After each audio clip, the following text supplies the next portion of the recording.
our way to Capcom Cup 11. Oh my God! We're gonna see a weight beat. This is it. The anticipation that we all been waiting for. And there it is. Punk gets his retribution. And that SBD, man up, perfect KO. Oh, Shaw has it. The wake up OD.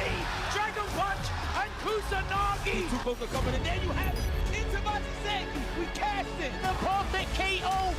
And Shuto now books his place to Capcom Cup. Nash, that was so brave, and it doesn't matter because he gets clipped low. Noah the Prodigy, welcome to the Capcom Cup. They try and get something. Here we go. Oh, jump, jump. Oh, he wants out. Opera with the reset in grand finals. The crash immediately. Tap on again. It's doing a ton of damage. Oh my God.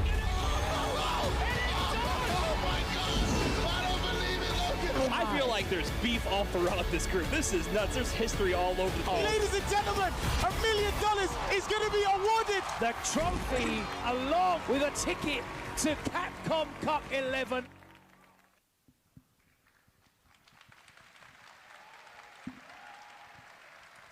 ストリートファイター6、今年の世界最強は一体誰なのか。カプコンカップ11開幕だ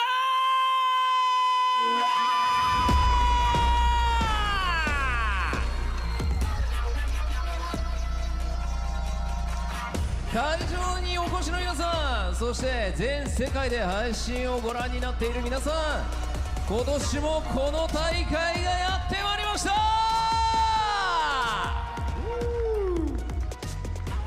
会場の皆さん、すでにねたくさん来ていただいておりますが、みんな盛り上がってますか。今日から5日間は声が出なくなるまで盛り上がり続けましょう。今大会で MC を務めさせていただきます R と申します。よろしくお願いします。同じく MC のライアン・ハーツと申します。この場にいられて非常に興奮してます。よろしくお願いします。はい、今回はね全世界配信ということで、ライアンに英訳をねしてもらいながら進めていきたいと思います。よろしくお願いします。はい。The show will be mostly in English, so I'll be taking care of the English side for those of you joining live in the arena and tuning in all over the world on stream. そして、皆さんね、今大会注目は何といってもこの会場、ストリートファイターが生まれたこの日本を象徴する場所、両国国技館よりお届けしてます。 And of course, the focus of the event is, of course, this absolutely spectacular and stunning, beautiful arena, the Ryogoku Kokugikan, where amazing battles have taken place in multiple disciplines at different timelines of the planet. And it's here where we get to decide the world Street Fighter 6 champion. そしてこのね両国国技館といえば数々の名勝負が繰り広げられてきた。それはこの格闘ゲームだけでなく、この日本の伝統である相撲の聖地でもあります。この両国国技館で今回ストリートファイターのストリートファイター6の世界一を決める戦いをお送りしてまいります。改めて会場のみんな準備はできてるか。盛大な拍手をお願いします。さあそれではですね、今回行われますカプコンカップ11のご説明をしていきたいと思います。カプコンカップ11とはストリートファイター6の世界王者を決める年に一度のビッグイベントです。 And now for the tournament overview. It's time to talk about Capcom Cup 11, which is the annual event where we decide the Street Fighter 6 World Champion. 優勝賞金は昨年に引き続き100万ドル。 The first prize is exactly the same as last year. It is $1 million.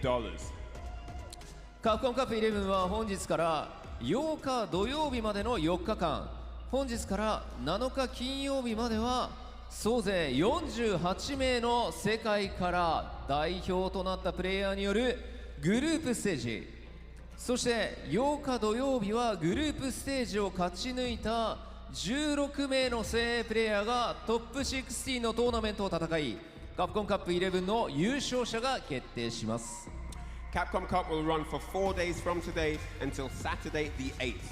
From today until Friday the 7th will be the group stages with all 48 players. And on Saturday the 8th, the group stage winners will take part in the top 16 tournament double elimination bracket to determine the Capcom Cup 11 World Champion. さらに最終日の9日日曜日にはストリートファイターリーグワールドチャンピオンシップ2024が開催され、世界3地域の熾烈なリーグ戦を勝ち上がったチームが世界一の称号をかけて激突します。 On the final day, Sunday the 9th, Street Fighter League World Championship 2024 will be held, where teams that have won their regions from all around the globe will compete for the title of Street Fighter League World Champion. ストリートファイターの世界チャンピオンを決めるノーミスで濃厚な5日間を配信をご覧の皆さん、そして会場にお越しの皆さん、存分に楽しんでいきましょう。 Let's enjoy these 5 days of amazing matches to come as the Street Fighter 6 Capcom Cup Singles and World Championship commence. そして今大会のスポンサー様のご紹介です。この配信は鈴木株式会社ほかふもふのお店 NTT 東日本オフィシャル PC パートナーのガレリアオフィシャルモニターパートナーの MSI とご覧の各社の協賛でお送りしております。 And now let's introduce the tournament sponsors. The distribution is provided by Suzuki Motor Corporation and others. The event is brought to you by Fumofu's Shop, NTT East Japan, and the official PC partner is Galleria, and the official monitor partner is MSI. Thank you so much to all of our sponsors. さあここでグループステージのグループ分けをご紹介していきたいと思います。グループ A から順に見ていきましょう。さあグループ A はフェノム、高村、ホットドッグ、サルバトーレ、板橋ザンギエフ、パンク。 Let's take a look at the group stage divisions. Group A will feature Phenom, Takamura, Hot Dog, Salvatore, Itabashi Zangief, and Punk. グループ B はソルティキッド、サイアニク、エネル、グラントダカイ、JB, No Other Prodigy. And Group B will consist of Salty Kid, Cyanik, NL, Grand Todakai, JB, and No Other Prodigy. グループ C GG ハリベル、ジャビ M、カケル、ザンギエフボラード、デュアルケビン、トキド。 Group C consists of Gigi Halibel, Jabhim, Kakeru, Zangief Bolado, Jewel Kevin, and Tokido. グループ D ブロスキ、ブレイブリー、VX バオ、ブラズ、アイドム、アウペラ。 And Group D consists of Broski, Bravery, VX Bao, Blaz, Idom, and Emperor. グループ E ミスタークリブゾン、ダイバー、フード、ライムストーン、クリス CCH、メナ RD。 Group E features Mr. Crimson, Diver, Fudo, Limestone, Chris CCH, and two-time Capcom Cup champion Mena RD. グループ F ビッグバード、オイルキング、シェン、ウリエル・ベロリオ、ジャック、レシャー。 Group F features Big Bird, Oil King, Zien, Uriel Velorio, Just a Kid, Leshar. グループ G ジューシー・ジョー、キルズ・ユー、シャオハイ、カバー、ナックル・ドゥ、ネフュー。 Group G features Juicy Joe, Kills You, Xiao Hai, Kaba, Knuckle Do, and Nephew. グループ H レックス、アングリーバード、ソウル、ラス、ジュニージョ・ラス、シュート、草薙。 And the final Group H features Lex, Angry Bird, Soul, Juninho Ras, Shuto, and Kusanagi. 以上、各グループのご紹介をさせていただきました。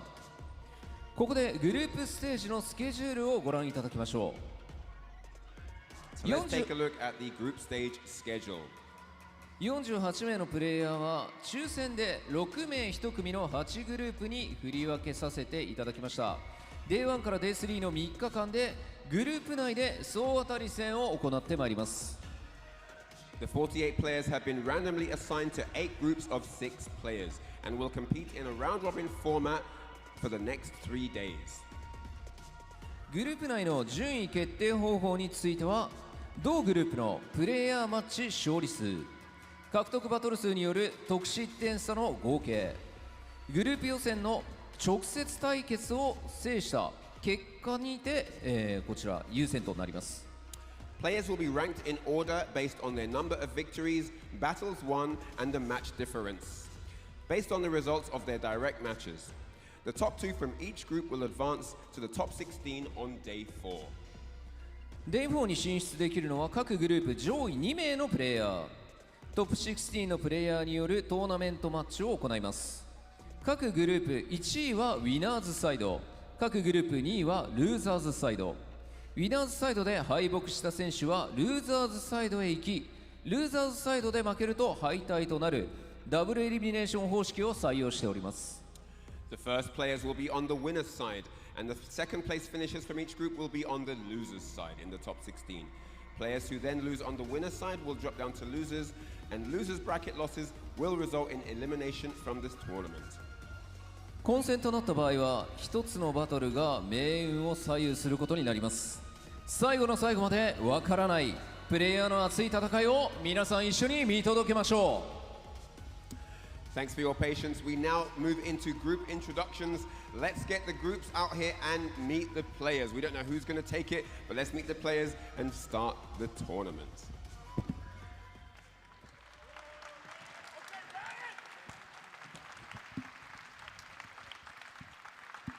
それではお待たせいたしました。まずはグループ A からプレイヤーの入場です。 And now it's time for the first of the 8 groups. まずはノルウェーの怪力フェノ Hailing from Norway, the one, the only, the moose, Phenom! My pride is off the roof, I get that grind in. So I'ma tell the truth, I get my grind on. You know the pressure make all of these diamonds. I tell them get back, stay back. ブリュッセルの静かなるパカ高村 And hailing from Belgium, it's the Hawk, Takamura!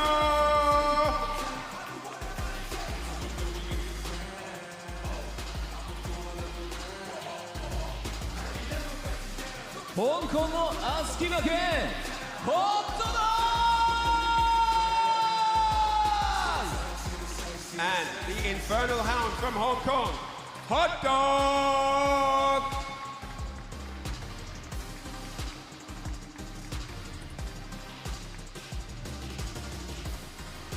ベネズエラの救世主サルバト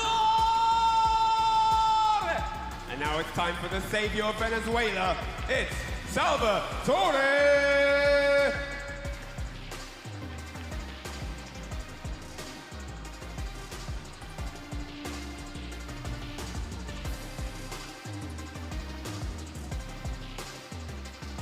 ぐるぐる剛腕大監督板橋残下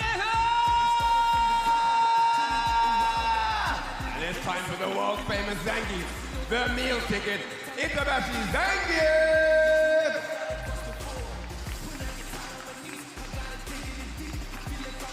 Z アルファバ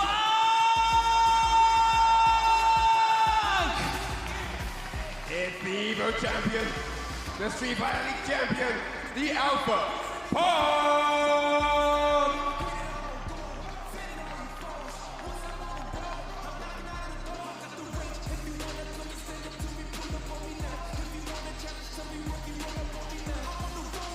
さあ各選手がこの会場を一周しながら観客に手を振りながらこのステージの上に集まってきました。 Now all the players from Group A are on the stage as you see the 6 members that are going to go head to head in our first group to open the tournament are on stage right now.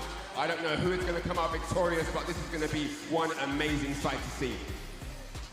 さあご覧の6名のプレイヤーがグループ A トップ16トーナメントの座をかけて総当たり戦をこれより行っていきます。今一度大きな拍手をお願いしま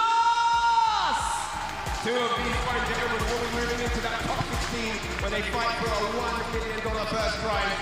Big round of applause to everyone in the arena. Give these guys a big round of applause here. それでは選手の皆さんスタンバイをお願いいたします。 All players on standby right now. そしてここからは試合の模様を熱く伝えてくれる実況席の皆さんにお渡ししたいと思います。よろしくお願いします。 It's time to hand over to our wonderful and genius casters on the desk. Take it away, boys. Ooh-wee, we are here. Welcome to Capcom Cup 11. Welcome to the legendary Ryugoku Kokugikan, where we've seen Street Fighter 2 tournaments in the 90s. We've seen legendary sumo wrestling matches. We've seen Kenny Omega, Okada, Ishii go to war in this very building. And now we are going to crown another millionaire, another legend in Street Fighter 6. Ringe Vicious on the mic. How you doing, fam? Man, couldn't say it any better than you just delivered right now, because it is for that time that we've been grinding out every single event, weekend after weekend, hell, locals day after day, to crown our very next millionaire in the realm of Street Fighter 6. I am as excited as ever, as you can tell. Most definitely, and we are starting it out with one of the most lethal groups possible, right? Group A, you saw the introductions, you saw how stacked it is, right? Players that are considered the best from all around the world are going to be in every single group, and we got, I think, some of the favorites here in Group A. Oh yeah, there's definitely going to be history in the making. We already have one with Phenom coming into it. How many Capcom Cups does he have under his belt in terms of attendance? I do believe this is his 7th one going into it. Then his brethren, Takamura, coming in with his 3rd ever appearance. But needless to say, we've seen some very familiar faces, even foremost with Hot Dog, Itabashi, Zangief, and Punk as well. Plenty of accolades within those 3, but the new kid on the block, in my opinion, one to look after, the savior of Venezuela, Salvatore. Salvatore, right? Only 23 years of age. Actually, the youngest player in this block, if you look at it. So yeah, definitely one of the newer kids on the block, but he's no stranger to the CPT, right? He's been one of the premier players in South America for quite some time. Venezuela in the building, and he's going to be looking to rep, and he's going to get a big chance to do it on the grandest stage against the best competition, and this is where the growth happens, right? And he's been steadily growing as a player, getting better and better with the exposure to this international competition that he's had from CPT, and of course, the group order today. Look at the matches that we're going to get. Phenom versus Takamura to start off. Hot Dog versus Salvatore. Itabashi Zangief versus Punk. Oh my goodness. Jesus! Phenom versus the Infernal Hound, Hot Dog, and Takamura versus Itabashi Zangief. You are kidding me right now. I'm actually pretty glad that you memorized some of the nicknames, because the nickname they gave for Hot Dog, it just makes a lot of sense. I just thought he was the 29th hot dog of the pack. You know? To be quite honest with you. But I thought you got the value pack. exactly, you know what I'm right? saying? The You know, Costco joint. you can't be too safe with just an even number. You got to get the odd number. But all jokes aside, going into the matchups themselves, there is going to be a lot of cross-referencing going into it, and a lot of interesting matchups, most notably, as you had mentioned, Itabashi Zangief versus Punk. But for the meantime, we have a pretty good spread of Kami players overall. But talking about the accolades as to how they got there, you had seen the different routes, you had seen the premieres that they've gone to, the exact kind of like opposition they had to face through region after region. These guys had to go through the ringer of each of these single regions, and all of them are substantially leveling up. Most definitely. I love the animated intros, by the way. As y'all probably know at home, I am quite the wrestling fan, and that's where I first got introduced to stuff like this, so I'm glad they're using it here as well. Phenom the Moose in the building. Repping NIP on that Ken, and I mean, the Hawk Takamura as well. That's crazy. Most likely going to be responding with his own Ken. Two of the, I mean, I don't want to even just say most innovative players. Takamura is definitely one of the most innovative players. Phenom as well. But Phenom has somehow, I think it's due to his goofball personality, we were talking a little bit about this, has just flown under the radar, and I feel like gets left out of the conversation a lot of the time as one of the best players in the world, one of the most consistent players. You mentioned it, it's his 6th or 7th Capcom Cup. We've only had 11 of these things, you know what I mean? The fact that he's qualified for more than half of them is just a testament to himself. Yeah, definition of consistency. Phenom is definitely that. And I kind of wonder why, you know, some people are just kind of like going past some of these players, kind of just brushing them off as like, you know what, they're a standard.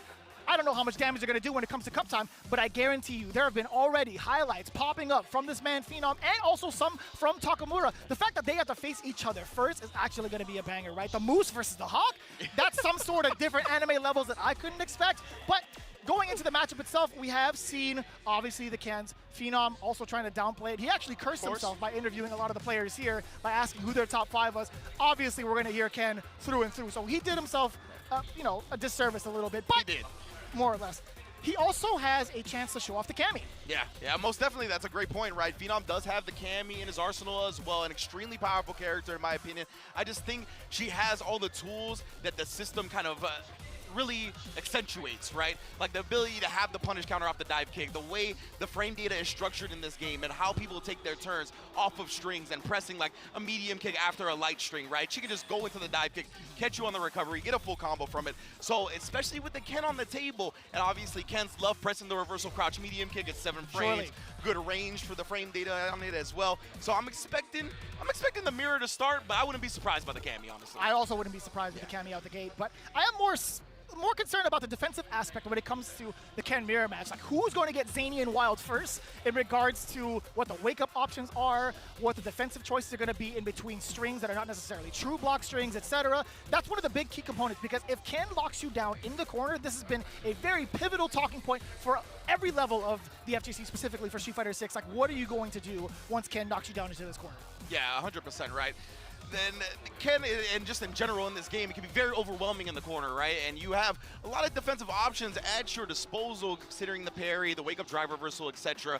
But if your opponent has the read, I mean, you really straight die for making the wrong choice, right? So that's something that we're going to be keeping an eye on throughout the day, of course. The players' tendencies, what defensive habits are they looking for, who's going to be busting out with a lot of invincible reversals, who's going to try to play very disciplined. This is 2 out of 3 in the group stage. There's a milli on the line, so it's scary, right? Every mistake is amplified. So because of that, we'll see how it goes, man. Takamura, I think, tends to be the player that brings out the more unorthodox strategies between the two, right? Phenom, I think, is a very strong fundamental fighting game player at this point. He's extremely good at whiff punishing. His reactions are next level, and it's going to see if Takamura can kind of throw him off his game, show him something that he's not used to. And it's kind of funny you mentioned that as well. I think they both have very keen levels of adaptation, albeit different, but still at the same type of strength levels, if that makes sense, right? I feel like Phenom has a great understanding of the players, and then Takamura also has a firm understanding of what to break within a player, right? So the adaptation levels are going to be very, very interesting to watch between the two because of their different types of approaches to the matchup. Yeah, I love the way you broke that down, because that's exactly what it is, where Phenom can really make the standard adjustments that you see high-level players make. Takamura will turn the entire game on its head, right? 100%. And you got to really have that composure and that know-how to keep it cool, calm, and collected in the moment. And that's, I think, going to be really, I shouldn't say easy for Phenom, but he's used to this environment, right? Correct. He's used to this atmosphere. He's been 6 or 7 Capcom Cups now. He's faced wild players before, time and time again. He's been on the biggest stages possible. So I don't see him getting rattled, but that's the thing with Takamura, is he will bring out something that you have never seen before in the game. So even if you are the most composed player, but you get hit by something that you didn't even know was possible, I mean, it can shake anybody. I mean, he might throw out a couple of EVO award-winning buttons, if you know what I'm saying. Like, he might catch people off guard because he is that cold-blooded killer. He will do anything it takes to win, and it could be by unorthodox means. Yeah, most definitely. So I want to see. Takamura is always one of those players that really tries to make some hard reads here and there, tries to play the mental game in addition to just the standard fighting game, right? Try to get in his opponent's head, throw them off their game. I want to see if Phenom's going to be able to keep his composure. I'm sure he will be. I'm interested in, like we said before as well, the Ken or the Cammy. I could see it starting with the Ken just because I think he's been so impressive on that character throughout SFL, throughout CPT. That's right. Obviously, Phenom is one of the SFL finalists here as well, along with Team EU. Yeah, so I mean, you're looking at the overall routes that they have both taken in their respective regions to kind of get here, the amount of different characters and the meta that they've been focusing on throughout the entirety of the season. I gotta say, man, when it comes to the EU Northeast, Phenom absolutely dominated that region. Takamura, World Warrior EU on the west side as well, he's dominated that region. It's gonna be very, very hard to tell exactly who's gonna come out swinging first between like the two characters. I couldn't even flip a coin for it, honestly. Man, yeah, honestly, I'm just very excited to get this going. Phenom and Takamura, we're having some stage technical difficulties right now. We're making sure that's all prim and proper before we get into this. Obviously, the milli is on the line here, but you're not only going to see Phenom and Takamura, you're also going to see Hot Dog, Salvatore, Inobashi Zangief, and Punk all in this Group A. It's going to be an incredible one. I can't wait to break down some of the stories later on. We obviously have Itabashi Zangief versus Punk. Oh my God, which, dude! I mean, has got to be one of the most anticipated matches in the entirety of the tournament. But starting with Phenom and Takamura, this has, I think, a lot of implications for the rest of the group going forward, right? On paper, I would say Phenom, Itabashi Zangief, and Punk are your 3 favorites. But, I mean, if Phenom gets off to a rocky start, Takamura, he's one of those players, right, that can catch fire on a tournament and actually just blaze through every competitor. So because of that, I think this has a lot of implications going forward, whether Phenom can kind of get off to a good start, ride that momentum. Takamura, a very momentum-based player. If he gets an early double over Phenom, I mean, he could beat any one of these players after that. Right, it's really all about like how fatigued these players get over the course of time, but I think in terms of the mental stack, I don't think a lot of these players will be facing that much of it. I feel like maybe towards possibly day 3 at most, but one of the more players that I've been kind of like concentrating on is like Salvatore. I want to see like how he performed under pressure. Obviously, he had made it through via the World Warrior in his region of South America East. He actually took down one of the Rashid players. It was actually Dookie. He was actually playing against Bison and Rashid. So you're looking at some of the spread and some of the counters that potentially can be made against the other players. The Salvatore could possibly could possibly put a check mark against Hot Dog. Hot Dog also has been practicing really, really well against a lot of the meta, especially against Cammy, where he had his moment in his World Warrior spotlight, where he talked about in his interview how he specifically had grinded out for Cammy. So I'm thinking about the check marks against other characters, other players right now. It's like Hot Dog might have something against Punk specifically and against Phenom if the Cammy comes out. There are a lot of checks and balances within this group alone. Yeah, absolutely. I mean, look at Itabashi Zangief, right? Like, I think he's kind of forced into the Zangief in this scenario because, like, if he wants to play around with the Marisa or anything else like that, this is the group of crouch medium kick. Like, you are dying to crouch medium kick in this group. They're trying to get their own evil. It's Kens, it's Bisons, it's Cammys. Like, it's going to be very difficult to try to exploit any of those characters at this range. But Itabashi is the pro, right? He always has the grappler's chance. That is something that I love to say about these grappler players. So if he has the right read, if he's able to maintain that spacing, and that's something that we've seen a lot from these Zangief players, right? Is they don't just try to throw caution to the wind and sacrifice their life to get in. They know his buttons have good range. They know they can fight the ground game with some of the best characters in the game. So we're seeing a lot more slow-paced style, really trying to use the Zangief normal range to kind of outduel the Cammys, the Kens, etc. at a range and make them uncomfortable. Yeah, and one of the scariest things about Itabashi Zangief specifically is that he doesn't even have to utilize the normals. We've talked about this amongst ourselves as commentators throughout the entire couple of days that we've been here. He can walk you down with the most intimidation, and I feel like that's one of his strongest suits because he will also prepare for the read in regards to what you're trying to do to at least get yourself back into a neutral space, get yourself out of the corner before you get back down, etc. He will have that prepared for you just by walking you down. Yeah, 100% right. So it's a beautiful mix as well as we see in Group A, right? We have a couple qualified from the CPT World Warrior events with Phenom, Takamura, Hot Dog, and Salvatore, but 2 offline winners as well in this group with Itabashi Zangief taking East Coast Throwdown 2024 over Idom in Grand Finals. Idom, of course, we're going to see later. He did end up qualifying as well. And, of course, Punk the God, Evo Champion 2024. And from my research, it's never been done where someone who has won Evo and then qualified into Capcom Cup via that Evo has then won the Capcom Cup that they qualified into, right? Momochi got the closest in Street Fighter 4. He was able to win Capcom Cup and Evo in back-to-back years, but it wasn't the Capcom Cup that he qualified into via the Evo victory, right? So Punk has a chance here to make history, and we've seen Punk talk about stuff recently where he's like, I want to go down as the greatest of all time. Straight up, right? Nobody, I want to be known as somebody that nobody could beat. And he has a chance right now to, I mean, add that legacy. Like, who is going to argue that if he's able to take Capcom Cup 11? A little bit of a side note, too, in some of those interviews, he's like, you know what, I want to make sure that people that are associated with said player also get their feelings hurt. And that's actually the perfect setup between Punk and Itabashi Zangief during their matches because we are in Japan. That is a great point, the crowd was kind of mixed as Itabashi had walked in. Everybody was like, yeah, let's go. They were pretty ecstatic. And then Punk walked in with the demeanor. I saw the Kobe Bryant stare. I saw the, you know, the facial expression, the Mamba mentality look. He had that in him. But when he walked through down the aisle, there were definitely people like, yeah, I'm ready for this. I want to see Punk the God. 100%, right? That's one of the things when it comes to fighting games. When you reach a certain level, you cross the cultures. You transcend the cultures, right? That's what the word I was looking for. Where you become popular all around the world and people respect your gameplay. They see that and they're like, wow, this dude I'm actually watching one of the best in the world right now doing stuff that, I mean, handful of players can do, maybe nobody else can do, right? Yeah. So, I mean, when it comes to Punk, he's been one of the hottest players for a very long time now, obviously looking to make history with this Capcom Cup victory. We got to start with Itabashi. That's going to be a scary one. But, of course, if you're just joining us, we are going to start with Phenom versus Takamura. It's going to be an exciting match all the way through. Salvatore's in this group, Hot Dog as well. So there's going to be a star-studded action throughout the day here at Capcom Cup. And, of course, you're going to get action from every single group today. It's not just Group A. We're going to be actually going through Group B, C, D, E, F, G, and H, all giving you a taste of the action. But you can see both players now. Seems like the technical issues have been solved. Let's go. We're getting the buy-in checks, and we're going to get a 2 out of 3 to start Group A. Before we get into it, wherever you're tuning into, whether it's your favorite streamer, here on the official Capcom Fighters channel, over the 10-0 guys, yo, first and foremost, we appreciate your guys' time and consideration and patience. Now is your time as viewers and fans of the FGC, of Street Fighter 6. This is the moment we've been waiting for. Game number 1 to kick things off here at Capcom Cup 11 is going to be very much so underway. Yes, indeed. But, of course, the button check first, so we always got to get mixed by that. That's the classic commentator. Did you block? Stuff. I didn't block. I was going in, and I was like, I saw it, and I'm like, you know what? I'm gonna end it in a way where it's like it's still ambiguous. Sorry, guys. Listen. We're still trying to keep it in check. There's a certain cadence that commentators have for certain moments, right? And we get smoked when it's a button check. Every single time. Do you know how much effort we got? Totally kidding. They told us to. They put up a cue card right now. They're like, it's button check, by the way, just so you guys know. Yeah, most definitely.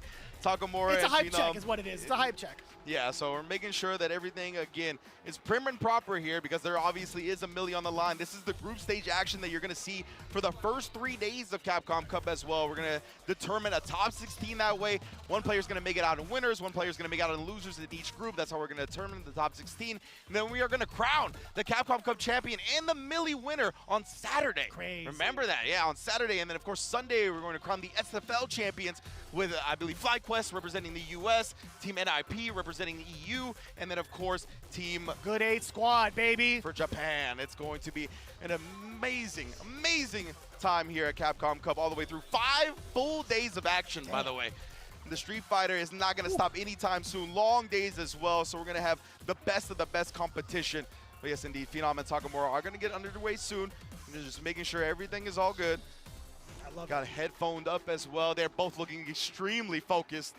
Takamura especially locked in. And ooh, the graphic, I like that. I love that so I like that. Production quality, 100.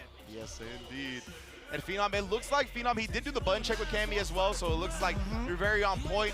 He's going to avoid the mirror match here. He's been putting in so much work with Cammy that it makes sense, right? Cammy does have a bit longer of a range on the crouch medium kick than Ken. It is a 1 frame slower, though, so it does kind of alter some of the string presses and the press backs that you're going to see. But I want to see how prepared Takamura is for Phenom's Cammy. Is Phenom's Cammy going to primarily play ground-based? Are we going to see some dive kicks? Are we going to see some air action? Let's get Capcom Cup going! Here we go, Phenom versus Takamura. Cammy versus Ken, as you would expect. Some of the roundhouses are going to be coming up from Phenom to check the ranges, but Takamura already on the offensive, forcing the block against Phenom. Slowly backing away from the medium, punish counter. There was a jab check against the airborne assault from Phenom, and here comes the first throw from Phenom. How do you lock down and keep Takamura under pressure? Keep him grounded. Oh, the uppercut! Get off of me. That's the thing, right? Takamura plays so fast. He's so good at processing what's going on. Counter hit confirmed right there as well. Tries to throw. Phenom's defense been pretty on point so far. Oh, but Takamura, he didn't get the link that he was looking for. You can combo with the stand light kick after that step kick counter hit. That was indeed a counter hit. Maybe it was a range thing that he was not confident in, but that crouching jab was not going to do him any favors. Punish counter to ring out, but nothing to follow up. Phenom again measuring the gauge with that roundhouse. He wants to make sure he's within range for possibly a spacing trap. You can see Phenom, he's starting to scheme on it. Oh, but he actually shuts him down on the quick spin knuckle. There is the tendency for players to throw back-to-back projectiles. Maybe Phenom was looking for that, trying to quick spin knuckle through after perfect parrying the first fireball, but Takamura was more than ready. And again, these run shenanigans have been working out as well. Now we got counter hit overhead, tries the empty jump, but Phenom was not parrying. You see the side switch now, an immediate, actually a little bit of a delay tech from the side of Takamura. How do you get out of there? A couple of checks right now. Phenom's doing a great job of checking the green stuff, but Takamura keeping the other player on their toes consistently. Oh! Give me that level 3! Yes, indeed. No full cinematic, but still gets the DP juggle. That's still a lot of damage. Tries to throw again. Phenom teching for his life again. You cannot throw this man right now. We'll see if Takamura switches it up. Pepper in some of the damage. Oh, he burned him out now, and the sweep whip punish is actually big. If Phenom can get into the corner, that's checkmate all the way through. Yes, indeed. Actually hits him, resets with a drive impact to save some meter. You already know. Phenom, optimal with it. Damn! I'm loving that route. He gets to keep 2 of his super art bars to himself. Knew the exact amount of damage he needed to close that out. I'm loving this for Phenom. Yes, indeed. That means Phenom well within his own right to build that last bar, get a level 3. Both players trading in an instant. Takamura trying to bait something now, right? Because Phenom had been teching so much, but still, great defense right now for Phenom. Look, he's not teching, but the perfect parry back. Gonna maintain control in the corner because of it. Man, Takamura has gotten a lot of mileage with some of these steps. I gotta tell you, he's been playing really, really unorthodox by committing to some of the options after the run. Yep. Oh, and he presses back the crouch medium punch. One of Ken's best buttons, especially as a counter poke like that. You buffer the drive rush behind it, and it's all she wrote for the first game.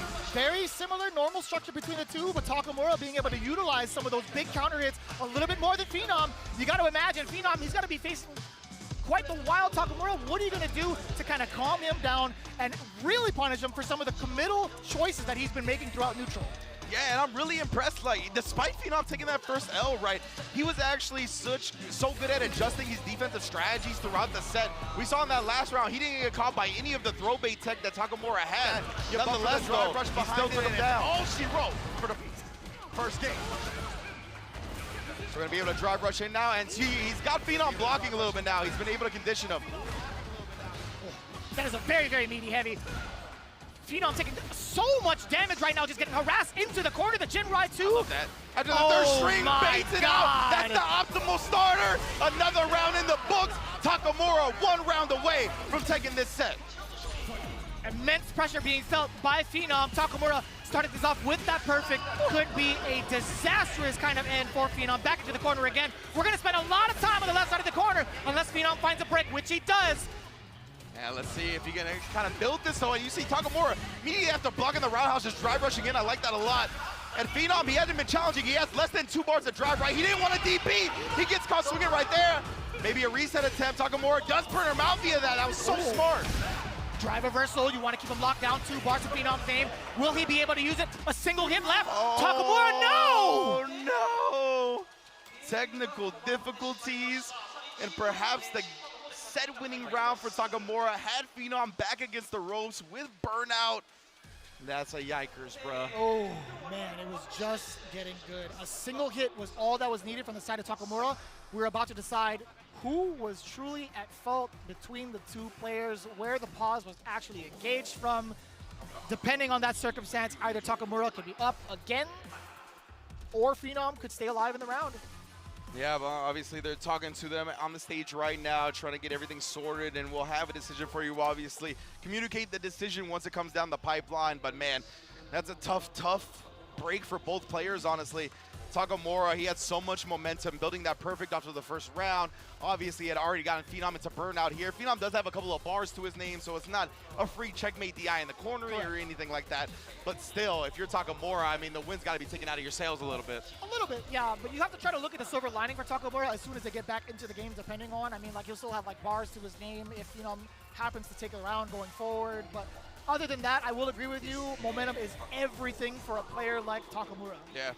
We've seen, I mean, tremendous choices from Takamura throughout this set, right? Like, the reversal crouch medium kicks have been there, the conditioning early on that tried to make Phenom press. Once he recognized that Phenom wasn't teching anymore, he started to condition him with the throws, and that opened up the counter hits later on. So, yeah, I mean, Takamura has been playing like a textbook, amazing fighting game so far. Man, I gotta say, there are certain things where I'm looking out for, like what he's going to do, like when he's going to go with the step kick and commit to it. Like, my man, he is deep in that other character's body when it comes to the step kicks. If that gets blocked, best believe Phenom is going to punish accordingly. Yeah. So I'm actually surprised at some of the times where the step kick did come out from the side of Takamura, it was counter hit. Yeah, right. And I don't know if it's obviously Phenom reacting a little bit late to the run, but I think Takamura is trying to utilize that step kick a lot just outside Cammy's like sweet spot range, right? Whether it be the crouch medium kick, the stand roundhouse. She does outrange Ken on the normals quite a bit. So because of that, I think he's trying to get outside that range just a little while and then maybe whiff punish, or if he reacts late, get the counter hit like we said before, right? So I think that's kind of why Takamura is risking the run step kick from there. But as you mentioned, if like Phenom just walks forward and blocks, that's an easy punish. The step kick's gonna be so close. So yeah, Takamura's got to be a bit careful with that going forward, especially as players in his group watch these matches, right? They're going to be able to scout him, see what type of strategies he's going with. That's something that the rest of these players are obviously going to have a benefit from, seeing these two duke it out to start the set. I feel like Takamura is a human 20-sided dice, though. That's the thing. He's going to be so problematic no matter how many times you watch his gameplay, right? If he's already throwing Phenom for a loop, you never know what he has in store for you, Playboy. Like, it doesn't even matter what character you pick, how much, yeah, if it's a Bison player, if it's Hot Dog, if it's like Punk the God with his own Kami, Itabashi as well. Like, Takamura's been throwing out some really extensive kind of like, not necessarily Hail Marys per se, but some really unorthodox tactics. Well, critical hits and critical misses are in abundance, you know what I'm saying, with the dice roll 100%, and that's what we've seen from Takamura so far. Looks like we're getting something happening right now. We'll communicate exactly what is happening in a minute, but we do see the players moving around a little bit. Going to be continuing the set shortly. Obviously, Takamura been such an impressive showing so far on set point up against Phenom. This is all 2 out of 3. Remember that for the group stage, so he's 1 round away. I'm going to get y'all that info when we get it, most definitely.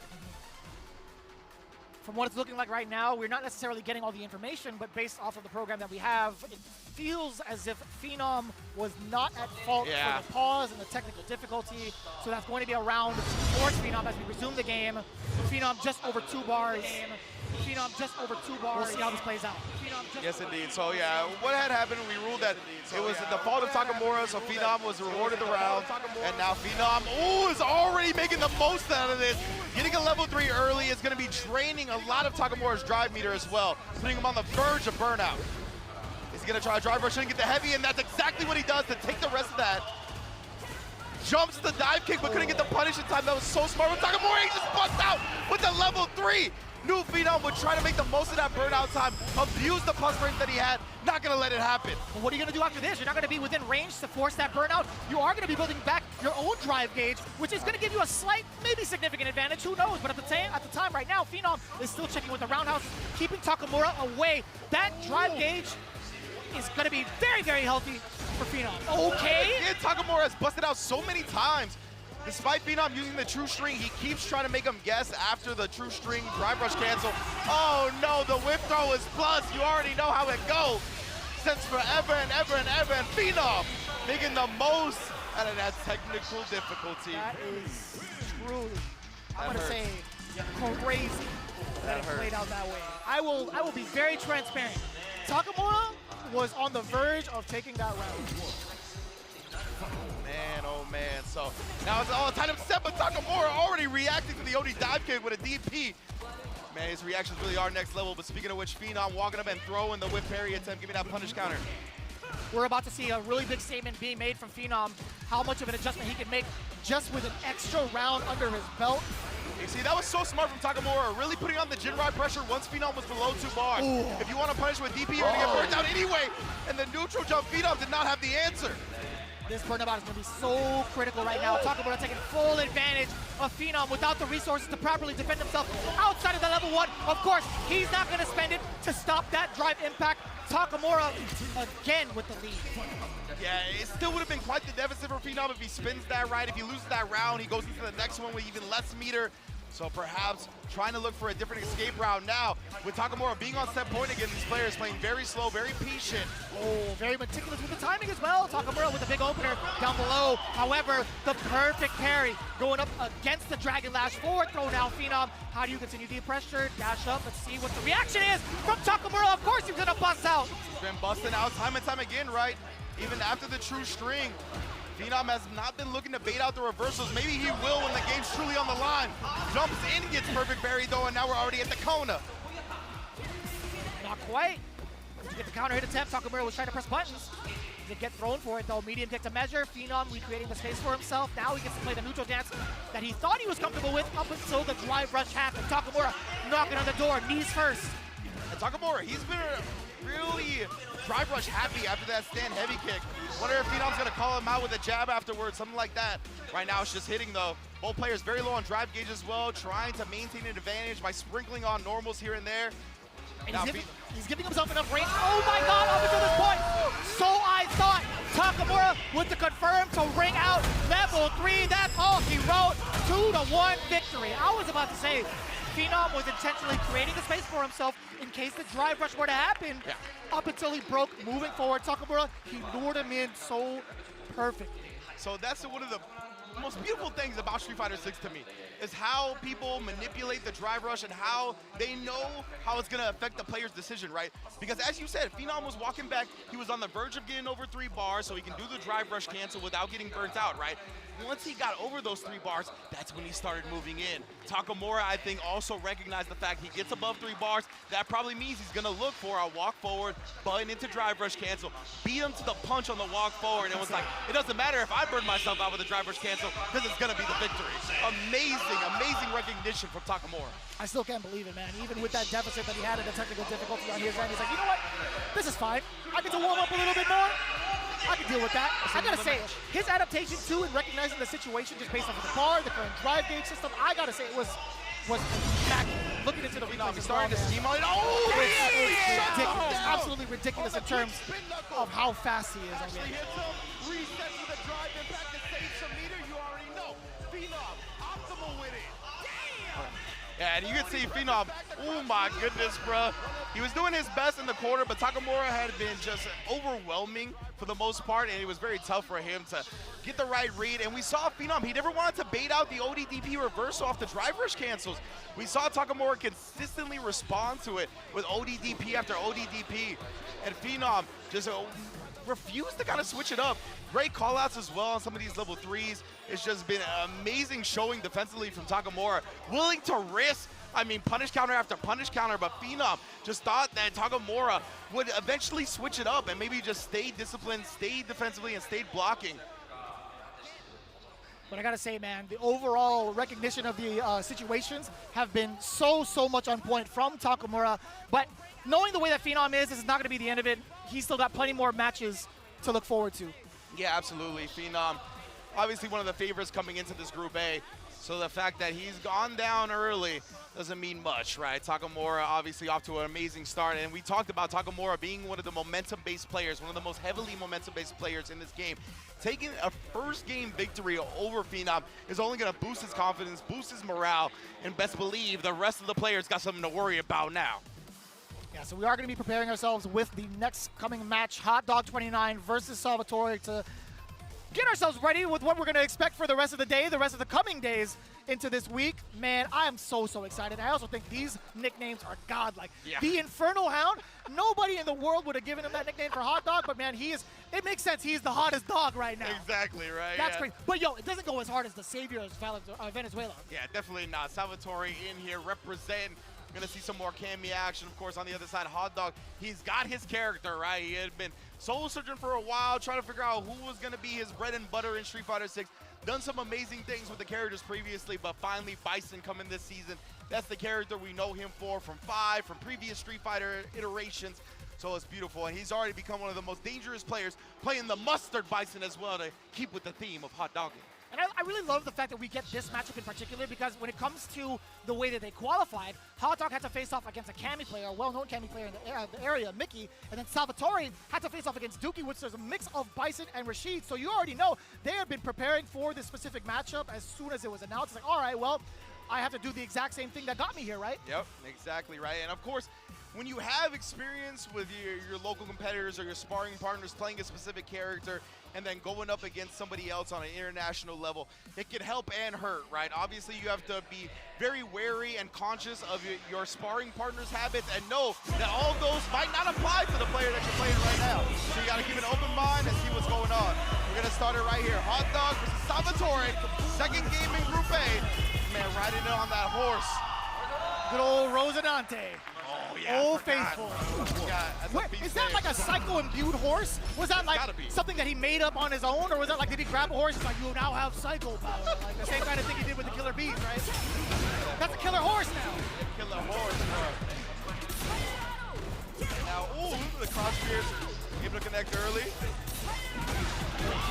That jump in was absolutely critical for the punish counter as well. When you have the bomb implant, allowing you to get some of this pressure going, especially after that drive rush. No, sir. Salvatore not going to fear too much. Taking the throw, not too bad. Yeah, it's not bad whatsoever.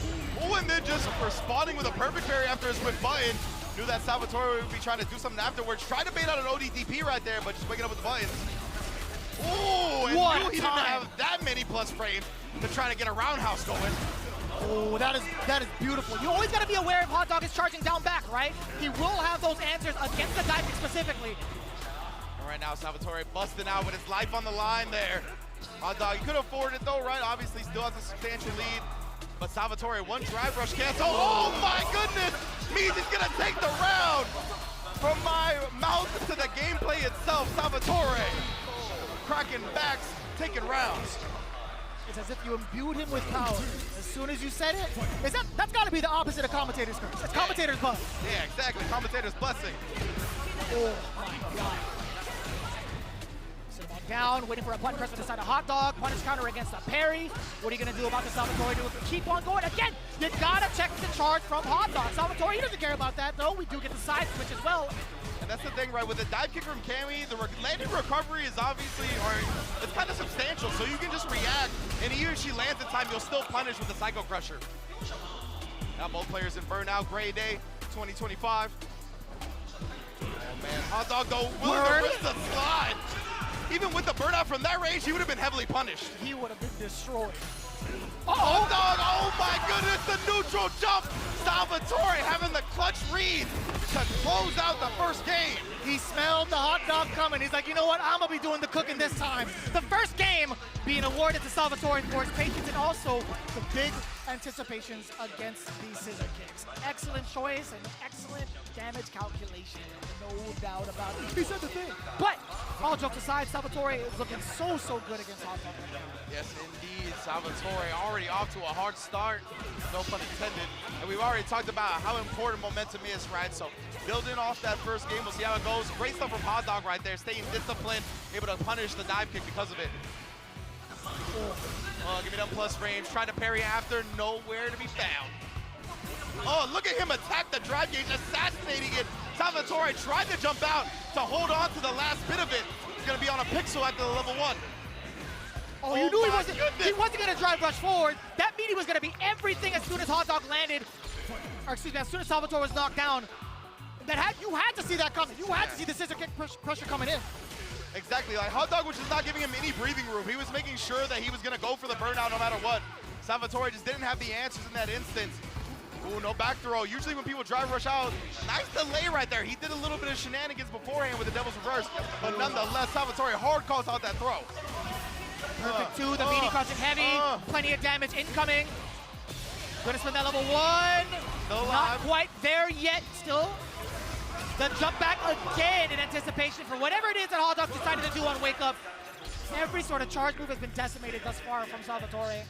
Yeah, we've seen, right, Salvatore ready, whether it be the Psycho Crusher, whether it be the scissor kick, neutral jumping, back jumping. Just really trying to bait out that standard Bison offense, and he's done a great job of it so far. You see Hot Dog really trying to be antsy to take his turn back in those instances, not to cut you off on that one. No, absolutely not. Just wanted to talk about that stand fierce. Oh, but instead the crouch medium kick comes out. We talked about it. This is the group of crouch medium kicks. Be very careful. He's been looking to force that issue. Once he has the bomb after a throw tech or from neutral range, loves the Psycho Crusher. Oh, we'll definitely take that. Even if it resets the situation, Hot Dog doesn't want to be anywhere near the corner as soon as Cammy jumps. Oh boy. Dash up, keep applying the pressure with the throw. But what are you going to do to drain that drive gauge from Hot Dog? Because he will be a menace with it. Eventually he will. Salvatore's been doing a great job of tracking him down. Yeah, most definitely. And you see Hot Dog, right? He doesn't want to risk his anti-air getting baited out by a dive kick, so he's just been content air-to-airing time and time again. Or he tried to do it that time with Salvatore. He anti-jumped, able to block the Psycho Crusher in time. Level 3 for the set victory. That goes back to exactly what we were talking about before, right? The fact that I talked about, the dive kick having substantial landing recovery means you can respond with a Psycho Crusher, and even if she lands first, it'll usually be a punish. That time, Salvatore flipping it on its head, going with an empty jump so he can block as soon as he lands. So smart. And that was a tactic that he had been employing since like the very first round, the very first game. Hot Dog already getting downloaded. Salvatore making an excellent decision towards the end of it to be like, you know what? I want to see if he's going to try to continue this charge. I want to see if he's going to try to anti-Henry with some of these tactics as well. Paid off beautifully. I got to say, man, Salvatore is something different going into this arena. we're already seeing the level of these players and what they're capable of, right? Like we saw the first game decided by the fact that Takamura knew when Phenom was going to move forward because of the drive gauge. Here we saw Salvatore knew what Hot Dog was going to be doing as well. So just amazing stuff time and time again. Salvatore really making the most out of his first game here. Man, he really was, right? Like you got the spacing involved with Hot Dog, knowing full well when he wanted to charge in, not really making the wrong decisions defensively as well. I think there are moments where he'd evade some of the throw pressure that Bison is able to implement. And also, while the mind was on him in the very few moments in between, he still managed to make the right decisions. Also, with his delayed normals, he understood the timing of it all. He played this flawlessly. And that's something you could use when you're playing against a charge character, right? Like you mentioned earlier, you got to keep an eye on when Hot Dog's going to have the charge for that Psycho Crusher. It's such an incredible tool in his arsenal. So Salvatore, he was like, okay, I'm going to let you get the charge for the Psycho Crusher, but I'm going to empty jump instead, not risk any landing recovery punishes. Incredible stuff right there to start it. That's crazy. Takamura taking down Phenom. Salvatore already taking down his opponent in Hot Dog. This is Capcom Cup, baby. We talk about this a lot. Before the event happens, as soon as we touch down in Tokyo, we were like, who do you guys like in between matches? And I'll tell you what, man, I'm wrong. Yeah. I am wrong, but that's the beauty of it. I don't mind being wrong. I don't mind being transparent with y'all because it's so much better that way to see how it's transcended. I was talking to Jammers, and Jammers was like, I would be disappointed if all the winners that I expect to make it out. And I was like, don't worry, Jammers, it's Capcom Cup. That's not going to happen, baby. But right now, man, the meal ticket versus the Alpha. Probably our most anticipated match of day one, Itabashi Zangief versus Punk the Golf. There are just so many implications off of this matchup alone, right? We talk about Punk and his historic run as a U.S. player, being a U.S. professional player, taking down Evolution. Itabashi Zangief making it back into the Capcom Cup after a very, very long hiatus, not really able to find the success that he's been looking for, right? He has had a character crisis throughout the entirety of Season 1, and I will say that with confidence. It's been very, very difficult for him to find his groove with Marisa, but now he's found his flow with Zangief. On the other side with Punk, obviously this is his first run into the Capcom Cup for Street Fighter 6 specifically, but I think he's very much so in tune with the character and the engine he's running. Yeah, absolutely, right? I mean, we felt like it's been even somehow, some way, Punk has found another level to take it to here in the latest season of Street Fighter 6. Even when we think he's plateaued, when he's reached the top, when he can't get any better, he somehow still does. And that's a testament to his championship mentality. And we see him, he's been given interviews, whether it be with Core Gaming, whether it be with Evo, talking about how he wants to go down as the best. As you mentioned, he doesn't just like making his opponent salty, he likes making their family salty. He said it himself, bruh. So I mean, that's actually the most villain thing. I love that. I love that. And as you mentioned, we are in Japan, right? This is Itabashi Zangief's native region. So obviously the crowd, the hometown hero, they're gonna be behind him. And Punk, this is where he thrives. Super villain status. We've actually had a couple of conversations going into this matchup specifically. Zangief versus Cammy. Now, it's one where I feel like on paper, it's going to be a very, very technical one, in my opinion, based off of how Itabashi wants to play it out. But also, when we talked about this amongst the players that are involved in Capcom Cup, we were thinking ourselves, how is Itabashi going to approach this matchup, right? I feel like Punk's been so prepared with his run as well over in the Street Fighter League US Finals against the Bandits, specifically against Mena RD. He's had that training inbound. He's had that presence of mind to study the way that Itabashi's been playing. Like, how is he going to approach this differently if he needs to? And then Itabashi Zangief, he is also going to be just a dice roll of a player as to what he's going to choose to do, in my opinion. Again, he could walk you down. He could use the normals to get spacing traps on you as well. He could do the unorthodox where he could drive rush in after a normal where he's not necessarily safe, and also catch the option select that a lot of the players have been kind of tending towards with that OD uppercut. There are so many things that he can do to throw you off your game, and we all know very well that Punk is an emotional-based player. Yeah, absolutely. And we see him thrive with the emotions, right? Sometimes, obviously, can hinder him, but more often than not, it helps him. He's one of those players that really is fueled by that fact. But I love that you bring up the OS and the exploitation that Zangief can kind of make of it, right? He's able to use that stand fierce to armor through a lot of people's DPOSs during the drive rush cancels. That's what we saw Mena utilize a lot up against Punk at the SFL US Finals to get the big damage that he got. A lot of the time was baiting out that DP from the stand fierce. So I want to see if Itabashi Zangief uses that as well. And I just think in general, right, when it comes to this matchup, Geef does have the normal range to make Cammy maybe second guess at certain ranges, right? That stand roundhouse is going to be a big factor because it's going to be Cammy's longest range button. Right. So we're going to see if Itabashi Zangief plays around that, if he tries to like drive rush in behind it to get a whiff punish, tries to scoop him up with the extended hurt box on a DP or on a SPD, excuse me. Sure. So all kinds of possibilities here. I want to see Punk was so on point up against Meta when it came to the command grab reads, right? I felt like Meta rarely ever was able to hit him with a neutral SPD. Right. So because of that, I want to see if Itabashi's rhythm is a little bit different, if Punk's more susceptible to it up against him. It's going to be a great one. It's going to be really interesting to see. I think specifically in this matchup, one thing that's very, very notable, in my opinion, is the fact that Zangief has a very good time, or a pretty decent time, combating wall and burnout as well. He does have access to the Tundra Screw just in case, because Cammy's drive impact happens to be a kick animation. Wow. So there are ways around the possible burnout situations with both the armor as well as the Tundra, just in case if he wants to utilize it. We haven't seen it successful yet, but it is a possibility to double check a person when they try to go for those drive impacts in quote-unquote checkmate scenarios. And if we're going to see it, we're going to see it at Capcom Cup, right? If he gets the Dragon Screw counter on a drive impact, I'm going to lose my mind. I'm going to throw the headset. Yeah, like 100%. I'm going to grab your headset. Like, throw mine too. Like, we're done. Our shift's over. Straight up. He's going to elbow drop the table. Yeah. During rehearsals, by the way, I like hit the table hard a couple of times. I saw people looking at me like, you need to bring it down. That's the first thing I thought about. Is like, what happens? Like, how much stamina does the table have left now that we've actually started the broadcast?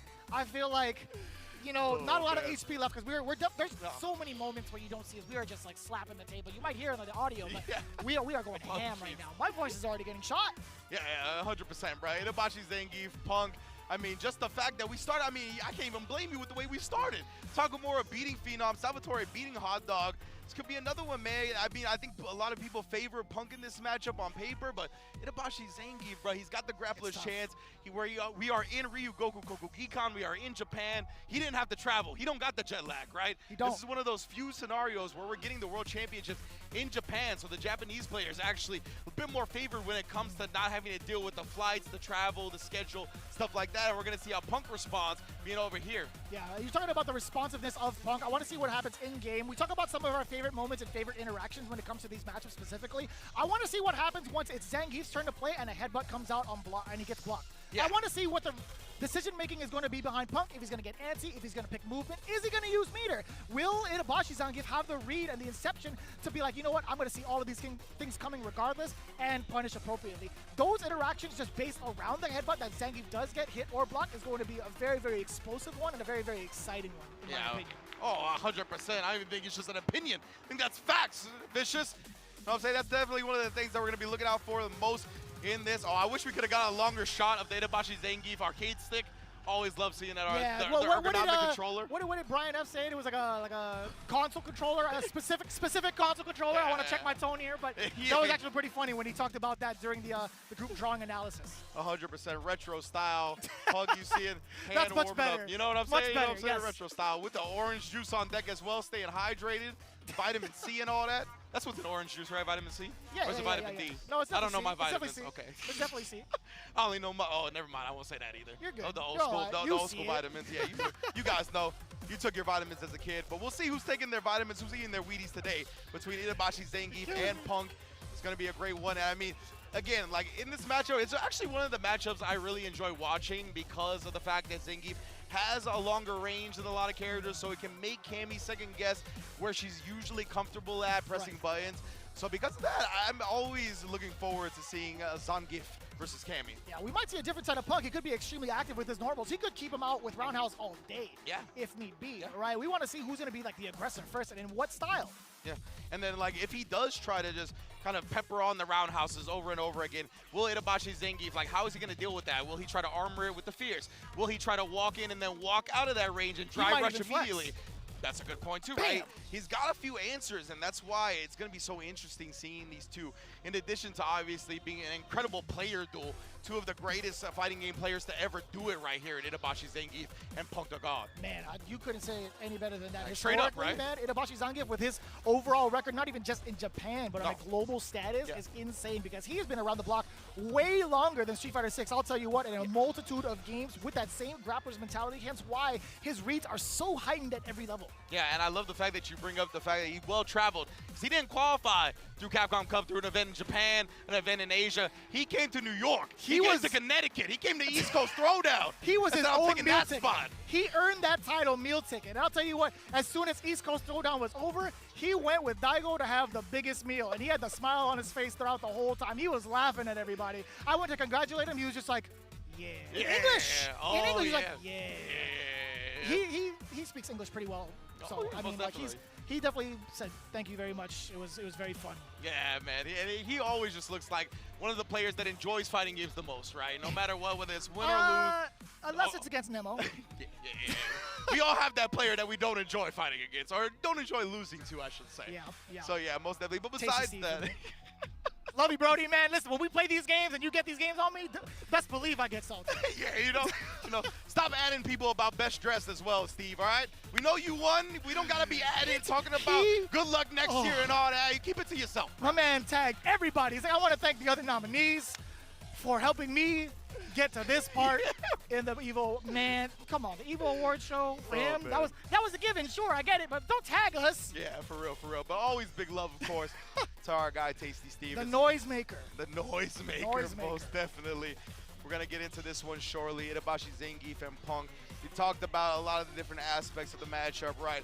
Want to see how we all get it cracking once we do. But of course, in addition to this, we still got some more matches coming up as well, right? Phenom versus Hot Dog is going to be after this. Both players who took an L in their first match, right? So they're going to be looking to bounce back heavily. That's a huge match for both of them now, coming off of losses. And of course, the last match is going to be Takamura versus Itabashi Zangief as well. Yeah. Takamura obviously having a big first dub over Phenom, and we're going to see how Itabashi fares up against Punk shortly. Yeah, we were talking about like the overall logistics of every single pool, and every single player, as talented as they are, one of them is going to go 0-5. That is crazy to say overall, and then 1-4 as well. It's like, come on, man. Yeah. Like any one of these players, honestly, just not making it out into the top 16 is staggering. But as the level we're at when it comes to Capcom Cup, right, is the elite of the elite. And that's what we've already seen. Phenom and Takamura. If you're just joining us, Takamura was able to defeat Phenom. Salvatore able to defeat Hot Dog. We're on our third match now with Itabashi Zangief and FlyQuest Punk.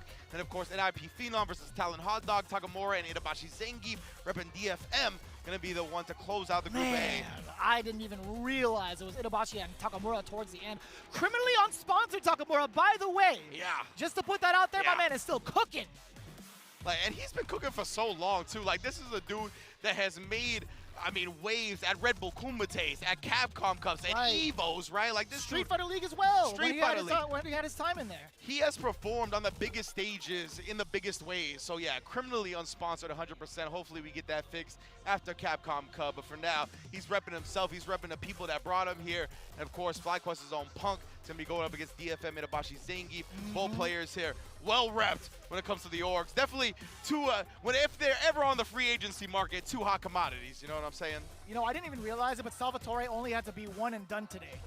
Yeah. He's definitely living by the sponsor. That's right. You be gaming? Yes, you be. Yeah. Damn right. Salvatore be gaming, bro. One game win. He's chilling for the rest of Group A. That feels great. Enjoy Tokyo, bro. That's what I was going to say. Go get some Kikambo. Go live it up, brother. Go to the Sky Tower. All kinds of stuff. So most definitely Salvatore is going to be having a great rest of the day because he is not going to be playing any further. And, of course, coming after Group A, we have Group B featuring these titans of the battlefield as well. Salty Kid, only 19 years old. Insane. Salty Kid, my goodness. Sianik and L, Grand Totokai, JB, and of course Noah the Prodigy Noah the Prodigy like a luchador, right? 22 years old with like 10 years of experience somehow. He's just been playing for that long. It's that meme. It's like you have to have X amount of experience, but it's your first time ever getting that, like trying to apply for that job fresh out of college. Yeah, exactly. No, it's fresh out the womb. You've been playing on the sticks, man. Yeah, most definitely.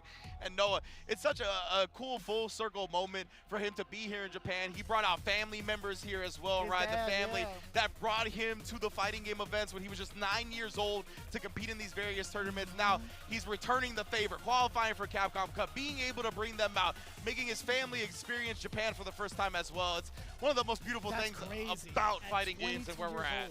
You know, same with Grand Totokai. Grand Totokai brought his mom with him. Yeah, Mama Totokai is in the building. Mama Totokai, shout outs to her. This is what Group B is going to be like coming up afterwards. It's going to be Salty Kid versus C. Anik to start things off in match 1, followed by NL and Grand Totokai. That's going to be wild. Then, of course, man, Cali on Cali violence, JB versus Noah the Prodigy. That is absolutely rough. Obviously, Salty Kid as well as NL following afterwards. And to round it up, C. Anik versus JB. JB in the building as well. Big ups to JB. Able to provide me some hair care products as we know we got similar things going on. So big ups to JB. Couldn't help. I really couldn't help. Yeah. That's actually the most, like, the best person you want to run into, specifically for your case. Yeah, exactly right. That is godlike. Most definitely happy about that. And of course, following Group B, we're going to have Group C. Again, all the groups you're going to see action from today. GG Halibel, Jabi M, Kakaru, Zengi Balado, Dual Kevin, and Tokido making up this group. Incredible stuff, right? Tokido and Dual Kevin, or excuse me, just Tokido was the one that qualified through the offline. All the rest of them qualifying through the CPT World Warrior events. Japan point leader Kakaru as well, and we've seen him be a menace since JP got these, got some love again. My man Kakaru. You should have seen him on his stream. He was going through the entire list, and he was like, oh, this is great. Oh, I love this. I even like talk. He speaks English pretty well. Yeah, he does. So you talk to him on his streams and ask him how he feels about the balances. He's like, you know what? I think I'm back. I think I'm back. But one of my big shockers in this group is easily Jabi M. You see him, he's got the fingers. He's like, shh. You ask him what character he's gonna pull out today. He's gonna be like, shh. It might just be the Terry, and it may just as be scary if he does do it. But either way, this is what the matchup's gonna look like. Most definitely, we got Halibel versus Goliath Gaming. Jabi M, Abushi, Jin Kakaru versus 2 games, Zengi Volado, Dual Kevin, criminally unsponsored, another one of our players criminally unsponsored going into this event against Reject Roto Z Tokido. Wow! Dual Kevin versus Tokido on day 1. I'm sorry, I just got smacked across the face with that one. Halibel versus Kakaru, and then to round it off, Jabi M versus Dual Kevin. And as you mentioned, right, Jabi M has a plethora of characters in his arsenal. The Terry is what we've seen most recently. It's going to be a great one. And then on to Group D, my man Broski putting the fist up, ready to put Aki in people's behinds. Bravery, VX Bao, Blas, Idom, and Emperor all following this up as well. Another elite group. Man, seeing Emperor qualify the way he did over at Kings of the World was an immaculate sight to see. And he's also very active on CFN against a lot of the Japanese players getting some of these sets too. Emperor is easily prepared for all of these players, in my opinion. I think he's been very, very well informed. However, one of the big question marks, in my opinion, is VX Bao. He's made a little bit of a change recently in regards to the character selection. I'm not going to spoil it thus far, but also one of my personal big highlights, Blas, man. 15 years old. My man had to sign multiple papers just to get on this field trip. I'll tell you what. Exactly. Guardian approval and all that needed. But he is here. He has qualified for the event, and we're getting a chance at the 15-year-old sensation from Chile to put on a show on the international level. And, of course, Emperor in this picture, he got the heel John Cena face on, bro. I am intimidated by this man's picture right now. I feel like who did it first? It had to be Emperor, right? Yeah, I mean, for like, real. who knows? But obviously... Where Travis Scott at? Get Travis Scott to walk out Emperor. That's fair. That's true. You know what I'm saying? But yeah, these are going to be the Group D matches as well. You saw the players, but this is where you're going to get on day 1. Broski versus Bravery, VX Bao versus Blas, Idom versus Emperor, Broski versus VX Bao, and we're going to be rounding it out with Bravery versus Idom. That's, man, Broski and Idom both unsponsored. That's got to change, and that's got to change immediately. But as you can see, this is what the Group D layout, is going to be about. But we are going through a couple of technical difficulties just to keep it transparent and let you guys know. Hang in there. We still got a lot to talk about, a lot to cover throughout the entirety of the week. One of the things I'm looking forward to, obviously, is seeing how Broski is going to perform. Also, with that Aki being the major outlier just based off of the character alone. Yeah, 100%. Like, when I look at this group, I'm so torn between picking, like, Broski and Idom for the fact that they are playing these characters, right, that people don't have a lot of matchup experience against, on the Aki and the Manon. And then going the other way with like Armper and VX Bao, who I just know are so good. Armper with the Ken, winning Kings of the World, qualifying via offline. VX Bao having a few characters in his arsenal. We obviously know he's done incredible damage on the JP as well. We might be able to see that. But yeah, I'm very torn between those two type of choices. And then you also have Blas and Bravery, right? Bravery coming out of Southeast Asia, being one of the premier players. And then Blas, 15 years old out of Chile. Just incredible stuff. And it doesn't stop there either. Group E with Monsieur Crimson leading it off. Diver, Fudo, Limestone, Chris CCH, and man, that Cream City Convergence champion, Mena RD. The crowd popped when they heard his name. He didn't even walk down the aisle, towards the tunnel, etc. They just said, Mena RD. People were clapping out of their seats. I kid you not. I exaggerate you not. This man is a superstar legend in Japan. Exactly, right? I think he's really become one of the fan favorites of Japan itself, right? Being able to kind of put himself out there, visiting this country multiple times a year to practice, to level up, learning some of the language. You see a lot of his tweets when he addresses the Japanese community. It is in Japanese first, correct, and then he'll tweet the English translation second. Mena RD is definitely one of those players that has found a second home here in Japan. I mean, it might be a third home, right? Like, he is just so loved everywhere, and for good reason. I think he is the best interview in all of esports, not just fighting games, in all of esports. So maybe we get to see another one at this Capcom Cup, but it's going to be incredible, of course, with the elite competition surrounding him with Chris CCH, Fudo, Diver, Mr. Crimson, and Limestone. All of these groups are going to be immaculate. Man, just looking at the two names, Chris CCH and Fudo, you know it's going to be Ed-centric. Just looking at it with Group E and the matchups. Mr. Crimson versus Diver to start things off in Group E.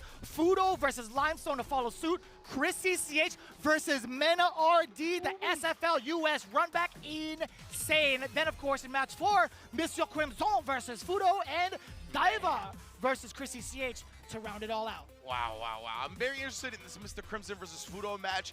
I want to see how it goes, just because, like, Mr. Crimson has a fantastic Ed in his region, right? In Ending Walker, obviously France and UK, not the same exact country, but played against each other in SFL, played against each other all the time.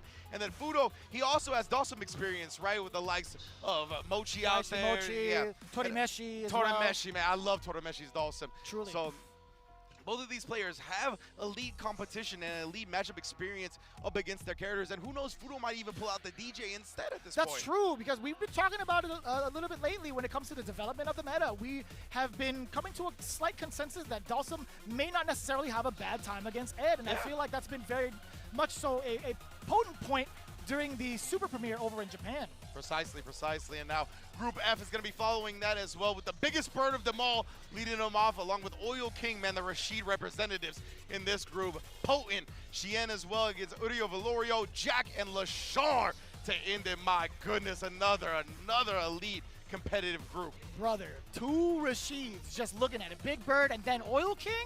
This is going to be electric. I don't know what character Shen is going to be pulling out, to be honest, in Group F. He does have a plethora of them. He could be the DJ, could be the Bison, etc. But he has been in the lab just based off of his tweets. Urio Valorio, I feel like a lot of guys are pretty scared with how he's been performing thus far. I feel like he could be one of those things. He could have the exact demeanor of Takamura for this pool. Then Jack.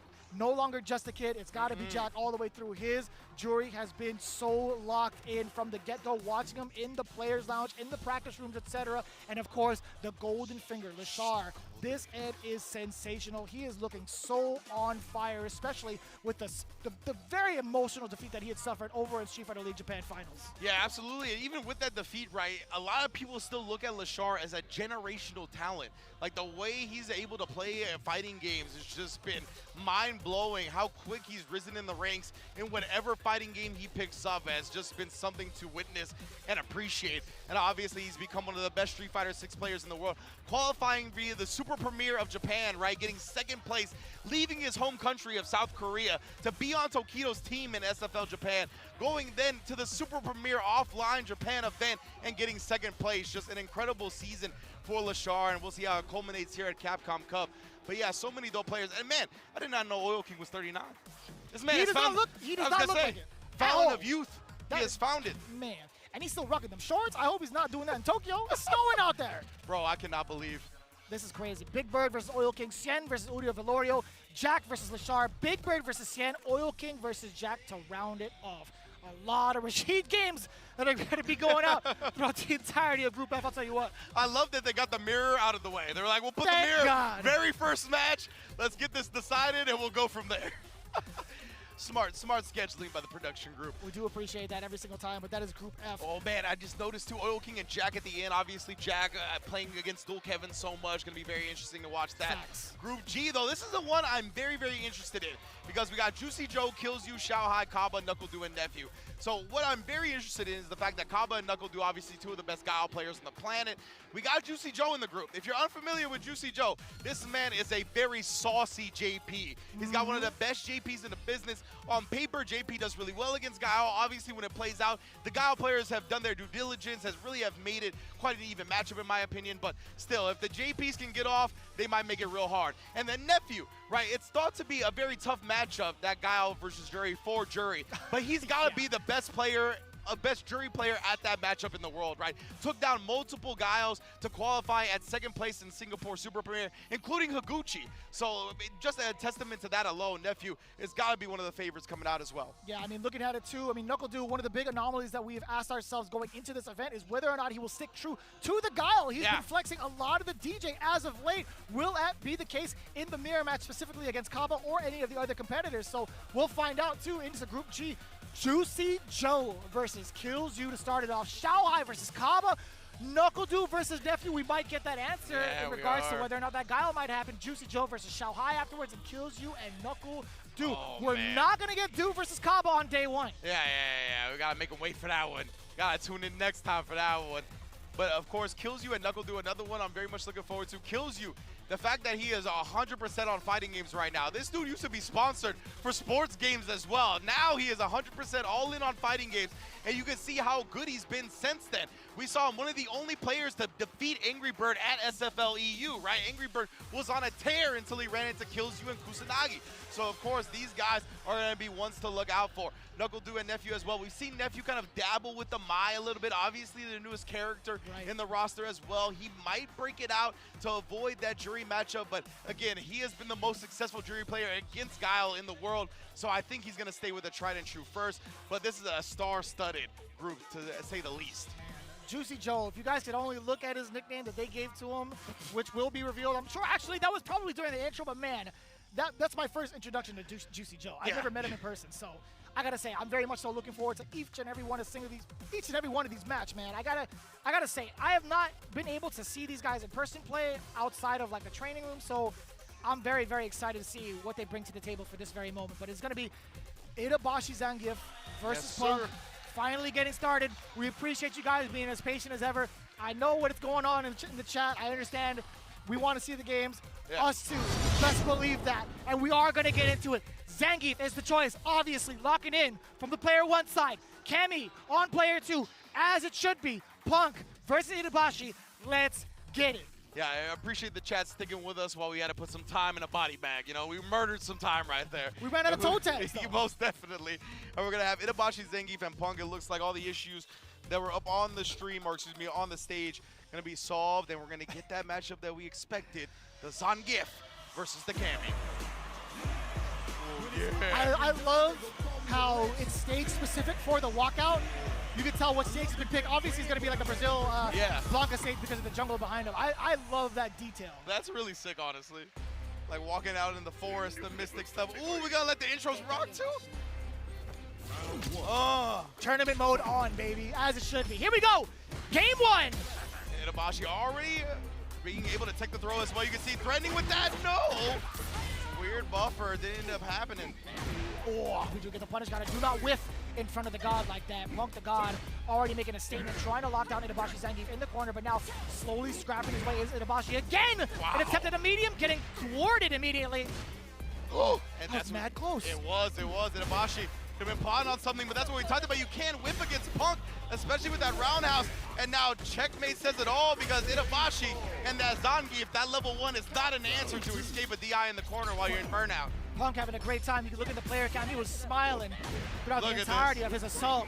Count the roundhouses with me. That's at least 3 or 4 already. You can see Itabashi.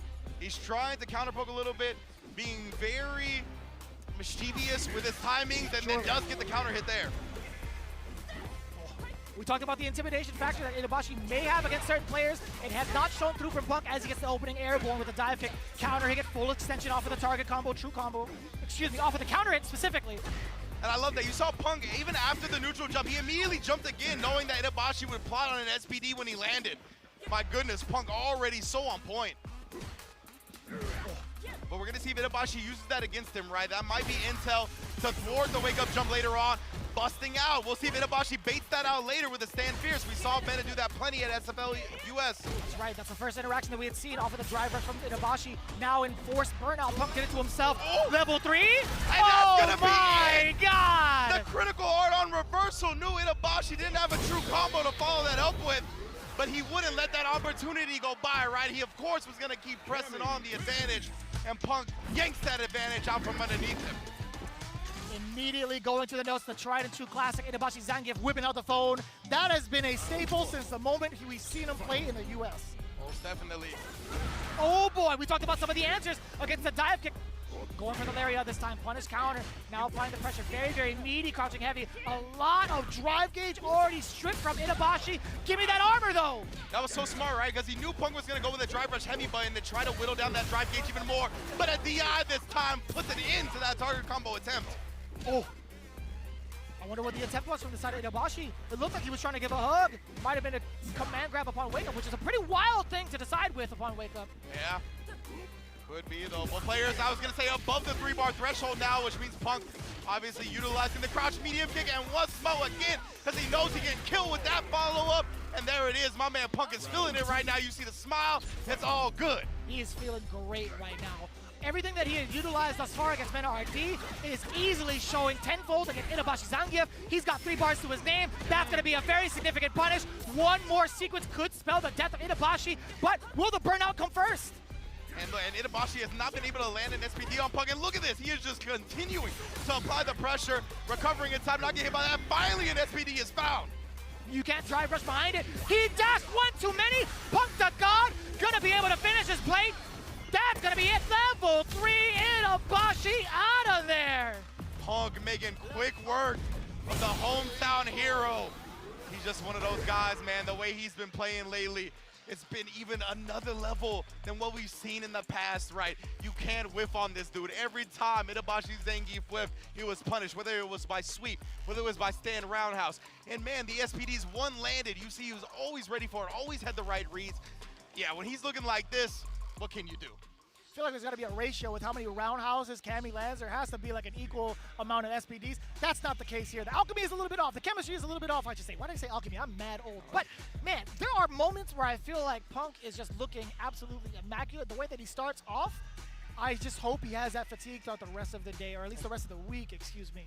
Yeah, absolutely, man. Yeah, it's a full 5 days of action here, and he will be in all 5 days as he is the SFL US representative for Street Fighter League as well. So he's going to be playing every single day as long as he qualifies in the top 16, of course. That's true. So we'll see about that, of course. He's already off to a great start with that, with the first victory over Itabashi Zangief, but we'll see how the rest of the group goes.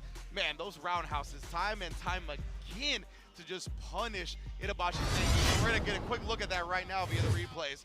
Seeing already the DIs in the corner, really just making sure he can't do anything because the level 1 from Itabashi, it's the anti-air super, right? So it's not going to actually answer the DI with anything.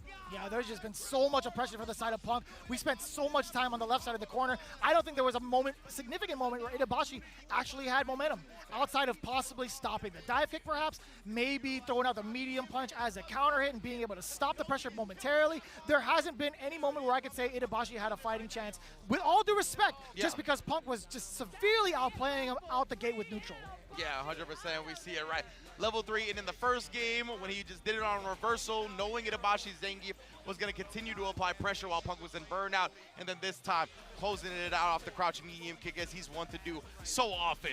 Incredible showing from Punk already going up 1-0 here in Group A. I hope it can be smooth sailing for the rest of them, honestly. Itabashi, pretty critical defeat, but he's got so many more matches to play. I feel like he could just kind of shrug that one off and get ready for the next one. He's he's been so well acclimated mentally to kind of just pursue whatever he needs to pursue, to be honest with you. So I think just that one small speed bump, well, a very significant speed bump. He might have lost one tire. He's going to have to use the spare going for the rest of the tournament throughout the entire days. But again, I still have a lot of hope in Itabashi in terms of an explosive performance. But speaking of, we might get that exact explosive performance coming in first between Phenom and Hot Dog coming up next.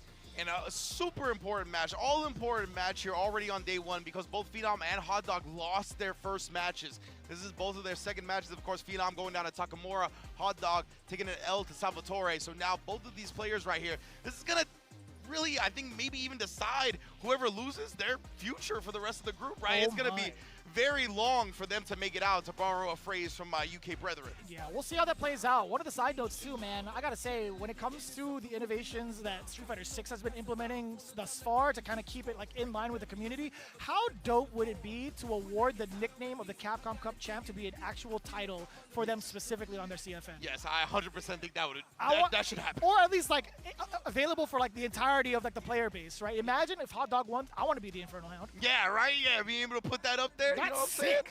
saying? I want to give my bison that status. And it's not even going to be like a hound drawn in. It's just going to be a hot dog.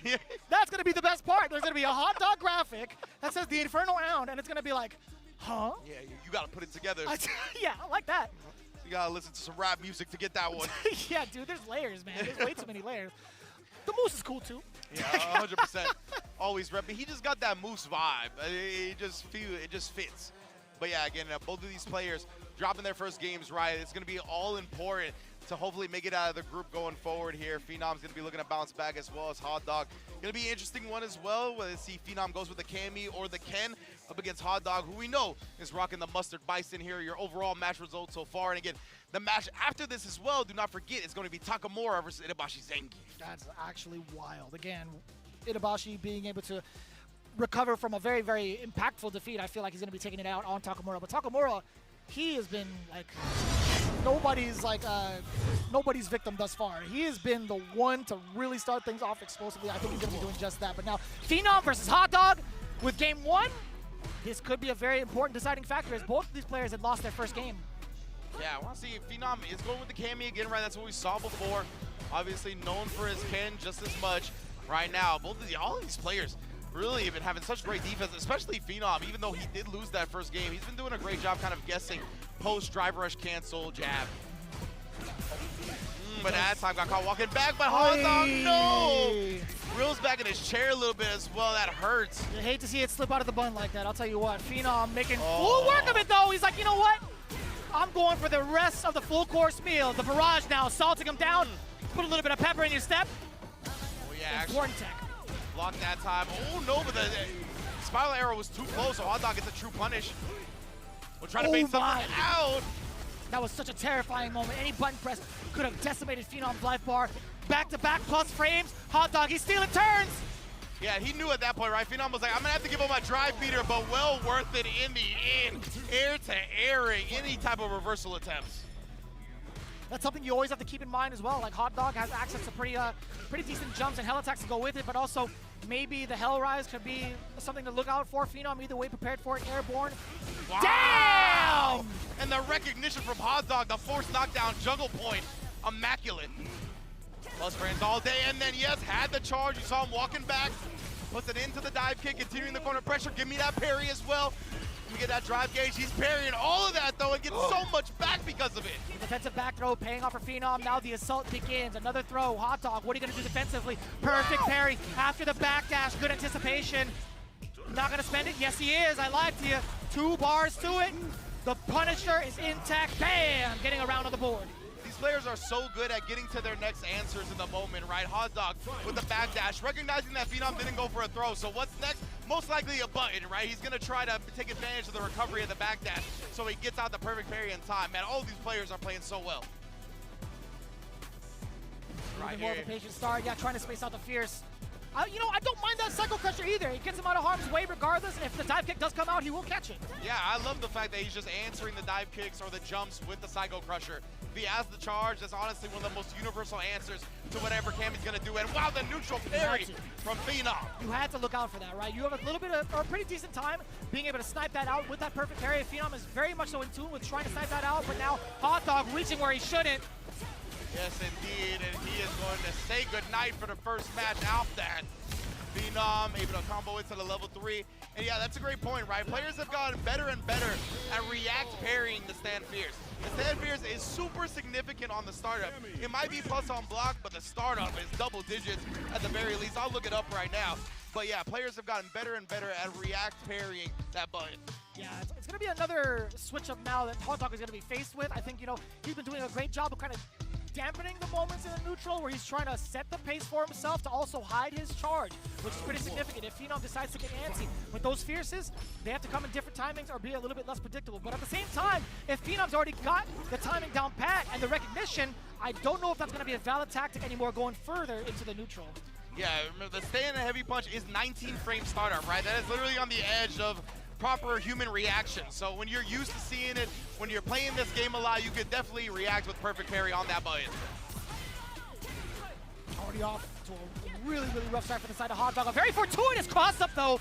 We are going to get the OD scissors, plant the bomb, dash up for the frame kill, looking for the button for Phenom. No juggle, though. Not too bad, but the throw being in this situation still, where you're going to get thrown over and over again, is a pretty bad one. Level 1, get off of me again. Yeah, Phenom is recognized, right? When Hot Dog is on offense, he is just going to keep putting on the pressure. He's not going to let you do anything. He's going to suffocate. So because of that, Phenom has been busting out with the DPs, with the supers, and now Hot Dog is scared to anti-air if he doesn't have Psycho Crusher charge, right? That's what we saw right there. Phenom able to get 2 jump-ins scot-free and gets a throw kill off of it. Oh. Wasn't prepared with the charge, perhaps, or just wasn't ready for the fast version. OD dive kick to start things off for Phenom, and you can see it. The jumps are now coming in a lot more. Hot Dog gonna be able to stop the momentum a little bit here. Finally getting some offense of his own. Bomb gonna be exploding. Does able to protect his drive gauge with the parry. Out of there, yeah. Being able to check the space. I love the jump back. The target combo does get punished severely. More so for the situation change, right? Being able to maintain the pressure in the corner is so much more important than damage output itself. Precisely. This is the long game that Phenom was working towards here. He's got 3 bars on deck as well. My goodness, we've seen Phenom for old throw Daigo 5 times in a row. Switches it up against Hot Dog, though, at the last moment. Either catching a back dash or a jump perfectly. That's how you condition and then make sure you come out on top. I honestly thought you were onto something in regards to the throw. We've seen that before, right? We've seen that from I wanted to see if he was going to actually pull through with it. I'm like, yo, he actually might do it for the crowd, but no, he was out for blood. He was doing it for himself. That medium punch was so perfectly timed. And I'm actually glad, if you have been paying attention at home, I'm glad the player 2 curse has been, or sorry, the player 1 curse has been lifted, because it's been all player 2 eccentric in regards to the W's thus far. I like that. I don't like the sides to have an advantage, you know what I mean? Sometimes the fighting game gods give the player 1 or player 2 some sprinkle it in, but I like this. The even ground. Phenom bounces back from his first game loss as well, and now Hot Dog is going to be able to, I mean, he's going down 0-2 now, so it's going to be a little bit tough to bounce back from that. He's going to obviously have to run it off 3 straight to have any hope of making it out. But man, yeah, both of those players were put in a rough spot, and big ups to Phenom to be able to respond to that the way he did. Yeah, I got to say, man, with regards to Hot Dog and what he wanted to get started, like how his point of entries have been, primarily through trying to establish plus frames, right? The fierces have been blown up. Whenever he gets a knockdown, he would try to initiate with a back roundhouse and even try to steal turns off of that. But most of the time, his offense revolved around those 2 normals as well as trying to land the throw in the corner, which is, again, not necessarily a substantial tactic to kind of like analyze through, but it's something to really note. It's like Hot Dog didn't really have his chance to show out in neutral as much. Yeah, absolutely, and I think like one of those things, it's kind of what plagued Phenom in his first game, where they want to, once they get the offense, they don't want to give that up, right? They don't want to give it up to bait something out. And we saw that again from here, where Phenom was able to get multiple successful, whether it be reversal ODDPs, reversal supers, because he was just committed to the offense so heavily. So something to keep an eye on going forward here. We already saw some clean bait outs earlier, but from a lot of these players, they just want to make sure they get their offense off. Right now, we're going into Takamura versus Itabashi Zangief. Obviously, Itabashi falling to Punk. He needs this W big time. This is going to be very, very exciting to see Itabashi and Zangief. Oh, sorry, Itabashi and Takamura. I'm saying 2 sides of the same coin. What am I doing, man? This is crazy. But Itabashi Zangief, again, at the deficit, 0-1. Takamura, very, very explosive start. I want to know what happens when Takamura is put in the blender, excuse me. If that even happens, honestly, like, with how explosive he has been with his OD uppercut specifically on the reads offensively that Phenom had made, I wonder if Itabashi had taken note of that and will be playing a little bit more patient off of certain normal instances. Yeah, definitely could be, right? Especially like in this matchup, as you mentioned. As a Ken player, I've never liked the Zangief matchup in this game. I think Zangief poses Ken some problems when it comes to the ranges you want to play at. And just in general, being able to manipulate you on the ground. So that's something to keep an eye out for, but we've seen these players kind of not care about that so far, right? Punk looks super good, just completely whip punishing, playing comfortable as per usual with Cammy. And Takamura is one of those guys that's so unorthodox, it's tough to make him uncomfortable. He's always the one making his opponent uncomfortable in the first place. I think the only thing that stands out to me in terms of the comfort factor is how often Takamura will rely on the run tactic specifically against Zangief, right? I don't think he's going to have that much success, even if he does find hits, couple of hits. That extra vitality on Zangief is only going to whittle him down just a little bit, right? But for the most part, if he commits to something like that and Itabashi has the proper read and defends, you are eating a chunk of damage with the SPD, and that's exactly what Itabashi is looking forward to. Heck, you might even get the double suplex, if anything. We might see it. We might see double Germans coming out. It's going to be a great one, 100% here. Takamura looking to ride that momentum. We talked about how much he's a momentum-based player, getting a Game 1 win over Phenom. To start Group A is huge here.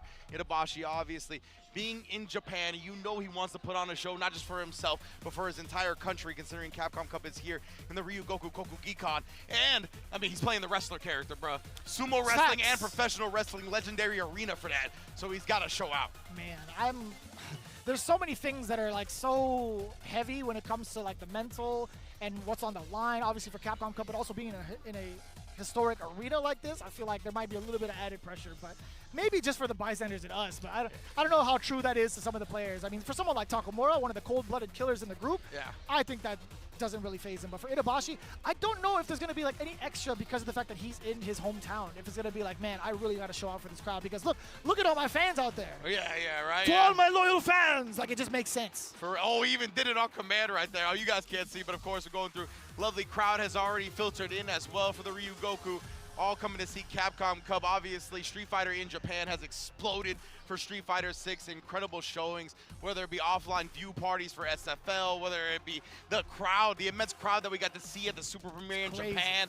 That was so sick. Getting to see everybody hold up their signs for their favorite SFL teams and all their players supporting as well. Japan has just been showing out for Street Fighter 6 like no other country, honestly. So it's very fitting that Capcom Cup is here. Without a doubt, man. Again, we've only gotten started with Group A thus far. We understand that you guys have been waiting very, very patiently for this very moment. We are still trying to make sure that everything runs smoothly, but as it stands right now within Group A, Phenom currently at 1-1.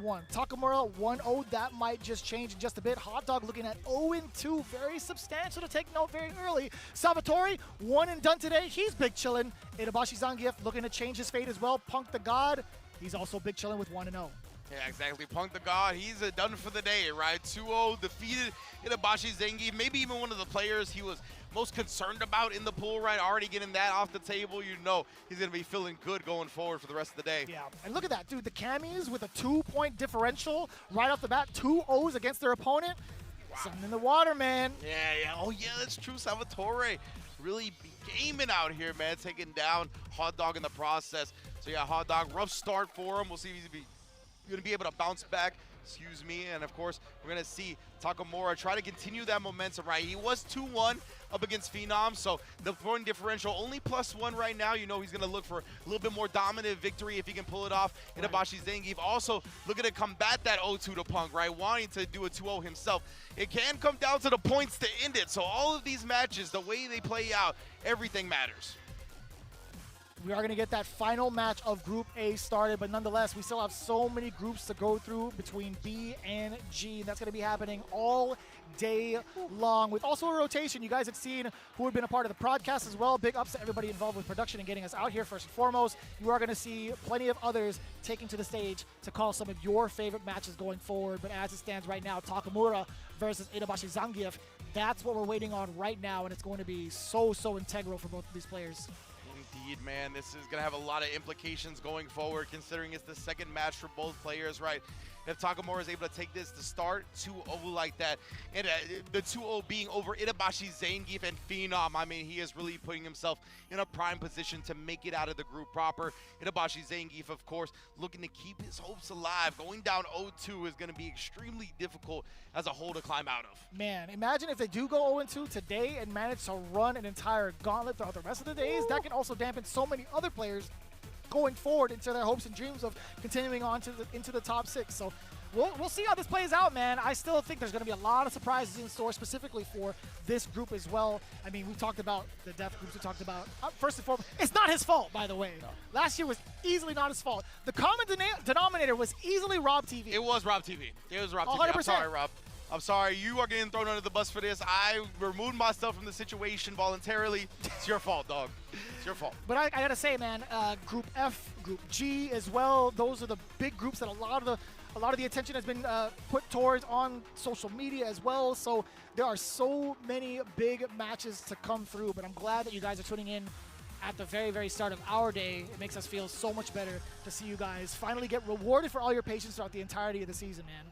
Yeah, absolutely, and it's cool because we've already gotten to see some of the fan favorites, right? Like the Phenoms, the Punks, the Itabashi, Zangiefs, Takamura, Salvatore, etc. But so many more fan favorites are still to come, right? Mena RD, the Birds, etc. Fudo as well. There's so many. Kakaru is going to be an amazing day. Shout out to Juicy Joe as well. I can't wait to see so many of these players getting to show out on an international schedule, an international level. Well, we're going to get this Itabashi, Zangief, Takamura match started right now. Looks like the button checks are over, perhaps. Maybe not. I'm not exactly sure, but we're going to find out soon. Of course, Takamura going to be rocking the Ken, Itabashi, Zangief, rocking his namesake. I love that, too. I'm really happy for him. Like, in Season 1, it was looking kind of rough. I didn't know if he was going to change his name from Zangief to Itabashi Marisa. Yeah. Like, I didn't want to see it personally. I enjoy the way that Marisa plays, but I am a big fan of Itabashi Zangief, and I think, you know, he has to stay with his character. He's done it to himself if he names himself after the character, to be honest with you. But, like, it was very, very hard in Season 1 for Zangief. I feel like mostly also, like, the toolkit that he had wasn't necessarily one to contend against the meta, but at the same time, I also believe that in terms of the development of the character, wasn't just thoroughly there. I mean, we had a couple of pioneers trying to do it. Itabashi obviously being one of them. We have Dr. Danny Pham also in the States really trying to innovate this character as well in the very early stages of Street Fighter 6. Yeah, most definitely, right. It's a bit of a struggle, but it seems like some of the Zangiefs have been able to put the pieces of the puzzle together, right? Yeah. Not only Itabashi Zangief qualified, but also Zangief Balado out of Brazil also has qualified for Capcom Cup and had an amazing showing at UFA. It wasn't just like he was able to show out in his region. He went to UFA. He got top 8 at that tournament, defeating Big Bird in the process, if I'm not mistaken. So, yeah, Zangief Balado, some of these players have cracked the code. Mena RD obviously has been dabbling with the Zangief as well. So this character has come a long way from where we first started seeing it in Street Fighter 6. One more side note, man. I got to pay respects to my man Ramsey. His level up journey with Zangief has been an inspirational one. When I watch that man play, low-key, I'm like, I kind of want to play this character. Like, there are only a few players that could do that to me, quite honestly. I'm like, yo, when I watch Ramsey play Zangief, like, he's one of them. When I watch Kakaru play JP, I'm like, man, I will never get the dexterity to play this character, but I'll try it. Those cats really deserve their flowers, honestly, for pioneering the way that they do. But we are getting ever so close to see Takamura versus Itabashi Zangief duke it out for their final matchup of the day. Yeah, I love seeing the players that can really inspire others with their characters, right? Like, we were actually out in Tokyo the other day, and we got recognized by one of the employees. They're like, "Oh, you guys here for Capcom Cup?" And they played Street Fighter 6, and he was like, "Oh, my favorite player is Shuto because I play Marisa," right? So it's just real sick to have these type of players that can inspire on these characters that you don't see a super ton of, whether it be the Zangief, whether it be the Manon, like with Idom, whether it be the Jamie that we see. Boost obviously playing a lot of Jamie along with the Ken over there in the States. So there's still so many players showing out with these characters. Obviously, Ja BM's going to be playing the Terry. Chris CCH might be playing the Terry. Truly, Who knows, right? That's another character that he's been dabbling with. But yeah, we're going to get it started very shortly here. I think they're making sure everything is prim and proper here right now. We're going to get a quick button check and then hopefully into the match next. It's Takamura versus Itabashi Zangief. Going to be looking to advance in Group A and obviously try to get into that top 16, which will be taking place Saturday, Friday for those of you in the States. And I'm glad you mentioned that too in terms of the inspiration of some of these players. I'm glad that you mentioned that story because that was 100% a factual story in that specific center. We were trying to poke around the conversation and maybe get a discount. That would have been godlike. Yeah. But fact of the matter is, Street Fighter 6 is definitely Japan's esport, man. I gotta say, they have been taking it to a whole different level in terms of the fandom and in terms of the player base itself. Yeah, and it's just like, it's really impressive to me how much the Japanese scene, like, gets to know all the other scenes, right? Like, I wouldn't have been expected to be recognized by one of these people from Japan, right? But the fact that they recognize you, me, all kinds of players that we were with. Oh, like, Yipes just, for sure at the arcade. When we went to Hey Arcade, as soon as we left from watching him, it's So like some players just flooded him. It's so sick to see a lot of the Japanese natives have all the culture from around the world when it comes to fighting games. Obviously, you can hear that with the respect to Punk, the fandom of Mena RD. But right now, we are going to get into our final Group A match of the day. Takamura versus Itabashi Zangief. This is going to have great implications going forward. Let's get it. God, I love that intro. Let's go. Takamura, Itabashi Zangief. Oh, and Takamura already looking to establish a fireball. Something that we didn't see too much of earlier on. But already having to guess wrong. Oh. I like that, while maintaining the parry as well, still able to cancel out into the OD uppercut. Counter hit again, committing to that run. Itabashi head to the sky. He was really upset with that decision making. Yeah, the fact that he did it off the stand fierce ride, so obviously that's gonna be the best time to do it. Oh no, just walks out of the throw range. SPD, Itabashi here. Ooh, okay. Yeah, sweep Takamura, not gonna get caught with anything, and of course the low crouch medium kick that God, exposing any type of stand fierce that you want. Put that away. Tetsugen Naicha, aka the Noisemaker. Takamura with a very explosive first round, dumping that level 2 where need be. He doesn't want to give any sort of remorse or recovery for Itabashi in that round. Shout outs to him. And again, Takamura early on, looking to establish fireball. Maybe try to bait Itabashi into something and just drive rushing behind it once he sees the fireball connect. Oh, that would have been disastrous. Yeah, I was going to say the Jinrai is a little bit scary. And I feel like Takamura is taking risks that Itabashi Zangief is not used to seeing from his Ken players in Japan, right? So I think he's getting caught off guard a little bit and missing some of these punish opportunities because he's just not used to seeing people take that risk. I mean, that should have been the key point against Takamura when he had watched, if he had watched Takamura versus Phenom. But Itabashi seems to be in a little bit more control now. Gonna be able to block that. Yes, sir. Get the wheel kick, Lariat extension, Boar's Dynamite. That's just it right there. The damage is so huge off of that punish counter. Yeah, gigantic punish from Itabashi Zangief. And he is definitely starting to catch on to Takamura's tendencies, right? We've talked about Takamura has been willing to bust out a lot on the invincible reversals. Great bait out from Itabashi there. He tried to get the cross fierce run cancel, but you run it straight into a level 3 that he jumps out of. Takamura, beautiful bait right there. I think the drive rush was off a heavy, so he was able to jump. That was good stuff. Still couldn't believe he recovered in time. That was immaculate. Busting it out with the OD uppercut, making sure to catch that angle against Itabashi's jump. No shot, no fear in this man's heart. Cold-blooded killer that is Takamura. As we had said time and time again, first game convincingly in his favor. Takamura is not afraid to bust out, right? Especially in situations like that. I love the fact that he was like, all right, off of an air tech hit where I'm going to reset back on the ground, I'm in burnout. Again, Itabashi most likely wants to abuse that fact. He's willing to risk the level 1, kills off of it. Man, Takamura's reads, the way he's been able to predict his opponent's decisions via the context of the match, immaculate. Yeah.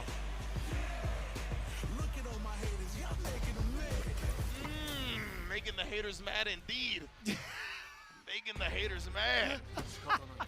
Giving him more to hate about. All right. Man, the spirit of Yipes is in all of us, I'll tell you what. Takamura, let's see what he does now. Spacing it out with a fireball to kind of gauge what the sequence is going to be from Itabashi. That fierce getting punished. Oh, and then he knew he would try the SPD after outside of the stand fierce range. That's tough. Jack on in there. Look at that. Now Itabashi's trying to bait stuff out, right? But Takamura not going to just bust out at every given instance.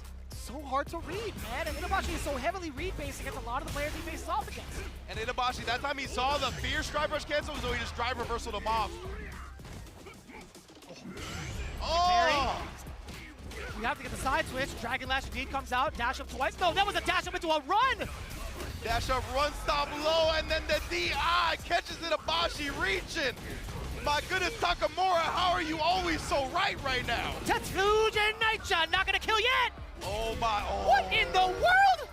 I don't even know. It looked like Itabashi was trying to scoop him up out the air. Man, that was tough. Takamura escapes with the victory. Oh. Exchange of blows, Takamura ringing out with that standing heavy punch. Itabashi trying to measure the gap with that medium kick as well.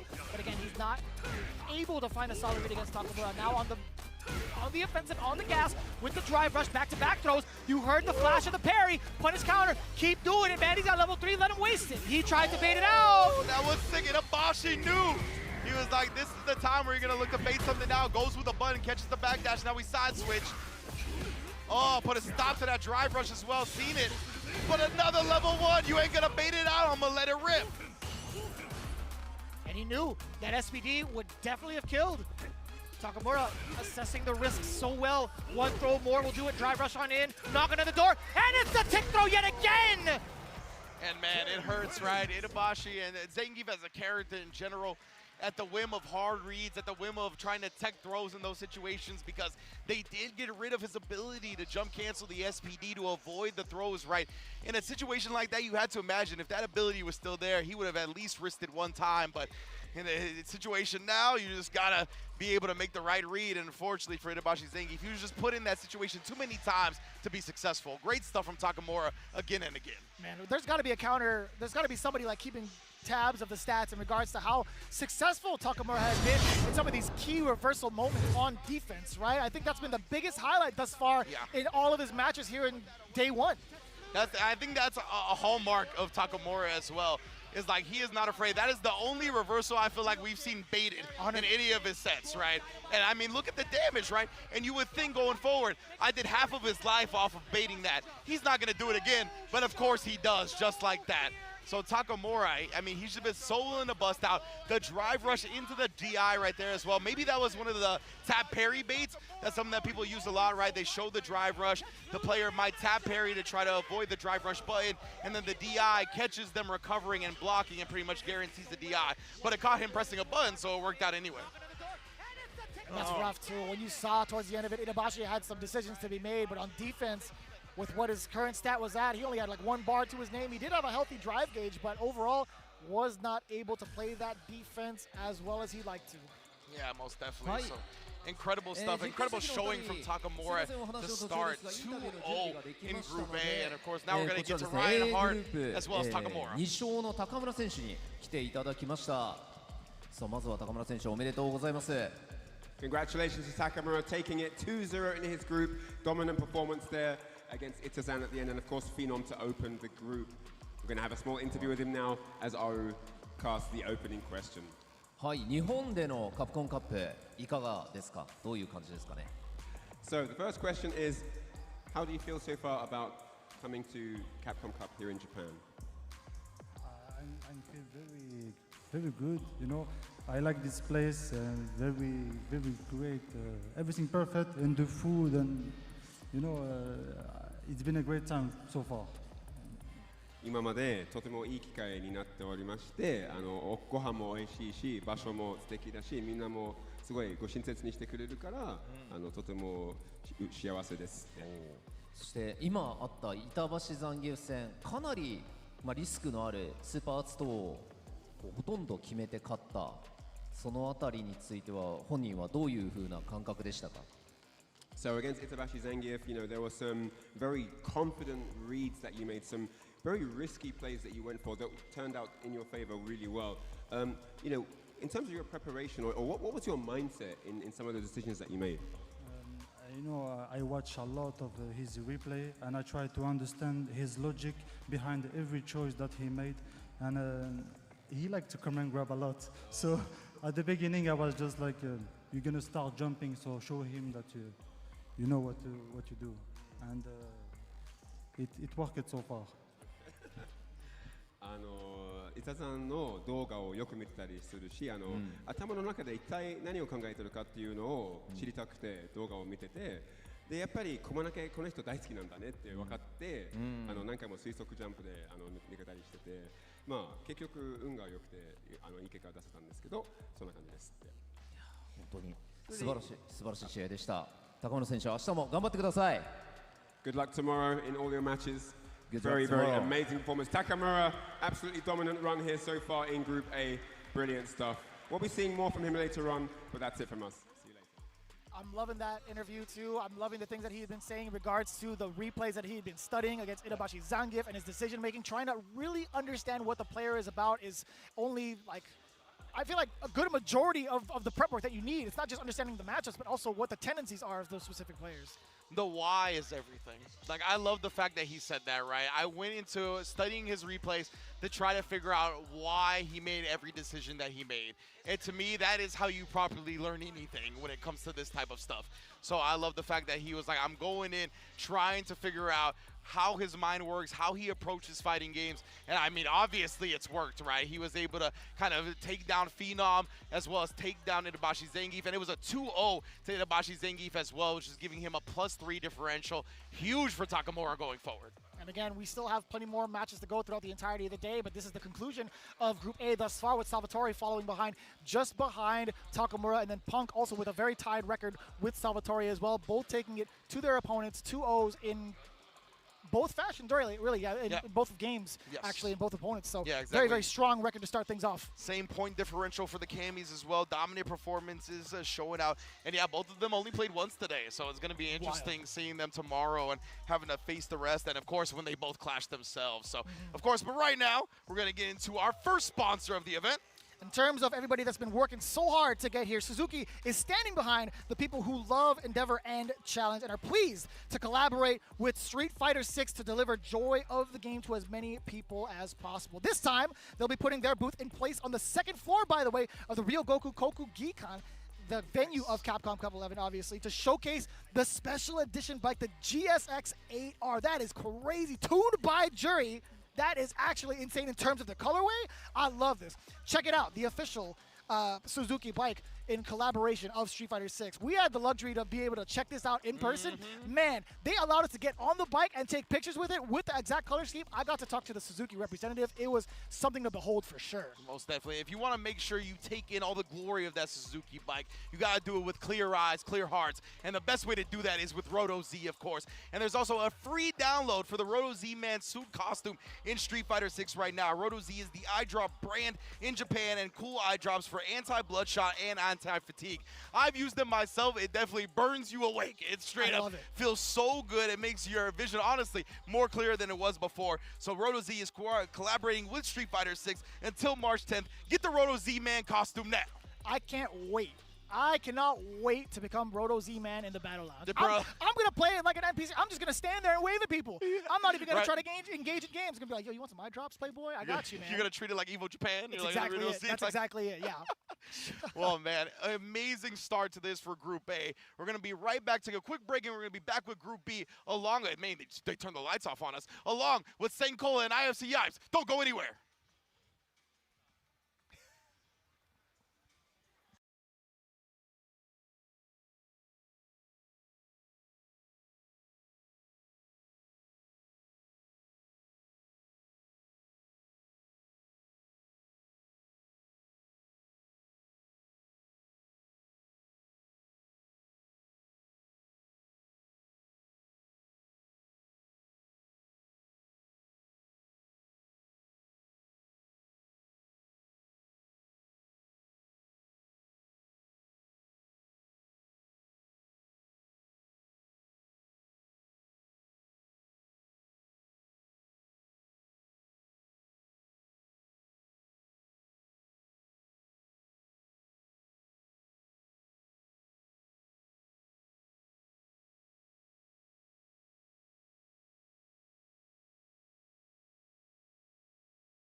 dreams become reality.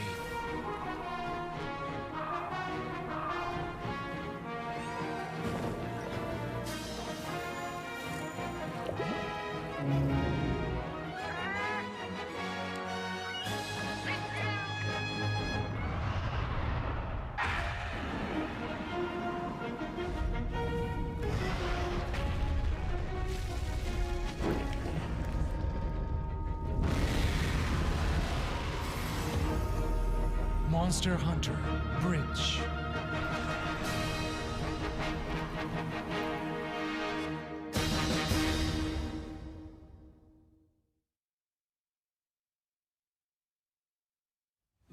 Show me what you have.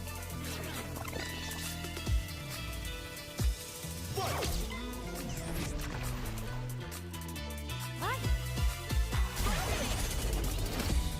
How silly.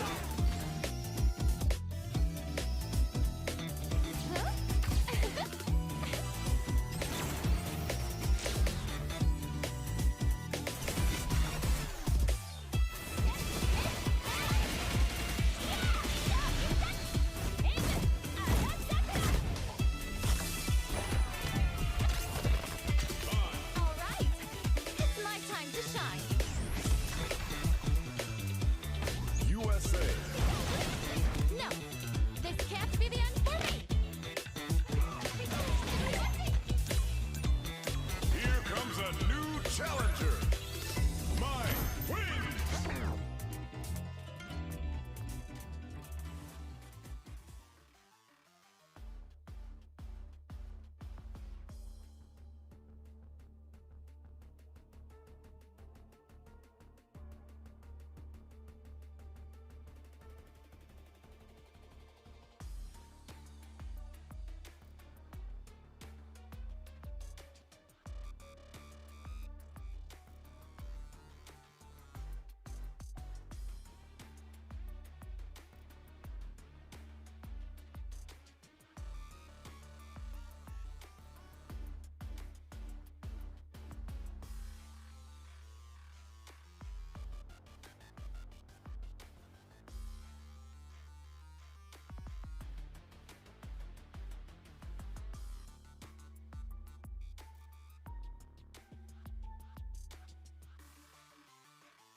カプコンカップ11、これからお届けするのはグループ B の5試合です。早速参りましょう。グループ B プレイヤーの入場です。 Here we are at Capcom Cup 11, and it's time, as Group A concludes, to introduce the second group, Group B here at Capcom Cup 11. Let's get to it. まずはベルギーの忍者キッド、ソルティキッド。 Hailing from Belgium, the young ninja, it's Salty Kid. So I'ma tell the truth, I get my grind on. You know the pressure make all of these diamonds. I tell them get back, step back. バングラディッシュのトラサイアニク。 And next up, it's the Tiger, Sai Anik.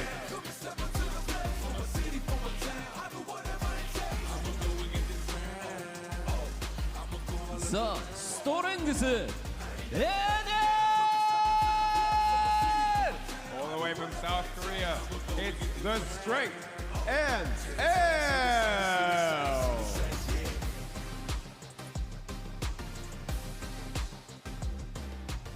パナマの偉大なる闘士グラントナカイ。 And next up, it's the Great Will, Ran Torakai.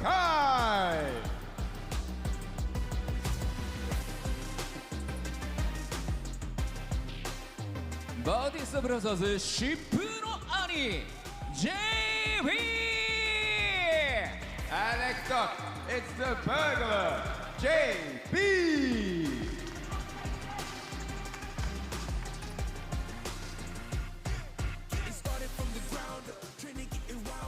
カリフォルニアの白い暴走特急ノーザプロディ Representing California, it's the Burn Express, Noah the Prodigy.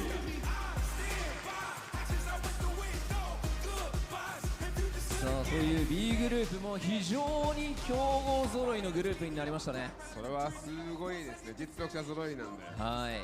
果たしてどのようなドラマが起きるのか、選手たちが会場を一周して、はい、ステージに続々と集まって並んでいただきます。誰が勝ってもおかしくはない話ですよね。そうですね。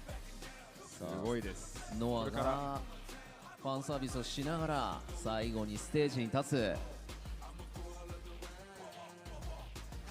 さあ以上の6名のプレイヤーがグループ B トップ16トーナメントの座をかけて総当たり戦で戦います。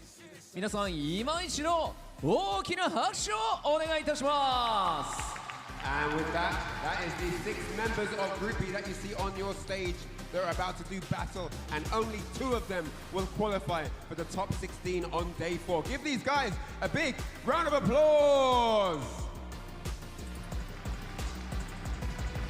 それでは選手の皆さんはスタンバイをお願いいたします。 All right, all players on standby. Thank you very much. さあここからは試合の模様を熱く伝えてくれる実況席の皆さんにお渡ししたいと思います。よろしくお願いします。 All right, it's time to hand it over to our amazing casters desk to call the action. Take it away. It's time for Group B, or as some may say, bust ass. Not because of what's going on the stage, because I got my boy IFC. I'm St. Cola, and we got some good obsidian action coming through. Do we not, my friend? I like that.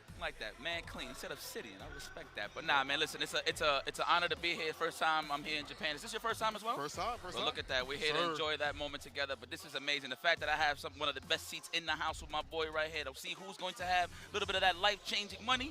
But just fear not. Of course, it's only day 1. This is Group B, of course. I'm a man. You definitely explained that very well. I respect that. Hey, so yes, that's what I'm looking for. Credit to you, of course. Yeah. But as you mentioned, we were trying to get down to that nitty-gritty. We're always talking about the first day, but every match matters. Every single iota, every throw loop, every perfect parry is going to matter. You've asked him down to that differential. Talking to Jammers yesterday, we were talking about how, we have our people that make it out and make it maybe not so out. We have to worry about the people that may be spoiler to a lot of things that may happen in terms of, causing chaos and things like that. So with this group that we have for Group B, there's a lot of Kimberly, there's a lot of Akuma as well. We've got a lot of variants too. Salty Kid, Sianki, NL, Grand Todokai, JB, and Noah the Prodigy round out Group B. What are we thinking about who's going to be the strongest? Well, I'm going to be honest with you. I could be a little biased here. I'm looking at the obvious JB and Noah the Prodigy. Yeah. But, of course, this is a 2 out of 3 setting. How comfortable they are in that setting, we'll see. But these guys are professionals, so it really doesn't matter. It's about who wants to start strong and end the day with a good record. So that's just how it brings it down. I mean, I feel like one of the I wouldn't say one of the heavy hitters, but somebody that you really got to look out for sure is Salty Kid. And I'm only saying that, not to say that he's not a killer. I haven't really had the experience to watch all of his gameplay. However, everybody has been bigging him up in this building, so I'm definitely looking forward to that. Of course, you see the matches right here. Salty Kid versus Unique. NL versus Grand Todokai. Shout out to Grand Todokai. He was at the verge of giving up and not even trying to qualify for this tournament, and he made it through his regionals through the World Warriors. So big ups to Panama in the building, of course. JB versus Noah the Prodigy. That is something that I'm looking forward to, obviously, because JB benched Noah the Prodigy in SFL, so Noah might be feeling a certain way that he might want to send us a message that you should have put me up front. Maybe we would have made it to the finals. Who knows? But that's for another day. Salty Kid versus NL, of course, it's a rounded up Unique versus Cloud JB. Shout outs to Unique, of course. I see he is from Bangladesh. Respect that we have a nice little conglomerate of just everybody around the world just joining here and play some Street Fighter 6, man. At the end of the day, we all share the same roof. We all share the same love. And that's the FGC, baby. So and honestly, last year, he wasn't able to get through because of visa issues. Now he is here. He has earned it. He's back in business. Has to go get Salty Kid. Scenic honestly plays a rotation of characters. He told me he's going to play Akuma. You know how players do, though. Yeah, man, I'm going to play this character, and then they play 5 other characters throughout the tournament. So he is mainlining the Akuma, despite the fact that we do see Chun-Li on the screen. From what I've seen over in the player lounge, it's been Akuma, Salty Kid on the Kim, as you mentioned. Not a lot of data unless you're really watching like and tuning into like Salt Mine League when he play, or at least the CFN. That's not a lot of data to pull from overall. Only data I need to know is if your mix-up is good, yes or no. That's all I need to hear. Kimberly explosive. I'm talking about one mistake, you are in the blender, and that is what Kimberly represents very well. Yes, and everybody plays Kimberly a little different. Obviously, they got the same routes to the stand fierce, the anti-airs, the whole 9. But definitely, I want to see what he brings to the table. Yeah. Unique, I know he's known more for the Chun-Li and the Bison. I know that's a secondary as well, so I was definitely looking forward to that. So maybe, I don't know, maybe if the Goki gets washed. I like how I'm in Japan, I'm actually saying you right said Goki. Now I'm saying Vega.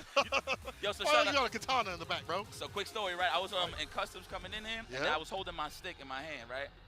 And he was like, oh, Street Fighter 6 Capcom Cup. And I was like, yeah. And then he said character. And I said, Bison. He said, oh, Vega. And then I just realized, I was like, oh my God, I was like, where was that? You in Japan immediately. But let's see, man, big shout out to Bangladesh, man. One thing about me learning about fighting games in general is I always want to know from around the world who is actually out there in the field trying to represent where they from. So Bangladesh, I haven't really heard much in terms of, not that they don't make noise, it's just I like that they have a platform now to really speak their mind and really showcase what this was all about and who and what type of competition, how fierce it is over there in Bangladesh. Shout out, you already know the vibe. True. Salty Kid, man, 19, woo! That's boy is young. Second, probably youngest player that we have out here. Youngest being Blas, but being 19 years old, cooking up the competition. We saw him in Street Fighter 5 with the Meek, if I remember correctly, so it makes sense to go to another mixed master that is Kimberly. And the way that he played, at least in the finals, he played against Kiko, I believe, which is a Cammy player, which is a good matchup for Cammy. He cooked up that character, did a lot of OD usage that seemed like it was risky, but it worked out in the clutch. So I'm looking to see that in the first of 2. That's a deadly proposition. If you're going to play out that where you get close to burnout, you make that risk, and you're willing to try to get that for the reward, get the damage, and her neutral's better now. That stand fierce. Her light button, it's hard to trade with her. She's got a little bit more stability in terms of neutral overall, and you already have a powerful mixed master like that. Yeah. He might be a deadly, I'm just saying, he might at minimum ruin many people's days. One of the things I'm looking forward to any Kimberly players, how advanced are their bomb setups is the question. So let's see.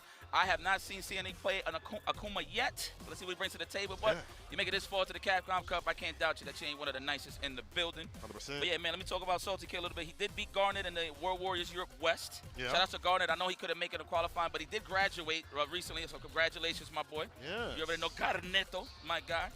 And of course, CNE beat Bad Sa. Hopefully I'm saying your name right, pardon me if y'all watching. Winning the World Warrior Asia South. So, man, the fact that he won the Asia South, you know how many killers is out here, dog? I was in the arcade chilling casually, and I'm playing nothing but killers. I don't know who they are. You know, you got the arcades that they connect like to different arcades. Just a random. Fire, though. And I respect that they kept putting their quarters in. I ain't gonna lie, I was kicking a lot of Gluteus Maximus. I ain't gonna lie in the arcades, but maybe I was in the wrong arcade. Who knows? But the thing is, like, you don't know how either person plays if they never traveled outside that much, you know? Right. Nick don't be traveling like that. Salty Kid, we've seen him in sub-tournaments in Street Fighter 5. In 6, he doesn't really compete as consistently And you as said he Salt used to. Mine as well, right? Yes, Okay. Salt Mine, we have seen him in Salt Mine a few times. But in terms of like consistency to other Kim players, not as much. So hard to get that data. So when you come in this first or two scenario, you gotta immediately get going, bro. You might get cooked up. We saw it with Salvatore just recently in Group A. Like, ain't nobody know about him, but we do know this is our first match of Group B. Salty Kid, Anik is going to be the Akuma. It's going to be the Kim. That's what's going to be up on the screen real soon here. We just look at, I think, a little bit of a butt check on our side of things. They're making sure everything's A-okay. You see our beautiful brown skin up on the screen. Yes, sir. Hi, how you doing? I'm so sorry. You know, usually when I'm like this, you see the big dome. You see the Thunderdome.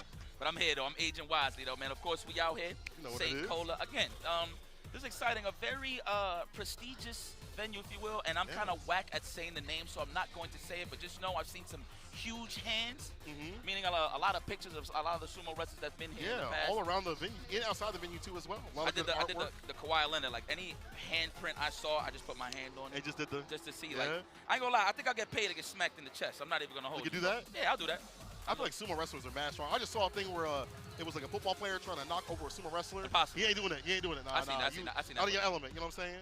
All right, speaking of element, though, we are going to Metro City. No Thunderfoot. All right, we're going to represent the T-Hawk Lily side of things. It's daytime. Yo, I am so excited to watch this. I hope everybody at home is relaxed. Let everybody know. I know it's a little late night wherever y'all at, but it's okay. Just know if you guys are gamers, you've been on the late night side of things, this is nothing. Just grab some water, maybe an energy drink or two, you know? It's not a bad thing. Whatever, gets you going. Some snacks, but it makes you keep tuned in, locked in. See who's getting locked out right here. Salty Kid. Here we go. Starting it off, Group B. When it's all said and done. Yeah. Let's get it. Yeah. Woo, that's the power of. Anytime you hear somebody's theme, I feel like that's the power of one. Let's see if he's gonna deliver. Opening gambit time, let's go. So round start, always looking for that for the Kimberly. What type of Kimberly? Do you like the slide? Do you like to walk in with the buttons? Salty Kid starting off nice and slow, trying to enter in with one of these buttons. Stand fierce, medium kick. Oh, delays the crouch fierce, gets a run up, and gets the command grab. Was respecting the dive kick there. I respect that. Sniping out the walk forward from Salty Kid. Nice, drop. There we go. Now we're going for mix. I like that. The safe jump stuff. Paid out the parry. Big damage. Remember, this man is a glass cannon. What a snipe out. I'm pretty sure that was a delay. And this should be a finish here. Proper. Salty Kid. Round number 1. That's not Salty Kid. That's Sodium Sam. He's done with you. First round. Fantastic stuff. Even calling it that super. That's a big waste of more. Unique does get confirmed. Heavy kick Tatsu for the maximum amount of corner carry. Drive rush, the fake out, but no DP. I feel like Heavy would have reached there, but he still has the corner position. But listen, it could be a side switch incoming off the target combo. No, we go for the level 3 off the vagabond. Even better. Kill the drive gauge, get your speed and power boost. Yeah, we need that power for sure. We playing RPGs over here. Now let's go. We're gonna walk up, pressure standing medium kick. No, we're going for the fist. We are attacking the drive gauge. We're almost home. He wants it gone. There we go. Dehydrated as usual. Do not panic. We do have a level 1. You can react to the drive impact. I like the demon flip to get out of harm's way, but he still get caught in the crossfire. Should this be enough? Survey says. Not just yet. One more touch though. One cancel. And so hard to deal with her against that walk back, the sweep off the feet. Hey, that's defeat. Salty Kid with the first game and doing a fantastic job of honestly harassing continuously and burnout, starting off slow and then just keeping on that momentum. You should do with the character. I mean, you know, the name of the game of Street Fighter 6 is try to keep it in the middle of the screen as much as possible. Salty Kid is doing a great job at walking down Nick to the corner. However, Nick, though, it looks like he's getting a little more comfortable here. Trying to snipe out the obvious, but Salty Kid is giving them different looks in the neutral. Pressing on plus frame, shouldn't do that. Delays the jab, was able to get the counter conversion. He don't believe in staggers. Very nice. That's the thing about Kim, not having the best in terms of defense at all. All you have is level 1 to your name to bust out. So 100. Keep that open, going and flowing. OD, go show you can go sit your ass down. I like that. Love that expensive OD reversal here from Nick saying, you know, a lot of cash is on the line, but I'm gonna let it rip to survive. Going for the counter hit. I like that Salty Kid went for the driver's crouch jab to snipe out the cross strong attempt for sure. That is, of course, Nick was thinking about it. Better punch right there, just on the anti-air. It's with the crouch fierce, up kicks, Tatsu right after it. Teleport in for the throw. Oh, he's in his element with the mix up in the corner. There's a guillotine, no pack, no goes for the crouching light kick, wakes up with a light right after. Leonki, careful now, did not get the drive impact. Man, all right, now he's throwing them off with the demon flips, pressure for sure. Salty Kid has been doing a great job sniping out those demon flips. Okay, but watch your legs, though. And you see with that stand, light kick, and that sip of calamity. CA, damage on the way. Open up. Daddy's home. Sianki brings it back from the brink. I was looking like it was a little bit of beating up in the corner continuously, but Sianki switches it up, puts on the pressure that Akuma can do with the demon flips, the stand mediums in the corner. Right. And routes it back. We're game to game right now. That's the thing that throws off anti-airs, man. That jump elbow from Kimberly. It's one thing you don't want to pay attention to something obvious. I'll tell you that right now. All right, trying to catch that wake up technical, possibly or the parry. That was the safest of jump, so he would have been all right. And with his drive rush meeting, stand ears in the adamant fist, trying to confirm, trying to get a punish counter or a trade. Salty Kid's not biting. Good defense, don't crack. Oh, I like the jump back, switch it up a little bit. Oh, nice whip punish. Right on the recovery of the standing media kick, beautiful. Now, are we gonna attack the drive gauge? I know that's what I would do, it's expensive. A lot of write-offs here for sure. Take that trade, the burnout. He tap parry, you should have did that. Before drive impact, can you survive the 4 fears? The adamant fist don't miss, you're that close, bro. And Sianki, set point. Good checkmate right there, I like that. Bangladesh in the building. Oh yeah. Chuck that plasma, get into the overhead parry, successful, beautiful, perfect. All right, we're going for the pure corner carry, forget the damage, we want positioning here. Oh, the neck hunter. Stop watching. Extra throw, drive rush, yeah, don't go for the anti-air, we've seen that already get blessed or avoided. Back to mid-screen. Sianki should just commit to the cross show and drive rush regardless, especially from that range. Yeah. We got a drive rush, a possible finish. Wow, is that for the catch? No! What a way to give it to a hand it to him in a silver platter. We survive another day. Oh. Final game, final round. All comes down to this. Bar at the bottom, all juice up here for Salty Kid. If you're him, you're probably gonna pop level 3 in this interaction. I would assume get that boost up right now, get your bar back. Oh my God, no, not yet. All right, bomb setup. That's the first one of the set, mind you. So it's just straight, nothing but buttons and neutral, no setups yet. Oh, threw him off, thought it was a dive kick, but credit to Salty Kid for trying to delay with the crouch fit. Slight walk no! back. Whip punishment didn't find the full confirm. I could have been a lot more. But damn near burned him out with like level 2 periods in. He went for it again. Nah, Salty Kid is blocking, now you're dropping. Your drive gauge at the very least is going Sianki with no Bartha in the corner. Salty Kid, this is your game to win. Yo, what's in the world in Bangladesh? That's kind of crazy. That's already 2 attempts that it failed on both of those attempts with the wake up level 2. Well, there it is, ladies and gentlemen. Salty Kid moving forward, never backwards, adding some points to the board here in this beautiful round robin. Oh, wait, what was that? What's that card? What is that? Bro, I can't scan that QR code. That's way too small. Are you serious? What is that? You gonna hand it to him? He said, hey. What was that? What was that, though? Lessons? You need lessons, bro? I got you. I don't know if it's that. I don't know why you handed him a card. He's like, here. That's crazy. He's like, here's my card. Wow. Well, listen, credit to Salty Kid. I actually got to know the lore behind that. I got to know what the cards are, bro. To me, it's got to be like, you need some training, bro? I got you. That's crazy. Well, let's check the highlights real quick, man. I mean, they're both aggressive, of course, swinging in all cylinders. Shout out to Jammers. Had to add that to the vocabulary. All right. But it's always that fill-out round, man, to see exactly how people react, how people like to hold up when it comes to throw situations. That's the most important thing when it comes to offense, the throw. So credit to both of these guys to be great on the defense and not shying away for how they really play. Of course, you saw Sianki waking up with a lot of level 2s. But credit for Salty Kid for being well on the defensive side and just ready to stagger when he really needs to. On the reverse of things, I think Sianki was honestly going for way too many risky things. We saw him like in his turn into like a level 2 or bust out a little bit too obviously when that hasn't been working. Maybe delay jab, maybe walk up throw a little bit too so if you're up in the corner you see them kind of walking back and things like that. I do feel like if he adjusted that defense a little bit better, he may have stayed alive a little bit longer. But well, coulda, shoulda. Right now, it's Salty Kid with 2 games right there over the 1. So that's a pretty damn good start. I mean, credit to the match of both of these guys reacting to like the jump in elbow or like the demon flip. Salty Kid was successful about twice in terms of punishing a delayed dive kick demon flip. The guillotine, yeah. Then he was throwing it up. He was throwing it off with the guillotine, exactly. So that's the difficulty in that matchup is like there's so much variance what he can do. And that crouch release doesn't always reach. So we're gonna be seeing some more Akuma on the screen. NL, aka Never Lacking. Shouts to my boy Rob for that one. And Grand Totokai. That's actually, well, that's why we see Bison. Look at the names, though. The Strength versus the Great Will. NL, of course, hailing from South Korea. You already see where he actually gained his spot, was in the South Korea regionals of the CPT World Warriors. And, of course, Grand Totokai, listen, I want to highlight this guy because he's a prime example of never giving up. I don't know if you follow him on the social media side of things. One of Panama's best. He might be Panama's best, to be very honest. I mean, if he made it this far, he is. Yeah, so the thing is, when you see on social media, you see somebody really stressing that, you know, they've been failing or they just haven't gotten the results that they garnered. That's a better way to put it. Yeah. You know, they put their emotions on the line, like you really see it on their sleeves. You know what I'm saying? I like seeing So the fact that I seen him stress that much, and he actually thought that he wasn't going to make it to Capcom Cup and then make it through the World Warriors in Central America West, like that is one of the greatest stories, and that's what Capcom Cup is all about, man. It's not how you start, it's how you finish. You need diligence when it comes to these FGC side of things, fighting games in general, because not everyone can win. There can only be one, and let's see who's going to set the tone.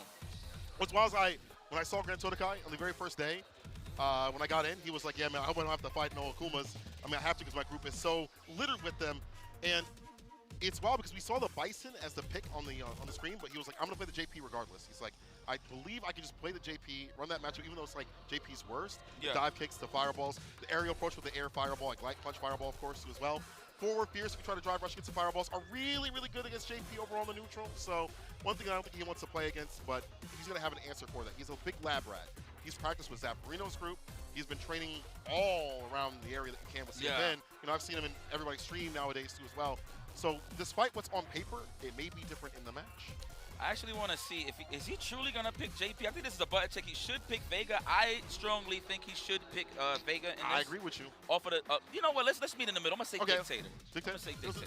But I mean, I just freestyle both of them. They both sound fire. I'm not even gonna hold you. But the thing is about that matchup with Akuma and Bison, Bison already eliminates the Demon Flip approaches. Delay, OD, Cycle Crusher smokes all of those options. Yeah. That's why you're gonna see a lot from NL in terms of placing fireballs. You're gonna see it more on the crouching strong, low forward range. Yeah. The good old John Choi. Shout out to John Choi. Close range fireballs as well. Yeah, yeah. So, variants with OD as well. If they try to go for like Sam medium kick and then knockdown. Yeah. So I think it's very important for NL to take away the scissor kick option entirely. So he has enough reactions to walk up and block a scissor kick and punish it with a stand short. That's perfect.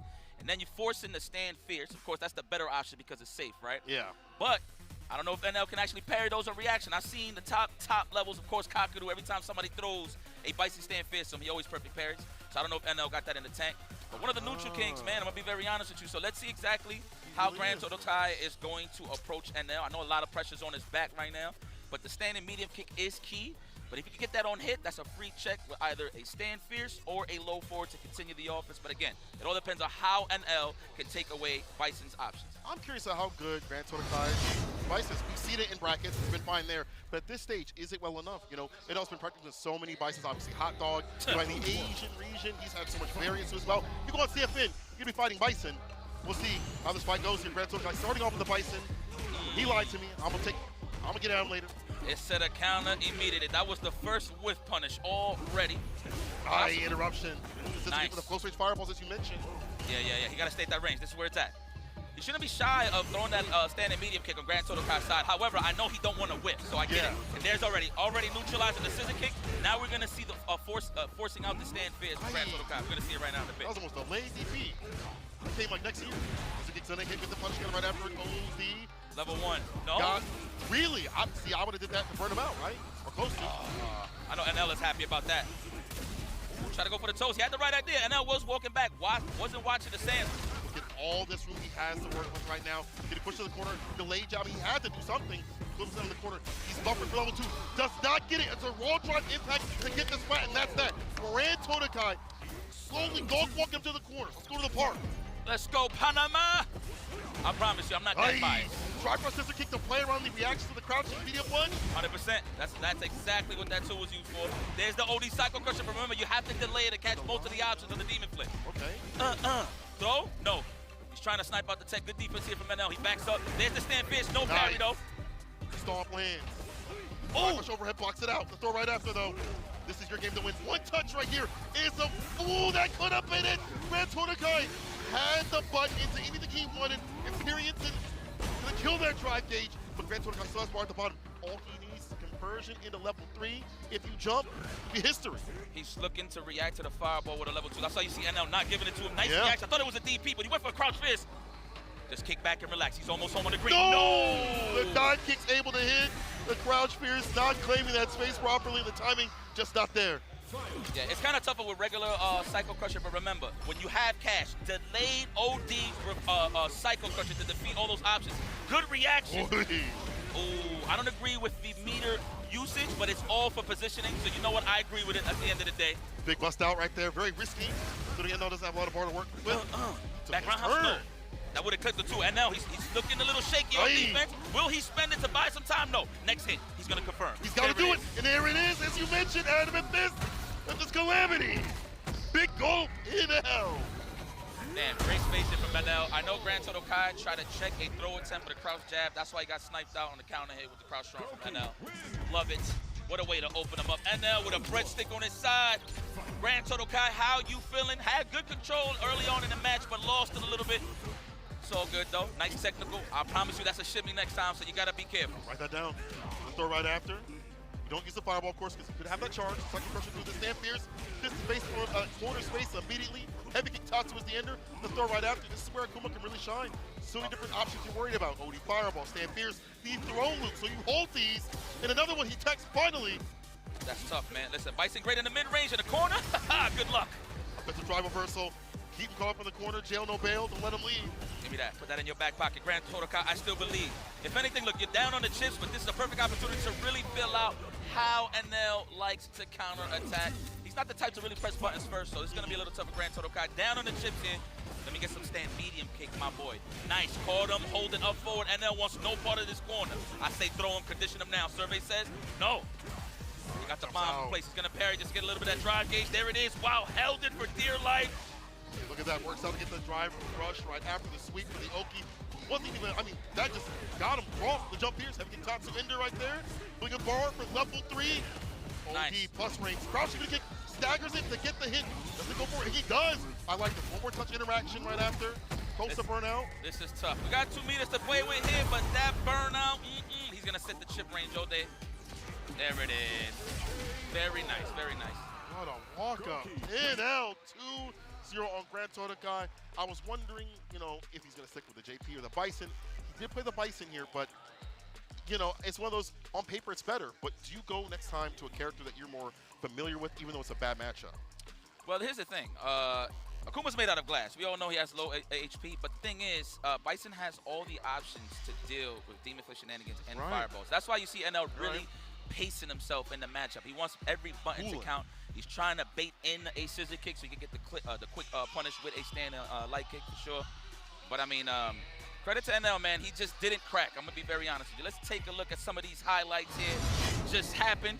I mean, I personally like this matchup. This is 5-5. I'm gonna just have to break it down to just experience when it comes to NL. Grand Total Kai again started very strong, but in terms of adaptation, NL has been here so many times. Of course, a returning Capcom Cup delegate, right? Yeah, as well as, and now that we get that it's either he's really, really hot, really, really cold. It seems like a really more hot sort of, from one that we saw at EWC, right? Like, didn't really make it to the pools as well, like he wanted to. I think he's been struggling with the game a little bit with Akuma. It's a hard character to play at high level, but he's got to a point where he understands the game plan to be a little bit more patient. As you mentioned, kind of let people walk into him, kind of play buttons into him, and then react right after, whether it be like delayed jab, whip punish, whatever it may be. He plays around those intentions. So he kind of lets you go first, off the dance, and then he ends the dance. I like that. All right, that's over. The date is over. That's it. Grand Total Kai, of course. Panama gonna have to kick back. Hopefully he don't feel a little bit discouraged. Again, this is group stages, so you definitely have a chance. One loss ain't bad. But I will say this, those rounds really count, man. Yeah, they do. Those counts really count. You could be like 2-1 with everybody, round for round, but whatever. We talk about that as the show goes on. But this right here is what I am looking for. The burglar. Wow, he robs? Oh, he kind of does, actually. That makes sense. JB, of course, winning all the way from the Canada West Regional Finals. Wow, you went out there and took their spot? You disrespectful. But you know what, it is on your side, so it makes sense. Versus the Burn Express, Noah the Prodigy.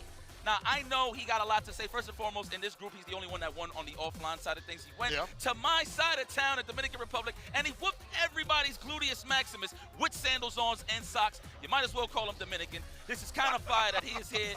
And just to represent, of course, he's been talking for it for a hot minute that he's going to be in those grand stages. He did it at EWC. He won Blink Respawn. And here he is in the grand stage of Capcom Cup. But this is a little personal here because, I mean, if you watch SFL US, this man was benched. He was riding the pine. This man had a two-way contract. He didn't even get a chance to get off the bench. That's terrible. But now we're in the grand stage, one-on-one. Let me talk to you, Capitan. This is when it gets serious. Ooh, let me show you what I can do. You know what I'm saying? I'll put you on the bench. That's crazy work. I mean, it's one of those things where, like, you know, in a team-based tournament, maybe that character doesn't fit or that playstyle don't fit. But you don't know it. He want to go out there and play. He want to show his stuff, and he wants revenge. For all the people talking about him, even outside of Street Fighter League, you know, he has a big chip on his shoulder, but I feel like he's one of those players that deserves to be able to talk his stuff. As you mentioned, all those accolades, beating top-level players at many tournaments, cooking, as he has said, people's favorite players, you know what I'm saying, becoming actually a crowd favorite out here. I mean, so, there was literally, I'm sorry, brother, what you going to say? No, go on. And I was going to say, like, Noah been here for a while, man. Like, there's pictures of him, like, the stick was bigger than him playing Mago. Right. And tournament stuff, Mago laughing and stuff. And then years later, they're playing online matches here in Japan, which is nuts. And just reminds me how dusty I am. I'm going to be honest with you. Blessed, though. I'm not complaining. Yep. But here we go, though. Noah the Prodigy versus JB. JB versus Noah the Prodigy. I know unnecessary, but I just have to hype it up. Yeah, you know. Got to let people know. Rashid versus Luke. Changed up a little bit since the previous season. Obviously, Rashid doesn't get the Oki on everything like he used to. Perfect parry to start things off with the drive rush jab. Puts him up in the corner. TK dive kick. Burglar. Rob this man. Gets outside the corner. Gets some distance. Right back in there, though, with the Stand Fierce attack on drive gauge. That drive impact. And Noah, well, as y'all know, going to burnout. He's fine to do this. He's got that bar at the bottom building up. Wow, that's twice. Already JB sniping out the throw attempts. Now he in chip range. Oh, what? That man hit him with pure athlete's foot. All heel. Yes. Battered by the bunions. My goodness. What is this? This is cobblestone they fighting on? Well, it is. He don't care. Shout out to Lee Chung in the background on the left. We'll show. Oh, watch your legs. Try to walk back. Looking for that neutral for the whip punish. Noah initiating neutral very quickly. So many dashes up, trying to get for the throw. JB breaks. Oh, that's a frame kill? 3 dashes, huh? Look at that jump. Heavy kick, neutral jump of all things. Noah has some of the most magical jumps. I think it was Banana Kid that had said that. These neutral jumps have been working out so well to catch some extended buttons. JB dashing up. The one-touch scenario. You could have committed the kill right there. You're going for a throw, but either way, lay him on the mat. One more touch. Oh, the jump back. God. That's the Uriel Florio killer right there. The bait out, the drive reversal, the jump back, medium kick. So much range. Not strange to see it. No one with one game. That was. You know what? Hey, that's a very Noah-ish thing to do. That's one of his best baits. He walk up, make you think it's gonna be a crouch strong, but he jump back and punishes the drive reverse chow. Wow. Very smart stuff. This guy Noah, I'm telling you, he got a chip on his shoulder, man. I had to talk to him. He said, listen, if I got off the bench, we would have had a shot at being on both events. So I'm just saying. We would have been up there. Listen, there's a lot on the line. Not only is he fighting for himself, but he's fighting for his family. His family's in attendance. His pops and his brother are here, bro. And I know they're related. Oh, I know. Yeah. There we go, JB. I like how he took some time into the character select screen just to slow down Noah. That's the thing about Noah the Prodigy. He is super heavy on the momentum side, but JB, though, he knows how to cool that off. So let's see if he can apply that in this game right here. The jump back right there, avoiding the back throw from happening. Drive rush. Back throw still happens, however. Yeah, there's a lot of distance. No whip punch against that 4 Fierce.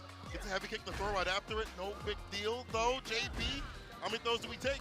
Nice. Try to bait the drive reversal again. This guy's a scumbag. Back in with the throw. No OS there from JB. Sometimes you just got to commit to the drivers regardless to avoid the opponent's counter. Yes. Force fed him. Yes. You like the beach, you never been there? Well, here. It's in my pocket. Airplane. Whoa! Forward heavy kick. That's so smart. First, the crouch, you kick. Beautiful option. Okay. Hold on now. Get the bounce. Throw him now. Oh, he's looking for it. It would have worked, yeah. I feel like conditioning first early, then lather the shampoo. That is definitely the plan here. But Noah the Prodigy just giving them different looks on defense. The scoop, wise choice there from JB. Nice, the wake-up jab. I got to fill it out. I don't respect your offense. And here it is, the category 5. Yes, sir, the wing condition. Pushes man a little bit, delays the stand, medium kick. No hit, though. Noah not biting. Sends it at him. Kick, push, goes. Light, mixer, drive, reversal, even with the enhancement. Noah in burn up. He saw his bar at the bottom. Yeah, he's good. He's good. He's one reaction on drive impact away to just finish the match. A raw level 3 will end this. Even I don't think a confirmed will, but a raw level 3 would definitely kill him. I know JB's not going to give it to him. Yeah, especially with that charged up heavy knuckle right there. Be so careful. Cancel right into level 3, so you can't drive impact that. Oh, there we go. Nice choice, I like the stringing him back away. Nice overhead. Noah's known for those, and a lot of people get cracked. And there is the level 3. That is enough. Oh, there it is. Oh, Noah's popping off. Oh, is he? Wow, I'm looking up. Bro, he throwing stuff. He throwing stuff. It's the professional. Listen, Listen, he's comfortable. The guy is comfortable. Look, it's straight socks. The socks, bro, the sides are off, the shoes are off, just the socks are on. That's it. This guy, and I know he wanted that win badly. Look at him. He's like, you thought I was playing? Huh? You thought I was playing? But yo, check the shoes. He got none. Well, he took them off. He had them on while he was playing. Listen, man, shout out to everybody in Japan. I think he's a big favorite out here. When he pulled up, a lot of people was He got a lot of fans, bro. I didn't know that. I know. Obviously, we love him back home. Yeah, I know everywhere else. He, of course, showed him love. But back to the highlights. And, man, it's just, I feel like JB was just trying to find a way to slow the man down. When it comes to being the pain train, if you will, it was Noah the Prodigy, man. And, of course, showing the strategy that he is known for, early burnout. Nobody is scared of that, right? In this case, it's Noah the Prodigy, I should say. But he just had full control of the match, man. I mean, the thing is about JB, he likes playing super clean. So if he plays a super clean player, he'll do very well. I mean, he does well against everybody. But in this situation right here, someone like this dirty? Yeah, he just kept plowing through, man. I'm going to be very honest with you. And it's so hard because like the neutral jumps and things like that kind of dissuaded like the dash-up game, the jump back, and the OD fireballs. Like, when's my turn going to happen? You know, the momentum shifter happens so much from Noah, and that's how he plays. Even if you play Noah, you know what? I'm going to give Noah some credit. I feel like he's evolving. People know him for like being a Burnology type player, you know what I'm saying? But he's been going less and less, use the bar more, engagement for OD fireball and stuff like that. I feel like his footsies have gotten better. His ideation in terms of like there's another player on the other side is better too as well.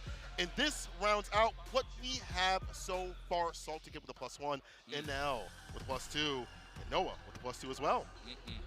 Noah made a statement with that one right there, my friend.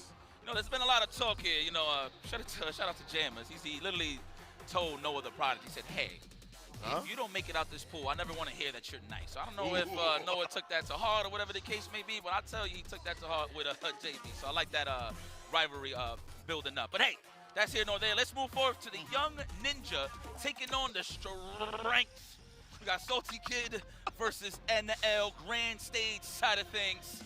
This is going to be an interesting one. I don't know what he tried to do here with the elbow. Credit to the production team here. Throwing bows, that's what. Is that the level 2? I think that's what it is. It's the level 2. Oh, where he it might have been the level 2. Maybe. Got a clean elbow, man. Shout. Yeah, no ashiness on there. He put the lotion on there. I mean, I'm a little ashy. I ain't gonna see, that's why I'm wearing this. I ain't gonna lie. I'm with you. I'm embarrassed. Every time I see a clean elbow, I'm embarrassed. But no. Speaking of clean, though, both of these guys have been playing amazing. Salty Kid versus NL. Again, Salty Kid wins World Warrior era, beating the likes of Garnet. Man, again, I don't like being a broken record, but shout out to my boy Garnet, though, man. The dude graduated. I'm sure he's watching right now. So if you're watching, my friend, or you're gonna watch the footage when you wake up, we love you, man. We miss you, my friend. And all love to Savior Games and those people out there. Yes. Doing it big for like, the younger community, for gamers. Anytime we have people that are doing the best to raise up the next generation of players, or just help out players in general, big credit, big love. Hey. But by the way, though, Salty Kid, you kind of nasty for this. So I got a card for one of his homies, Local Legends Consulting. This man is passing business cards after he busts ass. Okay. So we got the card right here, ladies and gentlemen. Yeah. It says competitor of esports. Is this his actual government Besson? He done given the government and the QR code. Why does he look older in the picture though? That's true. Is this him? Yo, this is crazy. It's like, yo, I'm an assassin for hire. Yeah. If you want to pick me up at any point. That's crazy. He handed that over to after he lost, bro. It's called Local Legends Consulting. Now, mind you, is this like a tournament local? I need the lore. I need the lore. We need more, you know. But it's crazy that he handed that to somebody that he lost. So does NL get one if he loses, or does NL rip it up? I'm pretty sure. Will he take it is the question. Exactly. He said, no, I don't want that. We'll see, though. The other side of that real soon. Salty Kid NL is our next match. NL, as you mentioned, has been playing a lot cleaner, a lot more informed, a lot more confident with the Akuma, which does take work, and it leads to a lot of success. Guys are, they definitely break the speed force, aka amazing walk speed for both of these characters. So at any given time, it can get explosive. Already the commitment from NL from the low forward drive rush. Oh, I like that. The reset the Adamant Fist, gets the throw right after it. Still going for the conversion to get the Oki. You see those legs? They staggered. Yep. That's how you can tell it's good neutral. You see Akuma? Staggered legs. Scoop, okay. Looking for that counter hit, big damage. Nice anti-air, and he got him in the top height to get the Izuna drop, I would like to call that. Oh, yeah. I know that's not the name of it, but hey, it's Bushin style. That's all I know. It looks like it. Oh, the bust up right in between. We see the gap. That's it, red, meaty fireball. Don't anti right there. That's fine, though. NL, gotta be careful. He's in burn up. He does have level 2 if he wants to bust out at any point. I think the corner. Oh, he makes him crouch. He's gonna get perfect distance.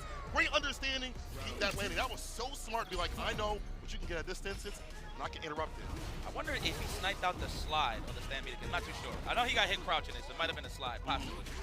Either or. The overhead blocked, I like that. He fuzzied it a little bit. Open up, knock, knock. I got something to deliver here. It's pain. Oh! Hey! What? RANFIS in the level 3 immediately. I like that. Just not to buy time for the drive gauge to recover on NL side. Yeah, straight kill it to out. business. Drive rush, like crouch fears, backs away. Slight walk back again from NL. He's so good about like getting like 2 steps back, get a jab off, and stand fierce off, trying to go for the overhead reset. Did not work out. Salty Kid trying to find the perfect space. Now trying to apply the pressure with these jabs. Burn pressure off of light now is way better, and Burnout did not get the spot to crawl for that.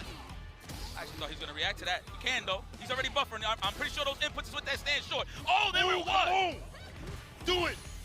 Oh! If you would have hit the medium, that would have killed this cat. Scaling.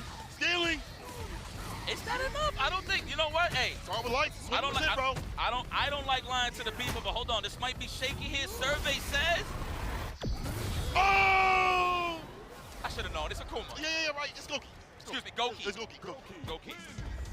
Well, actually, let's go. go. Goki in Japan. My man's getting his craving on. Let's go. Until you're on the list. All right, watch the legs. Heavy kick Tatsu, Ender to put him right up in the corner. Nice finesse to bless, that crouching to punch. So good, he says so much reward as a shimmy tool. Oh. Like, I want the corner. I'll play out here, that's how confident I am. You know, I respect that because he was healthy, but this isn't Kuma we talking about.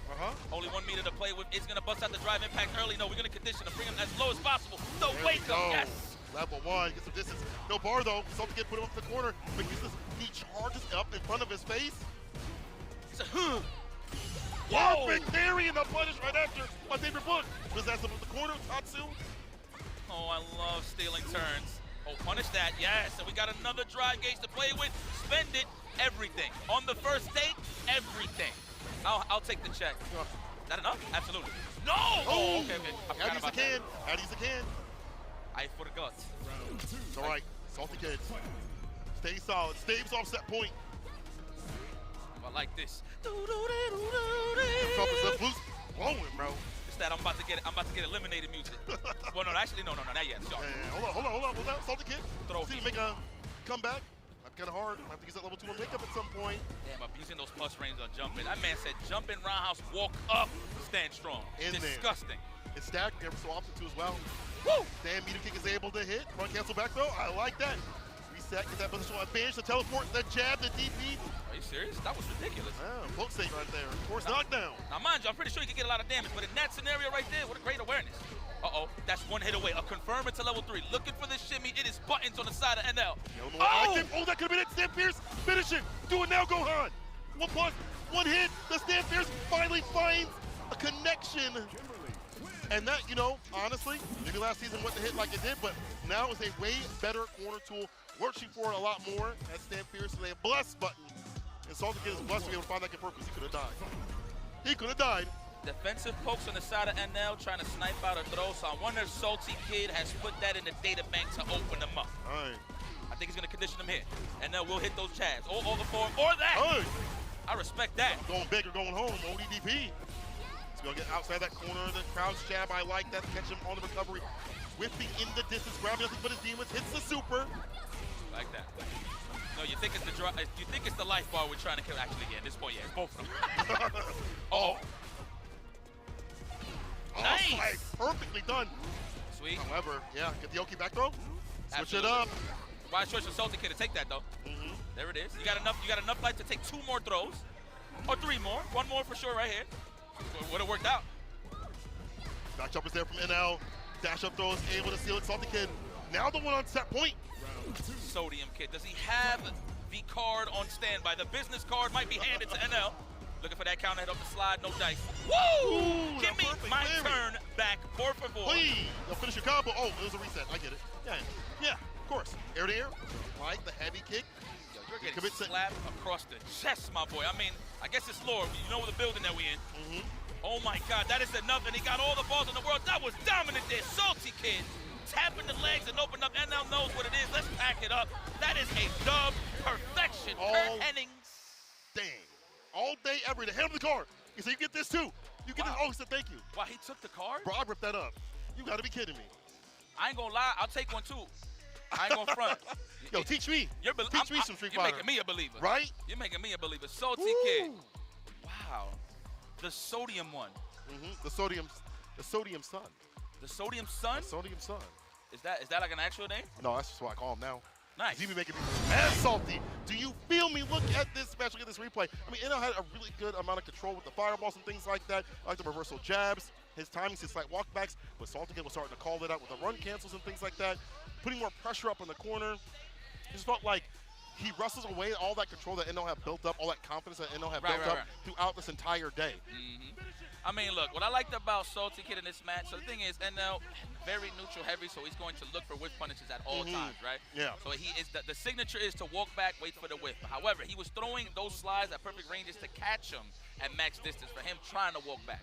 So if anything, that's just setting it up very nice for Salty Kid to just start some offense. Yes. So very nice, man. It's just, you see the confidence. I'm not too sure if he's actually dropping combos, but I like those scenarios where on hits, you turn it into a mix-up. At least one time he did go for a throw just to reset like his corner position, right? And that was smart. I feel like that was better than going to like mid-screen where Akuma could work, put him in the corner, harass the drive gauge, kill the character from there, which is a good thing from Salty Kid. Those moments are good. Some of them I think were nerves and drops, but if you want to stay solid regardless of all that, I gotta say, Salty Kid. You fire. I ain't gonna lie.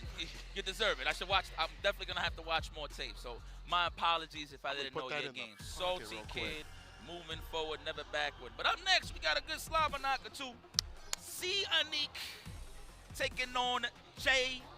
Okay. Look at the point spread right here. Who's looking comfortable and who's not? There is not that many powdery donuts. Yeah. Actually, no. There is. I'm sorry, I blinked too hard. But in terms of like totality though, it does feel like it's a little bit on the closer side, like the 2-1s and things like that. Haven't seen a lot of blowouts except for the Ground Sotokai and NL match, and the Noted Prodigy and JB match. So for JB, he needs this. He needs as many matches as possible. He needs a 2-0. Would be great for him. You don't want to end the day losing all your games at all, and things come down to the differential would be problematic. I think JB, if he really has to worry about I think the biggest problem for him might have been Noah the Prodigy, and that might be a problem. I think so. I mean, I can't doubt nobody in these groups, dude. You could just be great at any given day. You know what I'm saying? Yeah. It also, again, some of these players that you do not know, their style, how turned up they are, the lack of stress for them because there's not as much pressure for them to compete at a high level, you know, for NL. Yeah. It's like, dang, you better be good. I mean, but someone like Salty Kid, you know, man, we're different. It is what it is, man. But they're all trying to get that million, though. You know what I'm saying? They're all trying to get that million. Dog, that's a lot of zeros. Yes, sir. That is a lot of zeros. But yeah, I want to see JB be a little more, let me not say reckless, just be a little more commanding with your offense. He's definitely a clean player as well, looking for those whiff punishes as well. I mean, you've seen he got steamrolled a little bit by Noah the Prodigy, and I feel like that's just in his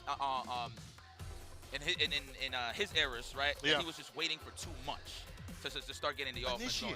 Initiate. There you go. That's what I'm saying. He did better against Noah when he did drive rush forward heavy kick. Like when he started off with that, he coasted him to the corner.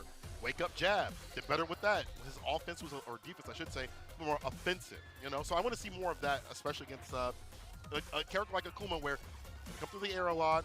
Dive kicks are going to bless you continuously. You can't even go for a medium mixer or heavy mixer because most of the options that he presents off of Demon Raid will blow you up. So I want to see him be commanding on the ground. Yeah, absolutely. I mean, JB's definitely familiar with this matchup. I mean, right now, in terms of the world of Street Fighter, highest level of play, you will see a lot of Akuma and Camis, which is not a bad thing. If anything, those characters are going to force you to step your game, regardless of what it is that you're trying to attempt here. Don't have a choice. To gain from Street Fighter 6, right? But JB's a professional. He's good. Cloud9 zone. I see you. I'm sure Cloud9 is rooting for their boys. The Brothers of Destruction. Both of these guys are in the cup. I know Lex is in the wins. Waited to play his matchups. That might be the first time it's happened, right? Where like two brothers have entered the cup. This is fire. Yes. Year. I think so. I think so. Both of them very, very strong players. Very strong players. Okay, let's see how this plays out. Opening gambit time. Again, I like breaking this down. It's not how you start. It's how you finish. JB suffered a loss to Noah the Prodigy, but that's nothing. Let's go. Let's keep it. Oh, fun check. Okay, I got gassed out. It's all right, guys. Okay. Hold on. We all got gassed up. Yeah. Oh, man, hey, let me ask you something. Talk to me. First thing you ate here. First thing I ate? What was the first thing I ate? I'm trying to really think. Oh, the 7-Eleven. I went to 7-Eleven. I grabbed a bunch of random stuff. Katsu sandwiches. The salt bread. Okay. That was fire. I rocked that. That was like 9 out of 10 right there. For me. Oh, yeah, what's the first thing for you? I think it's the same thing, my friend. No, actually, no. Yes, it is. It was? Yes, it is. Oh, yes, fine. it is. It's so good. But what I had that was very exclusive was white truffle ramen. Wow. Word. Where's that at? Crazy. All right, give me the location later. I want yeah, that. but we'll I want talk that. about that later. Opening gambit time. Unique versus JB. Let's see how this plays out. The story is unfolding. Let's see this neutral, the staggered legs, a.k.a. Hey. Before medium kick able to hit, immediately get the counter combo, excuse me. He said, yay! All right. All right, dude. I don't think I remember how Japanese Rashid sounds like. Then he want to pick it with a fireball, gets a double heavy kick, and gets the eagle spike for the Oki, but the wake up button was great. See, I guess it wasn't Oki enough. Too high to fly to get that proper follow-up. Did it from that far. I'm gonna jot that down as reactions. What a whiff punish there from Nick. That's what gets the party started. That was a meaty throw that covers both options, but a perfection parry. Back out of there. Let me get out of here. He delayed a little bit too long there. Gets back thrown. Unfortunate. Unique with the pressure again. The demon flips are such a hard thing for Rashid to deal with. It's hard for him to anti properly.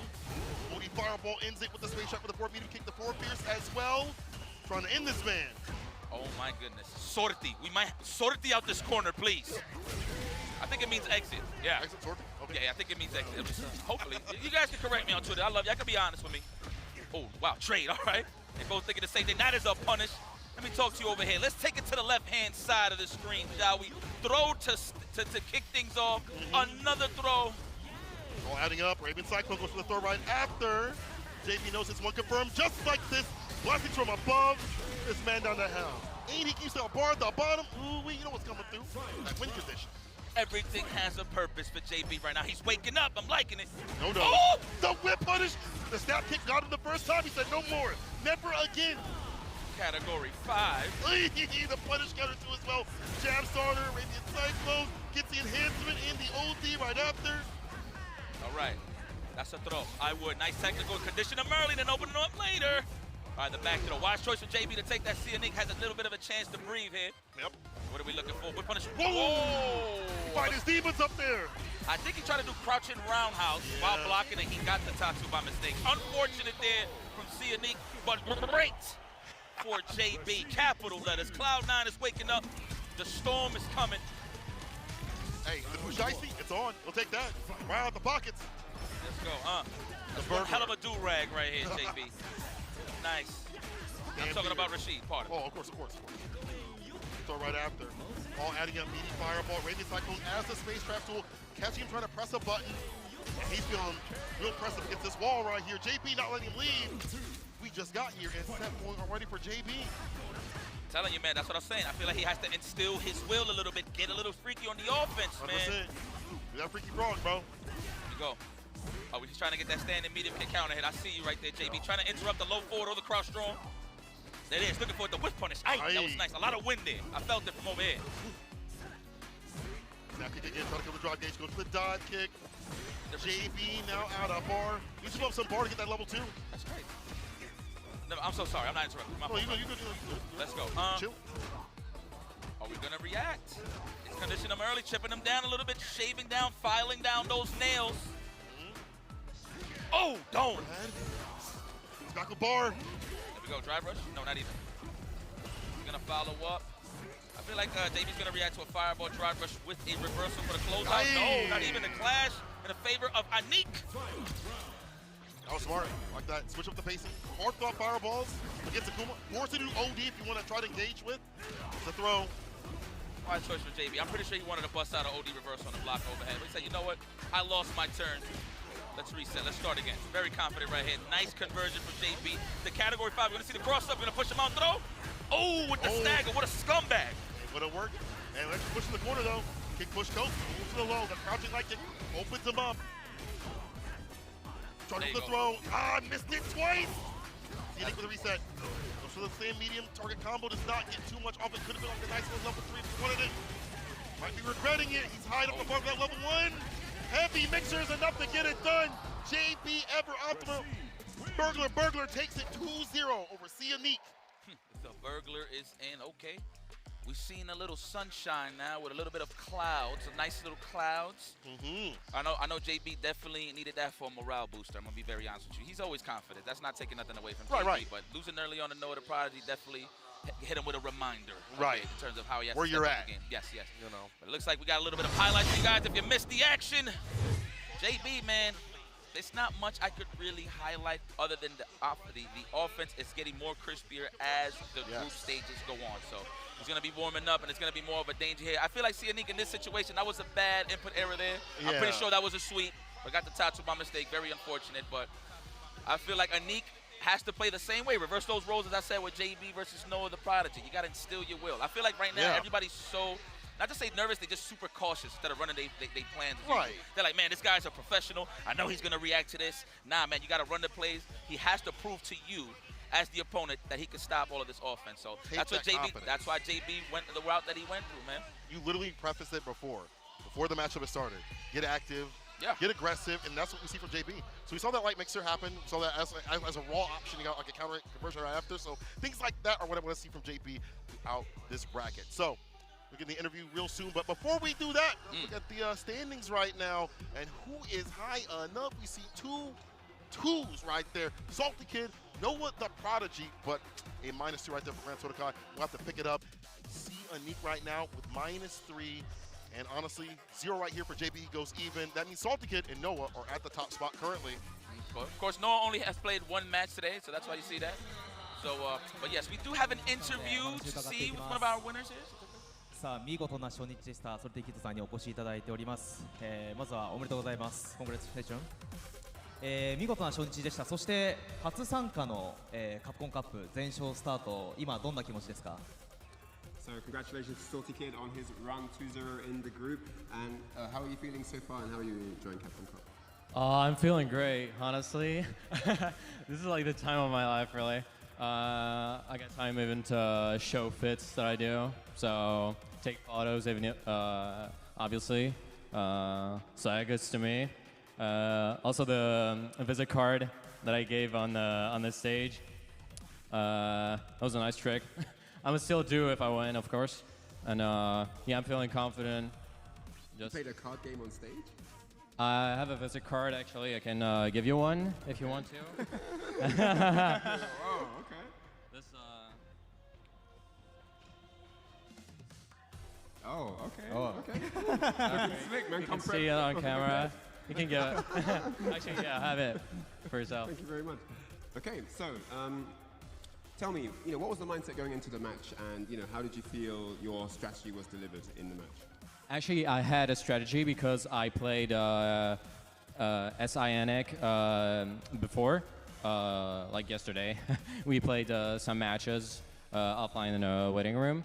And I don't know, I saw some weaknesses on save jumps. He does a lot of parry, etc. So it worked like twice in a match. Started to avoid this in long term. And I don't know, it just super twice on Adamant Flame. So I don't know, I just had a bit of luck. I guess it's part of a game. And against Nel, I mean, both the Gookie, so I was warmed up. So yeah. 今までカプコンカップ来てすごい楽しい機会ができて、みんなすごい面白いし、大会もすごい楽しんでて、でサイアニックの話をしたら、昨日の試合でいっぱい対戦していろんな交通を買ってから今日出せて2-0で勝てたっていうことで、嬉しいというところですね。もう一点だけ、このベルギーにもすごく強豪の豪気使いがいらっしゃると思うんですけど、このエネルの対戦っていうのは自信はどうでしたか？ So in Belgium you have Kuma players here and there, and what sort of confidence level did you have going into the NL matchup? A lot. I mean, at maximum, really. I'm just here to play and do my best, just to perform, really. So yeah. Okay. 自信はすごくあって、とりあえず頑張りたいっていう気持ちで試合に入って、いい結果を出せたので、っていう形です。わかりました。ありがとうございます。ということで見事このグループ1位通過だったソティギッパさんにお話を伺いました。明日も I did that a couple times. So you understand, but you've hosted stuff, so. Oh my gosh. Salty Kid, the absolute god, has been fantastic. Listen, we've had a good bracket so far. I just gotta say, if you're scared of Noah screaming in your ear, get yourself a Steel Series, all right? I'm gonna block out the sound of Noah, get yourself a Steel Series ASAP. Whether you're on PlayStation, Xbox, PC, or mobile, Steel Series has you covered with unbeatable software and hardware options. You can pursue glory at the highest level. Steel Series Arctic Nova Pro is the official headset of Capcom 11. Premium high-fidelity drivers and sonar software make the Nova Pro ideal for any fight you take on. Well, people, we've had a good Group B. We're about to see you real soon after this break for Group C, so don't go anywhere.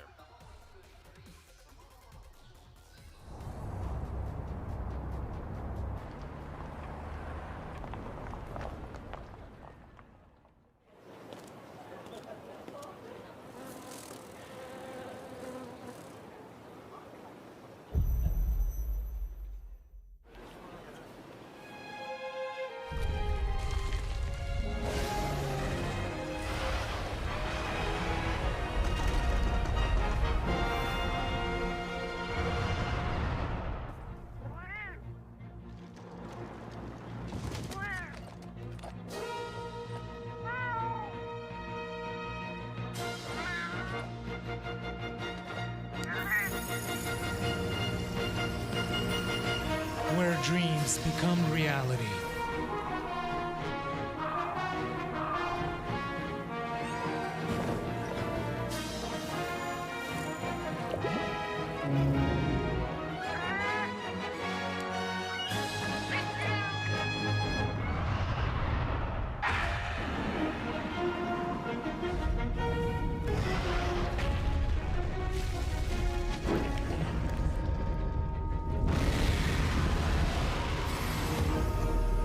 Monster Hunter Bridge.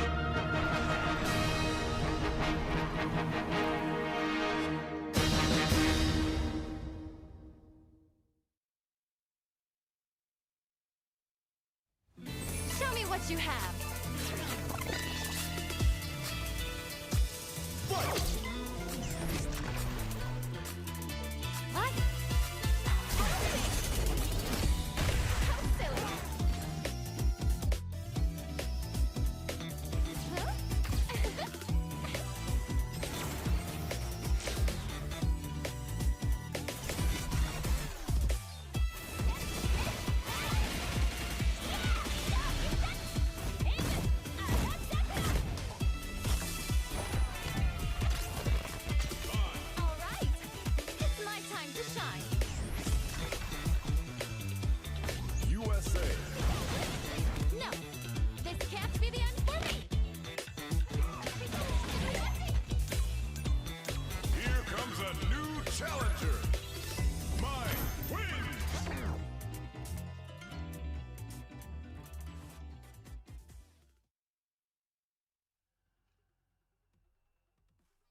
New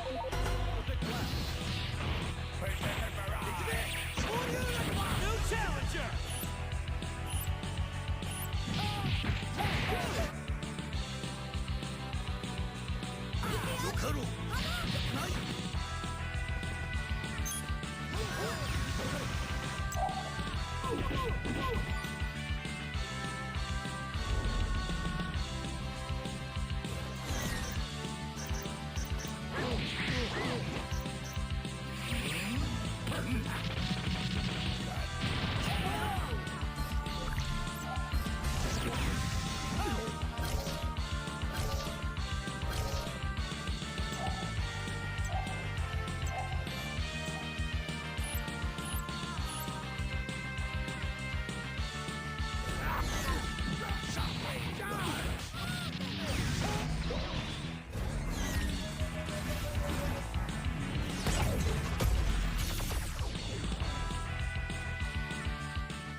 それではここからはカプコンカップ11グループ C を進めてまいりたいと思います。グループ C プレイヤーの入場です。 And now it's time to introduce the third group of the day. It's Group C, and here we go with the player entrances. まずは鉄血の古豪 GG ハリベル。 Hailing from Germany, the cold-blooded veteran, it's GG Hallibell. So I'ma tell the truth, I get my grind on. You know the pressure make all of these diamonds. I tell them get back. 南アフリカ共和国の英雄ジャウィー・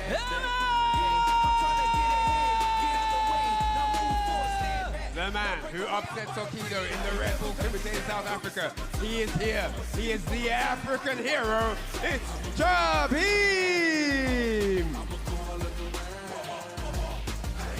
Perfect body prince! Kakara!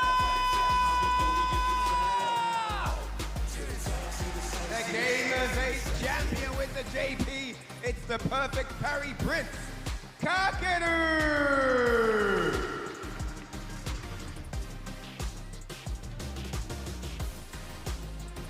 サンパウロのイカれるサイクロンザンギャンボラード。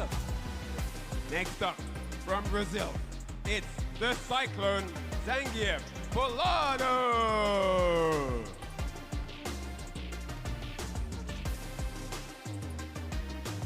When's marvelous tornado dual coming!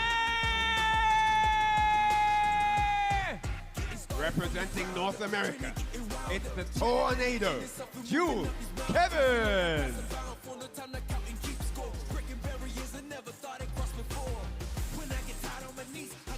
東大卒プロゲーマー時野 One of the very best of all time to do it in the fighting game community. It's the FG Scout, Tokido!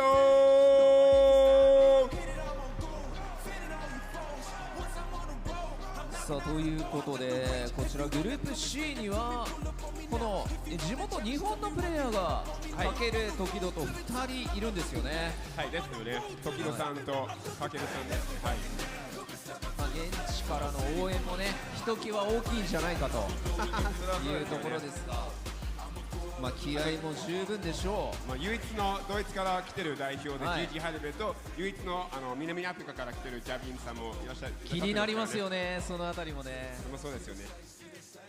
さあということで、こちらグループ C を戦っていただく6名のプレイヤーに来ていただきました。These are the 6 players that are taking part in Group C. Take a look. 2 of these gentlemen will be qualifying for that top 16 finals on day 4. それでは選手の皆さんにはスタンバイをしていただきます。I'd like to have all the players prepared on standby. Thank you very much. さあここからは試合の模様を熱く伝えてくれる実況席の皆さんにお渡ししたいと思います。よろしくお願いします。 And as we get ready for Group C to get underway, it's time to hand back over to the Listen, it has been an exhilarating time here at Capcom Cup 11 thus far. We saw some crazy upsets in both Group A and Group B. It only gets tougher from here, and it's only day 1. Myself, Jammers, all the way from across the pond from the UK. Joining me is Sherry, doing the research, doing the notes.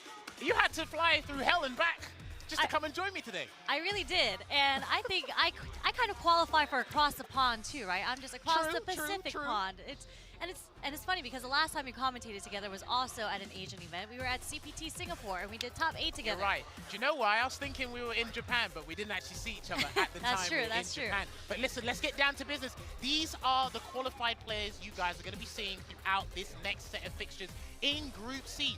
Sherry, break it down for me, baby. We have GG Hallibell coming all the way from Germany. We have Jabi M from South Africa. And everyone knows who Kakeru is and where he's from, right? And then we have Zangief Bolado, one of my favorites who I'm so excited to see in this pool. And then we have my hometown favorite, Dual Kevin. Sorry, the bias is dripping off your Wait, I didn't even get to go into Tokido. Come on. we just skipped past him because do we really need to introduce Tokido of all people in this group? You know what? You say we don't have to, but it's also good to remind ourselves how long we've been watching him, how we've known him. You know, the development as not just a player, but a role model in the Japanese scene and the international scene as well. But these are the fixtures you're seeing for Group C. Remember, 5 matches per group, and this is what's going to happen today. Tokido's actually only going to be playing once today, which could be a blessing or a curse, because depending on how that goes, it could just be a string of matches, build that momentum for the next 2 days or group stages to come. Yeah, and the one match that he does have to play is against Dual Kevin. So this is going to be really, really interesting because we have Gigi Halibel versus Jabiem. Then we have Kakeru versus Zengi Filato, which I'm so excited to see. Although it's a bad matchup, I just want to drop some facts on Zengi Filato. I don't know if it's that time yet, but I just need the audience to know that I've done a survey with all the players around here, right? Ooh. And one of the questions was, who do you think the dark horse is? Because last year we had Uma. Last year we had Lashar. So this year, a lot of people actually said it is Zengi Filato. Okay, I can see that coming, but listen, they'll cross that bridge when they come to it, because it is Zangief. They will have a couple of bad habits. Itabashi hasn't had a good run today, so maybe Zengi Filato can build the momentum and remind people how scary Zangief can be. But we are setting up our first game here with the guys from the EMEA region, with Gigi Halibel representing Salt Mine League from Germany, going up against the African hero in Jabiem. Now, Jabiem has been absolutely loving the Terry Bogard in this game right now. He has a very different philosophy on the character. I think he's been underutilized, played incorrectly, because what people do is they try to... The best way to describe Terry is it's Terry Bogard in Street Fighter 6. That's the best way to describe it. So if you go to his previous fighting game history, some people either try to play him like that, or they try to play him like a standard Street Fighter 6 character. Now what it is over time, people have been developing the tech and the understanding of how to play Terry at the highest level. Jabiem is one of them, Kinto Ryo is another one, I believe, and of course there is one more person, I can't remember off the top of my head, Oil King. Oil King's got a very good Terry. I was going to mention someone else, but I think he said he kind of wanted to keep it a secret.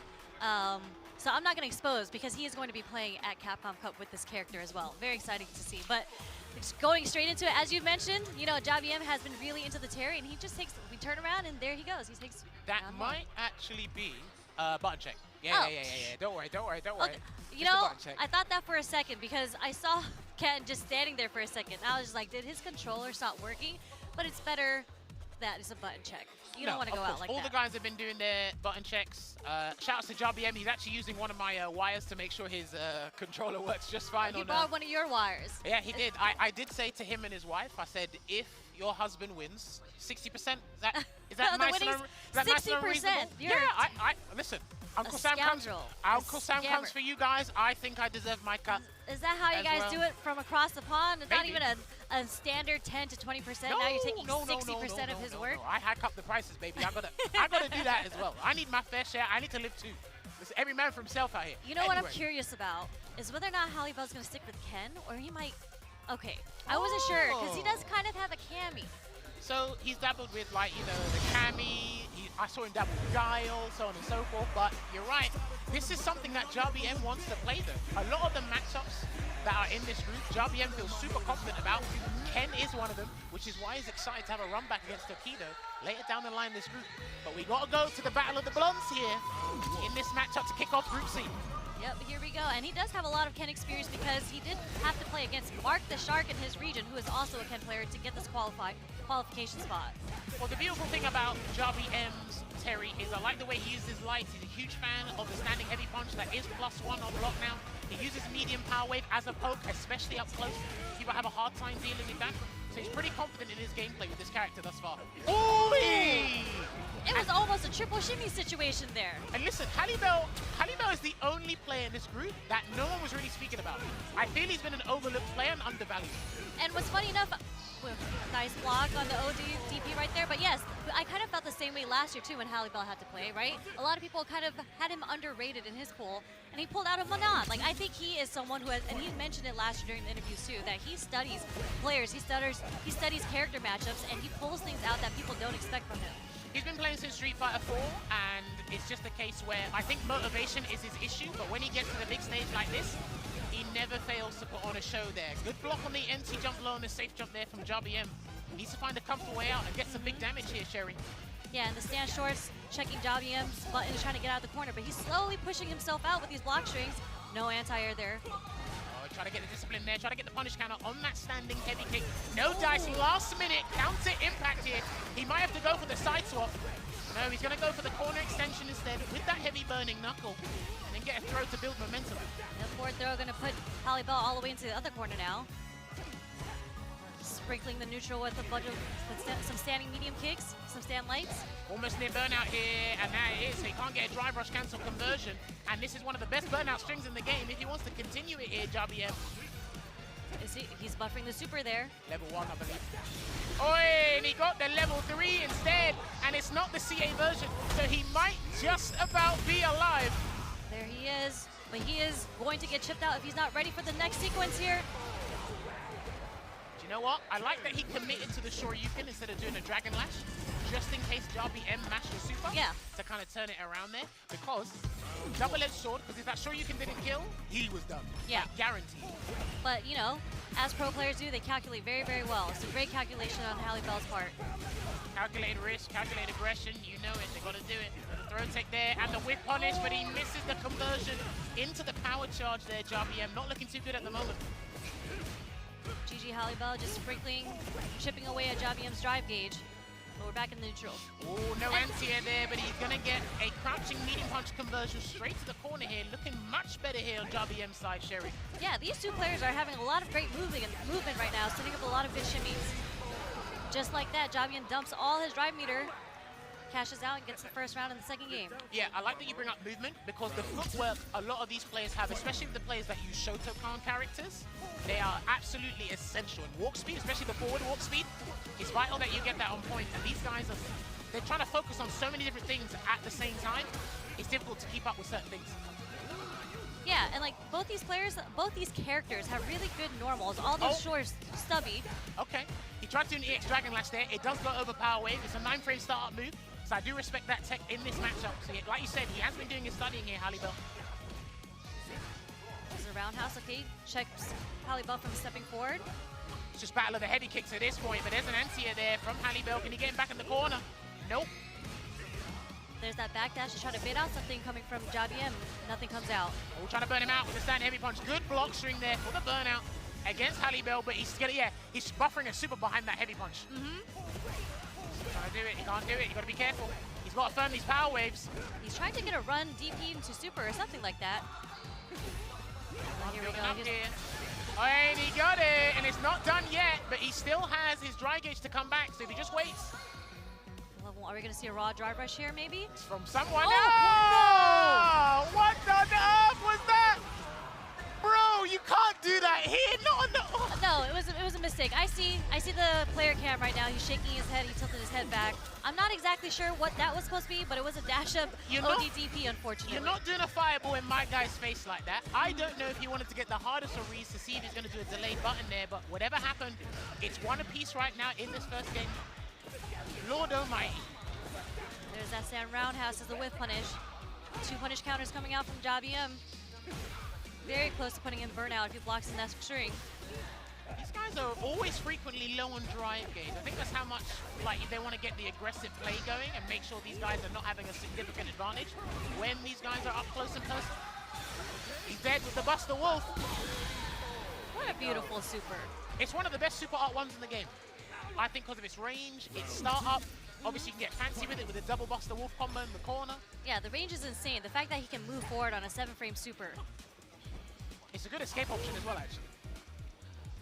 Okay, slowing it down a little bit. Does the option select there with the parry, just in case there's no perfect parry. The drive reversal will come out instead. Low on dry gauge again are both these players. Oh. There's that call out where you said, you know, these players spend a lot of drive meter. Jabby-M not keeping in mind and actually burning himself out trying to parry. Not a great situation to be in because Halle Bell has him in the corner now. And there's the stun there. This is an early stun, so it might be a little bit of a deterrent to Jabby-M, but the early stun is completely fine. And another execution error there from Halle Bell. He's going to have to make amends from this. Is that going to be the round? He's going to have to spend the level 3. That is going to be the round. But again, there is one more round in this match, and this set point for both, but Jabby-M starting with 2 bars of meter. Yeah, Halibel's got to be a little bit careful because we've already seen an execution error that sure you can up in JBM's face. That drive impact, that whiffed in the corner as well. I'm starting to get a little bit scared. And you don't want to do it against a powerhouse like Terry. He's got one of the higher damage outputs in Street Fighter 6 at the moment.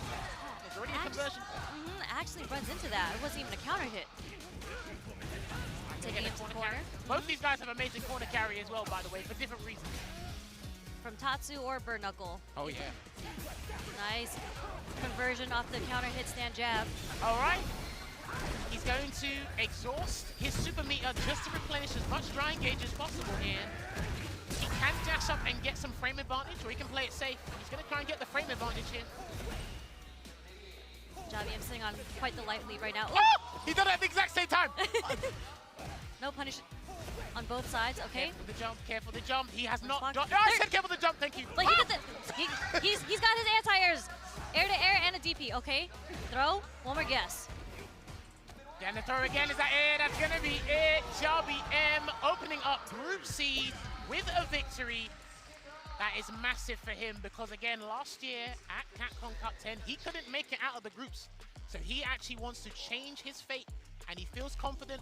Slow burner, because he went one game down and he brought it back. So it is definitely more than doable in this group for him, Sherry. Yeah, I mean, when I talked to him personally, I asked him, I remember during the pre-show, I don't know if you saw, Rob TV and Brian were talking about whether or not he was going to stick with Terry. And JBM said he is going to stick with Terry. And look how well it's worked out for him. He said he feels very comfortable playing against his character. Yes, and of course, I could tell that Halibel did know a couple of things about the matchup, but it was mistimed. I saw an EX Dragon Lash, and I believe it goes over specifically maybe the light power wave. I'm not sure about the medium one, but you have to be at a specific range and a certain time. Also as well, you know what, I look at that and I feel it was intended, but I'm going to give him the benefit of the doubt and say that was by accident. But again, how Halibel was able to stay in the dogfight and make sure JBM worked for that victory was a massive ordeal. Those are signs of a professional player, you know, whatever happens, execution, because there was quite a bit of execution errors here, and I think he was going for the reset to the DI when he had stunned JBM in the corner, but I think he missed a cancel, the normal, and he got the DI early. Yeah, this is the thing as well, and you have to be able to shake off these nerves, come with your S-tier game, because again, these guys are taking no prisoners out here. They want to emerge the groups and make sure they're in the top 16 on that day 4. But that was only match 1 of today. We're going to transition over to match 2. We heard the nickname, the Perfect Parry Prince. He's had that name since last season of Street Fighter. And he's finally in the Capcom Cup, as you mentioned. A lot of people felt he was hard done by last year, but we've made amends. They want him here. The best JP. He said, I'm back. He's had a very, I want to say, turbulent journey with characters this year. I'd say so. He's landed back on the JP, and it's looking forward to watching him here. But hey, listen, let's not sleep on his opponent. He had a 5th place finish at UFA. Took a lot of people by surprise. He did incredible. He only lost to Xiao Hai and Kusanagi, the players that got 1st and 2nd at UFA. So, and again, as the players are playing in the player room yesterday, he actually ran 1st to 5 sets with a lot of people, and he was cooking them.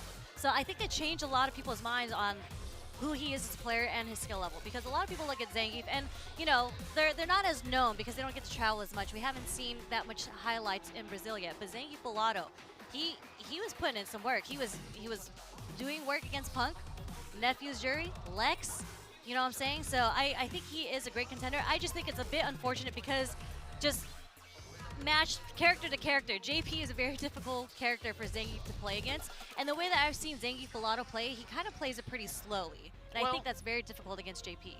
On paper, statistically speaking, you are 100% correct, but over time, the Geef players have had to learn how to deal with the hardships in this matchup and endure it. They got a lot of vitality to work with. They can do so. One of the things you will notice in this matchup a fair bit, once these guys have done their button check, is Zangief Bellato will probably be holding parry a fair bit. Let's get Kakaru to feel, ease him in, be comfortable about the matchup, and then at one point, maybe drive rush wheel kick, maybe we'll do a jump medium kick at some point. We'll find a way to get in. Where I'm worried about Zangief Bellato, because I noticed when he was streaming a fair bit before he was traveling to the Cup, he was doing some hardcore training. Now, he always likes a little SPD, but Amnesia is not susceptible to throws. It can catch you, and you have a lot of recovery there. And over time, I've also noticed that the Japanese are not afraid to jump away from grabs anymore. Once upon a time, they didn't care. They took that grab. So let's see how active and mobile Kakaru will be with the JP, Sherry? I mean, I think Kakaru has shown how mobile he is, even not on JP. You know, he's played Akuma, he's played Bison, and even in Street Fighter V. We all remember the Ryu, at Evo, the dash forward DP, because something that's really, really great about Kakaru, which makes him such a strong player, is his decision making. Like, he is very aware of the different options and different paths that he should be taking, and he always ends up choosing the most optimal one most of the time. He's literally in tune with the drive system. That's the best way to say it. I like that you bring up how strong he is at this game. I'll tell you what's even, what's bolstered his strength even more. Recently a married man. So, because he's got a wife now, that's the power up in Japan from what I've heard. The next is a child. your duties have changed. So, good luck to both the combatants here. It's not going to be easy.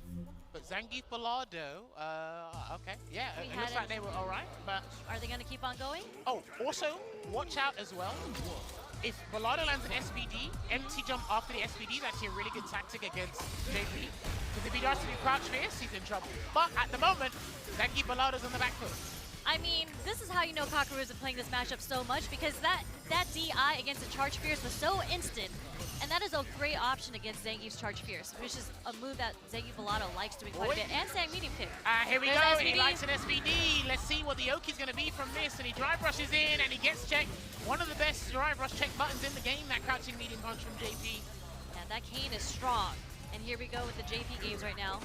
It looks like he's not going to hold parry against Departure or the Trick Labs. That might be the round. He's going to do Labushka. He's going to have to do the level 2. No, he's not actually. Tell a lie. He took him all the way to the corner. Still not too bad of a position for Kakaru to be in. He's going to have to risk something. Oh, he almost got the perfect parry, but too far there. Kakaru, a little bit nervous, but it is the first game jitters. It is, but again, seeming so ready for the matchup already. Would really love to see how Zangief Bilardo adapts to this. Okay. There it is. Defense from Kakaru. Okay, to take the throw after that. SBD, here it comes. There's a light one. All right, there's a go with the drive reversal there from Kakaru, just trying to wait for some dry gauge to come back. And this is what I was saying before. The jump medium takes. Okay. Oh, he's dead, he's dead, he's dead. Yeah, he's done. On a perfect KO, too. And this is the thing, I told you, this man loves an SPD, so Kakaru, he's collecting the data, find a time where he can do EX Amnesia, heck, maybe even jump out. Yep, we haven't seen that yet, but again, this is the first match, we're learning. DI. Oh, too late. A little too late there. Zangief Bilardo ready to DI back. Okay, goes for the EX Lariat there for some Oki pressure, and then watch out, this is not looking good, Sherry. Oh, wait, no, wait. No! Oh, I think he thought a backdash was coming. Oh no, he's in trouble. Are we going to get a full conversion to another departure? Here it comes. And that's going to be a combo. This is going to be huge. Level 3. Oh, I'm not sure. I think so. If not, at least burn out into chip. There we go. Yeah. And the OD ground spikes is going to take it. What a rough situation for Zangief to be in. That was such a hard read on a level 2. But that wasn't an accident. I think he thought a backdash was coming, so he can hard read the backdash and get a full conversion. Barely any scaling. That's what I think from what I saw anyway. If that was an accident, I don't know what you tried to go for from doing that cycle. I don't think it was an accident either. I wonder if it's an OS that he did there. And it was just the wrong option. There's the OD Amnesia. I think he's picked, from the first game, he's picked his timings then. Here it is, conversion off the air spike hitting. And yeah, like I said before, just to reiterate, he's not parrying when the trig labs or the departures are out, which means he's allowing his dry gauge to become lower and have less resources to work with to approach Kakaru. But right now, wow! All right, the Boss Dynamite took out the round. We had production kind of kick back off his seat. I didn't know that was going to kill either. That did so much damage, but Zangief Bilardo has been doing such a great job finding the right time to jump with medium kick as well. But yeah, see, he's just walking in, letting the drive gauge just get chipped away. I think he values his health in this situation more than his dry gauge at the moment. If you get that 4-piece into the stride block, there is Kakaru. There's the anti-air coming from Kakaru, okay. All right, looking good. What beautiful adaptation from Kakaru there. Okay, check with the jabs. Oh, that is a punish on the wheel kick with the neutral jump. And that's going to be the round.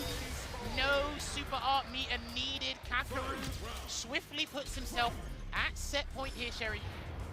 Okay, let's see how Zangief Bilardo brings it back. Slowing it down in neutral a little bit. It's so hard to get around the cane. stand medium punch is one of the better poking tools in the game. I remember I had an argument with Phenom about it, but I'm not sure Zangief Bellado is comfortable with the button he has to press to deal with that. That's why he's gone to the aerial approach instead, which hasn't really been sufficing here either. Yeah, he's just, you know, he's getting sprinkled with some hits, but it's okay. Nothing significant too far. Because he wants a no-context knockdown, then he'll play from there, which is why, like you said before, on the matchup, on paper, it's a hard counter to Zangief Bellado's character and his playstyle. Okay, slowly build that meter back. You're very close to being burnt out. He's not going to teleport out. Oh, okay, he did. All right. Good punish with stand medium pick, okay. Playing it slow and steady, playing it safe, waiting for that jump from Zangief Bellado is Kakeru, but I think he's just going to keep his feet firmly planted on the ground here is Zangief.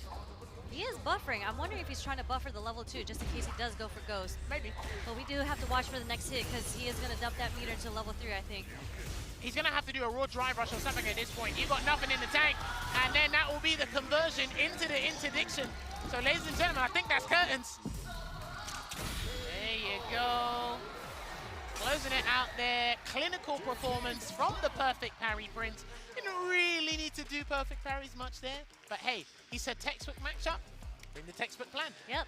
He did get some good perfect parries there. And I think when we go into the replay, we're going to see how Kakeru adapted. Because I think the first round, I was mentioning how Zangief Bellado was able to get some really good timings with his jump medium kick, and he actually got some mileage off the charge fierce, but you saw Kakeru adjusted to that. He started perfect parrying the dry rush charge fierce. Well, I also think as well, just to kind of tack onto that point, I think Zangief Bellado was more aggressive just in general. Right? Then he slowed down. I think as the set went on, there was more respect being shown from a disrespectful character, which is kind of something you shouldn't do. And then when you're trying to figure out, you know, have an executive board meeting in your mind at how to figure out how to approach a difficult matchup, sometimes I think you got to throw logic out the window, throw everything in the kitchen sink, and force something to happen. Okay, you might be giving up some vitality, but as we said for Zangief for years, look at his health as currency, find an opening, find that way in, and then let's stir something up. We tried to see that with the sweeps, but we did see Kakeru have meticulous spacing to make sure none of those sweeps connected, maybe after the very first round. Yeah. There was quite a bit of whiff punishes coming from Kakeru, especially with the standing medium punch. Yep. But from what I heard from your advice was that Zangief Bellado should have just drive rushed more in the neutral. Yeah, drive rush, stand medium punch, drive rush, armor, but then look, because look what happened in the first round. When he done the drive rush heavy, Kakeru tried to DI and he got a DI back. He did. It's like you need to force some of these situations to happen. There are bad matchups on paper in this game, but the system allows you to force an interaction, and let's see what we can work with. Especially when you're playing against Zangief, because at the end of the day, he is the type of character. He's a grappler. He's going to put you in the 50-50. Well, speaking of numbers, this is what the match results are looking like thus far. GG Hallibell is 1 and 2 at the moment. Jabi M looking good as well, but Kakeru at top spot with a clean 2-0 victory up at Group C. One of the favorites to get out of the group, but hey, anything can happen over the course of these next 3 days oh here. My but gosh. Hey, let me stay quiet. Talk to me, Sherry. What we got? Okay, I've been reviewing this match. I am so excited for this match. I'm sure everyone is too. We have Dual Kevin, the Tornado, all the way coming from the Midwest of the US of A versus Reject Rotoz's Tokido, who is also a crowd favorite. I think this is going to be a really, really good matchup because I actually think these two players are the same person, just with different characters. The way that they play, the way that they analyze and approach a matchup, I think they're very, very, very similar in how they play. You would say they have a kind of similar philosophy in thinking, strategy, approach. I wouldn't say, because knowing I've sat down with dinner with both of them, I wouldn't say the demeanor's quite the same, but I can definitely understand what you mean in that regard. Obviously, you know Dual Kevin way longer than I ever will. But the interesting thing here is, for me, is Dual Kevin's, not only just Dual Kevin, a lot of people's journey with this game, starting with one character. Remember, he used to play Luke and Rashid, and he's fully committed to the Rashid. He opts to use a lot of Rashid's tools more than other people. EX Whirlwind Shot being one of them. He likes to use it full screen and come in. Punk mentioned that. I love how he's not afraid to spend meter to set up the ideal situation for Rashid, right? Those are the safe jump situations in the corner. I like his neutral game. He's not afraid to do impromptu conversions. It's all there. Now, obviously, there's a lot of debate. You guys from the Midwest, you're like, Dual Kevin's getting out of this group. I'm like, I love Dual Kevin too, but... I mean, we didn't say it was easy, though, you know what I'm saying? I actually Last time I checked, you got to work for your money at your day job, so...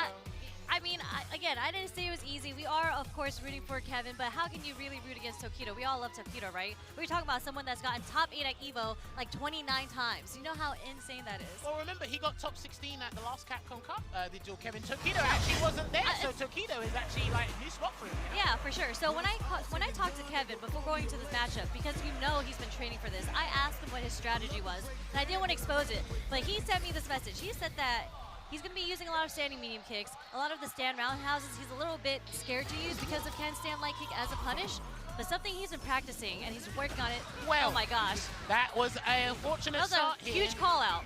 Because I know dual Kevin, he plays this game relatively fast, and I was kind of worried about how Tokido will try and match his pace. But you think Kevin plays fast? When Kevin gets the momentum and you see what Rashid can do, I think you'll see the pace at which he plays at. Okay. Yeah, I do think naturally. Oh, you could push that fierce. A little too far there. Okay, Tokido establishing early. He's there with the wake-ups. And then a spinning mixer there as well. You see, it's the fast decisions he has to make sure just to neutralize any offensive Kido's trying to inflict, and then go back to neutral and try and win the game. But he's already trying to go back to the heavy whirlwind shot. Again, I really love dual Kevin's whirlwind shot usage in general. He has a great way of mixing up the layers between his whirlwind shots. Well, I'll also got to give credit to Tokido because his raw drive rush into stand heavy punch, stand light punch as well. He's got a lot of good stuff. I like when he uses EX Tatsu to escape the corner. I really feel Tokido is a complete Ken, you know? He is. He plays Ken in very, very different ways. Like, he busts out when he needs to bust out, but he also, obviously, is just a very solid player. You know what? I like that Tokido did the Jinrai, and then Kevin answered with spinning mixer, because EX spinning mixer is a lot weaker now. So Ken players won't mind you spending 2 bars, because you get no Oki from it now. So it's almost a waste of 2 bars for dual Kevin. Level 2's coming. Yep, set it up. There we go. Hurricane Rashid inbounds. There's a tech. Tokido's got all the drive gauge to kind of preserve, so he doesn't matter about this. Yeah, he's fine. Because he had maximum drive gauge, he didn't have to worry about using anything. Wake up super okay. And that does put Kevin in a bad position in the corner. Is he going to be buffering his level? Nope, the low forward mixer is enough. I think Tokido was just trying to tease the stun, and it's like, I'm going to tempt you into thinking it because I got low health, but then dual Kevin wasn't having any of it there. So good discipline from dual Kevin. Gets the whip punish into the heavy eagle spike. That is actually something that Kevin's been, he told me specifically he was working on, that is his confirmation, not off a punish counter, but just to stand fierce into the medium. He went for the tricky part after the safe jump, but then Tokido went for the raw backdash in there. Sherry, but this is not looking good. Okay, throw loops. What's the answer to this? Oh, wait, what is the answer? That's a very good question. 4th throw. Keep throwing it. We Keep can take throwing another one. Keep oh!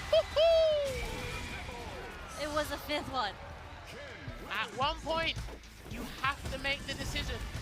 Am I going to look like an egg on camera? Or am I just going to take all the throws? Make your choice. It's a guess. It's a true guess. Well, here's the thing. That all kind of stems from when dual Kevin set up the safe jump, Tokido backdashed, put him in a significant advantage, and then build momentum from there. But again, it's all about how Rashid starts this matchup. If you start wrong, you got to fight from the corner. Trying to escape the corner cleanly as Rashid against Ken, it's not a fun time. I can speak from experience, but... Uh-oh, here it comes again. Uh-oh. Oh dear. I told you, Tokido's drive rush lights, very similar to Angry Birds. Love it. Good drive rush check there with stand heavy. Yep. With the heavy too, not even a medium or a light. Okay, perfect parry on the fireball. Yeah, and I can see what you mean, right? You want to do the standing medium kick, not really using standing heavy kick because he's worried about the stand light kick. If Tokido's confident, the stand heavy kick will come out. But back in the corner, Sherry. Good stand fierce. Trying to find his way out of the corner right now. There's that heavy kick. Okay, low forward punishes. Forward throw, no level 2 just yet here for dual Kevin. He's trying to build the level 2s just in case for an insurance policy. Okay, the next hit wins if it's off of normal. He might need to do a drive rush cancel or space himself, but EX whirlwind shot. There it is, yeah, he needs to space himself. There we go. When he doesn't want to force 3 bars, he'll spend the 2 and then come in. Full screen mix up, I say. Oh, wow, the OD mixer in that situation. Why not? That's true. Why not indeed? If you do the wrong version of Jinrai, it will be a punish. Tried the dash up throw. Kevin was not having it. Wow, okay, Tokido really trying to wriggle his way out of the corner here, but another safe jump inbound, so dual Kevin's got to make this safe. Oi! He got that wrong, what happened? Yeah, he messed up the safe jump. Yeah. Damn. And Tokido recognized that. But you know you can be demoralized if all your safe jump attempts get countered in some way, shape, or form as a Rashid player. We're not going to spend the level 2. I think we want them to hit for the level 3. Yep. There you go. One apiece here with the Altair. Going to close this one out for Dual Kevin. That was a very good turnaround. Because again, changed up his neutral tactics. Less regular fireballs, more EX whirlwind shots because you do recover in time, or you get a better mix-up from full screen if you charge it. And he felt more confident in the buttons he was using as well. I totally agree with that. There's a lot more usage of the Stand Fierce here as well. I do think Stand Heavy Punch is one of his better buttons in the game. You can kind of bait the drive rush, sorry, the DP option select. You got more block stun to work with. When it's punish counter, it works out. So, hey, nice conversion. Okay, we're getting our own shimmies going. Looking a lot better here for Dual Kevin. Slowly building on that momentum, but Tokido, excellent at trying to shut that down. Okay, the reverse, and Tokido slowly pushing his way out of the corner. But there's that OD whirlwind. Okay, a little too far for the conversion. Low forward is going to connect from Tokido, pushing Dual Kevin to the other corner. Interesting. He done a spinning mixer when Tokido was low on drive gauge. Tokido kind of set up his own death warrant here, but he can actually still win this. A wake up DI because Tokido was burnt out. It is punished for the step kick. If he had another situation, or if he won that interaction and then played the subsequent situation, he would have been fine, but Dual Kevin identified that based on the drive gauge remaining on Tokido's end. That was really good from him. Nice block on the overhead there. Doing some roundhouses. Good backdash there from Dual Kevin. Burns him out successfully there as well, and he'll take him across the screen before he has to call the Yasar Sherry.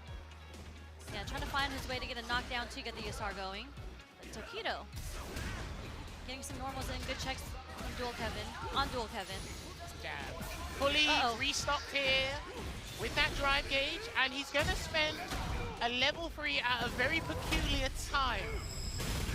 I guess one throw might do the trick. No, a throw won't get the rounds. One more mix-up, though. Okay, the low forward was enough. I'm surprised. Maybe Dual Kevin was holding up 4 from there. That was a very interesting time to spend the level 3, but I guess it was to take it to the final round here, Tokido, so that makes a lot of sense. Tried to catch the jump back, but Tokido pressing him. Oh, no. The neutral jump bait shimmy. Not looking good for Dual Kevin. He needs to be very careful where he uses the spinning mix-up because he needs to save that bar. He needs to save that bar. Oh, no, and that's going to be the game, I think. That's so much damage. Optimal. Oi, and the Dragon Lash Flame closing it out there for Tokido in a nail-biting set in this Group C match. Rejects RoOZ taking it over Dual Kevin. Because that could have gone any way. Yep. And Tokido found the way. He stayed disciplined. And then he was able to draw out the victory there. There's a lot of adaptation from both ends. Like we saw how Tokido started the round with the jump fierce right over the heavy mixer. Or, sorry, whirlwind shot. And then just Kevin was able to adapt, change up the normal timing in neutral, and then Tokido responded by adding a little bit more low forward, I think, to his gameplay in the last game. You know what? I've got to give credit because Dual Kevin almost used every EX move in the book at some point, right? I know he had it off to a shaky start, like you said, whirlwind shot, but then he shifted to EX whirlwind shot. Look what happened. When he utilized the EX whirlwind shot from full screen or up close, relatively powerful distances for Rashid, what happened? He started to win. Yeah. Not just based on that alone, but more confidence in, you know, just having the whiff punishes, the button checks, having more opportunities to set up the safe jump. But then again, it kind of like he reclined back into the old habit he had in the first game. And like I said, hard read on the heavy whirlwind shot, got the jump in, send him in the corner, and then, like, you know, Bob's your uncle, so you just got to deal with all the problems that Ken gives you. Exactly. Just Ken is so great at utilizing all his normals and just keeping you in the corner. Just, you know, the mental stack that Ken puts on you. Just Tokido had that on lock, and the last round just went completely in his favor because of that. And because EX Spinning Mixer is significantly weaker than it was before, it's like, where do you spend the 2 bars? Because Dual Kevin used it as a punish to get one of the rounds. He used it to go back to neutral, but hey, Ken can just quick rise, stay right in your face, stand heavy punch as malicious as it can be. It does the magic right there. So that's a very big game changer in the Ken-Rashid matchup. But this is what the match results in Group C is looking like right now. Tokido at a +1 because he did win 2-1. Dual Kevin not looking too good right now. It's not too bad. You know, it was 1-2. It wasn't 0-2, you know. Well, he's still got one more match Mm-hmm. today, and that's going to be going up against Jarby M, going up against the Terry there as well. So he needs to kind of shake off what's happened with Tokido, put that in the past, and only look forward. But what are we looking forward to right now, Sherry? We are seeing Salt Mine League's Gigi Hallibell, which we did see play earlier, versus Ibushigen Kakeru, which we also saw earlier against Zenki Filato. He did take that win. Hallibell did lose his first match against Jarby M, but let's see if he kind of pull it back. He might feel a bit more comfortable against the JP matchup. We'll see, because again, I do think Gigi Hallibell is the strongest player from Germany, one of the most technical minds. You can actually go check out his YouTube channel. He's got a lot of technical content on there, very educational stuff. He's got some funny streams when he's in the mood as well, when he does that stuff. But yeah, I've seen him on the Ken, like we said before. I've seen him on the Kami. He could use Kami in this matchup against Kakeru here, but I think just judging by what we saw before, maybe we'll stick it out with the Ken, maybe a switch afterwards, but only one way to find out. It looks like we are going with the Ken, unless we're doing a button check again. No, I think they did a button check just a minute ago, so it looks like they might go and do that there. Yeah, But yeah. You know, the pros and cons of playing Ken is just that there's so much Ken experience that you can get because there's so many Ken players out there. So Kakeru is just, he knows this matchup so well. I think this will be a very difficult one. I think it is a hill to overcome. We said it's not insurmountable. It may feel like that, but it's not. We did feel the same way about Zengi Filato earlier in this group, but let's see if our lone German can change things around here in Group C. It's funny because Kakeru loves staying in this range where his stand medium kick is so, not standing medium kick, stand medium strong is so good.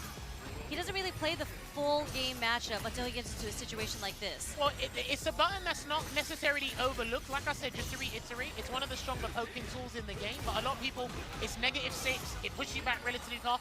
Not many things can punish it. I know Ken's got a standing light kick, but you do at the wrong range, you're going to get punished countered yourself.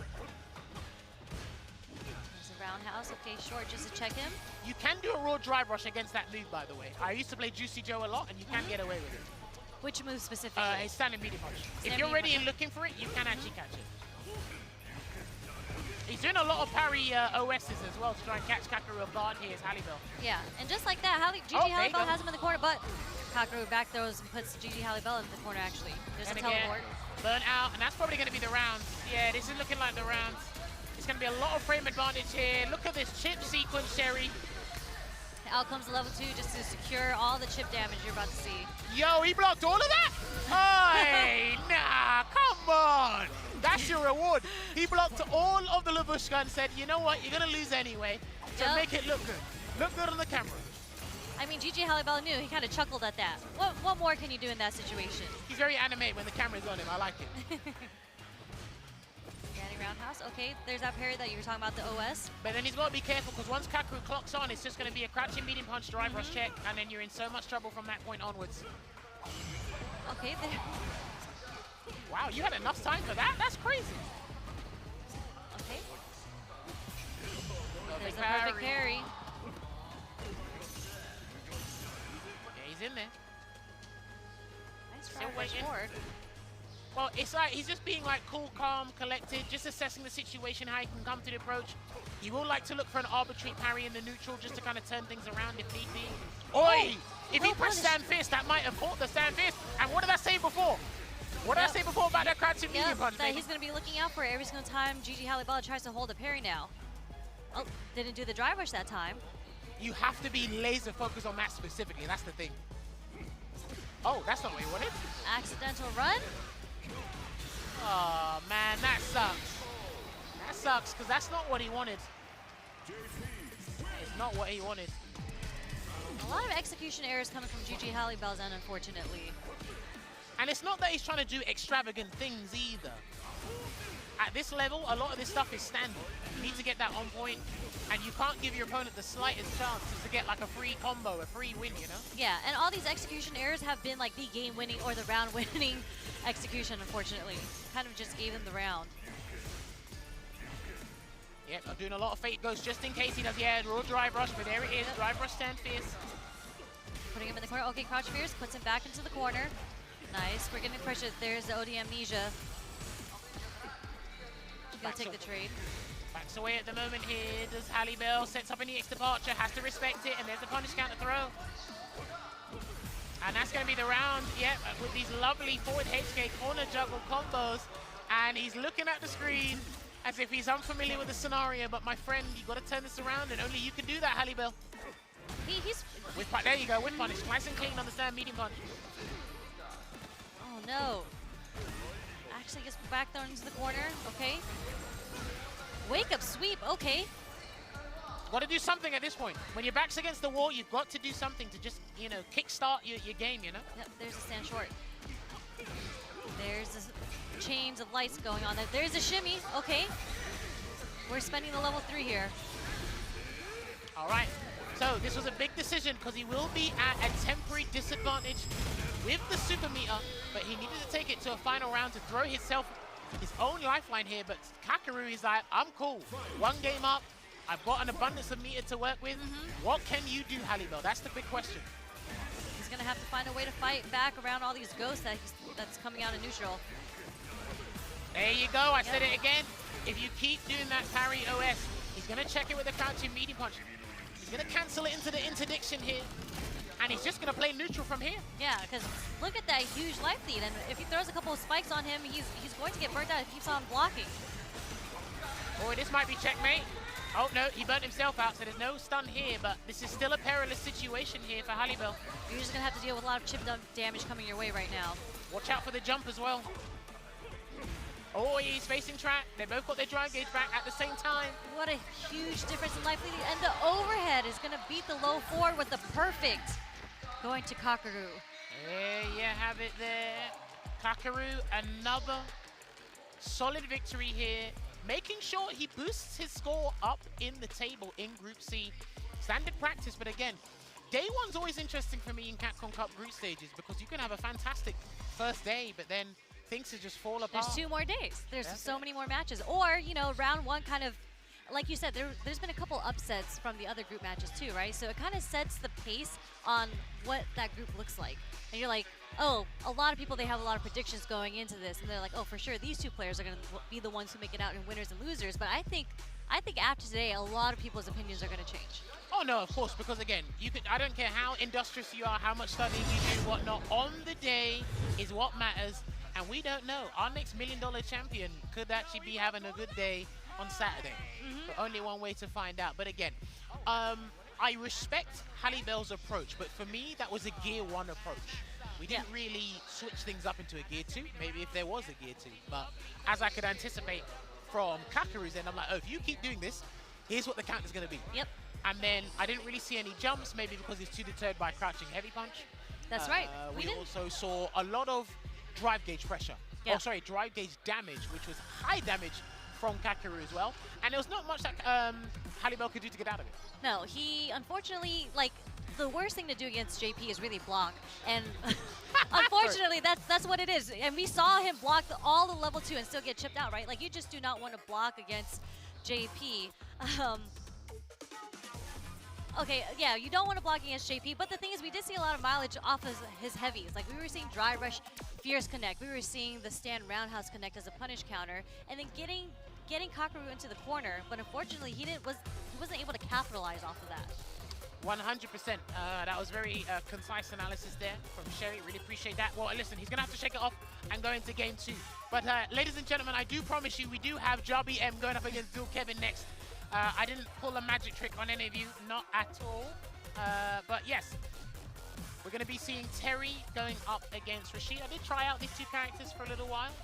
I'm not sure how much experience Dual Kevin has against Terry. I know, does he often play Riddles at all? Shouts to Riddles, by the way. He's played Riddles quite a bit of times through TNS Online. Shout out to TNS. He was actually practicing against one of these players out here, and, you know, speaking to the player and his experience against Terry, apparently Dual Kevin has a pretty good knowledge.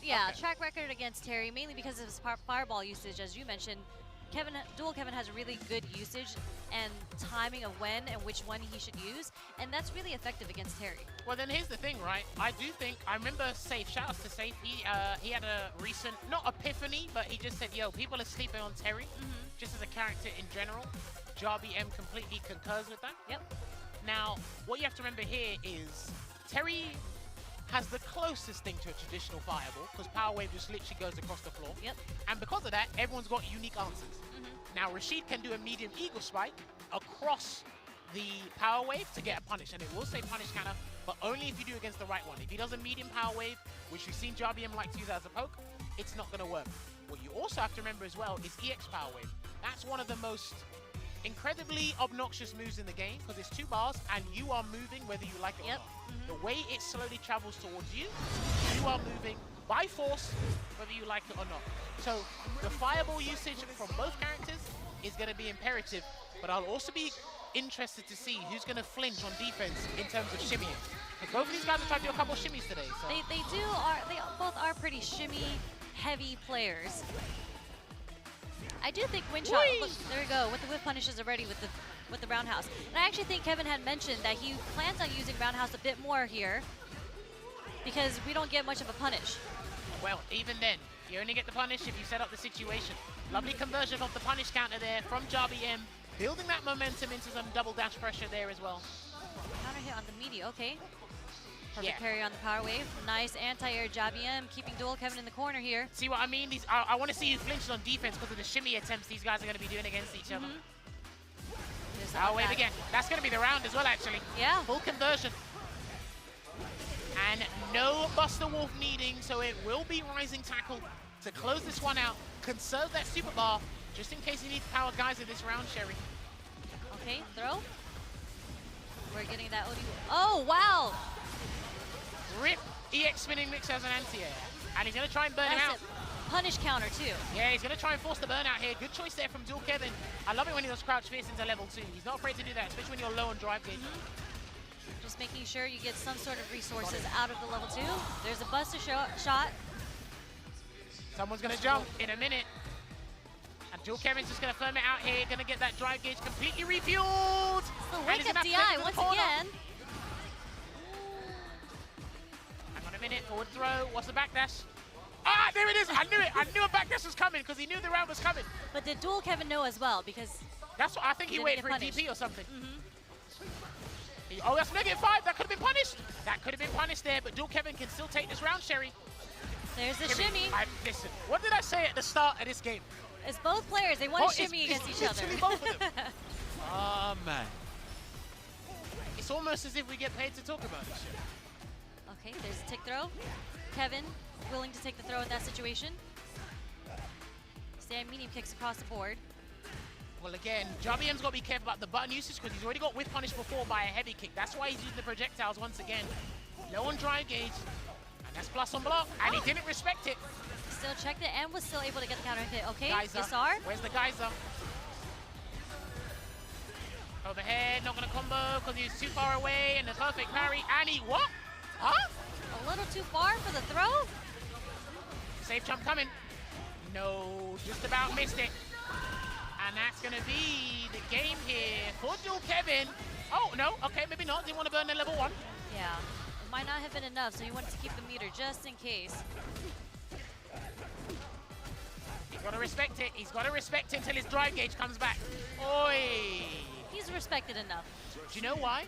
I don't mind that jab attempt because you were past the 50% recovery mark on your drive gauge, but at some point, JBM had to throw you to build even more momentum to come back in with the loop. So I really like that. Tried to go for the shimmy attempt, but JBM checks it with the crouch strong. Yeah, I like it. He's being a lot more aggressive with Terry's punch buttons here, not using the kick buttons as much anymore. Okay, punish counter on the parry attempt. Tried the shimmy again, but nice check with the jab from Dual Kevin. Nice There's a stand medium kick. Here comes the safe jump. Here he comes. Perfect parry. Okay, this time we are going to get the punish counter. And a side switch using Burn Knuckle. He's tried to overhead a couple of people today, JBM, and everyone's been standing up. Level 1 for the Buster Wolf. Buster Wolf. Here you go. I love that ending. And that's the thing, right? Terry's new combo routes, especially in the corner, they are so satisfying to land.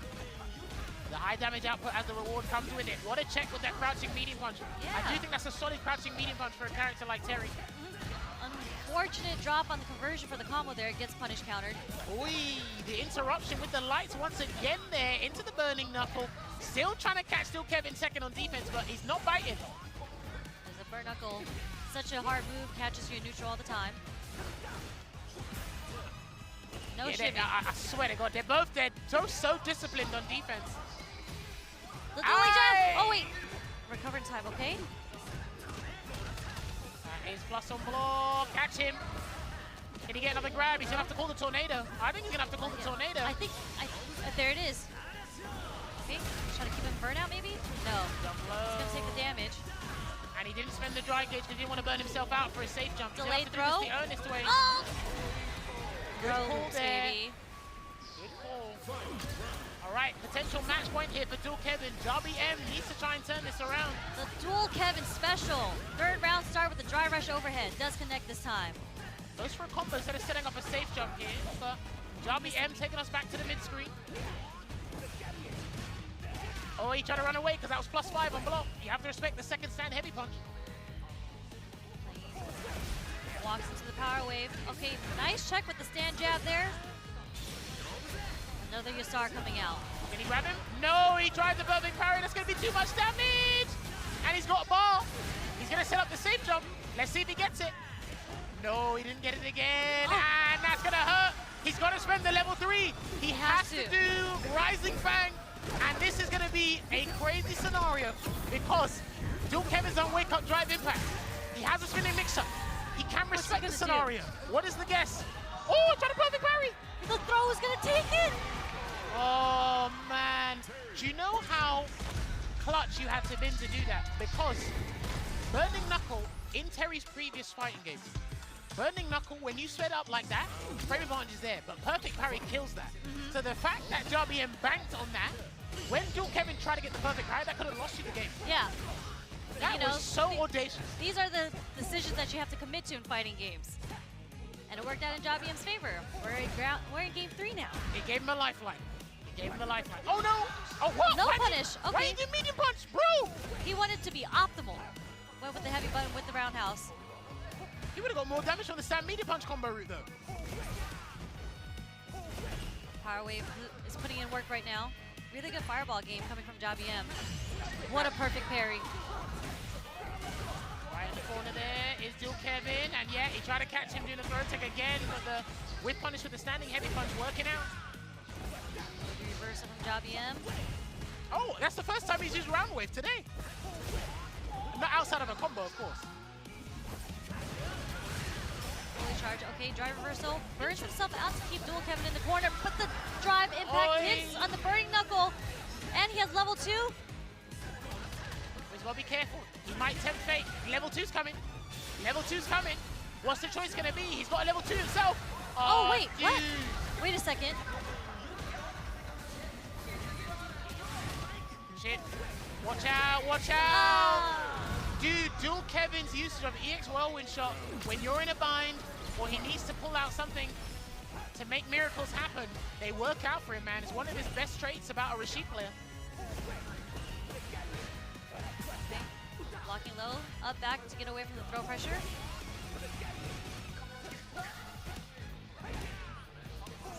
Power wave again. Yep. Oh, what? Nobody perfect parries that. That was the very first one that Darby M decided to do too. The crack shoot, and he actually got perfect parry. Brother. How's he ready? How's he so ready? Well, he's ready to try and take this round here, and that's going to be, yeah, he's done. Long combo, which is going to take it all the way here. The optimal stuff, building the bar. Didn't even need a super. There you have it. Dual Kevin taking it not only against Tokido earlier, but against Darby M as well. Well, he lost to Tokido earlier. That's it, my bad, forgive me. I mean, I wish it went that way. But, you know, we make up for it with the last match of Group C. Dual Kevin's able to take it 2-1 over Darby M. You know what? Again, Dual Kevin's come with a strategy. He's come with a strategy, and again, you got to think about the longevity of the strategy as well. It's not just one day. These guys have to think about it over time here as well. Again, looking at Darby's performance today, I can see where the confidence is coming from. And again, this is a good start, of course, how things have worked out. Now, with what he needs to build on with this is when he's in situations where he is low on drive gauge, maybe reconsider a couple of options.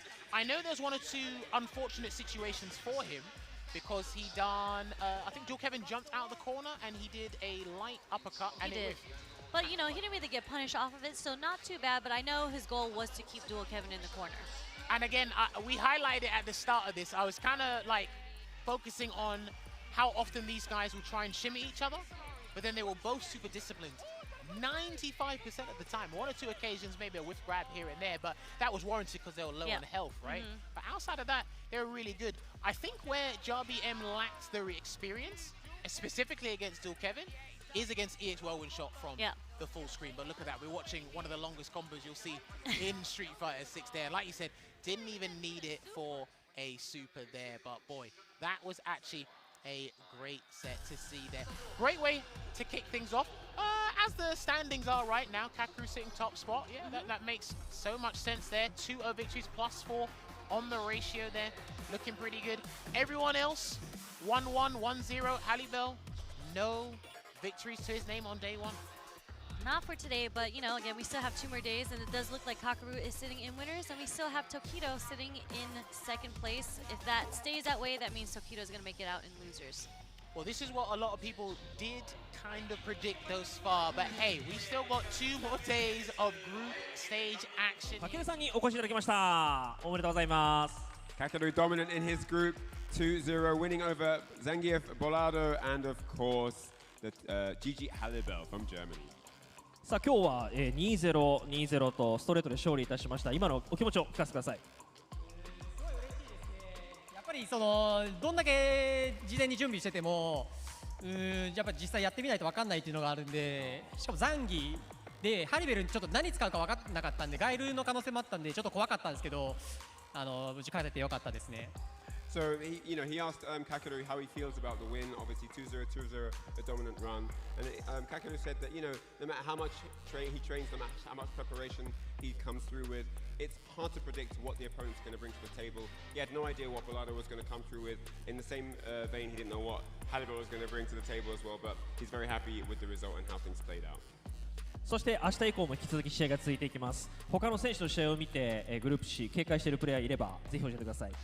警戒しているプレイヤーがいれば、はい。やっぱり時戸さんはすごい警戒していて、そうですね、ちょっと勝てるかどうかってところですけど、まあ全勝を目指して頑張りたいと思います。So he asked Kakeru, who's he looking out for in the group? Obviously, there's a lot of killers in that group of 6 guys, and he said Tokido is the guy that he's got the crosshairs on, basically. He's not sure if he can beat him. He's very interested to see how that one would play out. At this moment, he knows that that's going to be a big threat in the group. はい、インタビューは以上となります。ありがとうございました。明日も引き続き頑張ってください。ありがとうございます。All right, there you have it from Kakeru, the man himself. He's got his eye set on Tokido. Not sure what's going to happen. And again, with that mentality, these guys are gunning for top spot to go on the winner's side. So we'll actually be looking forward to that in the days to come. But ladies and gentlemen, that is going to conclude the Group C matches for today. Only day 1. We still got day 2 and day 3. So we're going to take a short break. And when we come back, we will actually be transitioning over to the Group D matches. Get a drink, because you don't want to go nowhere and miss these matches. See you soon.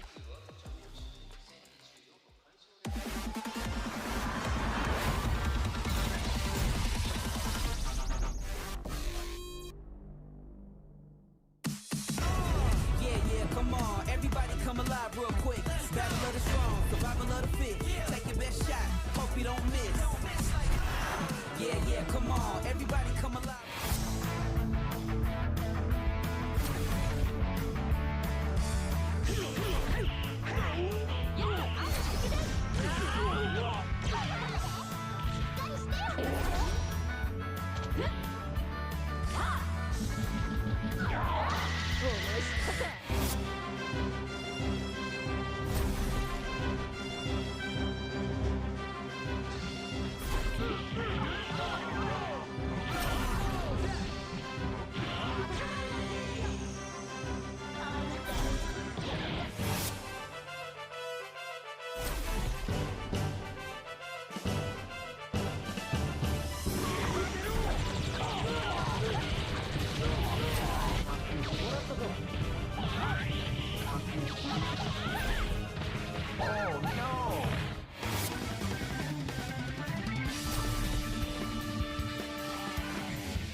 rocket, baby.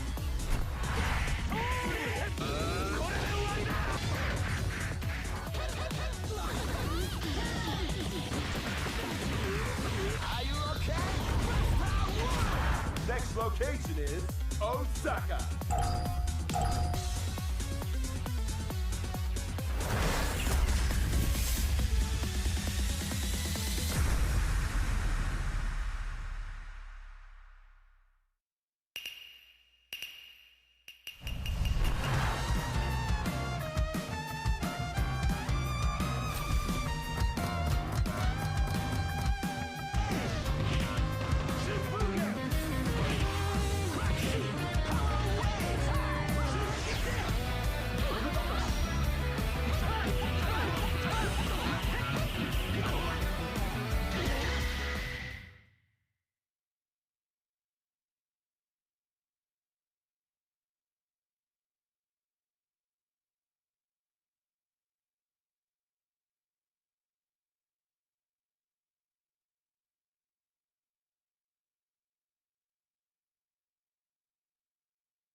カプコンカップ11、これからお届けするのはグループ D の5試合となります。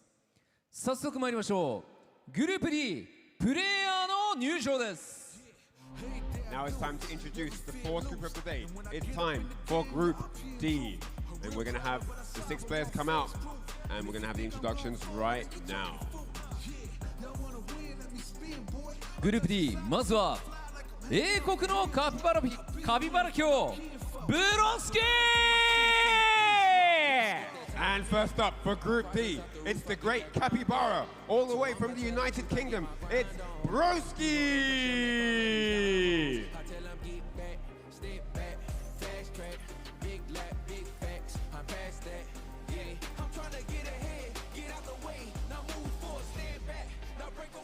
You も果敢なる獅子、ブレイブリー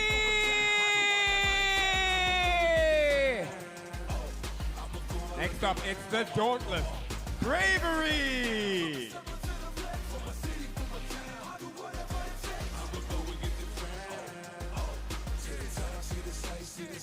新鮮の外派的未来 VX バー The futuristic supremacy VX Bow!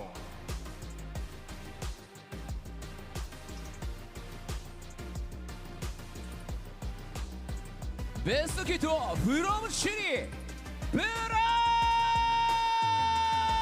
ース Next up, from Chile, the youngest competitor in this tournament at 15 years of age, the young karate master, it's Blaz!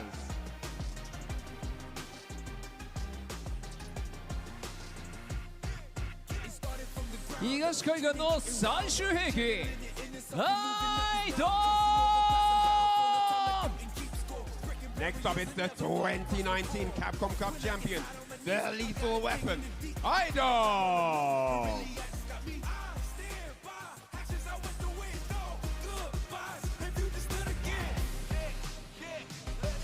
ソウルの腕自慢アンペラー All the way from Seoul, South Korea, it's the confidence incarnate, Emperor!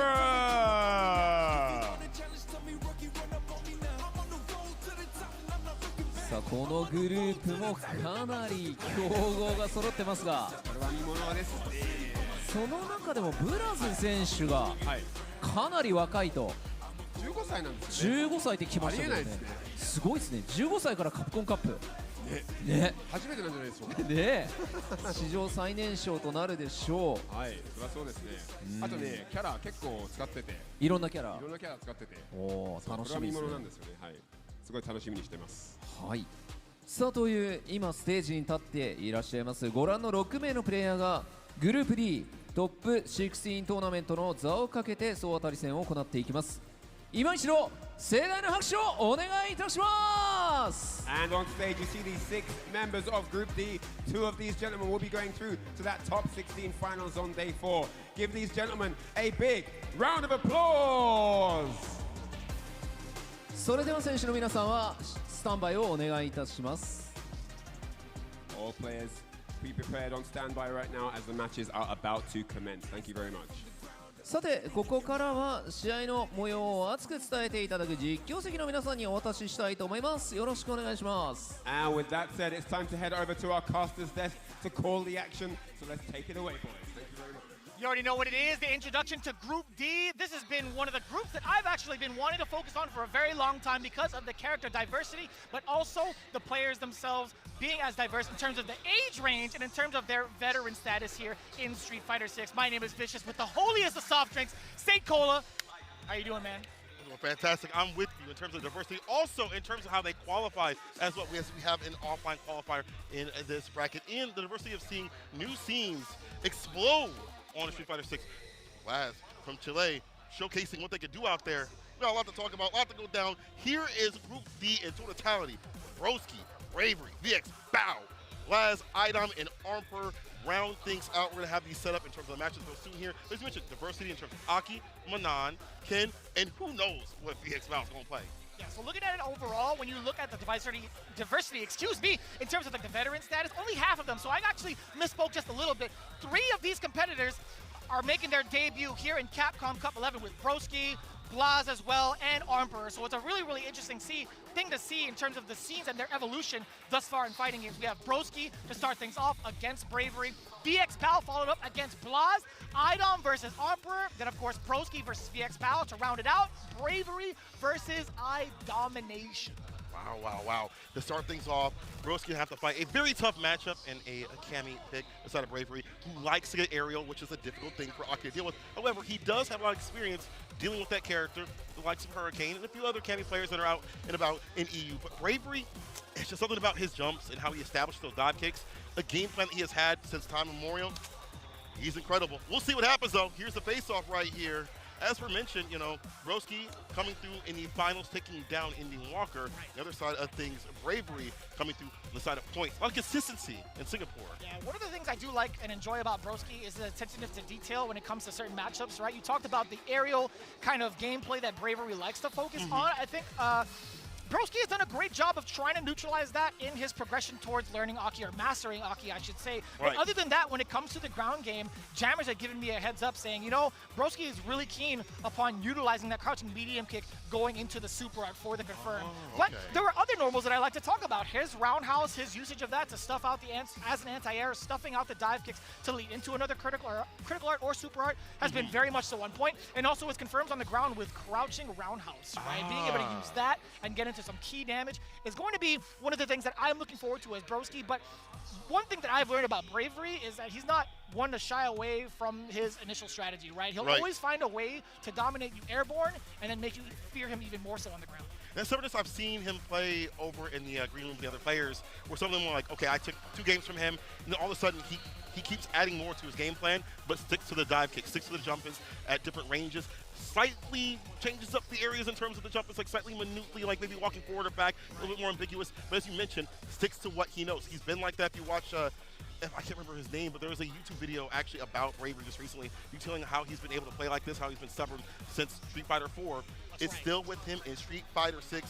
So I do want to see like what's going to happen. Is Bravery going to come through and stick to his game plan and win, or as you mentioned, will we see that just walk back heavy kick to bait out the dive kicks, get a nasty hit, and then optimize? Because Broski, if he hits you, it's going to hurt.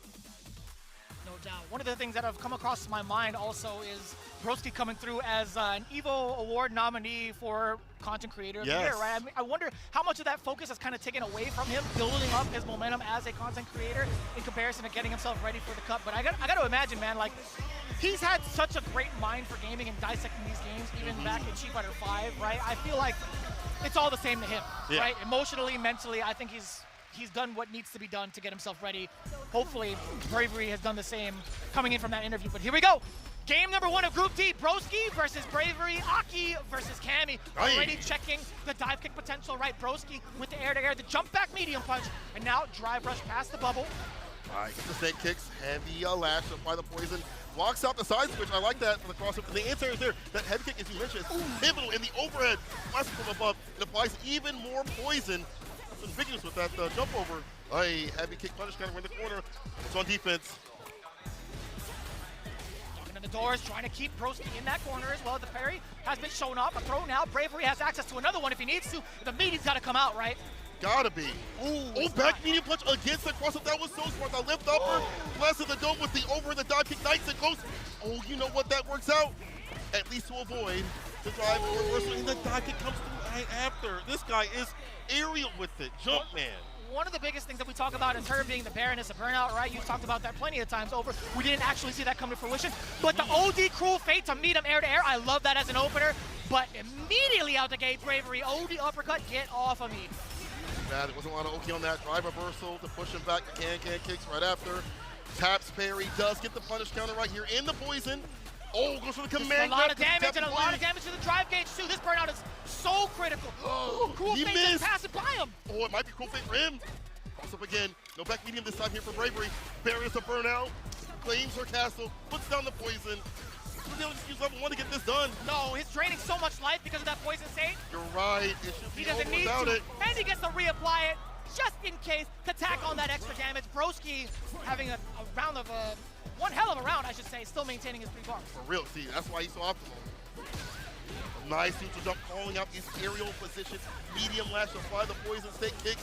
Drive rush, we end it with the poison. I like that with the heavy lash. And safe jump setup right after. Now backing away, knowing full well it's not his turn. He can't throw out the bubble. Oh my god. Bravery thought the fireball was going to come out from the side of Broski. Perfect parry. Now Bravery, he's starting to sharpen up on defense. Just a little bit. Throw right after this. Jump heavy kick. Now we switch it up in terms of like the buttons. And again, the spacing slightly. Manuki switching it up. Reversal on wake up. Works out in the overhead. You are dead. No bar at the bottom necessary. Broski. The great, all hail the great Capybara. My man is shaking Bravery highs and lows. The overheads have not been checked successfully thus far, not even with the block. But Bravery, he's got a lot to really consider. Now that I think about it, in regards to like the Singaporean scene, like what other Akis has he like practiced with? I don't know. And even if you practice with an Aki, one at this level, at this height, there's only a handful that can stand at this range, I feel. Broski, and then you really get what? Hikaru? That's it. You do have access to Japan. That's true. Over at Singapore, so Bravery might have had possibly some type of practice with Hikaru, but at this point in time, Broski's a whole different beast. Yes, sir. Left stage, not crumbling at all. The throw is there, and the poison's still there too as well. Nice, gets to walk back with the crouch fierce, but the interruption is there. Target come confirm into the bubble. So harassing with the roundhouse. Stand medium. Get lash.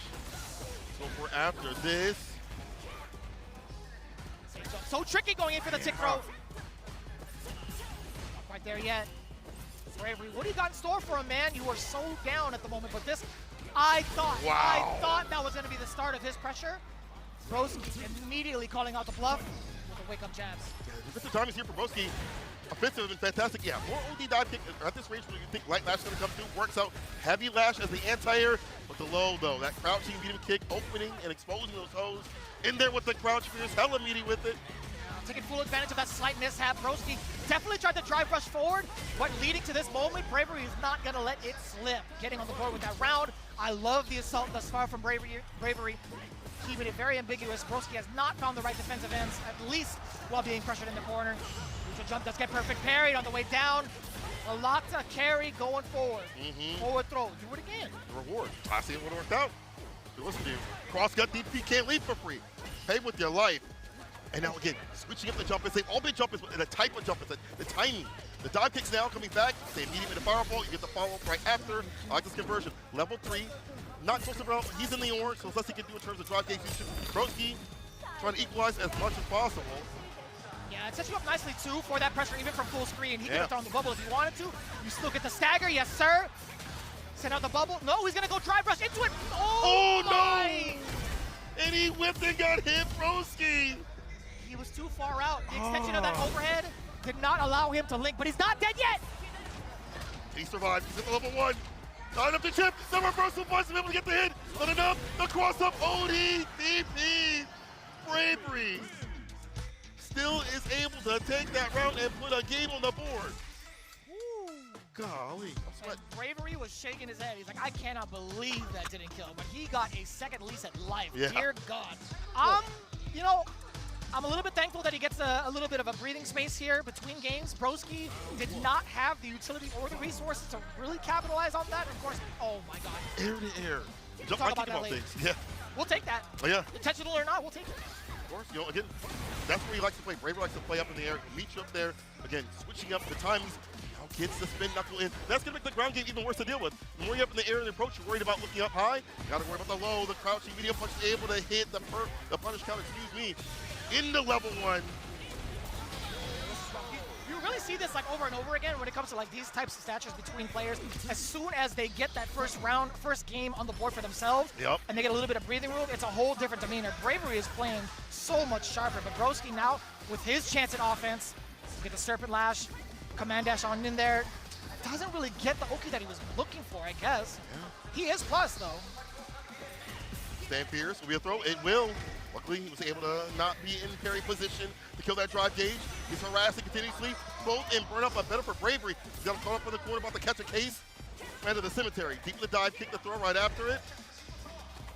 Another Back to one. back. You might get chipped out here. Oh. Low forward. Damn. Are you sure that's not an Evil award-winning button right there? It might be. Ooh, no What? way.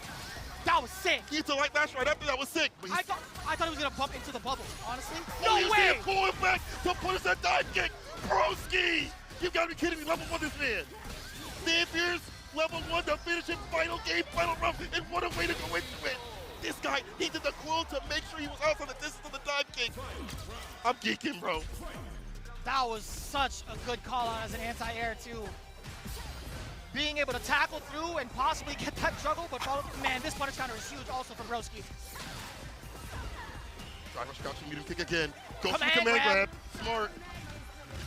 You set up a cool in front of him? No, you just dash up on in there. Cool fate. Gets the bounce. He's lit up. Level 3 is attacked. Broski can end it all right here. He does so with a big cast on the level 3 and a perfect PSA public service announcement. That man is dead. That girl is poisoned, and that's a perfect Broski taking it over Bravery. What a match and what adjustments against that very consistent and stubborn game plan of jumping at certain ranges, meeting up in the air continuously. He had to find options that were somewhat risky, but works out for Broski. Very well done. Wow. The overall presence of his offense is just so difficult to manage, especially if you're not really in tune with high level, or at least like master class level of Aki. Like, yeah. He is the epitome of Aki master. Now, I gotta say too, Bravery did a fantastic job when he had his offensive opportunities. Of course. Being able to continuously press, up on the ground, he had earned his right to do so after coming through the air continuously. But the wake-up decisions from Broski were really good, like the wake-up jabs we saw, the slight little coil that we saw avoiding the dive kick. Those minute decision-making moments led to Broski being optimal, cashing the damage that we expect him to with Aki. Yeah, I think there was also plenty of times where Broski kind of forced the issue against Bravery, especially after like the coward crouch situation. You could go for the kicks, but also kind of showing off that command grab. It instills a little bit of fear upon Bravery. Also, as that poison adds up, it's like, man, you are getting yourself closer and closer to that checkmate. Yes. Also, think makes it like where it's very difficult for you to like tap parry even more so, to go for like a defensive tap parry if they try to like drive rush up or whatever it may be because of the command grab. You're like, well, I don't want to get gripped up, bro. I don't want my drive gauge to get depleted. And at that point, kind of frozen in place. And Broski plays around that idea so well. That was so godlike. Towards the end, too, again, we talked about like his attentive to the dive kicks, right? Being able to catch at the last second, the landing frames, the punish counter for the appropriate punish. He's been so on point with that exact thing. We prefaced the whole thing with Broski being able to sniff out all of the airborne approaches from Bravery. But I will say, I think I would have loved to see a little bit more of the hooligan shenanigans that Bravery is known to get into. Yeah, that was kind of missing from his element. I feel like we saw a few of that, like he did the hooligan slide full screen, and it actually worked out because of the variance of where he was standing. So I would like to see that later on, but we'll see right now. VX Bao and Blast, now they both play a rotation of characters. Blast, I've been seeing a lot of Ryu. He has the Ken, he has the Ed, of course. But VX Bao is a mystery. Bison, how he qualified, but he has the JP. He's got a Ken, he's got a Cammy, he's got a Blanca, he's got whatever he wants. He also has a Honda for certain matchups. He has an Ed and a Cammy. Yeah, you're right. Oh my bad, I forgot the Ed. He's got the whole shebang-a-bang, right? I've been able to kind of like peer into some of his training regimen, at least while we were here in Tokyo. I did talk to Chris Wong. He's like, VX Bao, he feels like he's pretty confident with his E-Honda currently, but that's only going to be coming out for certain matchups. Yeah. But as it stands right now, he might be locking into the Bison. Bison is pretty. I like that, though. I like that. Oh, absolutely. Oh, yeah. Blas coming in, 15 years of age, representing Chile. Man, when we got to see him over at Blink Respawn, he was like both fanboying out and locked the hell in. Like as soon as all of like the pre-show stuff was over, he's like, I'm here to play. And he's ready. So impressive, man. Like his understanding of the game and understanding of players have been so top-notch. Like this is, I think, Rinj and I harped in on this when we talk about generational talent. I think Blas is the start of that. Oh, 100%. I'm glad it's worldwide, right? Like we have it in EU, we have it in Japan. We're seeing it in other places that don't get represented even as much, and doing so well. You even watch it in his play. I think it was Prophet that said recently, he was like, I'm so inspired by how his Ryu is. When I watch his Ryu, he has these odd but good decision-making moments. Where you would expect an ODDP, he'll delay OD Fireball for a knockdown instead. A little bit safer, you would expect, and it connects continuously. Let's see if VX Bao has a game plan with the Bison. On paper, good for Bison. It ways around the fireballs, your neutral's fantastic, but Blast can show us something different with this Ryu. I'm sure Chile is going nuts for the young man right now. I mean, like, when was the last time they really had like a champion like this kind of represent themselves? The last time it was Probably Kane Blue River, to be honest with you. True. Evo champ. Reversal buttons right here. I like that. Getting the counter combo. Instinct with the bomb. Drive rush back heavy kick to start things off. There'll be a strike throw a little bit later on. And it's so difficult, right? Trying to play defense against somebody who could continuously get Oki, run their game with throw loops. But when the mine is planted, I feel like there's that extra layer. The OD coming out. Big bust out.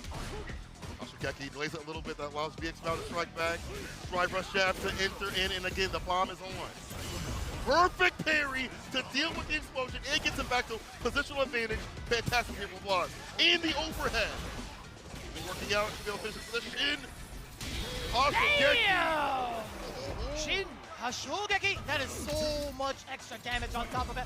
All of the effort from VXBOW continuously running his offensive game only to get thwarted by a level 2. Oh boy.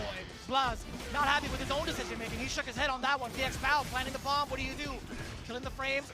Trying to steal a little bit more after the back roundhouse. Able to pick up the hell attack. Wasn't able to get the fall, but that's fine. You have him up in the corner, taking so much help. You see him back and forth a little bit, trying to charge up and also mask it with a stand medium kick every so often. Oh. Sister kick works out. Being able to cover that space. I like that a lot. Backing away, VXBOW. He's trying to create space for that Fierce. Blaz knew it. Send out that fireball. Talk about that OD fireball every so often. Easy punch for Shotos. That stand light kick against the scissor kick. We're out of there. Ooh, it was a space trap the entire time. The crouching medium punch after the stand Fierce whip. He gets the hit. Psycho Nightmare. I was going to say, man, Blaz was just a little bit off the mark. Had it been a sweep, I'm pretty sure that would have been a punish counter within the range, but still just fine. Blaz trying to take his turns in again. Yes, sir. Hey, 2 for 3. We'll take those stats. 100%. Right now, Blaz perfect parry through the sequence. Initial advantage. Go for the bomb instead. I mind that at all. Wake up. Gets hit. Blaz gets some distance. Bomb is off too. Finding the mark with the counter pokes too. I love that. Disrespecting the drive up. Hashogeki one more time. Blaz back to back. SA2 finishes. What defense against that driver? Before the back heavy kick could come out and move that range, I'm going to hit my quick button, interrupt that, and get a game on the board. Interrupt the driver, so the jab is there from VXBOW. Right, no back row. That's totally fine. Blaz trying to readjust. He's taking center stage, allowing the fireballs to ring through, but he can't get past the mediums that have been thrown about from VXBOW. The big Fierce against the donkey kick. Give me that mind, drive on up. Heavy kick again, not a throw just yet. Perfect parry, we've already seen that. How many times I have to teach you this lesson, old man? Well, VXBOW isn't that much older than Blaz, but still. I feel like if you're under 20, then you can use that line. That's true, that's true. It's such a good pussy tool, man. Medium kick is such a great space occupier from the side of Bison. And that's a word I really don't really get to use. It just takes up so much damn space, man. It was the fireballs preemptively. I like it. Ooh. Oh, that was counter. Yeah, we yep. trouble. As it's countering. Absolutely correct. Drive rush. Perfect parry on the crouching medium punch. Lands the bomb. All roads lead to bomb. Alright, drive reversal, but VXBOW is fine with that. But why did he go for it again? The neutral jump, holding door to take this cat's out. Blaz is on a set point against a former Capcom Cup player who's out here to try to make a win again. Damn! Yikes. Let's do it again. Bang! Yeah, you get the charge up. The tension in stock. This is gonna hurt so much more. I like that. Double. Goes on the throw though. When the OD hits, he's able to get the bomb right after it. Back heavy kick, and he probably going to be something different. We see back heavy kick so often. Blaz is the right option on defense right there. The bomb is on again, the throw. He's trying to bait out buttons. Blaz being very patient. The overhead does get blocked, but he went for the throw anyway. VXBOW walking back to safety. Knee press nightmare yet again. This has been so close. Justice on the throw. I like that he kept going for that option. Just a fake out Blaz on that driver's back heavy kick. Worked out, wasn't a throw. Nothing else. Not even a shin. Don't switch it up if it's still working. And now the fake out the driver's light, breaks it, gets a fat jump into the Fierce. Yikes. I didn't think that was going to be in time for a punish counter, to be quite honest with you. That elbow be dropping far. Out of there, so we thought, still within range of the grab. VXBOW, get out of here. You know what? I think that's fine for Bow. Yeah. The closer Blaz is to burnout, the better. Tatsu kicks up that bar back. Sam Fierce Hashogeki, cross cut, DP, I like that Shoryuken. Gets up there right after, it's VX Val and Burnout. He's on the back foot, lost all the bars, has the super. A lot of damage, raw, unscaled, unfiltered, word. One more touch, what's up the overhead? Oh, this is rough. Puts himself in a burnout. Oh, whipping the night. What do you mean? Goes for the super, he blocks it out, and VX Val's gonna take it. That scramble scenario. Oh my God. I almost ripped Cola's arm. Bro, I felt the spirit of Steve in you for a second. I got so scared. I'm so sorry. Have you shaken, please. The spirit of Tasty Steve has dwelt upon me. Here's Brother. 5 more days. 5 more days. Oh. All right. Game to game right now. Yo, the micro step backwards against the throw. Blas, you are insane. Young kid, old soul, the way he playing this lead. Air to air, I like that. Jump medium, knocks right back down to the ground. The only second pressure will work out against the fireball. But Blas has such a big lead. Even in burnout, still his game to win. Oh, he's in a lot of trouble right now. Up again. Very delayed tech. That jump is everything. Blas has been calling those out so well. Those Psycho Crushers have not landed the way that VX Power had wanted to this entire set. At that point, I think play around that idea. Like walk up throw, walk up jab, whatever it may be. Force them to interact that way instead of going for the most obvious option. Wakes up with the button, gets the counter hit. Tatsu, empty nothing, into the drive rush. He caught the tap parry. Blas hunting him. Oh, minus you can't do 20. that. Oh, this is huge. You gotta go. You gotta go into it. Bang! This is a lot of damage incoming. I'm not even sure. There's so much scaling. He's gotta be living. By a pixel, by a hair. You need fireball? No, dash with that light kick in the donkey kick. I like that sequence. Puts him in a burnout VX Val. Goes for the super. This time Blas blocks and VX Val drops. 2-1. That's actually kind of wild. It's wild that it went in that fashion, right? I feel like Blas, he tried to steal his turn in the previous game with the level 3. VX Bao trying to do the exact same thing towards the end in a desperation call.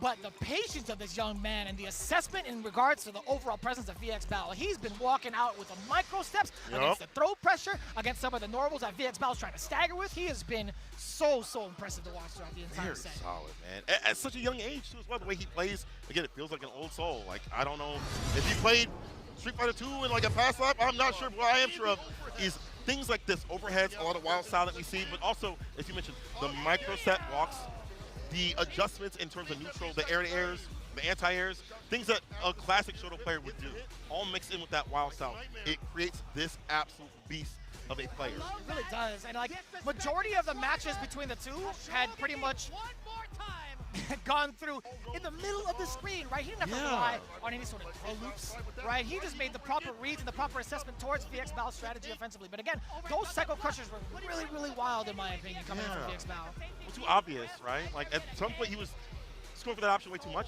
Why not drive rush, throw, button? He did so well with drive rush back heavy kick and switching that up, or not switching it up for a mix-up. It didn't work out. And of course, this happened. That was actually kind of rough. I mean, there was a punish counter. Yeah. He did see it happen, but he had already committed to the crouching short either way. But again, there have been so many great assessment calls from the side of Blas, even while in burnout. This was that would have been so dangerous. But even so, like unscaled critical art, I think Blas would have been just fine regardless, honestly. I mean, he would have had like a significant amount of life. Bison really didn't have any resources behind him to do much afterwards, so I did like the way that turned out regardless. I'm gonna like this next match. We have Mr. I Domination himself on the screen. Damn! The lethal weapon? Why are you playing me like that? I love that. I love that. What The confidence incarnate. These names are actually godlike. Yo, the confidence incarnate is crazy because he didn't walk out with that fist up, ready to fight Emperor, and he should have that confidence, winning the last offline CPT event. That's right, Kings of the World, getting that first placement. You know, we had watched that. We had stayed up overnight to see how it all went down. I'm not gonna lie to you, man. Emperor was possessed. Oh, yeah. The way that he was running through everybody, he was absolutely possessed. On the flip side, Idom, man, he was stressed out of his mind. Boy, let me tell you. Wait, Gabi, his World Warrior runs were the most stressful thing watching him on stream and the things he was saying. Oh, yeah. Brother. Can't repeat here. We'll see, though. Idom. He loves his game. Oh, yeah. Exclamation mark. Game's great. Idom, though, despite that, I think he kissed the game. on his lips behind closed doors, and I think that there's an element of this game that he likes, and I think part of it's control. He's not the type to lab things out heavily. He's just the type to really play around the player-to-player aspect. Like that in 5. See how it works in 6 right now.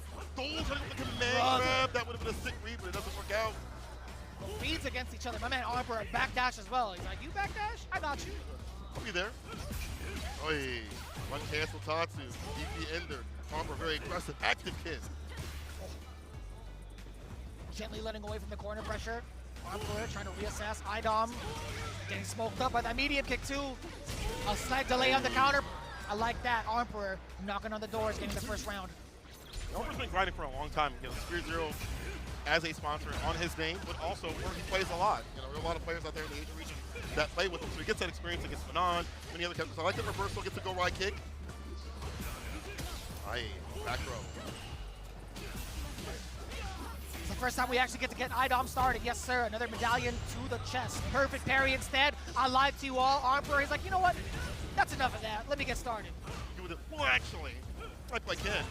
Whoa, that wasn't even a cross-up. That stayed in front with the DP, gets the cross kick, doesn't even need a level 3 for the victory. It's just Arbor. That corner dominance. Confidence. Confidence. Very, very confident round indeed. Confident game, excuse me. 2 rounds straight. Arbor still had a fully stocked super art gauge to let it rip. He just played it out raw. IDOM has not been able to catch up with the way Arbor has been throwing down his gameplay thus far. A lot of the times he's been locked down in the corner. He hasn't found the right decisions. But again, Mano, I feel like without the super art defensively, it's a little lackluster in my opinion. Also, if you're not landing command grabs to bump that bar up faster, as it is a buff for the character, even harder. So we didn't really see that many command grabs land for him. Just have one right now. He didn't have an opportunity, to be honest with you, man. True. The throws have just been so imperative, too, to Arbor's strategy. I mean, like, not even just the throws, but the setup afterwards, it's so hard to tell what to do. Again, counter hit, that standing heavy punch, right? You have so many options. He backed up a little bit, still gets hit with the counter hit. But Arbor, like, using fireballs also to corral items, definitely helped out. Continues to lays the crouch unit kick. Tatsu, DP. Cancel. There's the answer with the crouch fierce. At least you got one. Ooh. Not gonna catch anything right now. Arbor willing to trade, and I like that. Oh my God! He thought to himself, if I get you within this threshold, if I get you within this space, best believe I'm gonna command grab you. 4 medallions to the chest. Works out. 4 stars. See if he wants more. Just get the counter hit, like the Jinrai. Buffers the crouching medium punch. Caught him ducking to get that extended damage. The Jinrai Ender. Aye, this is Arbor all damn day. Can a little bit of bar, but unfortunately whips the throw. The punch counter. 5 rush crouching mini kick as the entry point here for IDOM. 5 medals. I like that. Olympian gold medalist status. Swings and a miss. As soon, you know, classic commentator's curse. My man was getting ready, but you know, our bad. 5 medals to his name. There could be some really impactful command grabs if Emperor's not careful. Miles will be 5 bars at the bottom. With that stock took that extra damage at level 3. Command grab lands. There's 1. Damn! Look at the damage. That's a quarter of your, or excuse me, a third of your life gone. Oh, so you get versus this to get the big lead right here. One more command grab is going to kill. That changes the landscape of this matchup. Emperor going to be super careful now. Any command grab, any grip will hit. It'll kill. He's backing away from danger. He's totally fine with that. Counter hit. Okay. What do you do? Oh, I like that too. Being able to punish counter with the medium just within the space. Out of there with grace too. The jumping light kick. I'm loving this from IDOM. Fighting right back into Emperor's face.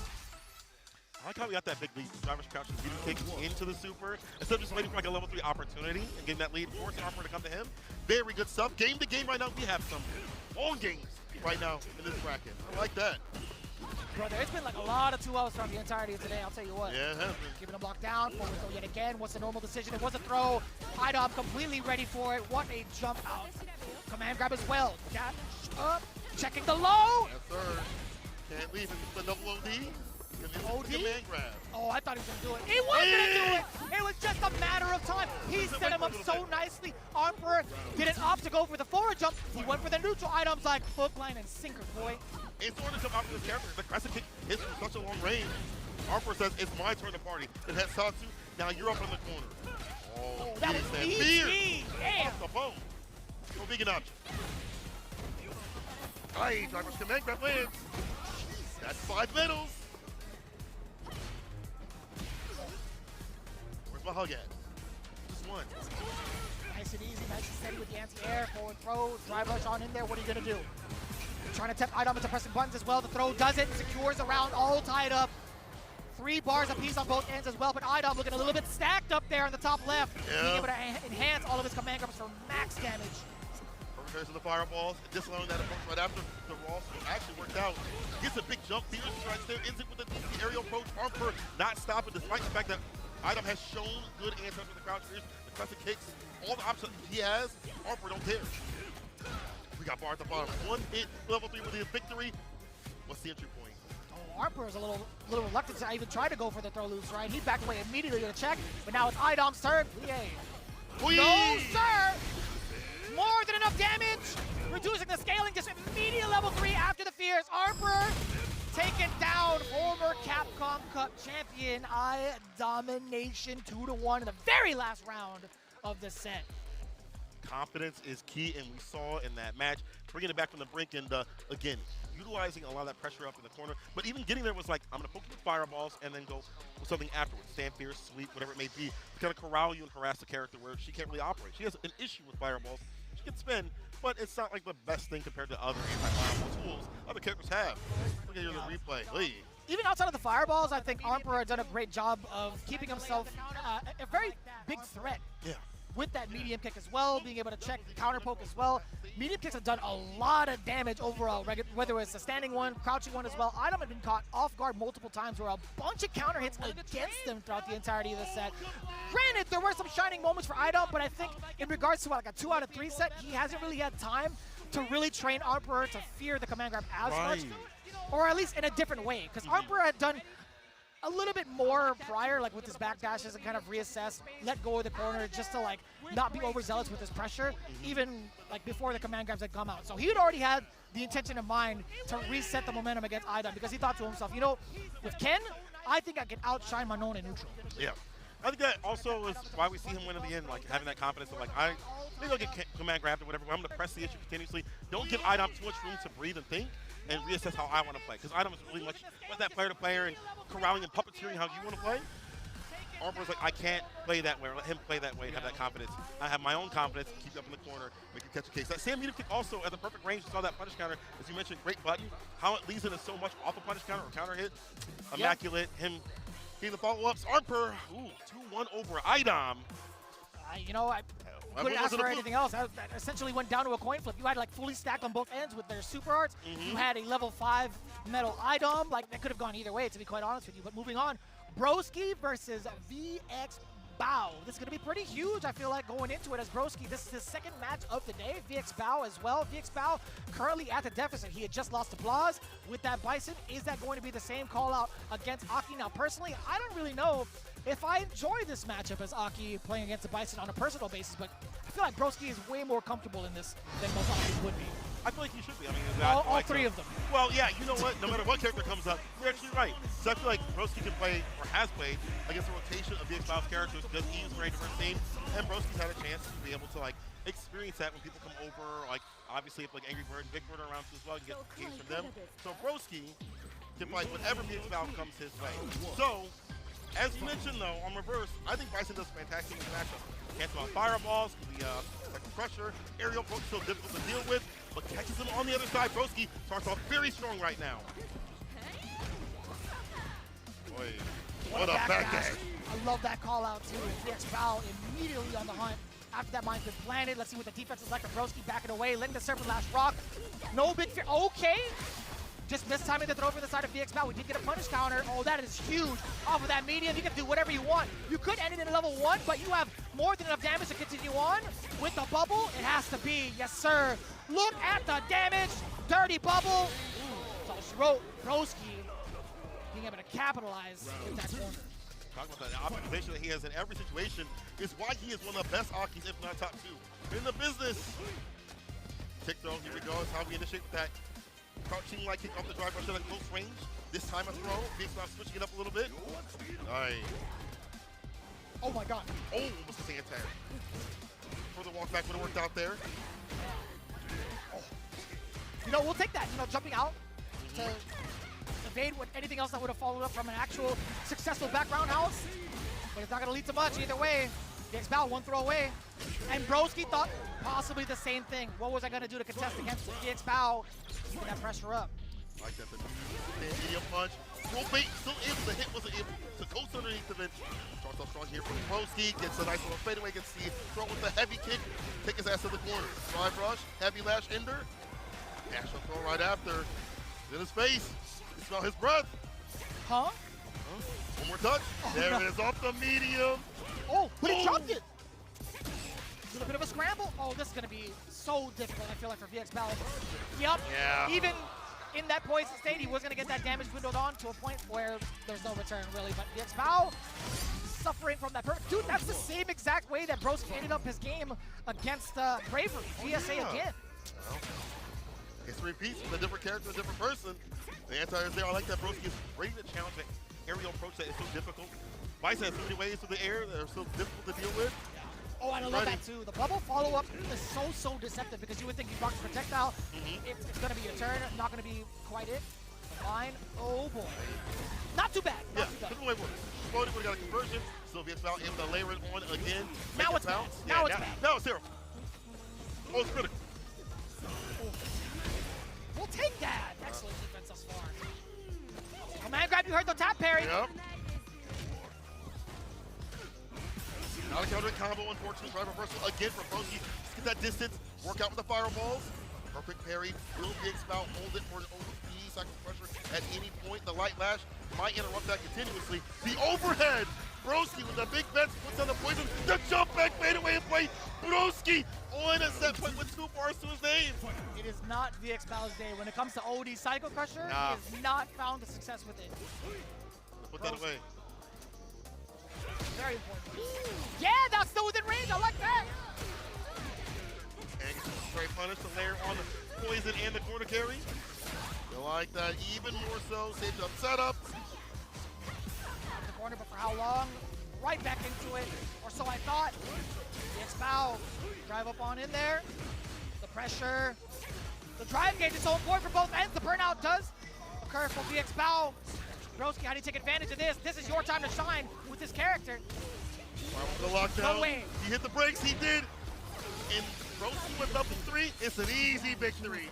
Poke, brought in and punctual. Broski with a 2-0 with a quickness against the VXBAO. I played the proper rock. He is looking so confident. I've been talking to a lot of the commentators throughout the last couple of days, even like weeks prior, man. When we talked about this group specifically, I'm like, yo, Broski has a pretty damn good chance of making it all the way through. Funny enough, though, I was thinking about VXBAO and his overall training regimen and being able to sort of kind of pick apart some of like the CFN matches, some of the YouTube matches. Of course, he goes by a different like CFN name. It's not like, it doesn't say VXBAO. It's like something in his language. And I'm like, all right, well, I think I had found him and I got to confirm for it. He has been, I feel like, in a weird spot with his character selection, right? Yeah. Like he's trying to find out certain characters for certain matchups, etc. He's been practicing with this E Honda over in the practice lounge. Yep. I'm just very kind of concerned at this point because VXBAO is one of my favorites. I think he's been such a powerful force in his area, but also in the realm of Street Fighter 6 as being one of the top contenders here. So seeing him fall short in this regard, I think it tells me just one significant thing, that he does not have the Aki matchup just yet. Yeah, and that's kind of difficult when you're rotating so many different characters. Have those matchups all drilled down versus someone that's been playing and mainlining that character for this long is a difficult thing. I think it's going to hurt him in the long run. Hopefully he can kind of slim down his character selection and kind of work on what he needs to work on. But Broski, though, in return of everything, so ready to call out second crushers. Right. The spacing has been fantastic for him. His optimization in every situation, with the poison especially, how he's ending in heavy lash into like just heavy punch right after for safe jump setups because of drive gauge. He is always ready to maximize whenever given the chance. And look at that. A little bit too much obviousness in terms of the approach here from VXBAO. We've seen that continuously in his matches. Hopefully he scales that back. Yeah. I can't necessarily just give it to like the lack of matchup knowledge from the side of VXBAO. Broski's decision-making while the mind was on him and also off of a knockdown had been so good, right? He didn't take any really critical damage or critical openings against him that led to his demise necessarily, so I gotta give it up to him. His defense has been so top-notch throughout the entirety of his last 2 matches, honestly. But moving into it now, Bravery versus IDOM. Yeesh, our last match. You know, we're already at the last match? We're already there, brother. I'm sorry. Even though we've had 2-1s, 2-1s, and 2-1s and things like that, this is almost over. I just want to see more games, bro. We could be on here all day. Can I get the next block? Can I make that special request? Can I get the next block too? Is it, no, I'll that join up too. would be unfair to everybody else. I don't want to do that. It's just so fun. But either way, let's talk about it, right? Bravery versus IDOM. Now, let's talk about some of the obvious things. I feel like Manon, she does have an anti-air, surely. Yes. But I don't know if it's going to be consistent enough to catch something like the way that Bravery's been doing with his hooligans, the way that he's been throwing out some of his dive kicks. It's very difficult to assess, in my opinion. This reward is just so much in Cammy's favor for Oki for damage. They can crouch fierce, crescent kick as an anti-air, but the damage that you get is not comparable to what Cammy's going to get. Corner carry, putting you where you don't want to be. You don't have a reversal. In fact, that's where we're going, to the east side. Not your hood item, you better leave. Oh, my God. Could set up a throw here if you wanted to for more pressure, but no, I like this. Just attacking straight on. Raw normals, baby! He is in there, he is not leaving.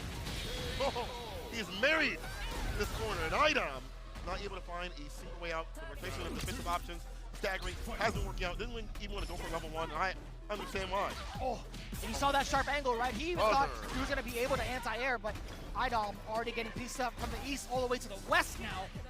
Both sides, man. Couldn't be. Those continuously. Golly. You gonna do it again? No, not quite. That would have worked. See, there's the anti. But that's fine. Actually, that's totally fine with the side switch.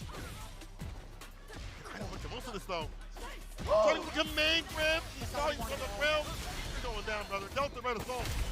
Brave enough to go to the air continuously and apply the pressure up in the corner with that crouch grip, finding follow-ups and finding that neck. As soon as that command grab had rung out, IDOM immediately shook his head. Not what he wanted at all, but Bravery, he's going to take that one piece against them totally. Oh, took that one out.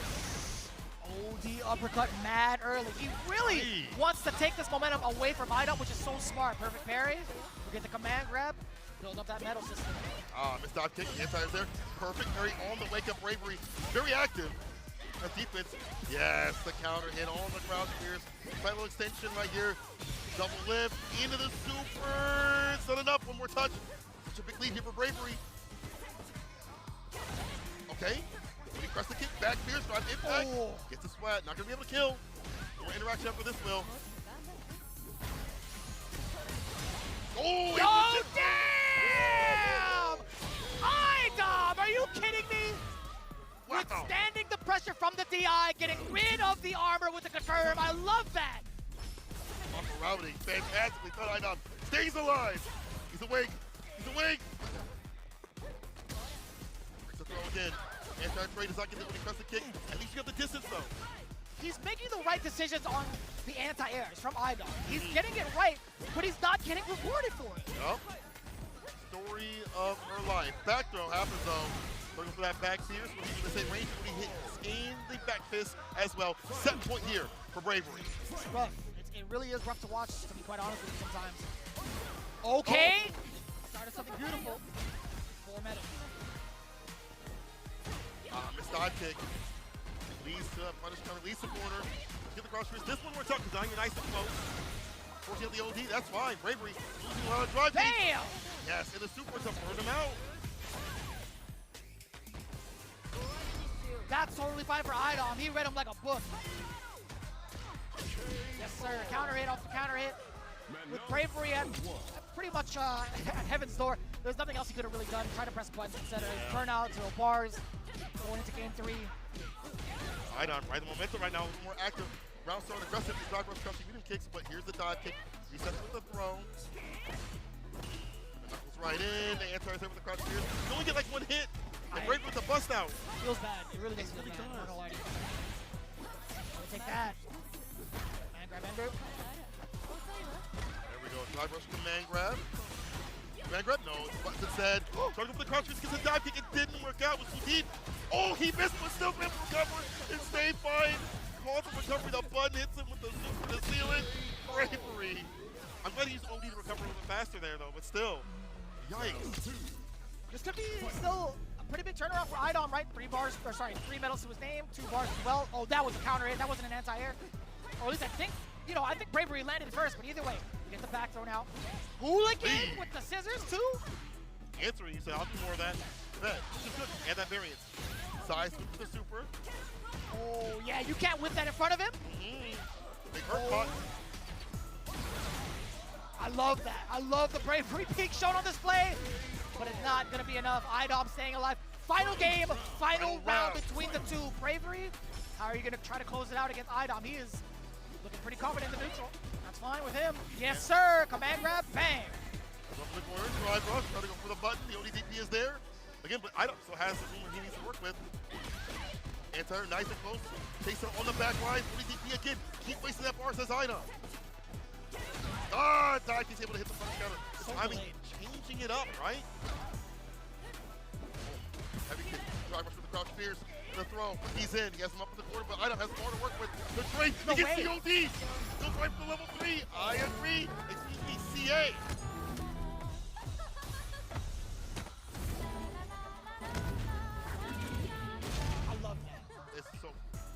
Touch. Burn out, put yourself to burn out, look at the back fist, reset throw, Bravery still able to take it, I can't believe it, I cannot believe he was still able to get the throw right after the back fist, we'll take that regardless, Bravery. That was too close, that was way too close. I saw the counter hit off of the jab, I thought that was going to be a conversion, but that was mad smart. Bravery immediately walked up for the throw to secure it. I love that. That was so dangerous. My man is truly living dangerously. He is living by his name. My man truly is the bravest one here. That was crazy. And he looked like he just got done with his taxes, bro. He don't even, not even a sweat on his brow, but that is the way Bravery plays. Does he get a tax return on that one? Yeah, actually. He be making money with some of these buttons, I'll tell you what. Actually, he could be. So he is taking down IDOM 2-1, and he is putting further up in his group. The fact that he was able to adjust so well, you saw that delayed dive kick, see a little bit early on, later on, in the replay. The way he was playing in terms of the variance, despite good moments like this where I don't have to eat through the armor, having some good matchup knowledge as well was really great. But the fact that he had the variance with the hooligans, the dive kicks at perfect ranges, and even though some of them were kind of missing here and there, he's like, I'm going to stick to my game plan. My reward is too good. I can't stop. Yeah, that's facts. I can't put down the dive kick. I couldn't disagree more, man. I think, we talked about that. We prefaced it, Bravery, he can get thwarted in the anti-air department, or at least, the airborne department, but he will still continuously find ways to mix you up, hit or miss on the dive kicks. He has been so adamant about his game plan. It's worked out, too. Granted, it still could have been a toss-up towards the very, very end of it, but, I mean, he did a great enough job to put IDOM in that position, right? The counter hit right here. Man, that was so pivotal. I feel like IDOM, I don't know if there was a counter hit. I don't know if there would have been enough of a gap for him to actually get a trade against Bravery because he had such a sliver. Yeah, I mean, that would have been a great choice to even try to get that trade. I know it's a frame trap, but still, it's like, man, that would have been so much different if that would have occurred. But taking a look at the overall standings, Broski looking like he's big chilling. The great Capybara, the spirit animal, 2-0 with a +3 game differential. Bravery following suit afterwards. I like that too, but overall, Blaz, he got one and done. Emperor, one and done in a good way, obviously. Bravery, 1-1. IDOM, 0-2, along with VX Bao. Could you have called that? No, I definitely couldn't have. Not even close. But Broski being in the top spot is fantastic. In fact, we're going to be hearing one of the words here from Broski. おめでとうございます。Congrats. We've got Broski here for an interview after his solid 2-0 run in the group today. さあまずは、お話を聞いていきたいと思いますが、今回ですね、2勝0敗ということで、現在のお気持ちを聞かせてください。So he wants to ask about his 2-0 dominant form today. で、質問とは何でしょうか? Okay, so 2-0 dominant run. Tell me, what was the thought process going into the matches? If you had a strategy for the group entirely, and maybe we should start there. Okay, so there's quite a few people in Europe who play those characters, so I had good training and preparation. Hurricane's a really strong Kami player, Problem X on Bison, so I feel like I've got good representation for practicing and preparing those matchups. でヨーロッパではやっぱりその今日出てたキャラ、練習できる相手と結構いまして、ヨーロッパの中でProblem Xとバイソンとかは、あとブレイブリーキャミ戦が結構多くて、そうネット対戦でやっても結構相手いますんで、すごい準備も立ててて、今日はフォーカスして準備してたということで、ただ今日大逆転がありました。試合中、特にそのブロスキー選手ピンチに陥った時に何かマインドセットで考えていることがあれば教えてください。So when matches get tense, you're under pressure, maybe you're down in life or health or drive gauge. What sort of mindset do you have in those situations that bring you back from the dead? I think that this is quite a volatile kind of environment, so even when you're getting pressure in this game, it's really important to think that one hard read on defense can instantly flip the situation. So like you're always just one guess away from switching the momentum completely. So you just got to keep that in mind. このゲームってどんな状況でも、やっぱりそうなんか不利の状態でも、もう1回だけ当たってたらもう逆転可能だから、そんなになんか不安にならず、安定行動をやって機会を狙うっていう形。落ち着いてチャンスを待つっていう。チャンスを待って、ちゃんとしたチャンスが来たらそこを狙って逆転って感じですね。なるほど、そのマインドが大逆転、もう本当にビッグクラッチ決めてました。本日のベストクラッチだったと思います。本日のインタビューは以上で終わらせていただきます。ブロスキー選手ありがとうございました。Thank you. So that's it for the interview today. Thank you very much for your answers.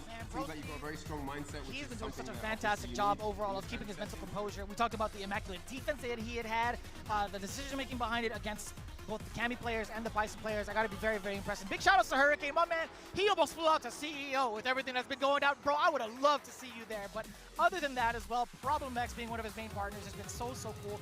I apologize for not even bringing that up in the first place. These guys are amazing. But as it stands right now, that is the conclusion of Group D. But we can't go without thanking our sponsors, obviously, right? When we talk about the people that have been holding us down every single Capcom Cup, Storm Collectibles is definitely one of them, right? I feel like they've been showing off in like a handful of different tournaments overall, right? When you look at Storm Collectibles coming in from Hong Kong, you got to think all of the high quality, officially licensed collectible action figures by default. They specialize in fighting games from the get-go since I've been introduced to them, and you can see it right there. The fine detail from a plethora of different characters and different styles throughout the entirety of the Street Fighter series. These guys have been the standard when it comes to true collection with high likeness to the finest details of the head sculpt of the body, the articulation, and all of the accessories. Be sure to check out all of the characters and the figures on their website over at www.stormco.com.hk or just scan that QR code on the top right.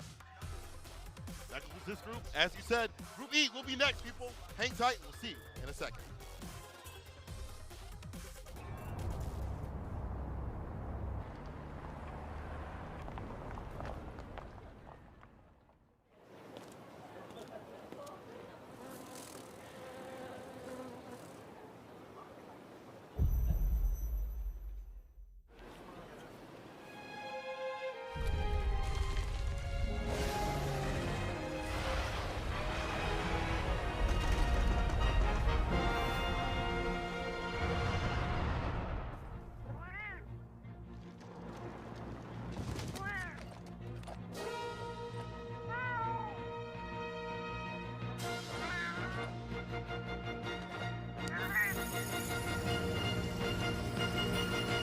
Where dreams become reality.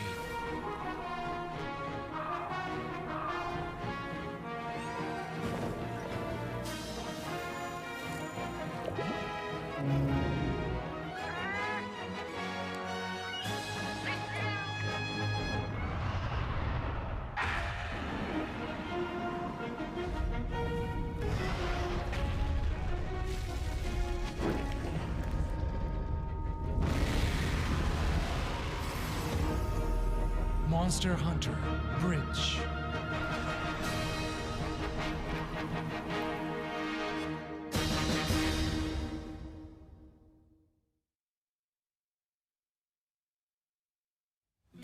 Show me what you have. What?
カプコンカップ11、続いてはグループ E の模様をお届けしてまいります。グループ E、プレイヤー入場です。Capcom Cup 11, it's time for Group E of the finals. Let's introduce the 6 players.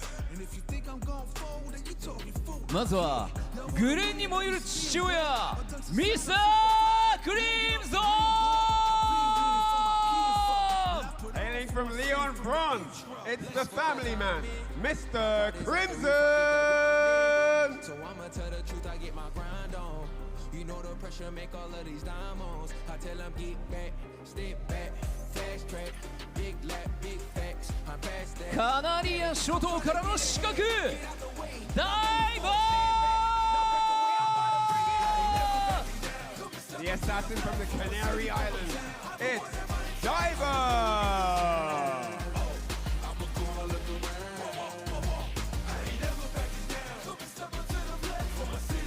進撃の重戦車、フード。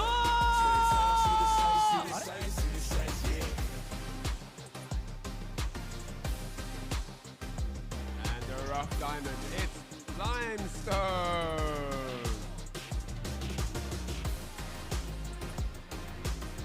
失礼しました。順番が、違ったようですね。改めてコロンビアの輝く原石、ライムストーン。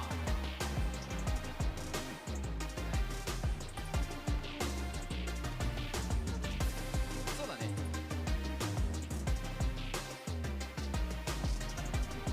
続いて進撃の重戦車、フード。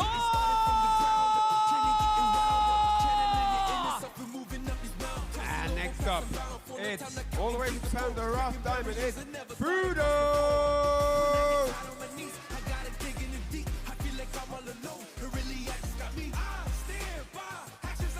シアトルのクラッシュカウンターヒーロー、クリス・シーシー H! And here he is, the counter hero from North America, it's Chris C.C. H!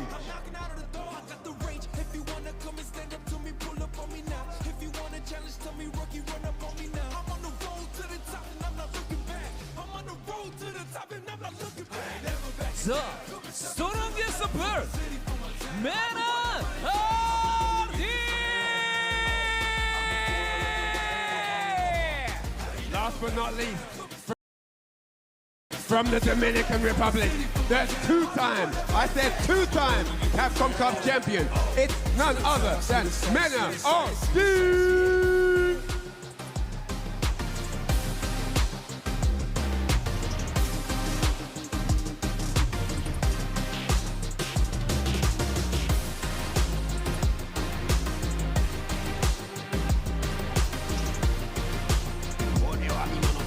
これは見ものですね。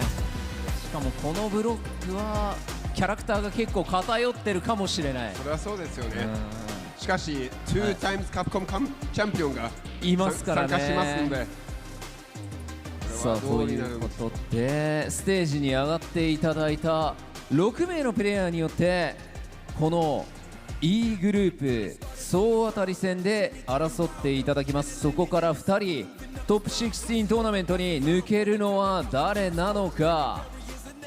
And here are the 6 members of Group E here to do battle, and only 2 of them will qualify for the top 16 on day 4. And I don't know who it's going to be, but they all look extremely determined, and we know exactly how strong each of them are. それではプレイヤーの皆さんはスタンバイをしていただきます。 Alright, if we could have players on standby right now, thank you very much. そしてこの熱い戦いを盛り上げていただく実況席にお渡しいたします。よろしくお願いします。 As we get locked and loaded for these exciting and hype matchups, we're going to throw it back to the amazing casters to call the action. Take it away, boys. And the action doesn't stop here in Tokyo, Japan at Capcom Cup 11. Riveting sets have happened, but we are not done yet. Ladies and gentlemen, we're now transitioning over to Group E. As one of our hosts, Reinhardt, just said, the two-time Capcom Cup champion is here, but we'll break down the groups in a second. I'm back on the mic, Jammers, alongside European guests. Yeah. We're in France, we're in Singapore, now we're in Japan. This is your first time here. Yes. How you enjoying it so far? So far, so good. I feel like I haven't gained weight yet, but I think that'll change in the next couple of days. But it is what it is, though. I'm just very happy to be here in the best seat in the house, though. Well, speaking of the best seat in the house, we've got some solid qualifiers here from Group E. We got Mr. Crimson from France, Diver from Spain, Fudo from Japan, you heard the crowd before, Limestone, bit of the dark horse here, but he could do something very similar to what Salvatore did as well. We also have Chris CCH, and of course, as we said, just to regurgitate, Mena RD is in this group. These are the lineup for the next 5 matches here in Group E. Remember, this is only day 1. All of the players have 2 more days of regular matches playing the groups. So even if they have a poor result today, they can pick things up, build that momentum for the following days to come. Yeah, and it's not how you start, it's how you finish. That is correct. What's cool, what's kind of fresh about this, I mean, there's some familiar players for me, but one thing that I've never seen Mena RD versus Mr. Crimson. So I'm not too sure if that's going to go down or not. Sure it will, but... Well, right now we got to talk about our inaugural match here for Group E. The Family Man going up against the Assassin from the Canary Islands. That is quite the long moniker, but I'm pretty sure he thought long and hard about that. But Dalsin versus Ed. We're no slouch to this one. We watched it a fair bit in Europe. We saw it in SFL Japan for quite some time as well. So I am really looking forward to this one because Mr. Crimson, the guy on your left, French commodity, he streams to a massive audience in the French community as well. Runner-up of SFL EU 2024. Facts. We saw that with Team Aegis as well. I'm pretty sure the Aegis guys are up early streaming or restreaming whatnot as well.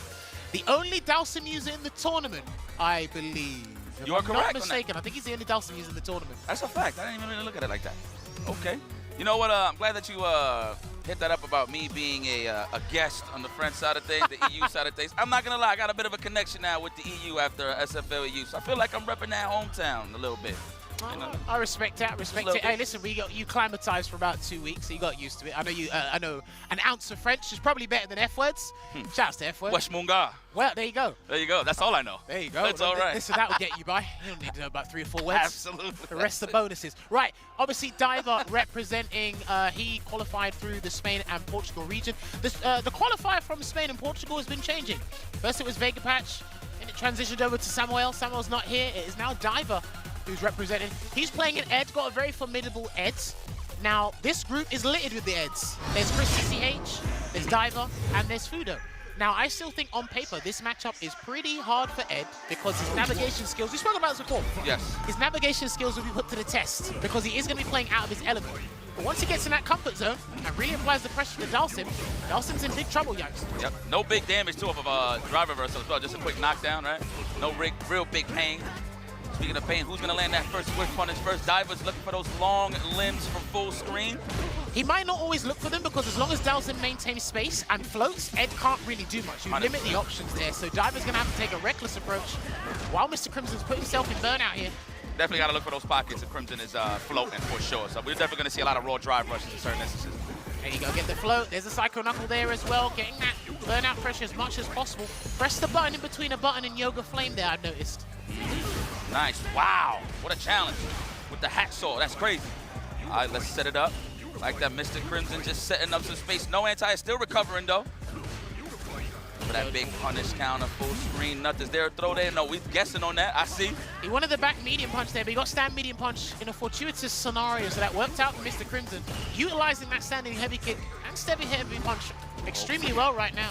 Anti-air's on fleek right now with Crimson. No easy access to big damage.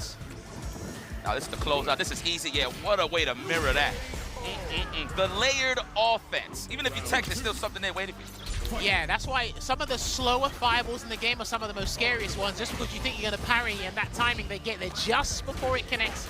Speaking of connecting, a couple of throws coming through. What an instant air teleport there from Crimson. He's done his homework.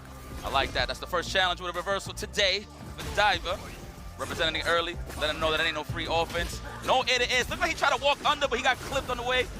This is the thing, man. I spoke to Mena RD about this ages ago. I think Yoga Float's one of the strongest moves in Street Fighter 6. And you're seeing it against a lot of the members of the cast. We're seeing it against Ed right now, but that's going to be the round. That should have been the round. He's burned out anyway. Oh, my goodness. Can we react? Nice anti-air as usual. Crimson is not giving him no leeway. He can only level 3 at this point. Yes, sir. He's dead, he's dead, he's dead, he's dead. Right on optimal stuff there, Crimson. Okay, looking comfortable. Very familiar in this match. What's up, brother? Well, just because of things statistically speaking, he's got 3 Eds in this group, so he should be comfortable in this matchup.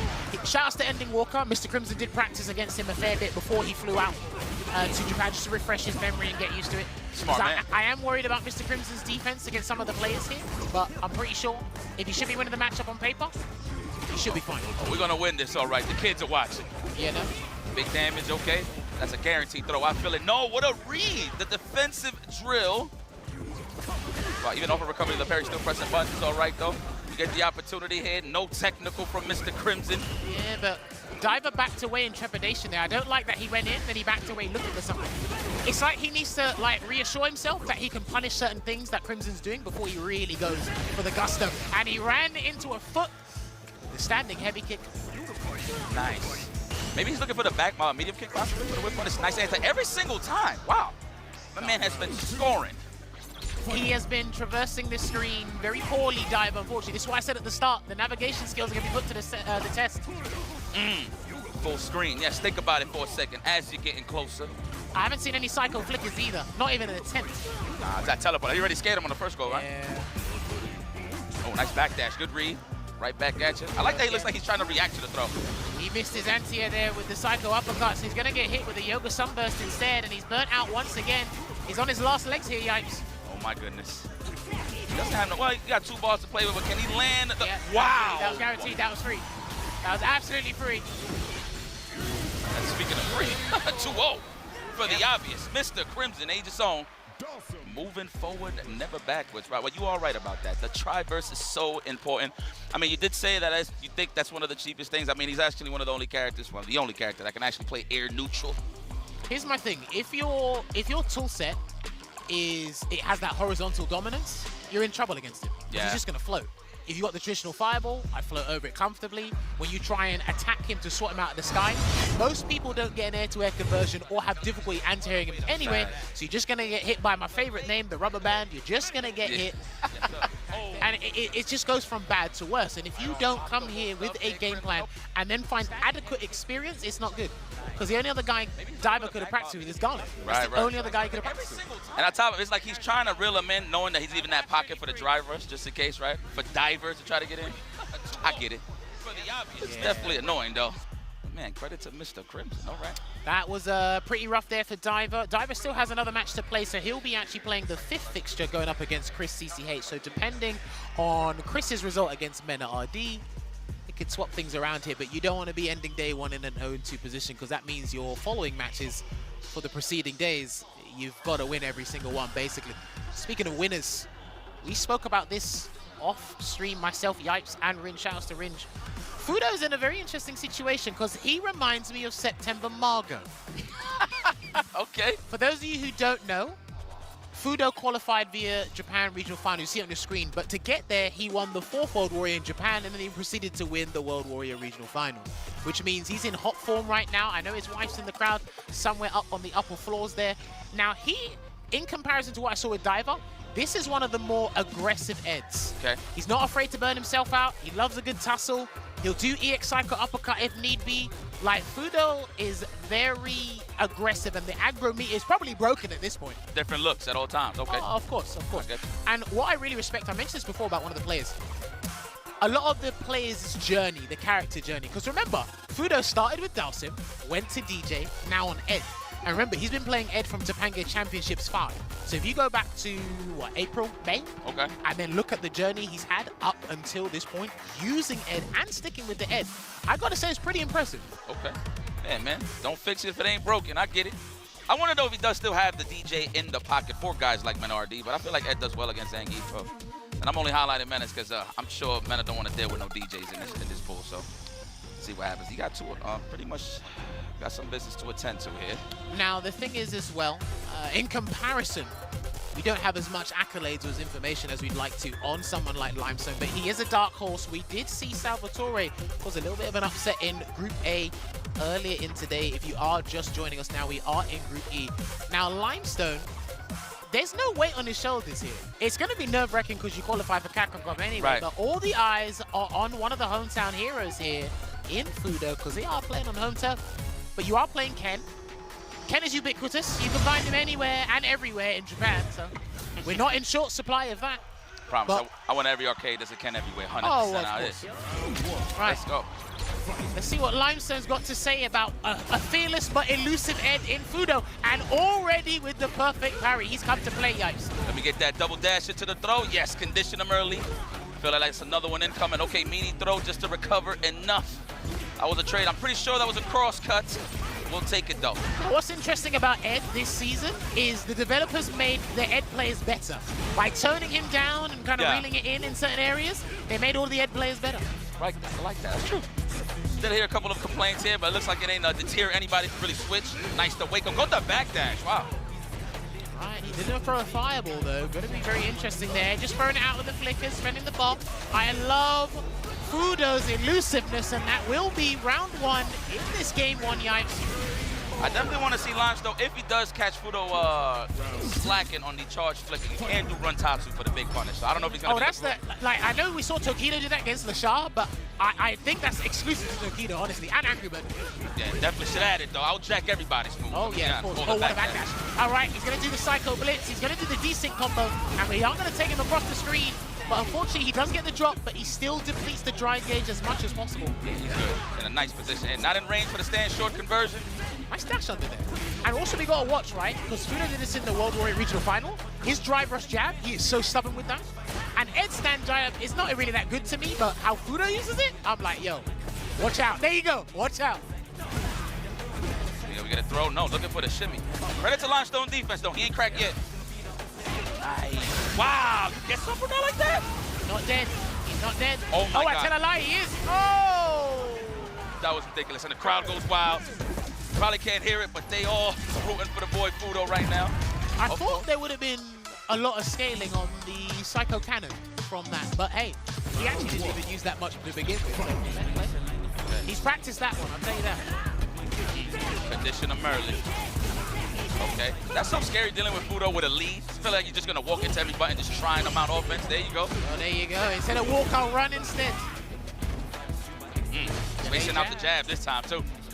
Nice. He's ready. Nah, he's on smoke. I promise you. This guy's on smoke. He's on smoke. I agree. Why not? Close to the burnout. Go on your own terms. Oh no, that was an unfortunate parry attempt. That should be enough. Hell yeah. Man, back this up. And the EX Psycho Blitz gonna get the chip. Fudo looking to make this in record time in Group E here, Yipes. Let's go. I feel like he is looking for like maybe a stand immediate kick for a stand roundhouse punish on Limestone side. Still trying to figure him out, man. I can only imagine dealing with Fudo the first time in your life. This is what's interesting, right? Okay, I was about to say, he does drive rush throw this time because we've been doing drive rush jab, and Limestone's been trying to perfect parry. He's got to be careful trying to react. Oh. I actually thought he was going to cross under there. Very fortunate for Fudo, actually. Right, he's going to do a button into the blitz. Yeah, he's looking for the button into the blitz. Right on time. Switch sides, please. No, not either. Watch out. Forward throw. Careful on the backdash. Stagger the jabs. I feel like it's coming. He's going to wake up with it. No, not yet. Okay, he can take one more throw before he really thinks about it. There it is. Here it comes. Is he going to burn himself out? No, he will go and not cancel into a super art 3 though, because he wants the kill here. Oh, there it is. Can't wait for that. That's it. It's over the button into the level 2 as he's been highlighting this whole time. And that is enough. Fudo, dominant performance, staying healthy, and didn't drop a round. This guy's a professional. I think it's the wife, man. I feel like it's the family. It could be the wife, it could be the life, it could be the uppercut, who knows? But hey, listen, he came with a purpose, hit the ground running, made sure he's firing on all cylinders. I like to see that here. He is going to be playing Mr. Crimson a little bit later as well, so that will be a real test to see if Mr. Crimson's defense, how stubborn are you on offense. So we are looking forward to that fixture for here as well. But yeah, just taking a look back at what transpired. Unlucky to Limestone. I think you hit the nail on the head. He's trying to figure him out. Too little, too late. And I did say this before, in a first to 2, especially if you're new to this environment and you're unfamiliar with a style like Fudo's, 2 games is not enough for me. I'm starting to see everybody's not really running their game plans. I feel like everybody's so worried since it's 2 out of 3. They're just taking like the minimal type of style to not make too many mistakes. But I mean, to be very honest with you, I feel like everybody just needs to run their plays and just really force somebody to really respect. I'll tell you what some people are doing. This is what separates the men from the boys. Holla at me. Some of these guys aren't thinking long term. Obviously, they're living in the present moment. Don't get it twisted for a second, but it's like you think like today is the day I have to start off well, get the first impressions right, and it's like you said, they're not running their game, they're playing out of character. I'm like, dude, you still have 2 more days, and luckily, Limestone still has, I think Limestone's only played once today. So, he's got that 1 game out of the way, so now he has to build that momentum. Time to think about it. And what's interesting as well, before we move on to the next match, Limestone's from a region that is not as dense as Fudo's. So your preparation would have been a lot different. Yes. To how Fudo's is. But speaking of preparation, speaking of preparation, we've got 2-time Capcom Cup champion, student, competitor, role model. I've ran out of monikers for this guy. It's ridiculous. My president. Yes, that too. That is. Chris CCH versus Mena RD. Both of these guys, SFL delegates, which is pretty cool. Chris CCH, of course, making it to the finals, which we will be seeing very soon after the Capcom Cup. Not the whole day, but this is going to be exciting. I don't think they played in SFL. I'm not too sure if they actually bumped into each other. I know he played Kava, but that's here, no there. I've never got a chance to see these guys play, so this is going to be good. This is going to be good. Well, if we look back at what happened with Chris CCH in the finals with FlyQuest and Bandits, this is a good chance for him to redeem himself and kind of regain that kind of courage. Okay. Going into the SFL World Championships that will be happening on the final day, Sunday, so you do not want to miss that as well. But yeah, I do sometimes feel Chris gets overlooked because if you look at his results, he does really well in his region, the respective region, Canada, US West. Outside of that, doesn't really travel as much. It is highly warranted. He's got other things to do, especially with his real life stuff. Right. But I do feel when it's a name, when you talk about American players, I do think he does get overlooked a fair bit. He's got a healthy roster of characters. Yes. So we will definitely be looking at what he's got to offer here with in regards to going up against Mena RD, because this is Mena RD's only match today, by the way, ladies and gentlemen, in this group. Chilling. Man, I wonder how that everybody felt. I spoke to Punk earlier. He actually wanted to keep staying warm, man. It's like it's that attitude. We just want to get it over with kind of thing. But hey, it is what it is. It's because games blitz so fast, right? Crazy. You come in and you're like, right, as soon it's very easy to lock in to the game, but it's very hard to get out of that mode, or it takes maybe like, what, 30 minutes, an hour, maybe long, well, depending on your session of the day, but it does lot to do that. But the guys have shaken hands.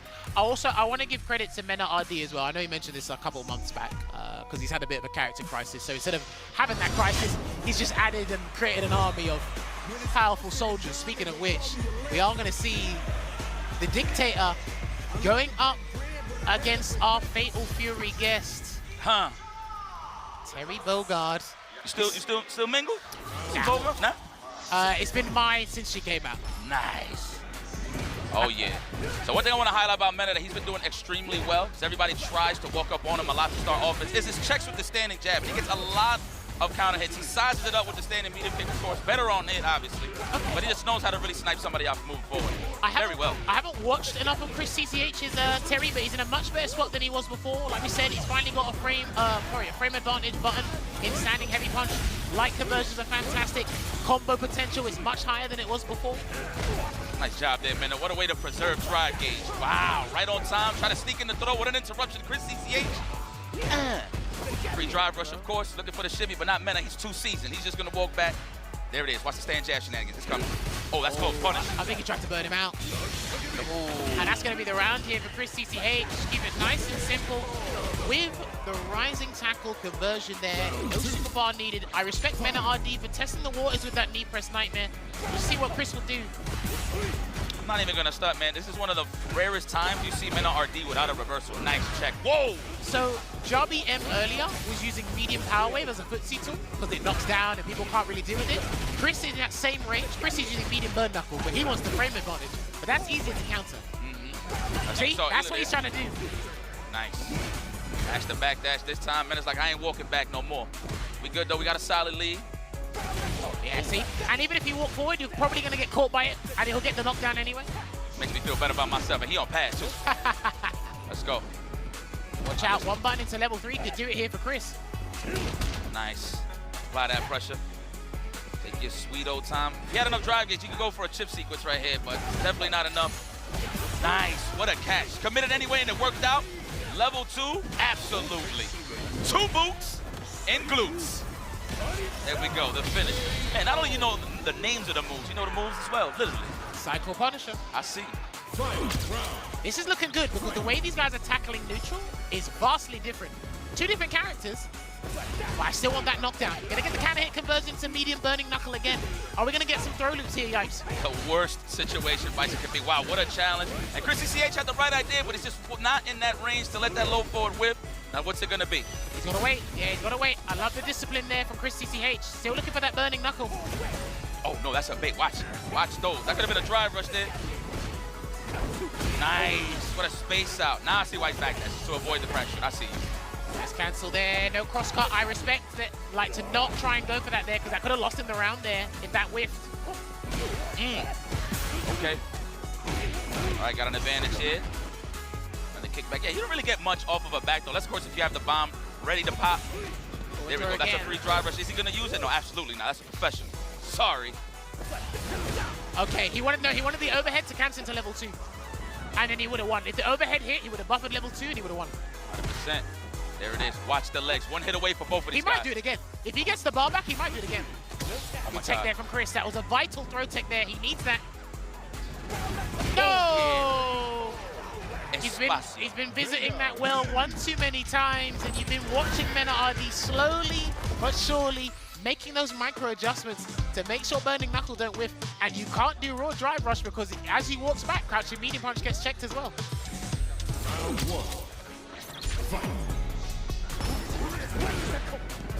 There we go. Let's go for the throw once again. Man, speaking of this, so obviously it's evident he has no reversal. So I've seen Mena switch up his options back. That's a lot in the corner. So we'll see if he's gonna choose that option right here. No, not even.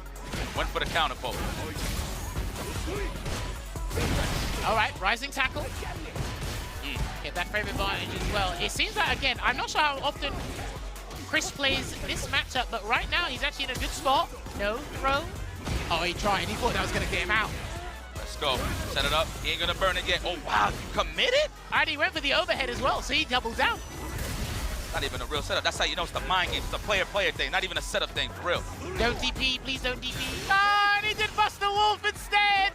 Oh, no. Same thing. Good call. I mean, don't do anything. It's all right, baby. Listen, man, that's a lot you got to write off there, man. So you just got to commit if you have to. Respect. Doesn't shy away from the wake up. The moon boots connect. Let's kick back. We got to lead. Why not? This is classic historical Bison play. He's got to change the approach, Chris. He's still trying to rely on that footwork. There it is, and he walked into a knee press. Gonna get the conversion to the bomb. Watch out for an overhead or something. Something slick. Nice. Waited for the bomb to pop with a plus frame. Oh, he's dead. Yeah, he's done. He gets it in time. No! He actually could have just done 4 fierce and built the meter, but there it is. It finishes off anyway. You know he probably could have done? Raw drive rush, crouch fierce, and you would have got the drive rush cancel, and then burn yourself out, and then do the link. Yeah, that's what, yeah. He could have done, I don't know if it would have built the meter, though. He could have done fierce cycle crusher, possibly. But that's no here, no there. Good stuff there. Mena RD. Man, you know what's so cool about these groups? The fact that, okay, two wins will get you the win. But the fact that every round counts is what makes it even more important. You want to stretch that out as much as possible just so you can be on the plus side of things. So. Yeah. Unlucky to Chris. We're going to take a look back at what happened there. Maybe after the first game, have a swap of Terry.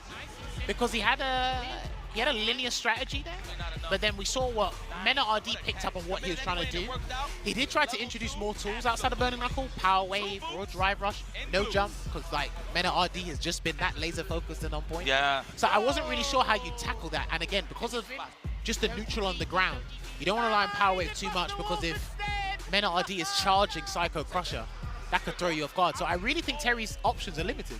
You can scissor kick the wave as well. Oh, so, yeah, if you're close enough. Yeah. So I think one thing that I got to just highlight in that matchup, shout out to Chris CCH, but even more shout out to Mena RD because he pretty much lulled Chris CCH to sleep because in that matchup specifically, obviously you don't want to whiff because he can get punished with a scissor kick. So you're just waiting for that moment to punish a scissor kick, but Mena ain't give it to him, man. He ain't do no reckless offense, no nothing, man. So he kept it very solid. Very nice. Cool. Mena RD, de lo mío. Holla. I know they watching. We got a lot of Dominicanos here too, man. Funny enough. Yeah, they're here. They pulled up. Don't worry, they're here. Punk's here. Everyone's here. But right now, we got our 4th fixture. Damn, these matches are flying high right now. But up next, we got 2 family men. Facts. It's not just one, it's 2 family men. It's just one of them's called the attack on heavy tank. I wonder what he's referring to in that regard. But it will be Mr. Crimson's 2nd and final match of the day, going up against a different caliber, very revered name in the Japanese scene. One of the most stubborn. To not make too many mistakes. But I mean, to be very honest with you, I feel like everybody just needs. That's easy access to disqualification. All right, so players B. It's round robin. He's not completely out yet. And that's his only match for the day, right? So maybe he can get the jitters out and try to come back tomorrow, having only 1 L. It's still a very strong possibility that he'll make it happen. Exactly. We just got to clean up a little bit.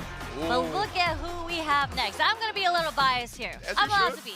Jack, he's a homie. He's like a little brother to me. So I've been talking to him about this matchup for so long. But, you know, this is Lashar we're talking about. The Lashar, the golden finger. Is it gold finger or golden finger? Gold finger. The gold finger Lashar. Along with the Stairmaster, the double entendre of Jack. But yeah, Lashar, I mean, he's thought by a lot.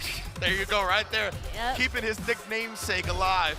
But Lashar, he's thought of as, honestly, a generational talent when it comes to fighting games, right? So young, so new, from South Korea, moved out to Japan, and they just got this still on Jack. Sorry, gotta interrupt my whole story. But yeah, went from South Korea, moved out to Japan, right? I believe at the behest of Tokido, kind of recruited him, obviously added him to his SFL team as well, which we saw go to the grand finals of SFL Japan. Fell short, but an incredible showing all season.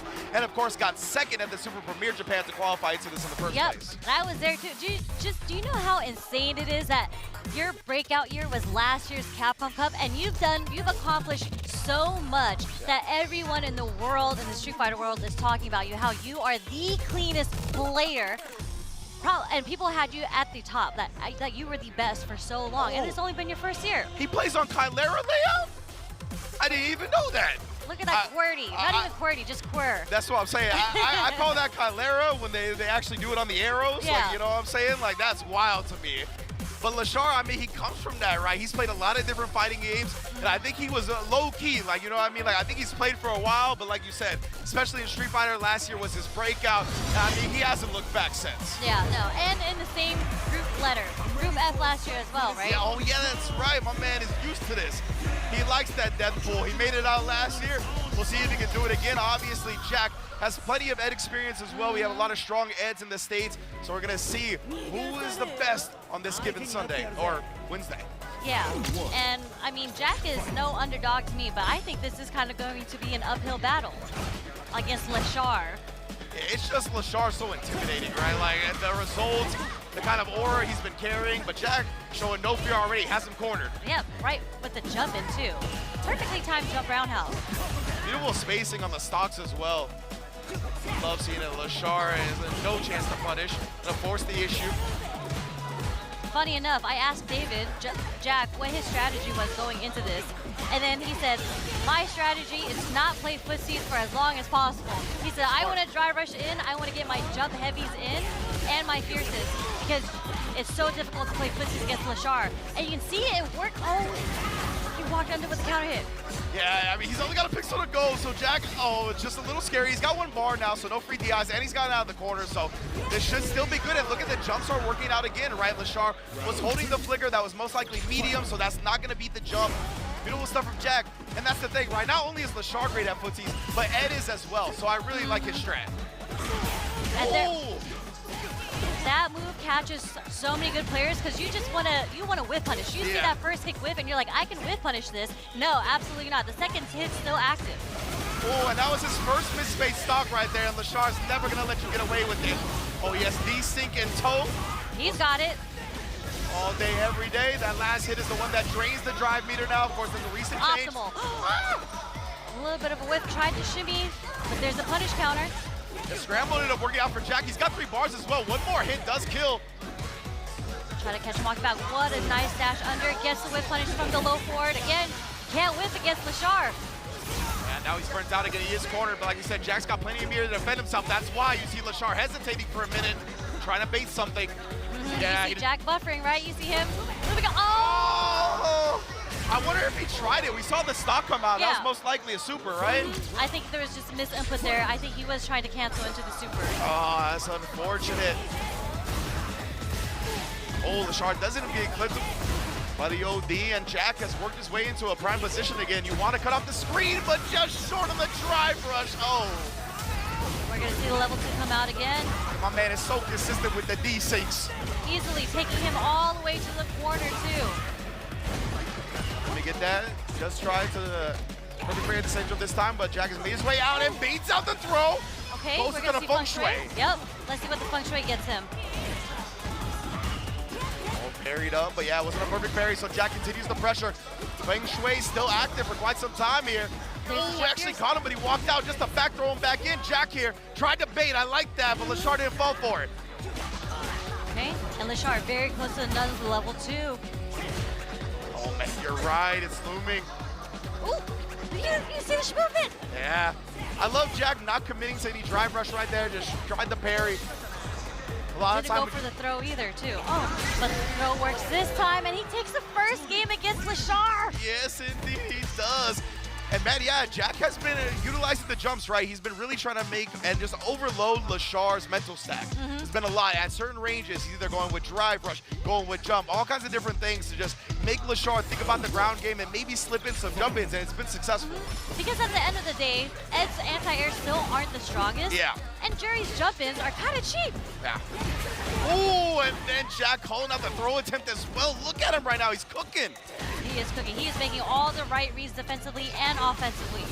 He might just be in Lashard's head. Oh, man, Lashard does end up getting that crouch medium push for the low. Very close. Yeah, very close to being burnt out. Nice parry right there. Knew it. That's one of the popular strats from Jury, but a perfect parry right back. They are going for some parries right now. As they should. The blue stuff well represented as per usual. Gonna force his way in, and the blue stuff gets thrown that time. Jack a little bit too happy with it. Nice adjustment from Lashard. He did try to bait out the reaction to the drive rush stand jab. Something. See Jack again, shows him the jumps, but that time a little too close with the parry attempt. Allow Lashard to react to get the punch counter throw. Jumps over and sneaks in one of his own. Oh, baits it out. The light attack. Too fast, and the DP too slow. Jack on set point just like that. With the level 1, the first bust out that Lashard did, and Jack still blocked in time. Very smart for Jack to structure his offense like that, right? Meeting with the light. Take advantage of that slower DP. Oh my, that was such a hard call out. Super delayed dive kick into beating the attempt at the jab. Oh my goodness, and Jack overwhelming Lashard right now, but a perfect parry on the block string, and this could be a complete turnaround, level 2. Now this is scaling because of the perfect parry damage, right? Still decent, but he wants the corner carry more than anything else. Yep, but Jack has, again, made all the right defensive reads thus far. Oh, and he's playing a There lot it of is again! Amazing reads from Jack, he's got level 3! That's it! Holy, what a hard call out. These hard call outs literally gave Jack the set win. That was incredible play. Incredible, yes. I love the fact that he didn't go, look at this man right here. Staring directly into the camera. Wisconsin's own. Insane. From the Midwest, all the way from Wisconsin, as you said. Who would have imagined someone from Wisconsin taking out Lashard on the stage? Right here, right? In Japan, amazing stuff. And I love that, right? He saved the jump medium punch to counter the throws, like just twice he did it. And I love that he didn't do it both times on wake up. One time he did it on wake up, and one time it was to counter a block string into throw, right? Beautiful decision making from Jack. That was one of the best sets I've ever seen him play, honestly. I mean, he played so clean, and it's crazy because he really stuck to his strategy. Like the strategy that he built out going into this match worked out so well for him. And the times that we called out where you couldn't whiff against Lashard, he got whiff punished every single time he whiffed. So really, really good spacing and neutral coming from Jack. Yeah, he knew the game plan. Like you said at the beginning, right? Like, I'm not going to try to play slow and play heavy footsies against Lashard. He's amazing at it. His character's amazing at it. I got to force a different strat. And we've seen even Kazunoko, right, when he won Capcom Cup, said the same thing. I picked Yun because I'm not trying to play footsies against Daigo. So, yeah, it's a beautiful thing, and you got to know what your matchup is and where your strengths lie in it. So, amazing stuff from Jack. Just this combo got me hyped, man. Off the wake up. Yeah. Man, a Jack 2-0. 2-0 over Lashar as well. Who would have imagined that? I'm sure people's fantasy brackets are a little messed up right now because Obliterated. I've talked to so many people and they're like, we love Jack, but there ain't no way. Yeah, There's exactly, no way. right? No and chance, there's a no chance. 2-0. Insane play. And this is just day one. Day one. We've already seen so many upsets. That's what we've come to expect here at Capcom Cup. Man, and that point differential, those 2-0s really matter. It really does. Huge dub for Jack here. But now we're going to, man, I forgot how sick this group is. Every match is a complete banger after banger. Big Bird versus Cien now. The biggest Bird. And we just saw both of these players win against their earlier matches. The biggest Bird, Big Bird, taking it over Oil King, and Cien taking it over Yurio Velorio, yes. Yes, indeed. So both of these players here looking to come out super hot, right? You're able to get up 2-0 in your first two matches in the group stage. That puts you in prime position to get out, whether it be in winners or losers. So this is a huge match for both players right now. Yeah, I think matchup-wise, I think it's slightly in the favor of Rashid. I mean, a lot of players say he's like, you know, top-tier character in this game, right? The thing is, Cien has played against Oil. That's literally his training partner. Yeah, true. So he has so much Rashid experience. I'm so interested in seeing how he approaches this matchup because, again, Big Bird and Oil King do play differently. Yeah, absolutely. And, of course, like we said, DJ falling off the map a little bit. So definitely could be, like, matchup experience-wise advantage in Cien's favor. We'll see if it'll be enough to kind of make up the difference. Definitely interested in seeing how it all goes, of course, if Cien has any unique answers to the level 2. Because remember that sway, the forward one, is projectile invulnerable. So maybe he can catch Big Bird sleeping and not being ready for that. Imagine if he sways through the Yasar. Imagine, right? Dancing on people. Usually that's just going to be tough because Rashid's will, like, forward advance, like spinning mixer or do something, right? So it's going to be tough to actually do that. But we'll see if we get a wow moment for sure. Yeah, and for sure, we see these wild moments come from character specialists. Yes. And indeed, Cien is the DJ character specialist here. Very excited to get this one underway. And wow! The dash forward, crouch jabs, trade. Okay, both get counter hit. My man was looking for the CQC, close quarters combat only. Sam medium kick just to check Big Bird from walking in on him. There's the sway. So good, man. Like we said, DJ is just so good at punishing people for the way they traditionally take their turns in this game. He is the anti-meta character. Cien actually thought the target combo was going to connect because Big Bird walked forward. I was surprised he was able to block in time. Yeah, beautiful little micro block right there and perfect parry off the light string. I love seeing that. A little delay, trying to see what Big Bird was going to do. Big Bird does not take the fight. Especially when people drive rush out of the corner, they tend to backdoor right, so he definitely tried to bait him into teching. Okay. Right now, though, Big Bird not going to fall for any of that backdash avoids, but as soon as he gets the chance, busts out. Such a well-timed OD mixer too, because when you backdash and you do the stand jab and they block it, you're used to doing a chain or a delayed button. Precisely. Now again, the crouch finish just trying to really utilize the spacing of Rashid. Oh, wanted to get into that right after, but Cien's so quick with the processing. Right? He whiffed crouch strong into a perfect parry. That's some Street Fighter 6 play right there. That's how you gotta do it, straight up. Okay. Oh, chasing him down with the drive rush and beat him to the button. And Cien's gonna empty the clip right there. Machine gun punch right into the level 3. This is gonna give him some time to maybe build back some bar as well. Yeah, and make sure he burns that Big Bird from the next string. Yep, next block. Wow, that caught him so high up in there too. Indeed, and you know, the Big Bird, yeah, he's just gotta hold that round. I think he knew that Cien was going to come for the burnout, right? But he didn't want to sacrifice any of the meter, rather go into the final round with 3 potential 2 Yasars, right? Exactly. There's one. Let's see how Cien deals with this pressure. What a check. Okay, and he walks into it. No, that's unfortunate. You know, he was just trying to walk as close as possible and block, but sometimes you get caught slipping. Oh, wow, it catches as a cross-up, too. One of the only anti-airs in the game that has a cross-up hitbox. Okay, there's the whip punish. We're going to see some damage come out right now. Into level 1. Trying to get as much damage as possible here. Somehow gets thrown at the setup. Oh, the check again on the drive rush overhead. Yeah, he knew that Big Bird would have killed with that, right? If that was a drive rush overhead starter, so he scouted it perfectly. And now Big Bird's going to go into level 2, looking to put him in burnout. Does exactly that. And that's the thing, remember, DJ's level 1 is not invul, so he couldn't escape that. Even with 1 meter, it was checkmate. He's got a drive rush available. Heavily scaled, But man, these Rashid combos never end. Finally did it. He got him on the cross-up jump. No, he shut down. The level 1 is not projectile invul. Chien clutches out the first game. Jesus.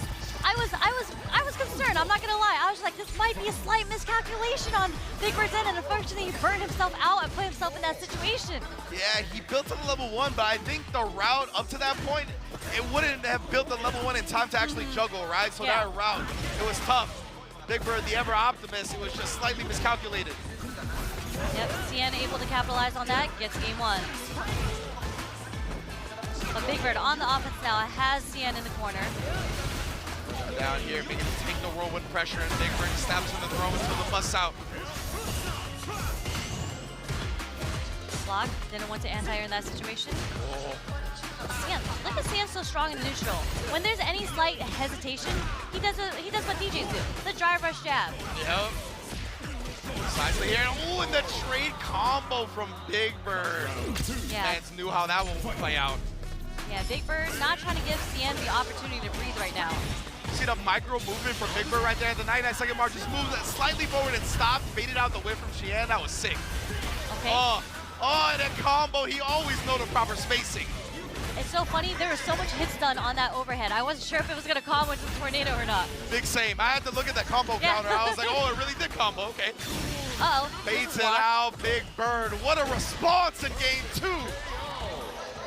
He said you got that first game because it was a mistake, not because you earned it. So I'm going to perfect you the second match. Wow. And make it even 1-1. Very, very convincing performance here in game 2 from Big Bird. See how the rest of it plays out, but yeah, that shallow knee drop, that's a big problem for Rashid, right? Because of the longer startup on his anti-airs, that definitely beats a lot of the attempts you try as Rashid. Oh, he tried the double throw. Yeah, was able to jump out the corner. Sway not catching there, okay? Nice block on the overhead as well, and then presses right after, doesn't care about the +1. And again, the anti-air, the shallow knee drop is one of those things. I've seen Dual Kevin plagued by the knuckle new knee drop when he plays DJ. This is exactly how we're seeing this play out right now, and Chien responds to a perfect one of his own. Amazing adaptation from Chien because he didn't do that many short jumps, and the one time he did do it did connect, so he's recognizing that now. Yep. It's like, oh yes, this is one of the strats in this matchup that can be abused. The plus range there as well. Yeah, he got the punish counter low 4, but didn't get the conversion. He's going to go into level 3 from here. The machine gun punch going to shave off all that health. And you can see on the player cam, Big Bird definitely, I think, looked a little frustrated because I don't know what happened. I have to imagine he did cancel one of those crouch medium kicks that hit that didn't come out. So it's tough when it goes like that for sure. It's giving Chien an opportunity that really wasn't going to be there unless Big Bird had an execution error like we saw, but amazing performance from Chien. Again, like we said, 9th Capcom Cup, one of the most consistent players in fighting game history, and he's off to a 2-0 start already. Insane. And I think this is one of the matchups where it was kind of like a 50-50. You couldn't really feel who was going to for sure come out of this, right? They're two really, really strong players. But I think overall, you would think that Big Bird, I think he had the slight advantage if we were to take some odds, you know? Yeah, absolutely. But Chien, he just laid the pressure on, and he played the neutral so well. Like I'd say in the first match, he played neutral really well with the sways, as you mentioned, just to get the whip punishes. But in the last game, he just was so aggressive, starting with the short jumps and all the neutral. He kind of, I don't want to say he skipped neutral, but he just kept the offense on. Yeah, absolutely, right? And that was a switch up from, like we said, the first game or the first couple of games where he was playing it a little bit more slow. He was looking for the footsies, how to manipulate with the spacing traps. Beautiful shutdown right there with the projectile against the level 1. And then the last game, he recognized the short hop is very annoying for Big Bird. It's going to be just tough if I overwhelm him with stuff like that, along with, of course, the very long drive rush of DJ as well. Yeah. Chien, just such clean play. There weren't that many times of the scramble, actually. No, there wasn't. Yeah, absolutely.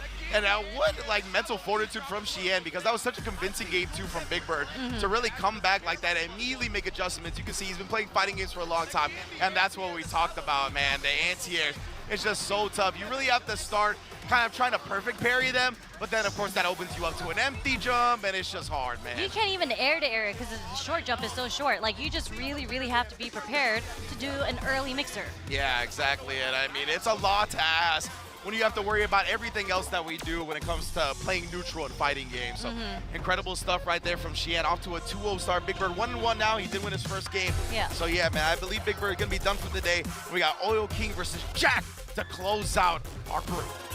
Insane. Oil King versus Jack, and we just saw Jack take out Lashar. Yeah, right? oh man, I just forgot about that. So this is gonna be really interesting because they actually play each other at Evo.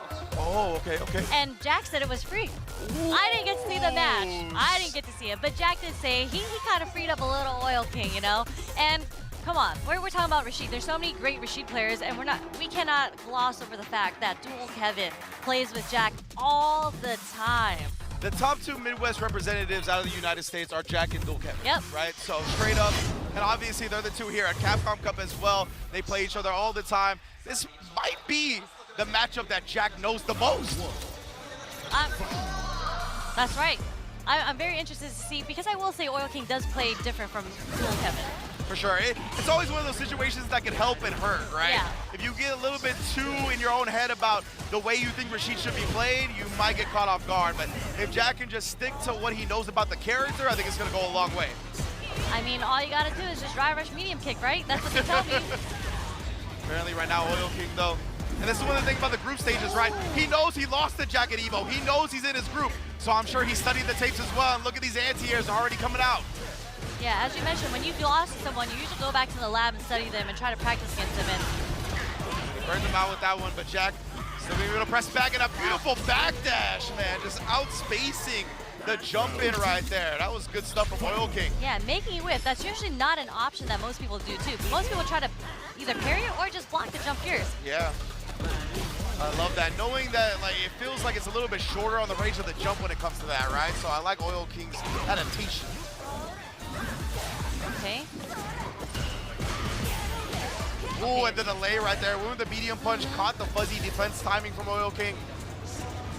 Oh man, it's so tough to anti-air after the wall click. Yeah, somehow gets hit by the jumping portion of it, and we're gonna see the level 2. What's the mix-up here?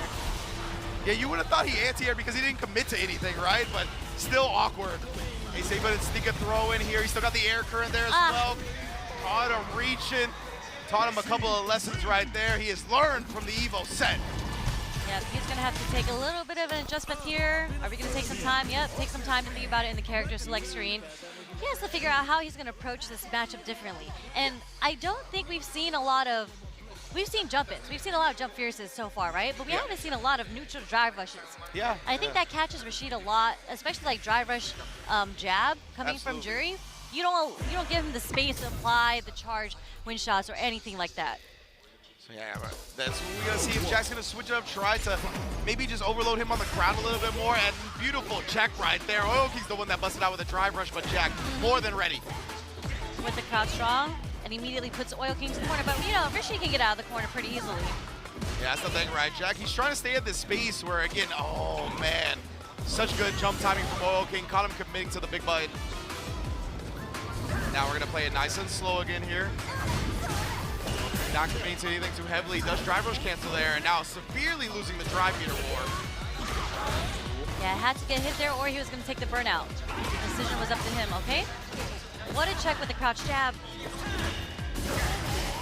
Yeah, busting out with the OD fireball, calling out the throw attempt as well. You thought I was trying to safe jump you? Nah. The punish counter throw was enough to kill. Okay, we punish with OD mixer. Yeah, that was kind of sick. Like you said before, right, that button's scary to try to whiff punish because of the first hit. So I kind of like Oil King just busting out with something invincible. Right now, Jag, yeah, obviously the juries are staying fierce merchants. I love that spacing trap though. Best fights in the game for sure. The neutral jump actually punished him. Yasar is out. Try to meet him in the middle right there with the advanced spin mixer, and the Yasar still comes. Obviously that overhead was coming because it was going to be a perfect space to combo. Nice anti-air with the OD mixer, keeping Jack in the corner. I like that, the reversal OD fireball for that space, but man. Oil King is so good at spacing against the jump fierce. He's gotten a punish counter every single time. Legitimately. Not every single time, but 2 times so far. Yeah, and that's 2 times more often than we see it, right? So.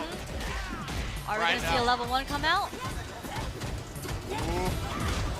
He's holding on to it until he's close to the corner. How much magic you got in this pixel, Jack? all the magic in the world. I'm not sure what Oil King woke up with. We saw the counter hit. Obviously, he was burnt out, so no parry available, and that was safe jump timing.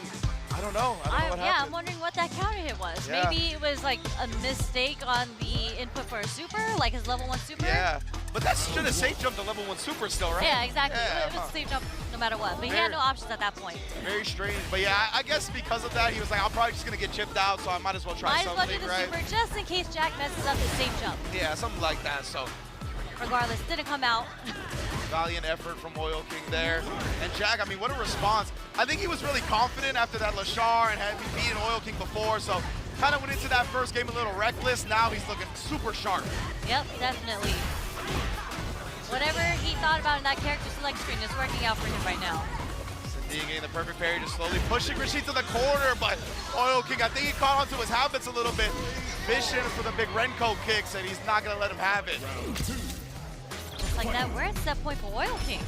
And Oil King needs this, right? After he dropped the first game, again, I'm not sure. Just a raw jump and connect.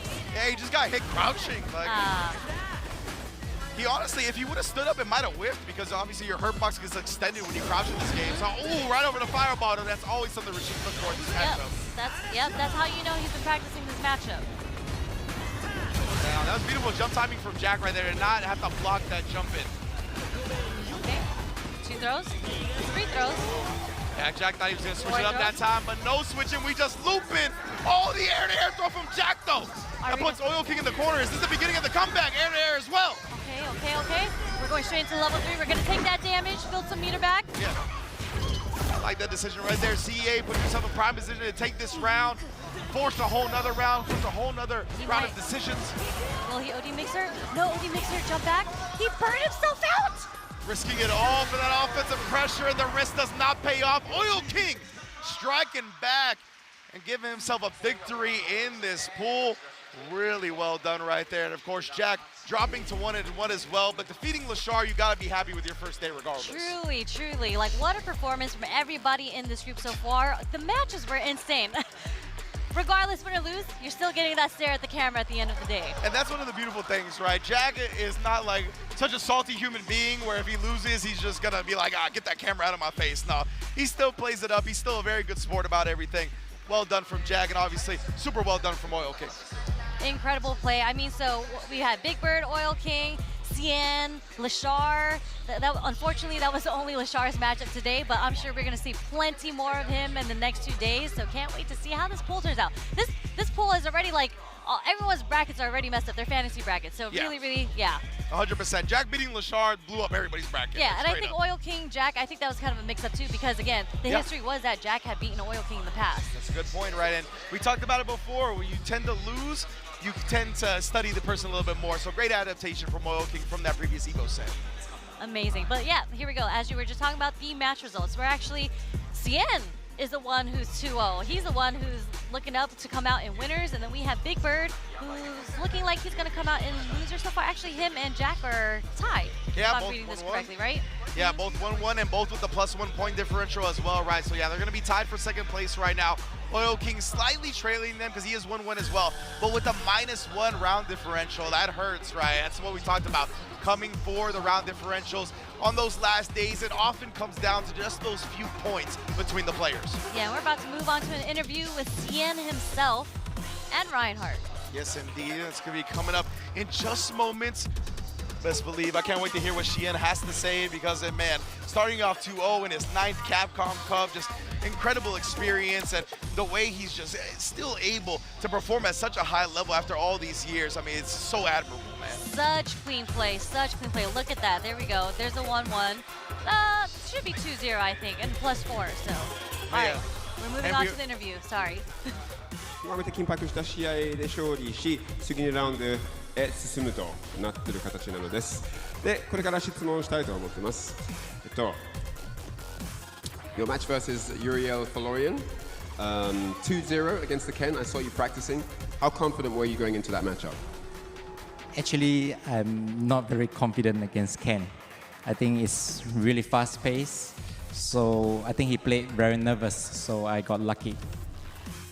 ですね、最初の試合はユリエル・フロリエンとケンと対決でして、2-0で勝って、でもシアンさんの方からなんかウリエルさんがすごく緊張感があって、ちょっと運が良かったですっていう感じなんです。で次はその後にビッグバードさんと対戦して、その試合はいかがでしたでしょうかって聞きたいのです。So after that you played Big Bird and it was close, went down to the wire. You actually pulled off a pretty impressive comeback. How do you feel about your performance in that match?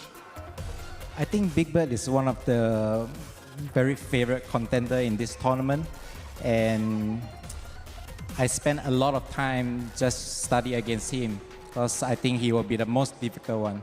So I'm very happy that, although it was close, I was really happy that it went out in my favor.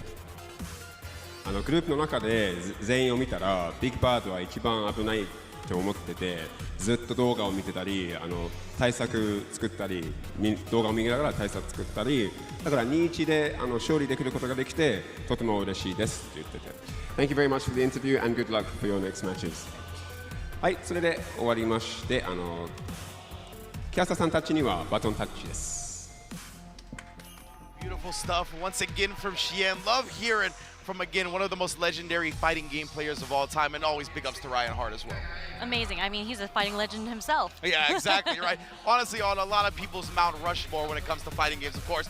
But Capcom Cup wouldn't be possible without all of our lovely sponsors. I'm very excited to honestly talk about this next one because Red Bull BC1 World Final in Tokyo, nothing beats the streets. There's actually one going down this week as well with special guest Knowledge. Grammy Award-winning Knowledge will also be in Japan. But this one that we're talking about right now, this is going to be going down on November 9th. For the first time, returning to Tokyo for the first time in 9 years, Red Bull BC1 is the biggest global one-on-one breaking competition where thousands of breakers compete in more than 30 countries every year for a chance to represent at the World Final. This November, Red Bull BC1 World Final Tokyo 2025 is bringing something extra special through the epic collaboration with your own Street Fighter 6. Starting with a video showcase released last year featuring Japan's own B-Girl Ami and B-Boy Shige Kicks, apologies if I mispronounced that, and a few of your favorite SF6 characters, including Jamie. I want to see that. Stay tuned for more exclusive content from this power collab. And remember, the American-born culture of breaking will take center stage here at the Ryugoku Kokugikan on November 9th, the iconic home of sumo wrestling. Beautiful stuff. Make sure you visit redbull.com to not miss anything. I love watching this competition. Yeah, ridiculous. Have you seen any of them? Yeah, oh yeah, oh yeah. The It's breaking, insane. unparalleled. I'm trying to be a break dancer sometimes too. You know, I can do a baby freeze. Oh, okay, you even got I have dance. some pictures.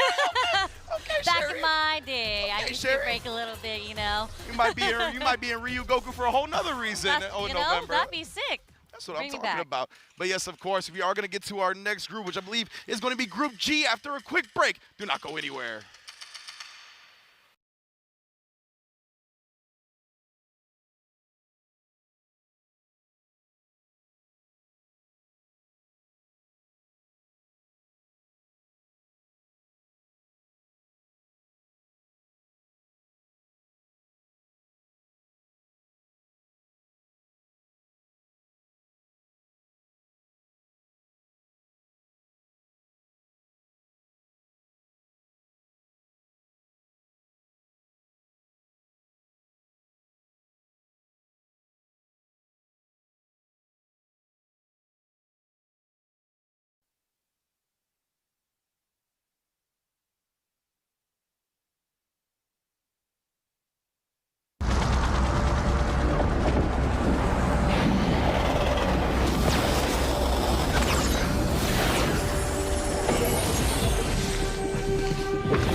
become reality.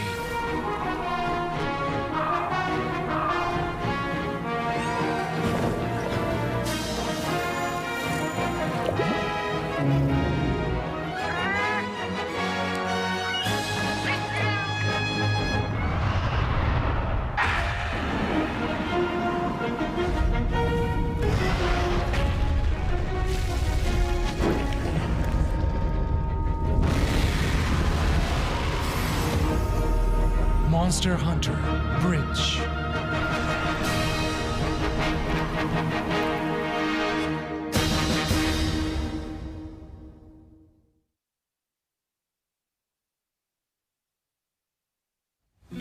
Show me what you have. What?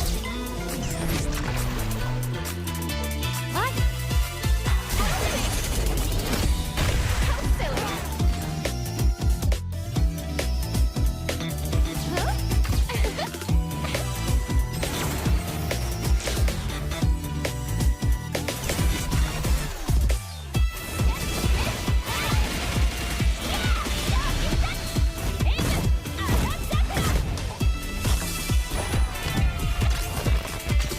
All right, it's my time to shine. USA. No, this can't be the end for me. Here comes a new challenger. Mine wins.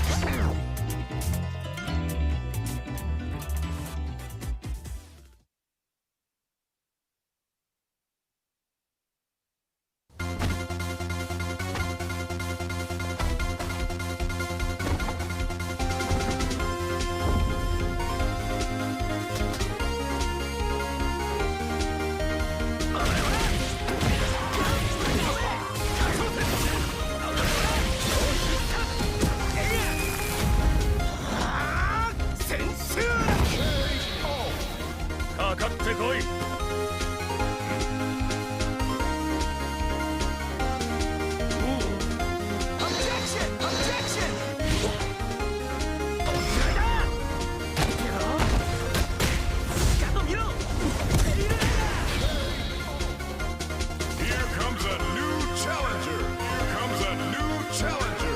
Here comes a new challenger.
カプコンカップ11、続いてはグループ G の模様をお届けしてまいります。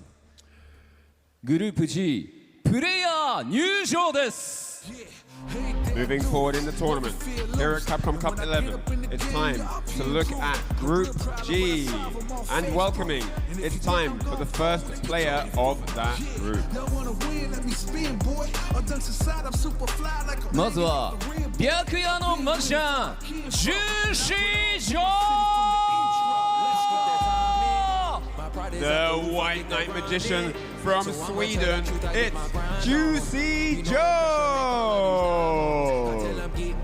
Step back, fast track, big lap, big facts. I'm past that, yeah. I'm trying to get ahead, get out the way. Now move forward, stand back. Now break away. I'm about to フランスの若きヒットマンキース・ユー One of the youngest up-and-coming rising stars, a young hitman from France, it's Hills You!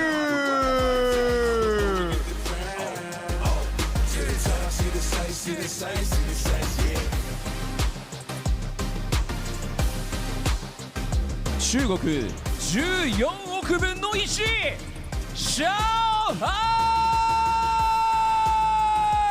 The multiple-time EVO KOF champion, the EWC Street Fighter 6 champion, it's the King of China, Xiao Hai!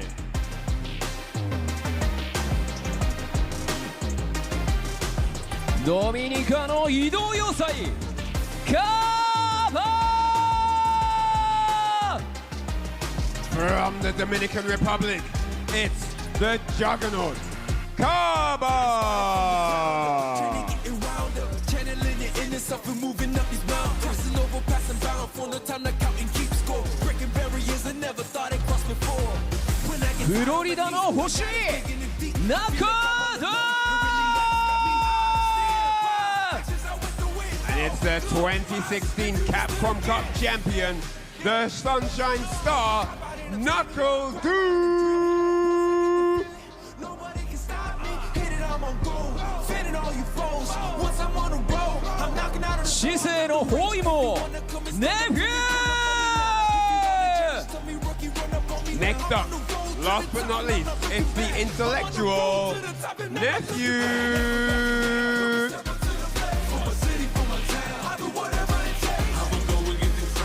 さあということでグループ G も選手入ってきましたがこのグループにガイルが2人固まったんですよね。あ、そうです。そうですね。はい。その中にシャオハイもいる、キルズユーもいると、ジューシージョーもいる。あとね、忘れずにカプコムカップの元チャンピオンナックルドゥもいらっしゃってますね。ナックルドゥも。はい。そう、ガイル2枚、ジュリ2枚っていうグループですよね。ですよね。はい。はい。さあ非常にジューシー・ジョーはスウェーデンからいらっしゃってて、あまり知られてなくて、すごい強い JP なんですけれども、それもすごい楽しみにしてますね。楽しみですね。さあという以上6名の選手によってこのグループ G 総当たり戦をしていただき、上位2名がトップ16トーナメント進出となります。So, with that said, that is the 6 members of Group G, as you see standing on the stage right now, ready to go head-to-head. In best of 3s, 2 of them will be qualifying for that top 16 spot. それでは選手の皆さん準備をお願いいたします。Alright, well, all the players be ready on standby. Thank you very much. さあそしてここからの熱い戦いを盛り上げている実況席にお渡ししたいと思います。お願いします。 And that is it from here. We want to hand it back over to the caster's desk to call the action. Let's get to it. Let's get to it indeed. Reinhardt, shout out to the homies on the stage. Albert Reinhardt holding it down as usual. Incredible guest, host I should say. But we are officially at Group G. My goodness, there's some spicy matches. We're going to explain it as we move forward. But of course, back on the desk, IFC Yipes and my bro, Say Cola. G. I'll at your boy. What's going on, man? Oh, you know what's good. You mentioned that these matches are about to be juicy. And I'm not talking about the Joe, talking about the possibility. Well, no, it will happen. There's a possibility of a 10K plus money match possibly happening on that stage. As the week goes on, bro, imagine Doom versus Kamba. I mean, we'll see. But look at this colorful side of things. Let's talk about it. When it comes to the players, of course, Juicy Joe's in the mix. Yes, Kills sir. You, Xiao Hai, Kabadoo, and Nephew. This is a nice little bunch of killers, if you will. All these guys are SFL representatives of Xiao Hai, although he did win SFL last year with Team Bandits. True. So he's definitely up in the rafters in terms of representing a championship. Hell, just championships on their own. But all of these guys are incredible players. Let me just see if we see that match. Okay, so we don't see it in day It's one. not Sorry. day one. You already know what I was All looking right. for. It was Kaba versus Knuckle-Doo, but it looks like we're going to wait for that day 2. And that's all right. Right, Hopefully I can get to commentate that. It all matters, though. It all matters. At the same time, you can ruin somebody else's run, even if you're not playing them directly. But going down this list, Juicy Joe versus Kills You, Xiao Hai versus Kaba, Knuckle-Doo versus Nephew, Juicy Joe versus Xiao Hai, and we end it with Kills You a little bit later on. Again, he finally up against Knuckle-Doo. But right now, it's going to be Juicy Joe versus Kills You, setting up with the Kenny, which I do agree. I like that against the JP.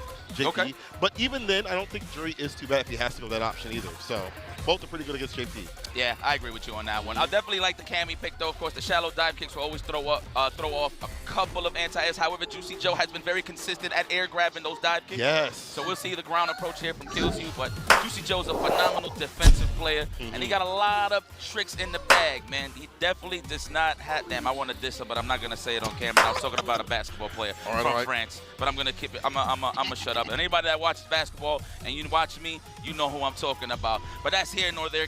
Juicy Joe versus Kills You. I had the chance to see both of these players actually in SFL EU. Right. Phenomenal. The fact that they're captains, right? On the side of Kills You, of course, Crimson. On the side of Juicy Joe, Problem. Make shout outs to the boys. When I see them having confidence in their players, whoever it is that they pick, I got to keep my eyes peeled. And both of these guys definitely delivered. So I'm here to see this excellent match. Seen it at of course, in SFL EU, but this is when a lot of the stakes are really high in this game. Yeah, $1 million on the line, the possibility of moving through the bracket. Definitely a little bit different than what you have in that team-based tournament. But on the token of things here for Juicy Joe, he worked through Salt Mine, playing consistently online. Saw him earn the right to be at Street Fighter League, and of course earn his right out here. On the other side of things, flip side of things, Kills You has been one of those players I feel like it's kind of, I feel like people don't kind of rate him enough. You know what I'm saying? Comparatively, it actually reminds me of a little bit of Phenom, where Phenom will get like top 16, top 8s. Similar to Kills You, gets in these top spots. Remember during the last year of Street Fighter 5 that he almost beat Daigo? Okay. Kills You did? Like, it's just moments like that where Kills You gets so close, or he's in top 8 or whatever, people forget. He's one of those cats that you have to look out for, and with a good repertoire of characters to fight against JP, as much with the dive kicks, Jury can do something similar, a little bit risky on her side of things, but an advantage he has, if he needs to go that way, has the fireball. If you knock down JP, he can't go for the amnesia, the mini fireball will stop that continuously, and her drive rush, of course, is a million miles. We do see it on the screen. It's what he's looks like he might be locking into. I see the controller being moved around, the character select, and the costume all being addressed, so okay. Yeah, let's not lie to the people here, production. This is love. This is going to be Jury for sure. I like the approach. As you said, he just get blown up with fireballs, so Jury's all about mini fireballs. We got Sweden versus France here, ladies and gentlemen. They're friends outside of this, but here, everybody's an enemy, man, for good reason. Of course, Juicy Joe Kills You, opening gambit. Let's get it popping. Already looking for that counter hit. The anti-air represented early from Juicy Joe. Telling you, man, he got a lot of tricks, man, a lot in the bag for sure. Kills You, first time I really seen this Jury was in SFL EU, but the ¿Estás Cammy is aburrido definitely y quieres probar outstanding algo at this nuevo? point. Yeah. We'll see, though. Which is so good he can play any character that has that walk speed, that sort of drive rush with a button sort of style. There's a throw, dash up and wait for a little bit, gets a counter, it stocks up in between, I like that. Counter poke into the ghost, the paranormal activity just to get some spots to the overhead. Didn't watch the noggin there, gotta watch it.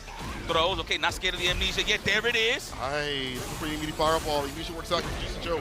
Great calling on the defense, sets up the departure. Every knockdown, you want the departure. Cheapest thing about JP, especially this season, is that departure to lock you down. Juicy Joe trying to work and burn out. There So it is gets for the hit. finish, he's good. He just need to make him block one time for the driver, there it is. What a finish. Kills You, what a way to answer first blood. Yes, sir. First round Alrighty. of him. Here we go, already with the confirmed Juicy Joe, all the screen control in the world. What's it gonna be? This is the parkour tour, what I like to call it. Are we gonna crash through there? Obviously looking for that perfect parry on those projectiles. Maybe punished with a dash round or a fierce. What a walk back into crouching getting punch to go Kills You into getting hit. Blaze the throw, still able to tech, Kills You, avoids, and gets a throw of his own. Unfortunately, he's still caught up in the corner. Has to go for a back though. There we go. Switch it up. That was Positions. and that was a tech too. Yeah. So that worked out. Nice counterpoint. We're gonna go for the level 3. No, we're gonna save that cash. Are we that confident? What an air throw. Get back over here, young man. That too. The impact. He gets to the super. Juicy Joe, he got the juice, and he's loose. Hugo Joe. This is Hugo Joe. I don't know how we say juice in Japan, but I'm going to have to learn that by the end of this weekend. Very nice. Great 2-in-1. What a reaction. Okay, jumping in with the L block. Shout out to Tasty Steve. All right, Parkour Tour again. We get in. Back medium punch. Staggers the crouching medium punch a little bit. Back in for the back though. Stay medium. All right, Crystal Slash. The throw again. Juicy Joe going for a lot of throws, and Kyosu has had some really defensive reads on his own with these techs. Go. Oh, I actually thought he could get a punish. Juicy Joe, however, ready almost with the perfect parry. I'm pretty sure it would have landed if it was in range. All right, trying to bait out that parry, trying to get some big damage. What a jump back. Even though he didn't get to hit, the idea to avoid the overhead was fantastic. That's for the OD departure, and over departure as well. Kyosu, he's got the range to do a drive rush, heavy kick, medium, or he just dashes in, interruption with the light. Not much you got to worry once he gets into this low forward range. Oh, out of range for the punish. Unfortunate. Nice. Good dive. Uh-oh. Are we going to spend it? You know what? We are trying to preserve the drive gauge. I concur. Kills you. Good idea. Get your bar back. Take a lot from him. And you got the lead, too. Burnout drive. Impact immediately. Looking ashy, getting that ass. Immediately kills you. Snap you up with that DI. I like that he shy away from drive impact. Of course, Juicy Joe had the level 3 last time, so he fully committed to that. But committed to the ghost, and he had no bars, so regardless. There you go. Perfect parry on the round start attempt. Have kick Pierce departure, of course. That top shelf offense hit. Yeah. Wow, we seen the gaps. Usually in those strings, you see people try to parry the ghost, but no, he attacks. Seen the gap in between. It's a matchup knowledge, man. Oh, holding up forward. That was not the option there, Juicy Joe. What's it going to be here on the wake up? Oh, the perfect parry. I've seen that a lot represented. Needed that. Get that distance again. Snap. Nice. Air to air. There's the throw right after. One more touch. Draco presses in the corner. Catches the back dash with the crouching medium punch. Not out of this yet, but it's going to be difficult. Oh, Joe had the right idea. Try to score the knockdown, jump out, or set the departure, either or. All right. Just one set point. He's got level 2 to work with if he wants it. Level 3 as well. He builds it up. She will, like a battery. Good jump in the foot dive, huh? Bro, I'm telling you. It's so hard to deal with that character. You have the crouch fierce, but if you miss, she's right next to you on the Yoki sort of scenario. If she hits, even if it's on block, she's still close. Joe getting walked down. This is trouble. Feeling a little claustrophobic here, I feel like. Then that's the unfortunate thing. He can't really confirm off a low forward. He can't 2-1 counter his close, sure. Yeah. But that's how you know, like, he's going to really throw out that better. It's easy to read. Right. Stand block. Perfect parry. Go for the back, though. Get the departure. To do that, to switch sides. Even more damage. Typical back throw. For his own overhead. We'll get the throw on the tap parry attempt. Better that than the hit. He got one more throw. Oh, no. My paranormal activity. What a way to condition. Woke up parry. He just tried to make contact with the level 2. That way he can find an option to get out. But unfortunate for kills you. Juicy Joe with a chance to tie this up. Setting the tone with these folks. Yes, sir. Coming into my fierce range, please. 4. Knocked that away. No Tiger Woods. Stocks up. Tapping parry in between some of these strings. Looking to get a tap parry and a perfect parry for a knockdown or a stock up to 10. But it's only happening here for Juicy Joe. Put him in the corner. We spin the bar to get close to burnout. No, he goes for OD departure. Oh, now you're burnt out, and now you're looking real bad up at the corner. Only level 3 to your name. Stops the dash up with the crouching medium kick. I don't blame him for going for that reversal neither. He probably thought he was going to try to throw him into the departure. Right. Oh, my goodness. This is pure Bloxton and you ashy. Get this man some aloe vera and get him a seat in the stands. It's a one-touch scenario. It's one more hit, and that's going to be a Juicy Joe. Put the squeeze on Kills You. Juicy Joe is a little close to cover, but he's definitely threading the needle there. Kills You almost got his drive gauge that last smash, but he finished the job nonetheless. Yeah. Juicy. You know very well. Let me show you. Juicy fruit. That's old. Hold on, let me stop. Date myself. I like that song. Yeah, it's good. Let's go. All right, no technical there. Good defense. Kills You. It's like, what can you really whip punish from JP? It's so hard. It's not like I'm saying it's Phantom normal. Yeah, it's not like you're not going to get a consistent low. It's the timings against like the fireballs that make it really hard. Stand fierce, stand medium, crouching medium punch, doable, but then he says when he fireball, fake fireball, all the mental noise makes it way more difficult to do so than it is on paper. Ooh, met you halfway. I'll see you down the block. I'm right here. On the Uber. Okay. Departure, meaty heavy, can get hit. Level 2 didn't even have to use it, but will do so to seal the deal. Juicy Joe now puts himself on set point. What a potent mix-up, dude. He held up forward trying to avoid the throw, but sniped out by the target combo.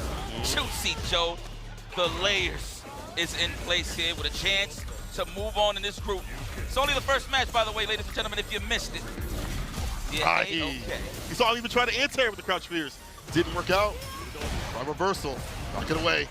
Why not? Don't get cheap on the cash. And that is burnout. We are dehydrated. The back throw. What a sneaky dash, and he finds some more time to live. Is it borrowed, though? Definitely the anti-air. He's good. As long as he don't get back thrown. Look, he tried to tech right there. What a check from Juicy Joe. Gets some free damage on the lights. Archer again. Good. OD fireball. AC builds up more bar, even though Juicy Joe's in burnout. Get that level 2 sort of scenario. Oh, fine for him. No kills, he doesn't find it. Follow up. Get the throw. With the corner, driver show red, stand, block the trade, drive impact, splat, wipe him down. It's over. Well, not yet. We do have another round, but we are going to cash out. I agree. Yeah, man, you better. That's a lot of zeros. Imagine you try to go for like a reset overhead, and he's still alive. Nah. He's still on burnout. Something's definitely wrong with Kills. That would happen. Nonetheless, though. You don't want $1 million, bro. You don't want to win. Everybody want $1 million. I'm not even there. I want $1 million. Right? Let's go. Watch. Good throw. With the button and then goes for the throw. Of course, trying to anticipate the parry here from Kills You. Oh, but we still turns. We stay solid. Amnesia coming right back into play. Russian mid-screen. Nice Russian, knowing that that's fake, that heavy slash. It's not real. I wonder if he's just delaying it in case that he does do anything at the string. Possibly. That's a good point. Let's go. Are we going to get up out of there? Yes. Crouch spears, drive impact. Pick up with a forward heavy kick and a departure after this. OD, even better. This is tough. The overhead. That is pure. Obviously, you can avoid it with a parry, but he is dehydrated, so it's pure 50-50. Took him to the casino there with that mix-up. There you have it, ladies and gentlemen. Juicy Joe, first blood here to kick off Group G, defeating the likes of Kills You. Ooh, that was a close one. 2-1, not bad, right? And it went back to back, even though, of course, the win is very important here, but you want to be healthy on the round side of things in this round robin, so. 100%. Juicy Joe surviving a matchup that's not so fun for him, for JP, even though we've seen some buffs happen back to the character. Overall, so many things that Dre can't present, we saw in the match, but Juicy Joe, the defensive decisions as an innate thing, as a player, got him through. We'll take a look at that replay real soon here, but I just like the way that we saw, like, you see one option, you have a counter for it right back after. Oh, and overhead's coming through, either I'll stand block or I'll jump back media to meet that. Good stuff. Listen, anybody that plays a keep away character like JP, I mean, he rushes down very well. You saw you open him up. But anybody that wants to play a character like JP, it's all about stopping them from moving forward. And he did a great job this whole time. You know, it's crazy. I just heard you right now thinking you was just talking to me. But it's all good. Back and forth. A little confusing. Yeah, man, but he was definitely looking good in terms of mounting his offense. Juicy Joe is one of the best offensive players, I feel like. Though it's with JP, but I feel like if he would pick any other character, he'll still have those same results. Oh, 100%. But yeah, man. Just look at the way that he was able to kind of, again, chip away what Kills You was doing, forcing out that ODDP, as you mentioned, on the throw bait attempt. And like, okay, cool, you ain't got no bar to help. You're done. It's over for you. Like, I'm just going to chip you out. I'm going to get my win that way. Attack your drive gauge so you can't do much of the drive rush or the fireball, because that would normally lock him down. Taking with that resource, Manute's a lot of things that Dre can do. And Juicy Joe just work from there. And look at that, expanded level 2. Normally that would be a bad idea, but Juicy Joe is a defensive player, allows him to survive those moments in a next round sort of scenario. This is good here for Kills You. He had a spin bar. That's good for you to save that round, but not having that in the next round for like a level 3 or level 2 to activate isn't too good either. So for closeout, yeah, no, I agree with you on that one. Yeah. Let's see, but this is when it got disgusting here for Kills You. Unfortunately, he was in a burnout, so it was just pure mezcla. That is mix up in Spanish. If you I didn't know. I would love to learn that in Japanese. So I gotta step it up, man. Yeah, we do. The language barrier here is crazy. Not too bad. It's cool for the English folks out here, too. You know what I'm saying? For us Americanos. But let's move forward, never backwards. The King of China, a.k.a. the Kid, Xiao Hai. Of course, winning his War Warriors on the Asia Point side of things. Of course, the Juggernaut, Bandits, Kaba. This is my guy right here. I don't even know what warrior he won. I think it was South America. I do believe, no, excuse me, Central America East. There we go. Pardon me. I do got my notes right here. I'm getting hip to the notes side of things, guys. Yeah, adding more. But you know what? He beat Crossover in that grand finale right there. Yes. And honestly, Kaba has been getting so good about. First of all, hold on. Let me Pardon me. That stick is insane, bro. Yes, sir. Gold-plated EWC stick right there. But I do believe. But the fact that guy brought that stick is crazy. I would leave that at home. But you know what? You your own person. I mean, these guys are very familiar with the Capcom Cup side of things. Yeah. Of course, I do believe Kaba made it 2 times in the Street Fighter 5 side of things. I could be wrong. I know for sure he was in there 2018 and I believe 2019. Damn, I'm sorry. It's been so many Capcom Cups at this point. Well, he's been there continuously, though. You know, to see Kaba here. Honestly, it makes sense because he's been a very consistent player in 5 and 6. We saw him being consistent out Street Fighter League in the U.S. Finals. He was doing a really good job for Band Spec. I think he was probably the winningest player. If I'm not mistaken, he didn't lose any games. And then on top of that, I feel like his game plan of being on defense has been 10 times better than what I've seen years ago from Kaba. You know, he'd wake up OD flash kick, and sometimes he called out, but he would lose games for that, right? This time he'll wake up, delay button and things like that. It feels like he kind of holds back, and it puts people off their paces. I've heard players be like, I thought he was going to flash kick there 4 to 5 times, and Kaba don't do it. Delay crouching medium, delay crouching light, or nothing. Just block it out. He just knows when to be aggressive, man. Kaba has been very sharp. His performance in SFL U.S. Finals was amazing. Definitely held the fort down for Team Bandits. Unfortunately, even though it's a team tournament, right? So you can't just focus on the single side of things. You're right. Put in his work at the end of the day. He's definitely well prepared for this Capcom Cup. But let's talk about Shanghai for a second. Man, multiple EVO winner, EWC winner. This man has been in the Capcom Cup, I do believe, 3 times. Okay. So far, I could be wrong. Which is amazing. I'm just trying to freestyle here in terms of what I remembered me being as a fan of the game. Of course, you did mention Kaba did make it for the Street Fighter 6 side of things as well. Yeah. But this man is literally the king of China. He plays multiple fighting games. Whatever he decides and chooses to play, he is going to be one of the best, if not the best. But you're definitely going to see him on the top 8 side of things very consistently. I mean, look at that. Look at his spoils of war. Brother, that's that what you stick want. is. And you added extra buttons, Shanghai. How could you? And you mark it up like that? He got reactions already, so that's just a cheat code at this point. But Reactions you know what? Hey, and hit confirms. Hey, yes, together. So what I do want to highlight about Shanghai for sure is the combination of characters he has in tournaments. So he plays Cammy, he plays Ken, he plays Bison. My goodness, that is a trifecta that will take you very far if you take this world of Street Fighter 6 and just in terms of competing overall very seriously. So 100%. That is definitely a jack of all trades, master of all, I'm going to be honest. That's a good emphasis, master of all. Even with those characters on that rotation, you would normally be afraid of a player playing that many characters, especially at this high level. Not for Shanghai. One of those players that uses the character as a toolkit. His style is so consistent, his confirms are so amazing no matter what game he is playing, and it leads to success. If you're playing Bison like that, crouching medium punch, staying medium and lead to a bomb. If all roads lead to bomb, that means your win condition is consistently happening for you. And in this matchup, your aerial approach is going to be very problematic for Guile. Hellstorm is going to be a pain in the ass for Guile to anti-air. We're going to see how he approaches this match. Obviously, the key factor, of course, again, in this matchup, I said it before when we was commentating, the OD Psycho Crusher is key to eliminate the Sonic Boom from Guile here. But the thing about Kaba, again, he is the aggressor. So the only way Kaba could really lose here if he whiffs, and this is a master of whiff punish here, Shanghai, so I want to see how this plays out. Give him a chance, man. Don't give him a chance.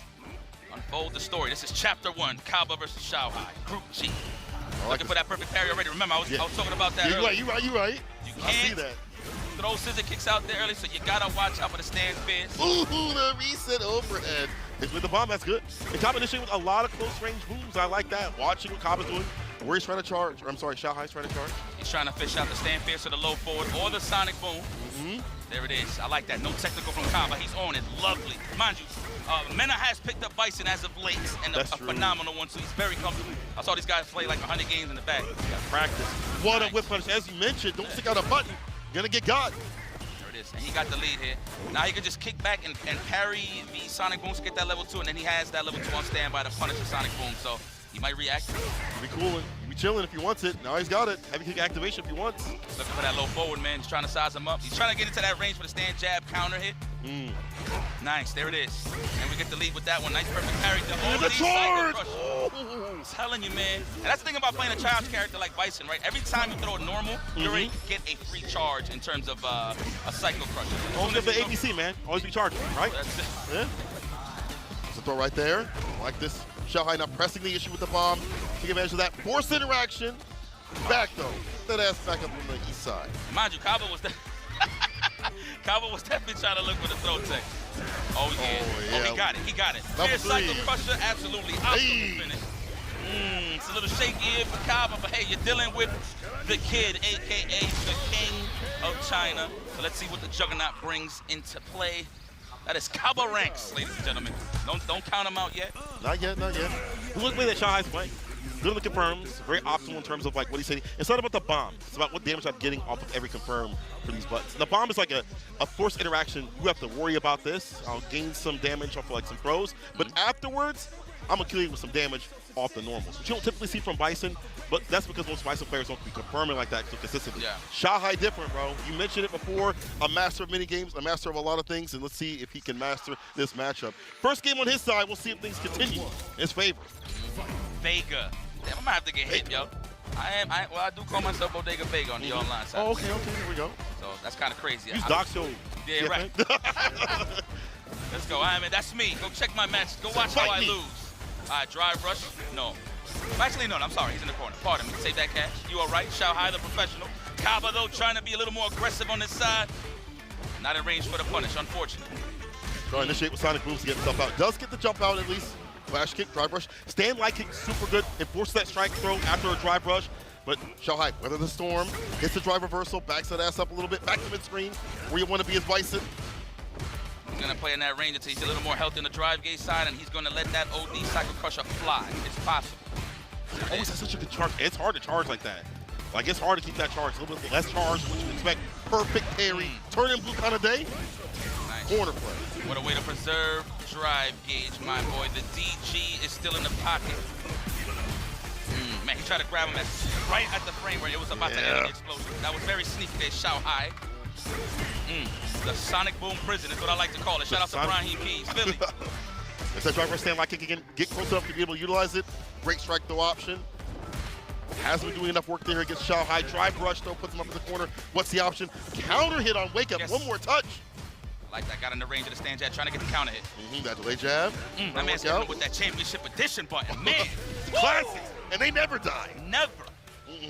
That's side to the ribs. That's a rib kick. Bison. Excuse me, Vega. Dictator. All right. Yeah. Kick down the middle. All right, looking for that strike throw. Kaba is not falling for it. Trying to take his turn back. This is a two-player game after all. Nice, just to get out of that Bazooka Neo. We looking for the technical. Shanghai with the defense, not giving it to him. That's why he got opened up with the flash kick, the meaty boom right after, holding parry. Shanghai willing to kind of just grind this out, get the bar back by holding parry as much as possible. He's got the bar at the bottom to utilize, honestly, a two-touch interaction. Start with the OD. Level 3, immediately give me my bar. I agree with my that. bar, and I need it now. I agree with it.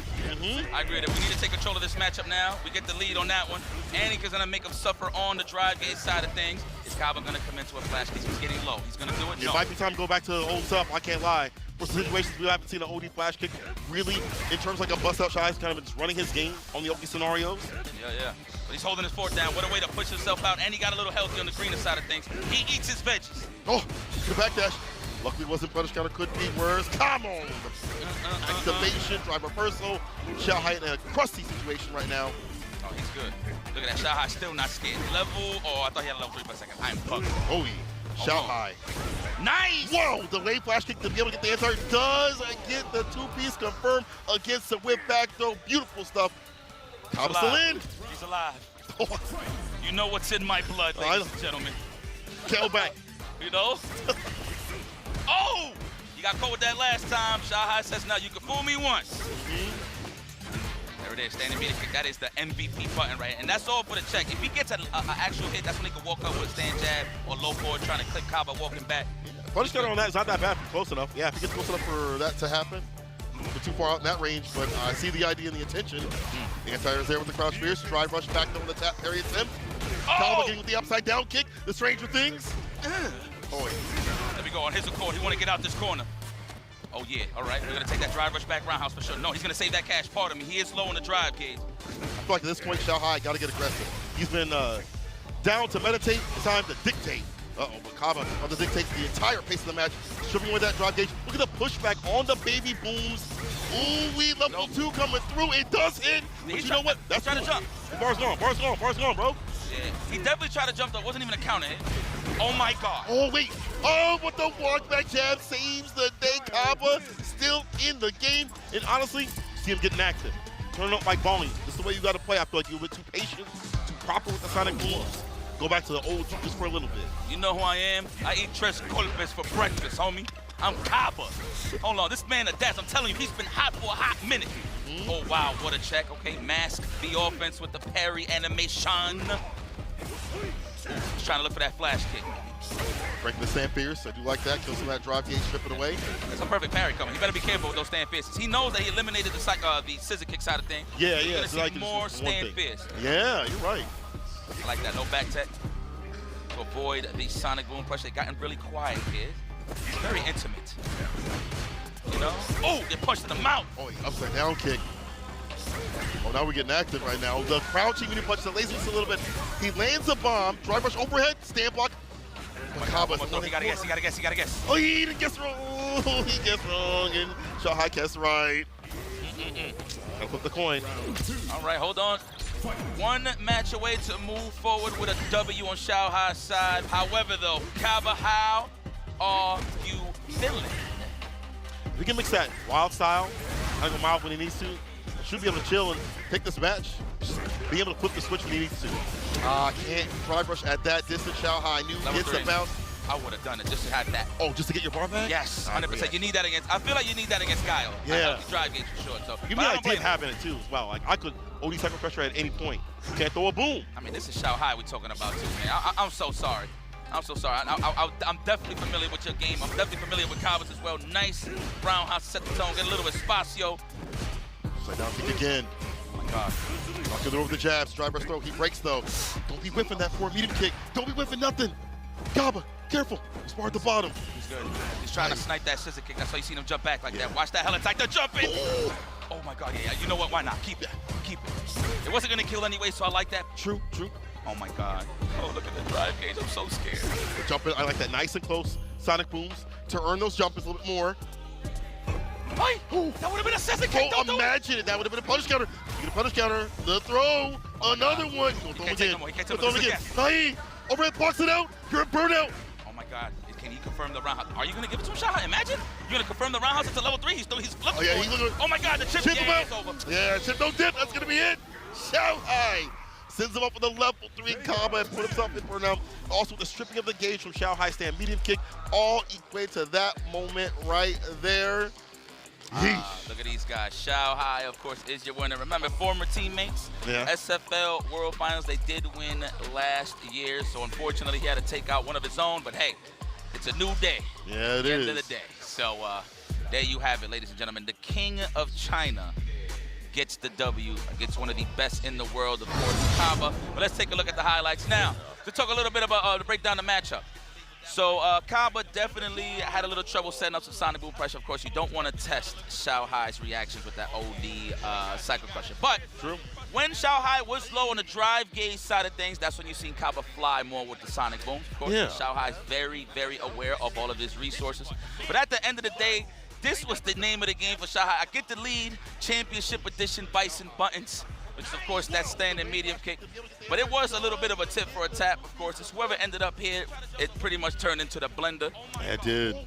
I like the slight walkbacks too as well that Kaba had every so often. His defense is really good. It just feels like the offense had kind of suffered because he wasn't able to engage as much. And Shanghai was the one that was like, I need to engage more. As you said, the sand medium kicks. But also having the charge. Even the idea of the charge is dangerous. I can't even throw the Sonic booms at all, bro. Like, I know what you're trying to do. You can hit me at any point. And from there, Shanghai takes it. Having confirmed stamina every single time, deleting the bomb, Oki, whatever it may be, let Shanghai to victory. And it's unfortunate. Like, your team member, when a million comes on the line, though, I mean, you got to look at it like sorry, this you too, my man. enemy. You got to fight. They both eliminated their options. You didn't see too much low forward, of course, respecting the scissor kick. And then you respected the stand fair, so you see no scissor kick from Shanghai. But that's here, no there. That's in the past. We in the present. The Sunshine Star. I actually want to know who picked that name. That's not that bad. That is Knuckle Tutang. That is my guy versus the Intellectual. And I feel like Nephew enjoyed that name. Yeah. Saw him tapping his Chrome. I'm the smart one. Well, actually.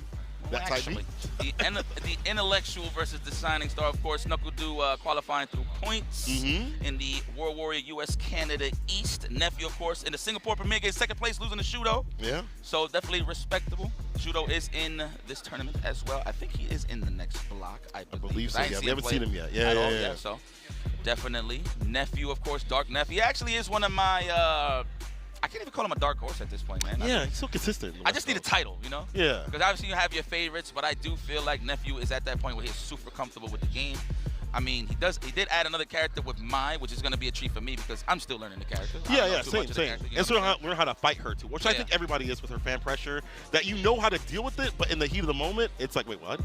That's not supposed to be your turn, but they still turns with the proper spacing and things like that. You know, it's annoying. This tells a lot. Of course, Mai has great burnout scenarios, especially if you can get the charged fans behind somebody, and then you can finish off the job with a checkmate with a level 2. And you can bait out jumps from full screen if somebody is trying to jump away from her fans. You can just Tiger Knee super as well. Yeah. So she does have some options. And you know what? I'm glad that Nephew found that character that he's comfortable going up against Guile, because Jury, of course, on paper, Jury doesn't do that well against Guile, but I feel like who does the best with Jury against Guile is Nephew. Yeah, Mago. 100%. I'll say Mago as well. Yeah. Mago's definitely one of those guys. Jack as well, but you know, he got the Rashid in the pocket now for those type of characters. See, I'm sorry, Jack. I'm gonna be real with you. I think Nephew does better.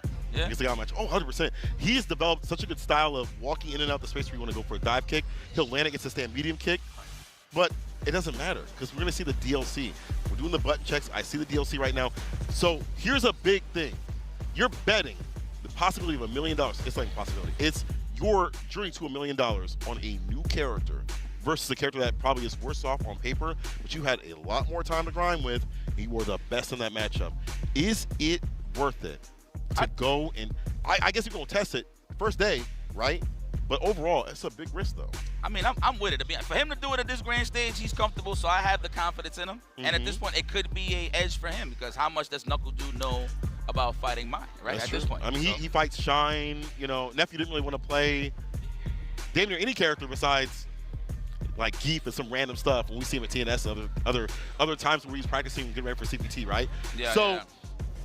Well, in terms of like practice of like what Nephew wants to do with Mai, it's gonna be different. Yeah. I mean, man. Well, I think the one thing that I could highlight about Mai is the fact that she could corner carry so fast. I feel like it's worse than Ken's.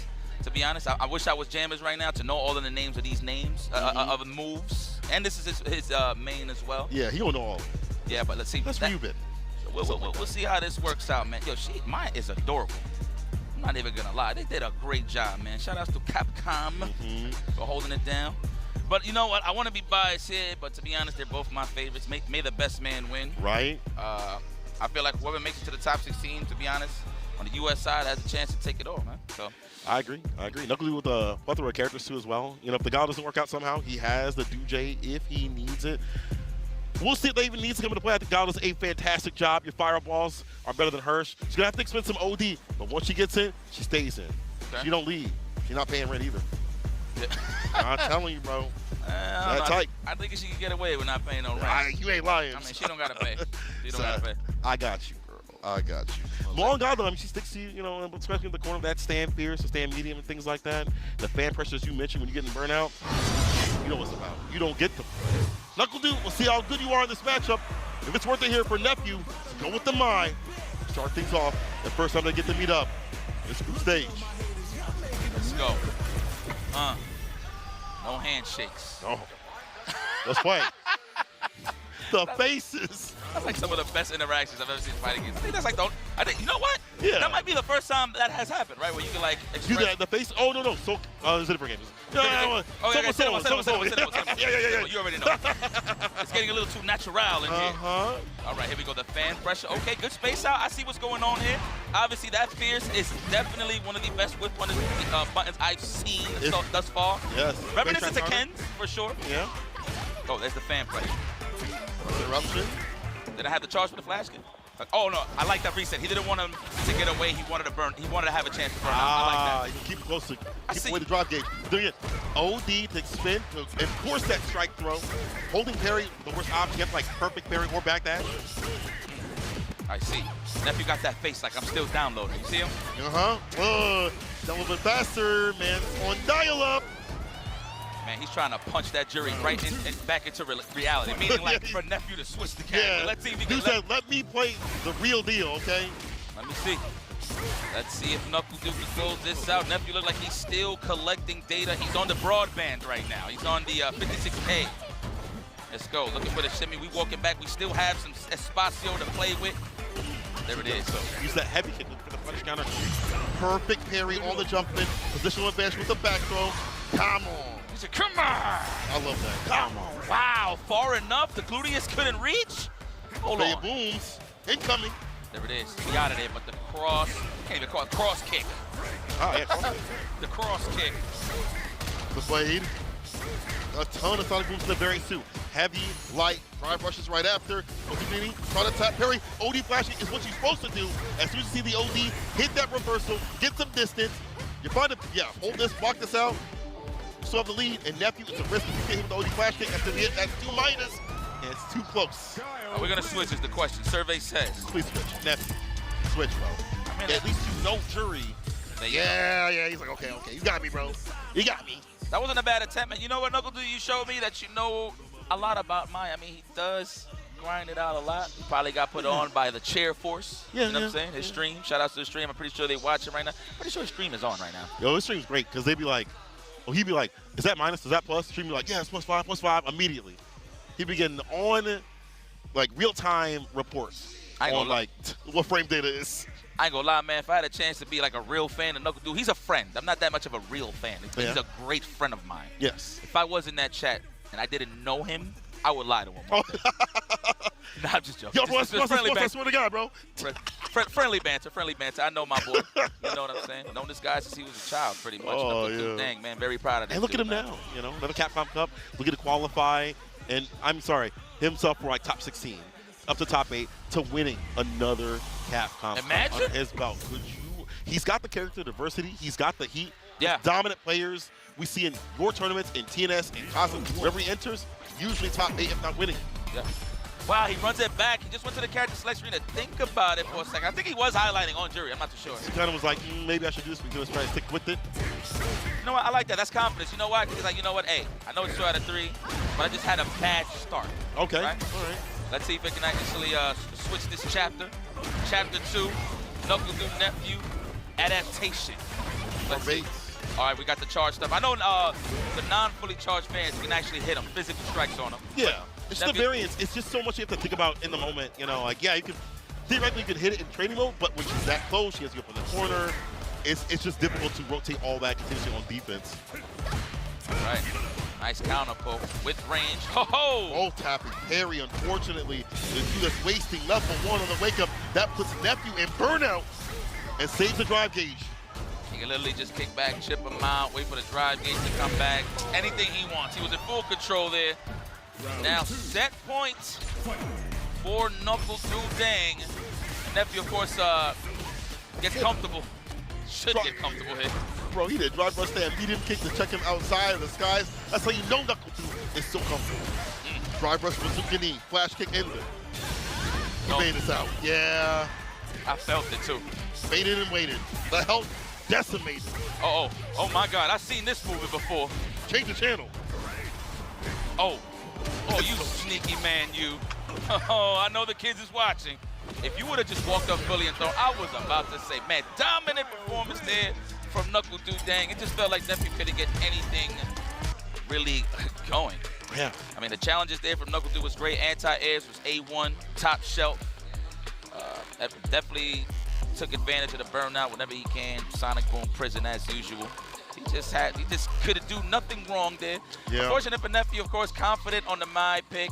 I definitely felt like he should have picked Jury, but maybe it would have been worse. Something that we don't know. Maybe these guys played many of times that we don't know about. That's and he true. just gave up on the character. Or what to say, gave up on that option for now? During this matchup, right?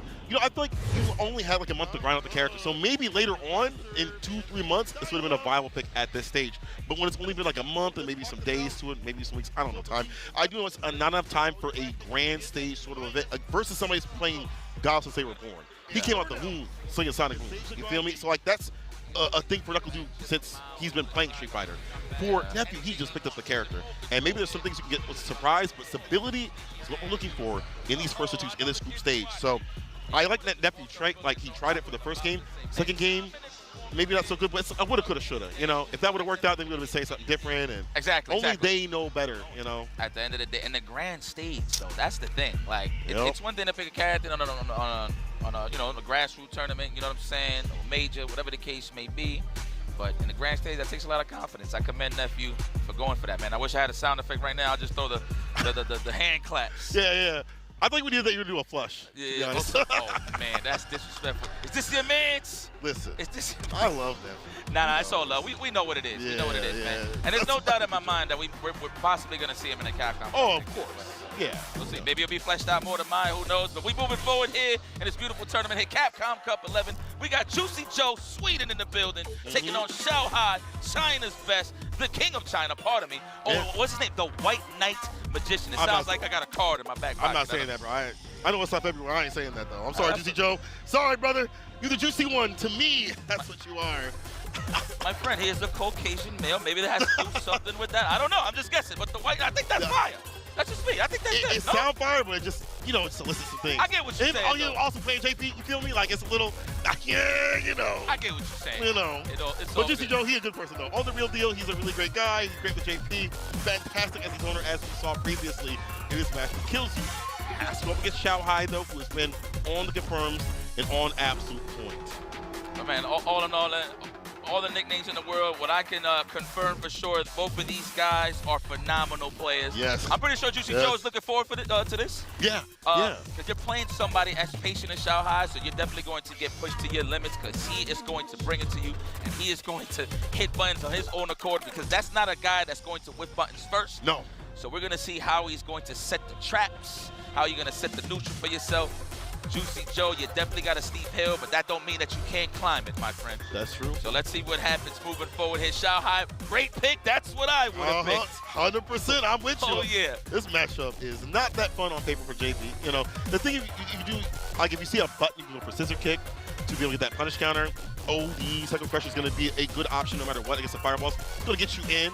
He wants to keep you out. I feel like the buttons of the Vice are just going to be better off. Mid-screen, neutral's really good. Aerial approach too. I even forgot the fact that we're going to do against Devil Storm. Crouch Spears?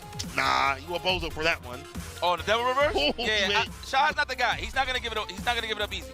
He knows the calculations, my friend. There's no point. Obviously, welcome back, Crouch Fierce for JP. So that's definitely more important. Of course, Devil Reverse did get nerfed. They got a huge hurt box now. Yeah. You can hit it from down the block, really. If it's out, they literally can hit the fingernail. As long as you guide it behind that Crouch Fierce on that area about like where the head is at, it's still a hit though. Yeah. It's really good. The way to mix up is to delay the Shadow Rise. Yeah. Right when you're above his head, just do the delay EX moon boost. Ooh, so that's not the before you hit the OD. That's not the name of the move, guys. Don't quote me. I'm just having fun here.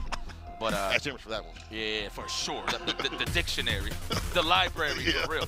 But no, this is good. Whoa! Ooh.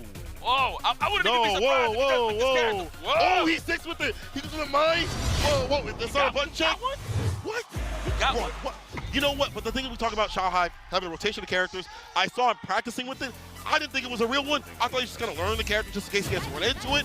He's got a mine. He a my guy. This is actually scary, though. Well equipped in terms of neutral. The Bundy Undies is on for Shanghai, so let me see how he exploits that with a little bit of mine. I see. The swan dive to throw off the Crouch Fierce. Okay. Put some doubt in your mind. Even with the whips, it's like, well, damn, can I even anti this character if she jumps? I'm scared. Look at that, the spacing. We already got the lead early on. I wonder how much Juicy Joe knows. Oh, yeah, that's true. How much do you know about this character at high level? I feel like Shy is going to make the most out of every conversion. Then get that there. Nice crouching medium punch. Departure as well. Lockdown. This will be such a statement here for Juicy Joe if he could just beat Shanghai in the first game and force the character pick. We'll see, though. Shanghai's doing great, and he's not going to give it up easy. There's not going to be a lot of room for error.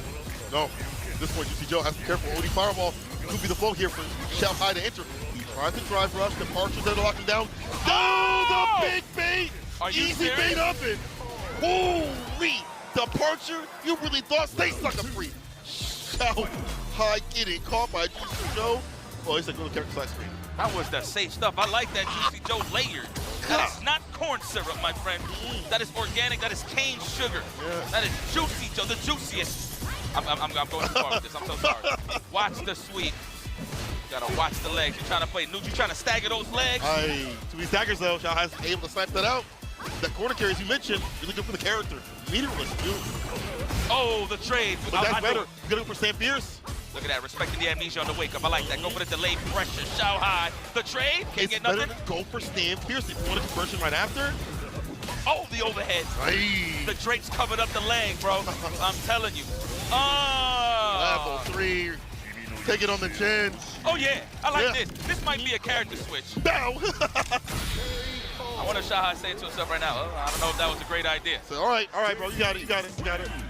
Let's hit, what is it, 2 on the inputs? Hit 2? Yeah. No, we're going to hit the rematch. Bro, you got a Cammy. You got a Bison. I'm looking at Jammers. He's looking like, I don't know what's going on either. What is going on? You locked in with this?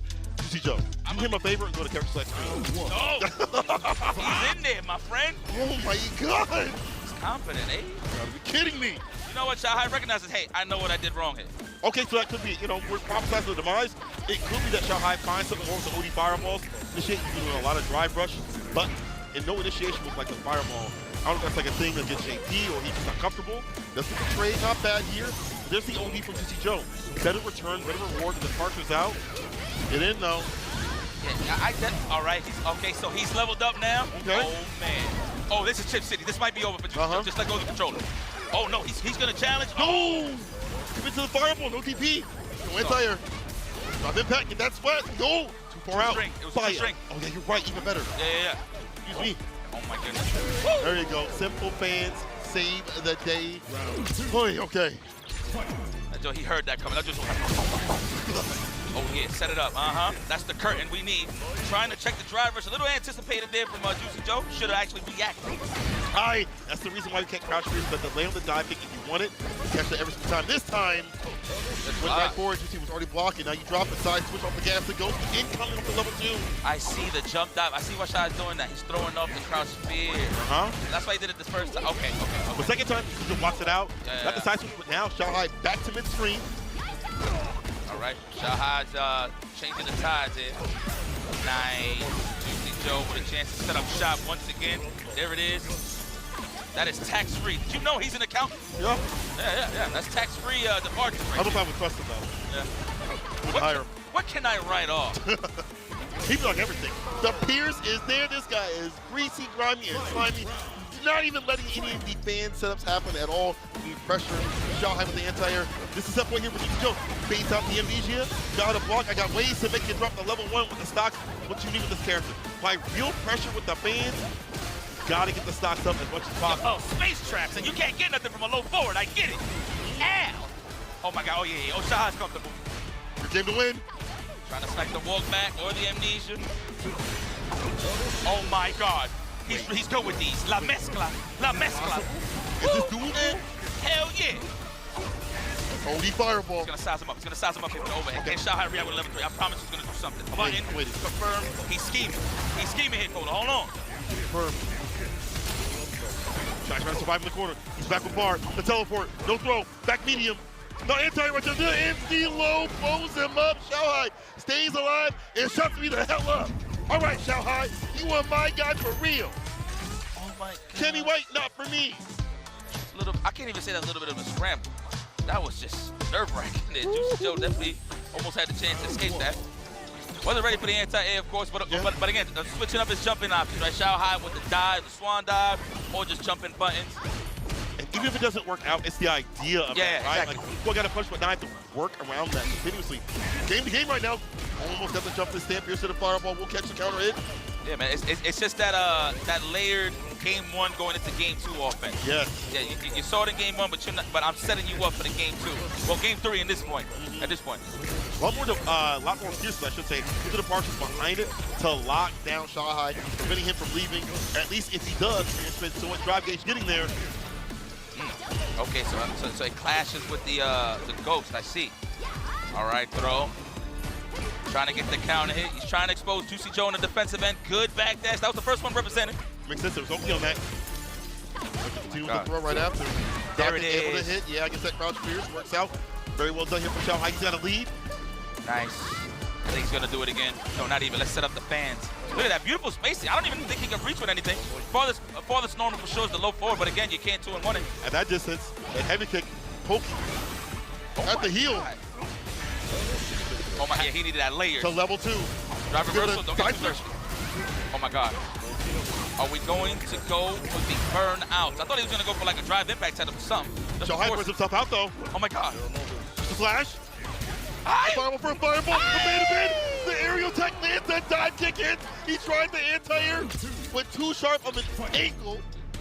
Dog, that swan dive is throwing off some anti-airs. Defeats the roundhouse as well. Yep. I'm learning some things. Wow, we found the pocket. Yes, Rumpelstiltskin, now let's get in. There we go. Stagger those lights. First lights are not that good, so I like how he entered that pressure with the quickness. Knowing to back off. First sweep of the game, too. I like it. All right, Joe is composed right now, controlling the neutral, but Shohai is in. Oh, you can't do that using OD to recover perfectly.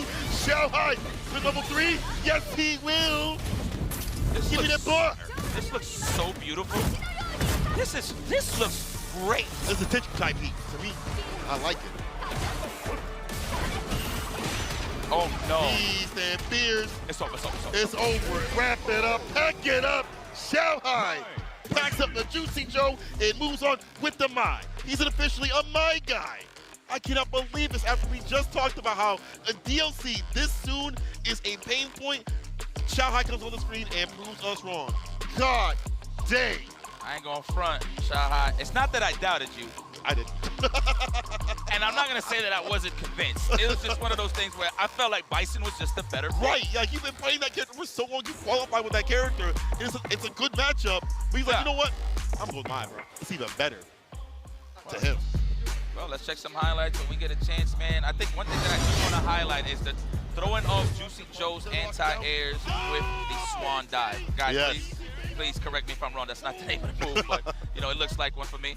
But yeah, that's definitely was the name of the game. And mind you, Shohai has excellent ground game, right? So the fact that you're throwing off the anti-airs and letting Shohai get away with it just because of that one move, kind of, I would think Juicy Joe's gonna have to slow down a bit just so he can find more options to open him up, right? Or punish him for trying to avoid that crouching fist or the roundhouse. But true. I feel like also it's equal to Shohai using more OD gauge to be able to get his way in. Once you get about like mid-screen, like thought the OD fans kind of lock him down. And Juicy Joe had already spent so much bar up to that point, so he can't go for like an OD fireball after that, you know, to counteract that. Yeah. So he'd rather save the bar for something else, and then Shohai took advantage. The empty low saved the goddamn day. That might be $1 million moment right there, depending on what happens in these brackets, bro. But Shohai with the rotation of characters, if you're not watching out for this cat, you need to be immediately. I know all the players in this group were, all the players in the other groups are, but even more so. You don't know what he could pull out. Listen, man, anybody that ended up in Group G, the first name they saw was Shohai. They're like, this guy. They're like, oh, man. You know what I'm saying? Obviously, you got the dudes and the nephews, the Cowboys, and what it is, the kills use. I'm going to be honest with you. That's always, anytime you're in a group, bracket, whatever the case may be, you see Shohai on that page, you're definitely going to have to do some homework and get ready for a long night. So, do some praying, too. Yeah, man, Shohai. I think officially on the 2-0 side of things now. Yeah. Oh, was that the first game? Let me confirm that for you. Okay. I got you right here. Hold on. Oh, yeah, because you beat the Kaba. Shohai beat Kaba. Yes. You are. Yeah, that was 2 matches. So he is done for the day. And I do believe this is the last match. Man, this is going by so fast. Can we get a few more? Can we get just a couple people to come up here and play a little more? Because I do not want to stop. This has been hot all the way through this group. But as you mentioned, this is our last match of Group G.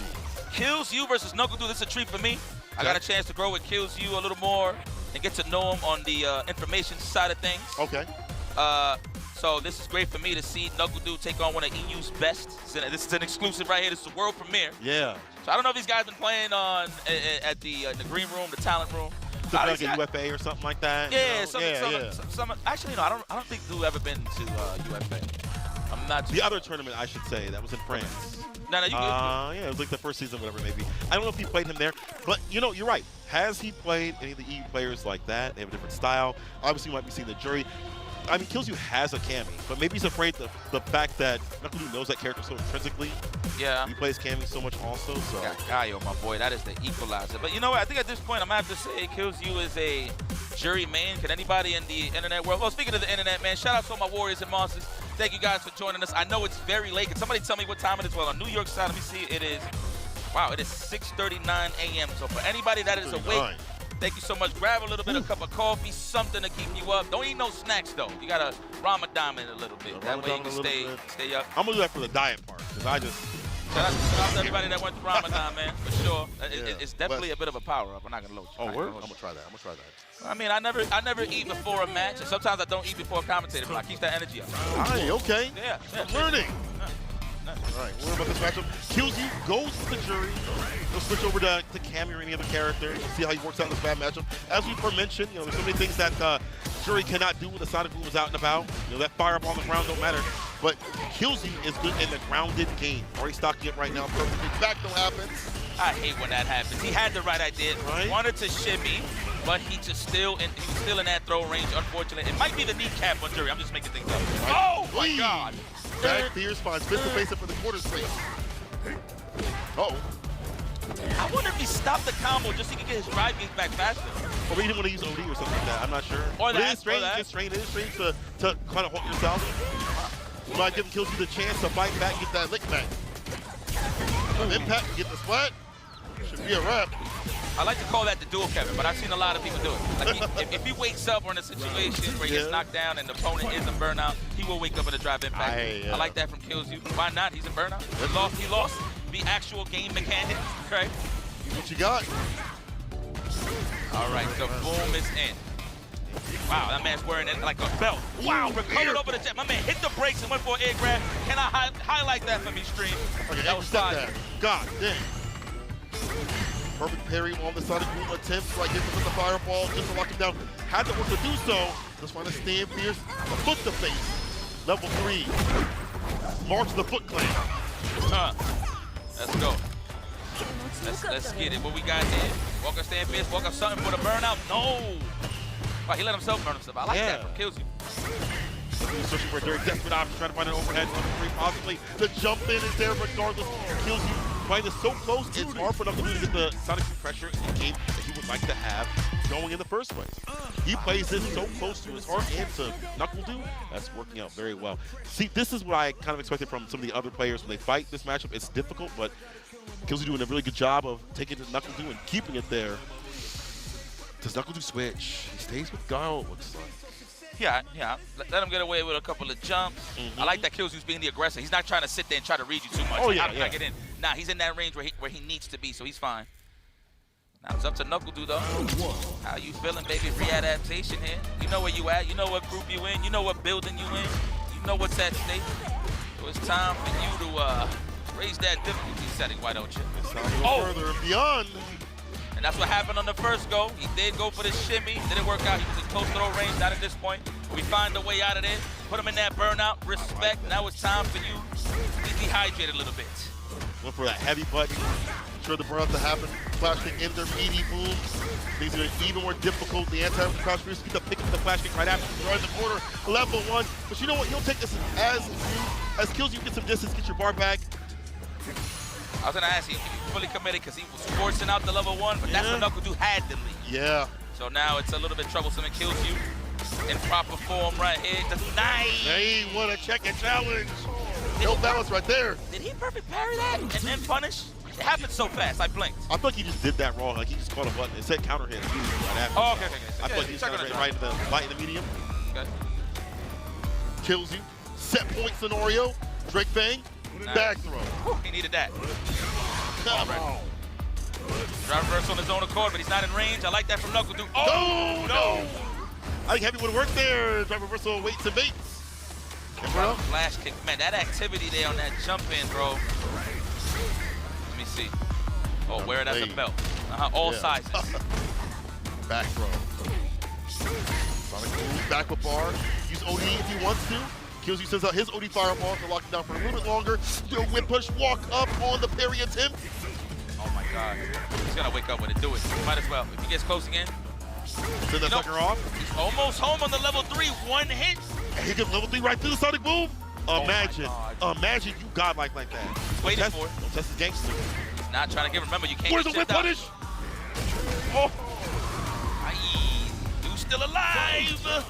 I actually thought he was just going to wait forever to just look for something at the level. Right, and just kill him. That would have been right there with the back fist. The myth. The fact that Knuckle Dude went crouch, jab, drive, rush, throw, he could have level 3 right in between that, to be honest with you, but that's something you have to look for. Yeah. Be in tune with. But scenarios.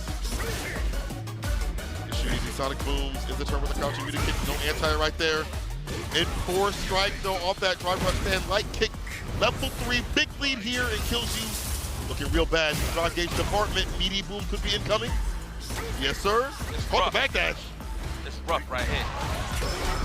I agree. You know, you might as well. You got another chance at life. Oh my God, do you still have a chance to close this out? Yeah, I know. Yeah, no athletes for it. Trust me. Wow.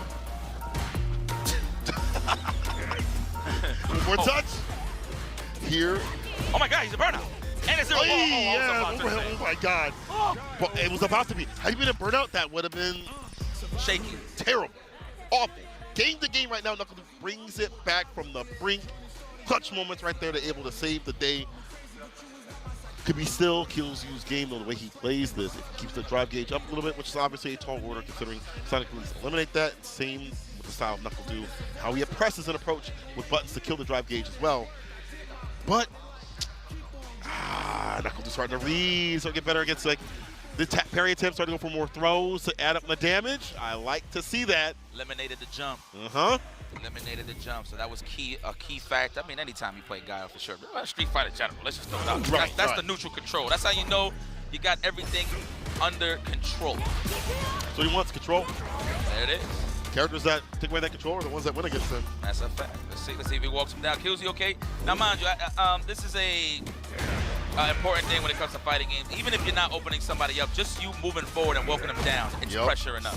100%. So Knuckle Dude definitely confirms that. As you can see, he tried to fight his way out of the corner. He got out of there. That is so true. Drive rush, stand, light kick gets so much from that strike though. We keep talking about it. It's so pivotal. The trade conversion for him to get that stand fierce right after. Crouching Muta kick, able to catch him coming in. That's going to be the win. I feel like Knuckle Dude set this up. No, it's not. I lied. Oh my God. Bro, don't let it be you. Don't let it be you. Oh my God. He got 1 bar. Hold on. He got 2 bars. He could react, but he's trying to up forward. Oh my God, don't reset. Not reset. Don't even drive impact at this point. You just gotta go for no reaction. I'm that guy. Are you serious? I'm hitting you. Now, mind you, I'm thinking that's what he's looking for the whole time. Go for a reset right here, though. He's trying to go for the throw. No! Not the bar. You got it, my friend. That could have been a level 2 with the shenanigans. You had a chance, but you won't know. He would have put himself in burnout regardless. But at that point, you probably have a better chance to kill. Yeah, no, seriously. It's greedy out here, not on these streets. Knuckle Dude, set point. That was a commendable attempt there. Kills you. Yeah. You still got a chance. Corner control early on. This is where you want Guiles. Oh, you're not. Oh my God! Look at the trade-off into the drive gauge. Oh yeah, you're right. Burnout. Baby booms incoming. These are yours. Pay that child support. With the left. All with the left. Don't confirm. It's all right. Oh, he'll take back the turn. Maybe afraid of an OD flash kick at that point. He could have if he banked on it. It's a lot of zeros, man. I'm telling you. Go ahead. Score. Suplex that is dragon. Yeah. On the ground. That is the dragon suplex. Crouching Muta kick. Almost got the flash kick right after. Didn't have the charge, possibly. I ain't gonna lie. I think I've seen that suplex a couple of times here in this building. Funny enough. Oh! A down kick. And that takes care of the crouching Muta kick. If you throw it at the bad range, you're gonna get clipped and hit. Dude has level 2. Level 3. I think he can kill. 1 throw and then a confirm. Oh, yeah, you're right. So it's good for Killsy. This is not bad. But as long as Knuckle Dude don't whiff, he'll be fine. And that's why you see Knuckle Dude's not giving it easy. Nice! Going with the crouching Muta kick, longest in the distance. There it is. Go for the kill. Nice technical. That could be a shimmy next time, dude. So be careful. Killsy's definitely conditioning. 17 seconds on the clock. It's getting a little too serious here. I mean, it's been like that since the get-go. 12 now. Activation, level 2 situation. The booms are pushing back. Knuckle Dude has the lead. You gotta come to him to get the win. 8 seconds. Oh my God! No drive impact. He does it right back. What else can he do? And Knuckle Dude with that DI bot. What a reaction. Oh. What a reaction. I gotta pay, bro. I gotta pay diapers, taxes. I'm gonna hit that DI right back. He just got that look. You know, Knuckle Dude's like, oh, I won? Oh, okay. That's the Knuckle Dude laugh. Oh, I won? Oh, okay. All right. Man, credit to Knuckle Dude. I ain't gonna lie. I thought you was gonna get washed, my boy. I'm so sorry. Oh, God, he was getting cooked. He was. In the matchup, you should have won, bro. I'm just saying, on paper. Don't get mad at me, dude. But of course, Knuckle Dew is a professional. Yeah. As usual, we've seen him before in these grand stages. Hell, he is a Capcom Cup champion. Yeah. So it is what it is. Let's look at the highlights for a second to see how the match went down. Of course, at first, the aggressor was Killzoo. Comfortable, landing some jump-ins. That was the tail of that match, throwing off the Sonic Booms. Right. Of course, in the second game side of things, Knuckle Dew got a little more comfortable and more wary. Speaking of the jump-ins, there it is.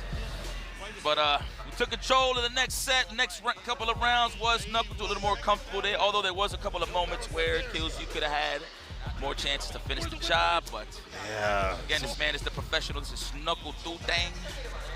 He has been here before. Man, I sound like a broken record. It's okay. That's just the way that he is. You know, Knuckle Dew is what so it is, right. clutch, bro. He is just so in these moments where you have to be able to be hanging tight. Maybe not that one. Obviously, okay, you proved me wrong right there. But when it comes down to business where it's like a final game, final round type beat, you know what I'm saying? Or it's a shift of momentum, generally speaking, like even right there, able to jab it where most people kind of just hold back on the controller and be like, okay, I'm dead. It's over for me. That level 2. And even in this moment right here, we could get with the impact, even though it's a desperate call, other people, smaller people would have crumbled and fall, but not Knuckle Dew. He takes that 2-1 over Killzoo. I don't care if it's like a bad matchup, good matchup. He played that well. I don't care what the matchup is. All I care about is the fact that he played that so well in terms of bringing it back from the brink there. Yeah, that was very fine. Let's look at the scoreboard real quick. Let's just see how everything played out. There it is. There's the scoreboard. Right now, we're going to follow up with an interview. So you guys missed the action. It's okay, but let's throw it over to the homies over to Knuckle Dew. Yes, sir. No? Hey, it is what it is. High five to everybody. It's love. It's coming. It's all right. I like the anticipation. Yeah. I'm not going to front. But, you know, we did have a little time to break it down, but I am kind of scared that we're just going to miss our mark. It's going to go over. We got to look at that top spot real quick. Knuckle Dew in Shanghai on the top spot, 3-2, and the rest are at the bottom. We'll see what happens real soon. We're going to throw it over to the interview right now. Hey! Let's go. Oh, okay. All right. Oh, now we're going to throw it over. Oh, now.チャンピオンのナックルドゥ選手にお越しいただいております。お話を伺っていきます。さあ、こうネヒュー選手の対戦ではこう相手にマイというキャラクターも出てきましたが、このマイというのをこのカプコンカップで対戦してみてどうでしたか？ So, we saw Knuckle Dew defeat 2 opponents there, 2-1 and 2-0.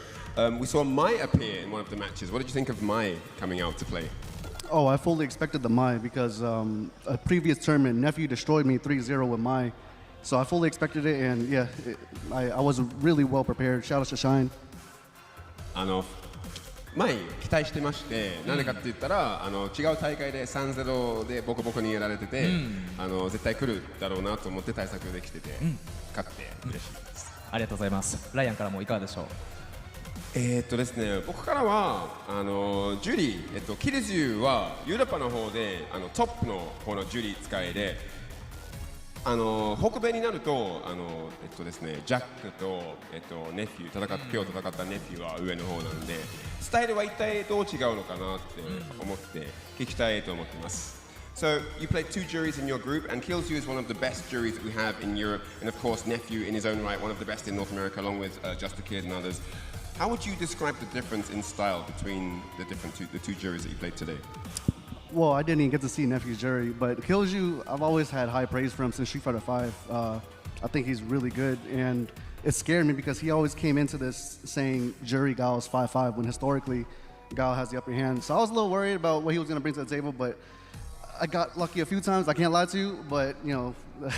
That was the cards that was dealt, so yeah, I'm just grateful to be able to pull it out. Why were you mashing low jab after when he was did you know he was going to drop the combo? Like why were you ready for the look? No, he went for a reset because I knew the combo wasn't going to kill, but he went for a reset and he just messed it up, and I was able to capitalize. なんでコパンバレしたかどうかって聞いてたんですけど、コンボが足りないって分かってリセットが来るだろうなと思ってコパンバレをしまして当たったんですって。でも何回も運が良くて勝ちましたとか非常に言ったから、はい、お願いします。ありがとうございます。わかりました。ありがとうございます。改めて勝利を収めたナックルドゥ選手でした。会場の皆さん大きな拍手お送りください。ありがとうございました。Thank you very much, Knuckle Dew, and well done for your match today, and good luck tomorrow. I appreciate it. Thank you. ではお返しいたします。We love you, Dew. We love you, Dew. He's all right. He's all right. Anyway, for some good action all the way today, G has concluded. But before we go anywhere, we have to love to the sponsors of Bub. Excuse me. Let's talk about our first sponsor. He was a merchant ambassador If you're playing a lot of video games, it's time to take a break with something a little bit different. Merchant Investor, leading producer of board games, licensed games, kid action games, arcade games, game tables, poker, casino games, and puzzles. The launch of our Street Fighter II line tabletop arcade games in 2025. We're bringing you the legendary fighting game series to life with iconic table arcade experiences, including pinball and air hockey games. Available in all various sizes and price points. Our products capture the essence of Street Fighter II, enabling fans to relive the excitement of classic arcade battles at home. These games will be sold at leading retailers and distributors worldwide. Follow them on SNS for more updates. And of course, you want more Street Fighter 6 action. It's not going to end here with Street Fighter 6 or SFL. Reject Fight Night versus Jam Slam. Shoutouts to the boys. The Street Fighter 6 International Championship. The event featuring 4 teams of professional creators from Japan and the U.S. is set to take place on Sunday, March 16th, local time, don't forget.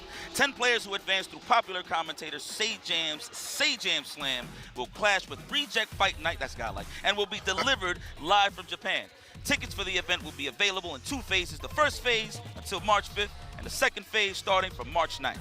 The event will be streamed on Twitch and YouTube channels of Jam, Capcom USA, Street Fighter, Capcom Fighters, and the official Reject YouTube channel. For further updates, please check the X accounts of Reject and Jam. Hey, shout out to Jam for putting this on. Also restreaming, all the people restreaming too. I know all of you are having just a lot of time, fun time, enjoying this action. We're gonna take one more break for one more match. Stick with us.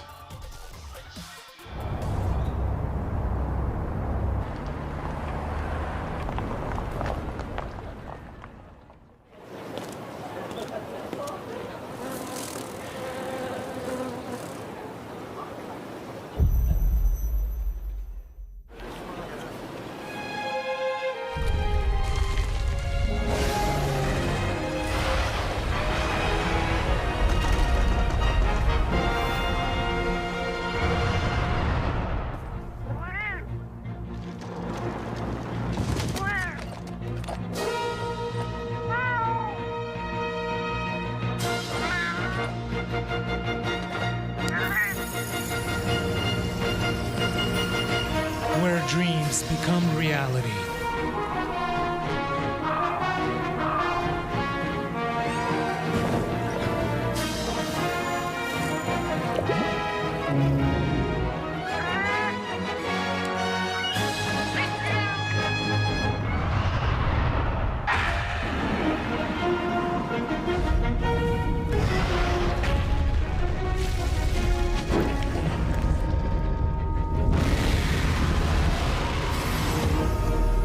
Monster Hunter Bridge.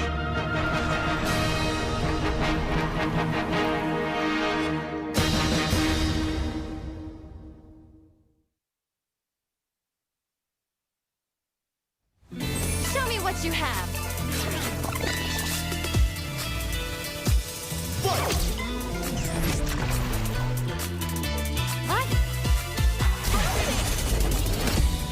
How silly.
カプコンカップ11、続いては最後のグループ H となります。会場の皆さん大丈夫ですか？元気ですか？最後まで盛り上がるよ。 The last group of the day, it's going to be Group H, and we're going to have the 6 awesome players from that group make the stage momentarily. それではグループ H プレイヤー入場です。 And time to introduce the players from Group H. まずはバウティスタブラザーズ鉄壁の弟レックス。 And first up, representing Cloud9, the Executioner, Lex. So I'ma tell the truth, I get my grind on.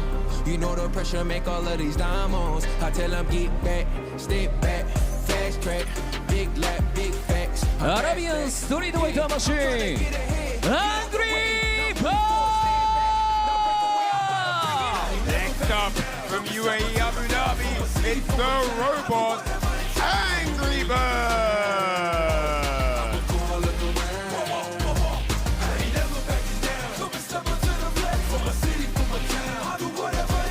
今週の若き読者ソウル。 Next up, it's the young Venom Soul.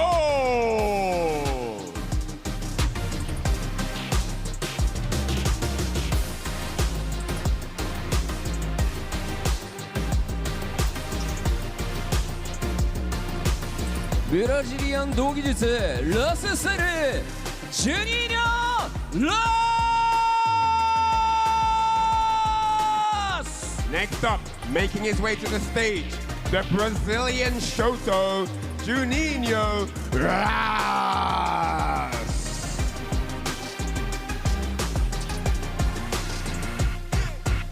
シュラその思考シュート。 He's going to be very popular here indeed.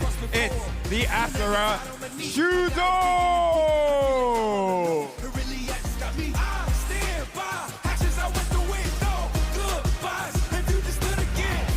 ポアンドルミエル草薙。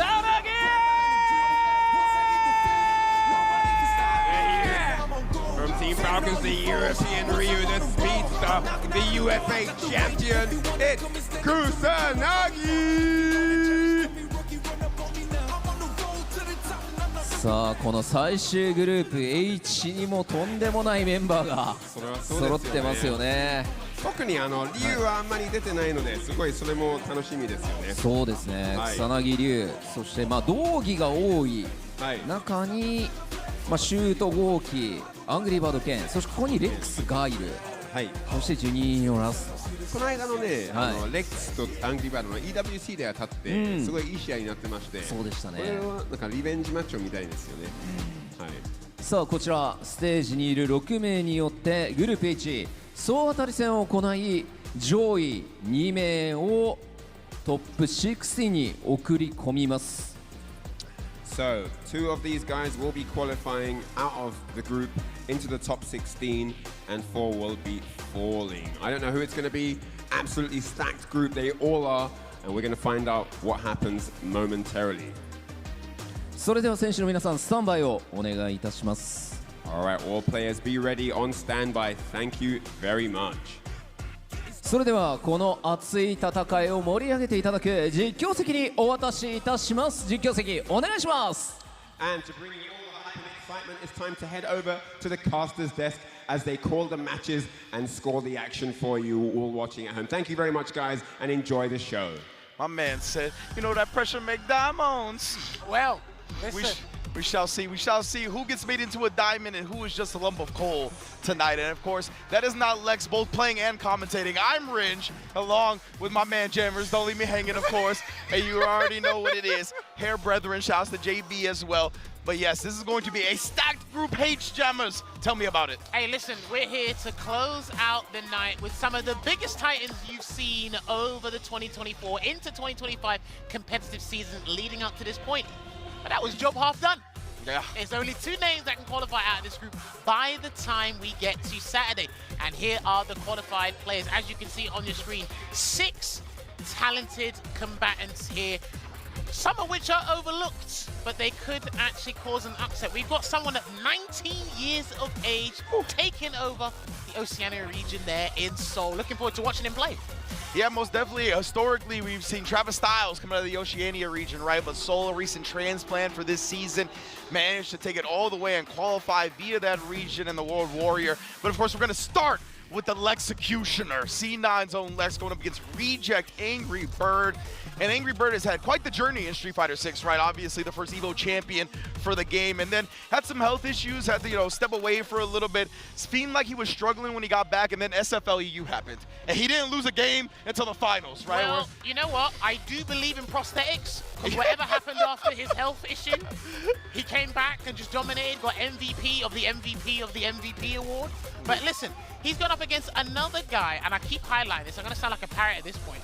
A lot of these players, their journey from the start of Street Fighter 6 till now, Lex is one of the most improved players from start up until this point. One of the strongest players we have in the European region. I'd argue, listen, if he came back to the States, he'd argue be one of the best in the States. And he's called himself the Lexecutioner. For heaven's sake, he's called himself the Lexecutioner. He means business.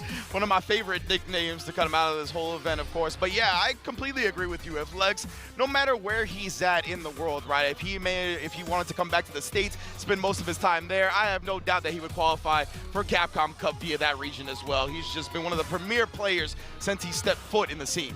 Well, 3rd place at EVO Japan. Yeah. Obviously, he has been learning Bison as of recent. I was very surprised when he done that. He came to a WSO local and he just picked Bison. And I said, what's this for? And he said it's preparation for the Cup. He's got a lot of tech. He understands the subtle nuances. It's a good backup character for Guile, I'm starting to see. So he's kind of convinced me over time as well. But he seems confident in his pick. So if he needs to choose it, so be it. But we're probably going to be expecting the Guile at one point, but I see Bison on the screen going up against Angry Bird. Indeed, and I've heard him talk about the Bison and what he's been training it for. He's actually been doing really well with the Bison in casuals here at the event, especially against the Kens. He's actually been trying to play Bison a whole lot against whatever Ken he can. Most likely, of course, in anticipation for this Angry Bird matchup. So right now, obviously, you guys can't see it at home, but he is hovering around it until now, where he switched up to the Guile real quick. So we'll see. Maybe if he drops a game, he'll experiment with the Bison. But right now, he's going to try the tried and true, as he should. We're going up against Angry Bird, the robot, as we said, had one of the most impressive SFL performances in history. No matter the region, whether it be EU, US, Japan, incredible performance there. And Angry Bird has now looked in prime form yet again. Yes, and do not forget, he will be in Street Fighter League World Championships happening this Sunday. They will be happening on the final day of this whole celebration of Capcom Cup and competitive Street Fighter that we have witnessed over the past 8 to 10 months or so. Now, with Angry Bird, we don't need to remind you guys, he's an Evolution champion, Capcom Cup finalist. We can't eulogize this guy enough. And one of his best things about him is his player psychology. He knows what you need to do and when you need to do it. It's the when. Some people struggle with the what. He knows what and when, which embarrasses you, and he's able to capitalize off it there as well. So I'm really looking forward to seeing if he can kind of break down Lex's player psychology, overthrow him, and dominate. And then, of course, I spoke about this with Yates before. Noah, Angry Bird, and Fudo are the guys for me where they put themselves in burnout. I don't think you can phase them at all because they're doing it on their own volition. Precisely, right? And because Angry Bird is so good at knowing the win, he's so good at countering the things you want to abuse while he's in burnout, right? You can't be linear. You can't try to really exploit the things that you want to in burnout a lot of the time because Angry Bird's always ready. His processing speed is just that quick. And he's studied the game so much that all these situations are almost second nature to him, right? So the fact that that happens, the processing speed is so fast, it's rare that he gets caught slipping. So I want to see how Angry Bird does it. In addition to what you talked about before, him being very good at breaking down player psychology, he's just so good competitively, excuse me. His mindset for competition is one of the best, bar none. I remember asking him about it at Gamers 8, right? And he said he really made the jump when he stopped being afraid to lose. He knows that losing is a part of the tournament life, right? He's going to have a lot of tournaments throughout his career, and taking one L is not the end of the world. And really, ever since then, it's allowed him to play more free, and we see the results when that happens. Well, look, man, this is just a life thing. Sometimes you can be your own worst enemy. A lot of us used to be risk averse, and then one person or one situation go, you know what? I can't say it, but I'm going to say sod it, we ball. Yeah, straight up. You're just going to try it at one point, and then you never know, it might not be as bad. And like you said, when you look at the longevity, you think long-term with this stuff, it goes all in. And since that point, okay, you can shrug it off, focus on the next game. I mean, you kind of like, you're more calm about certain situations, certain decisions, and you're like, oh, now you can kind of have that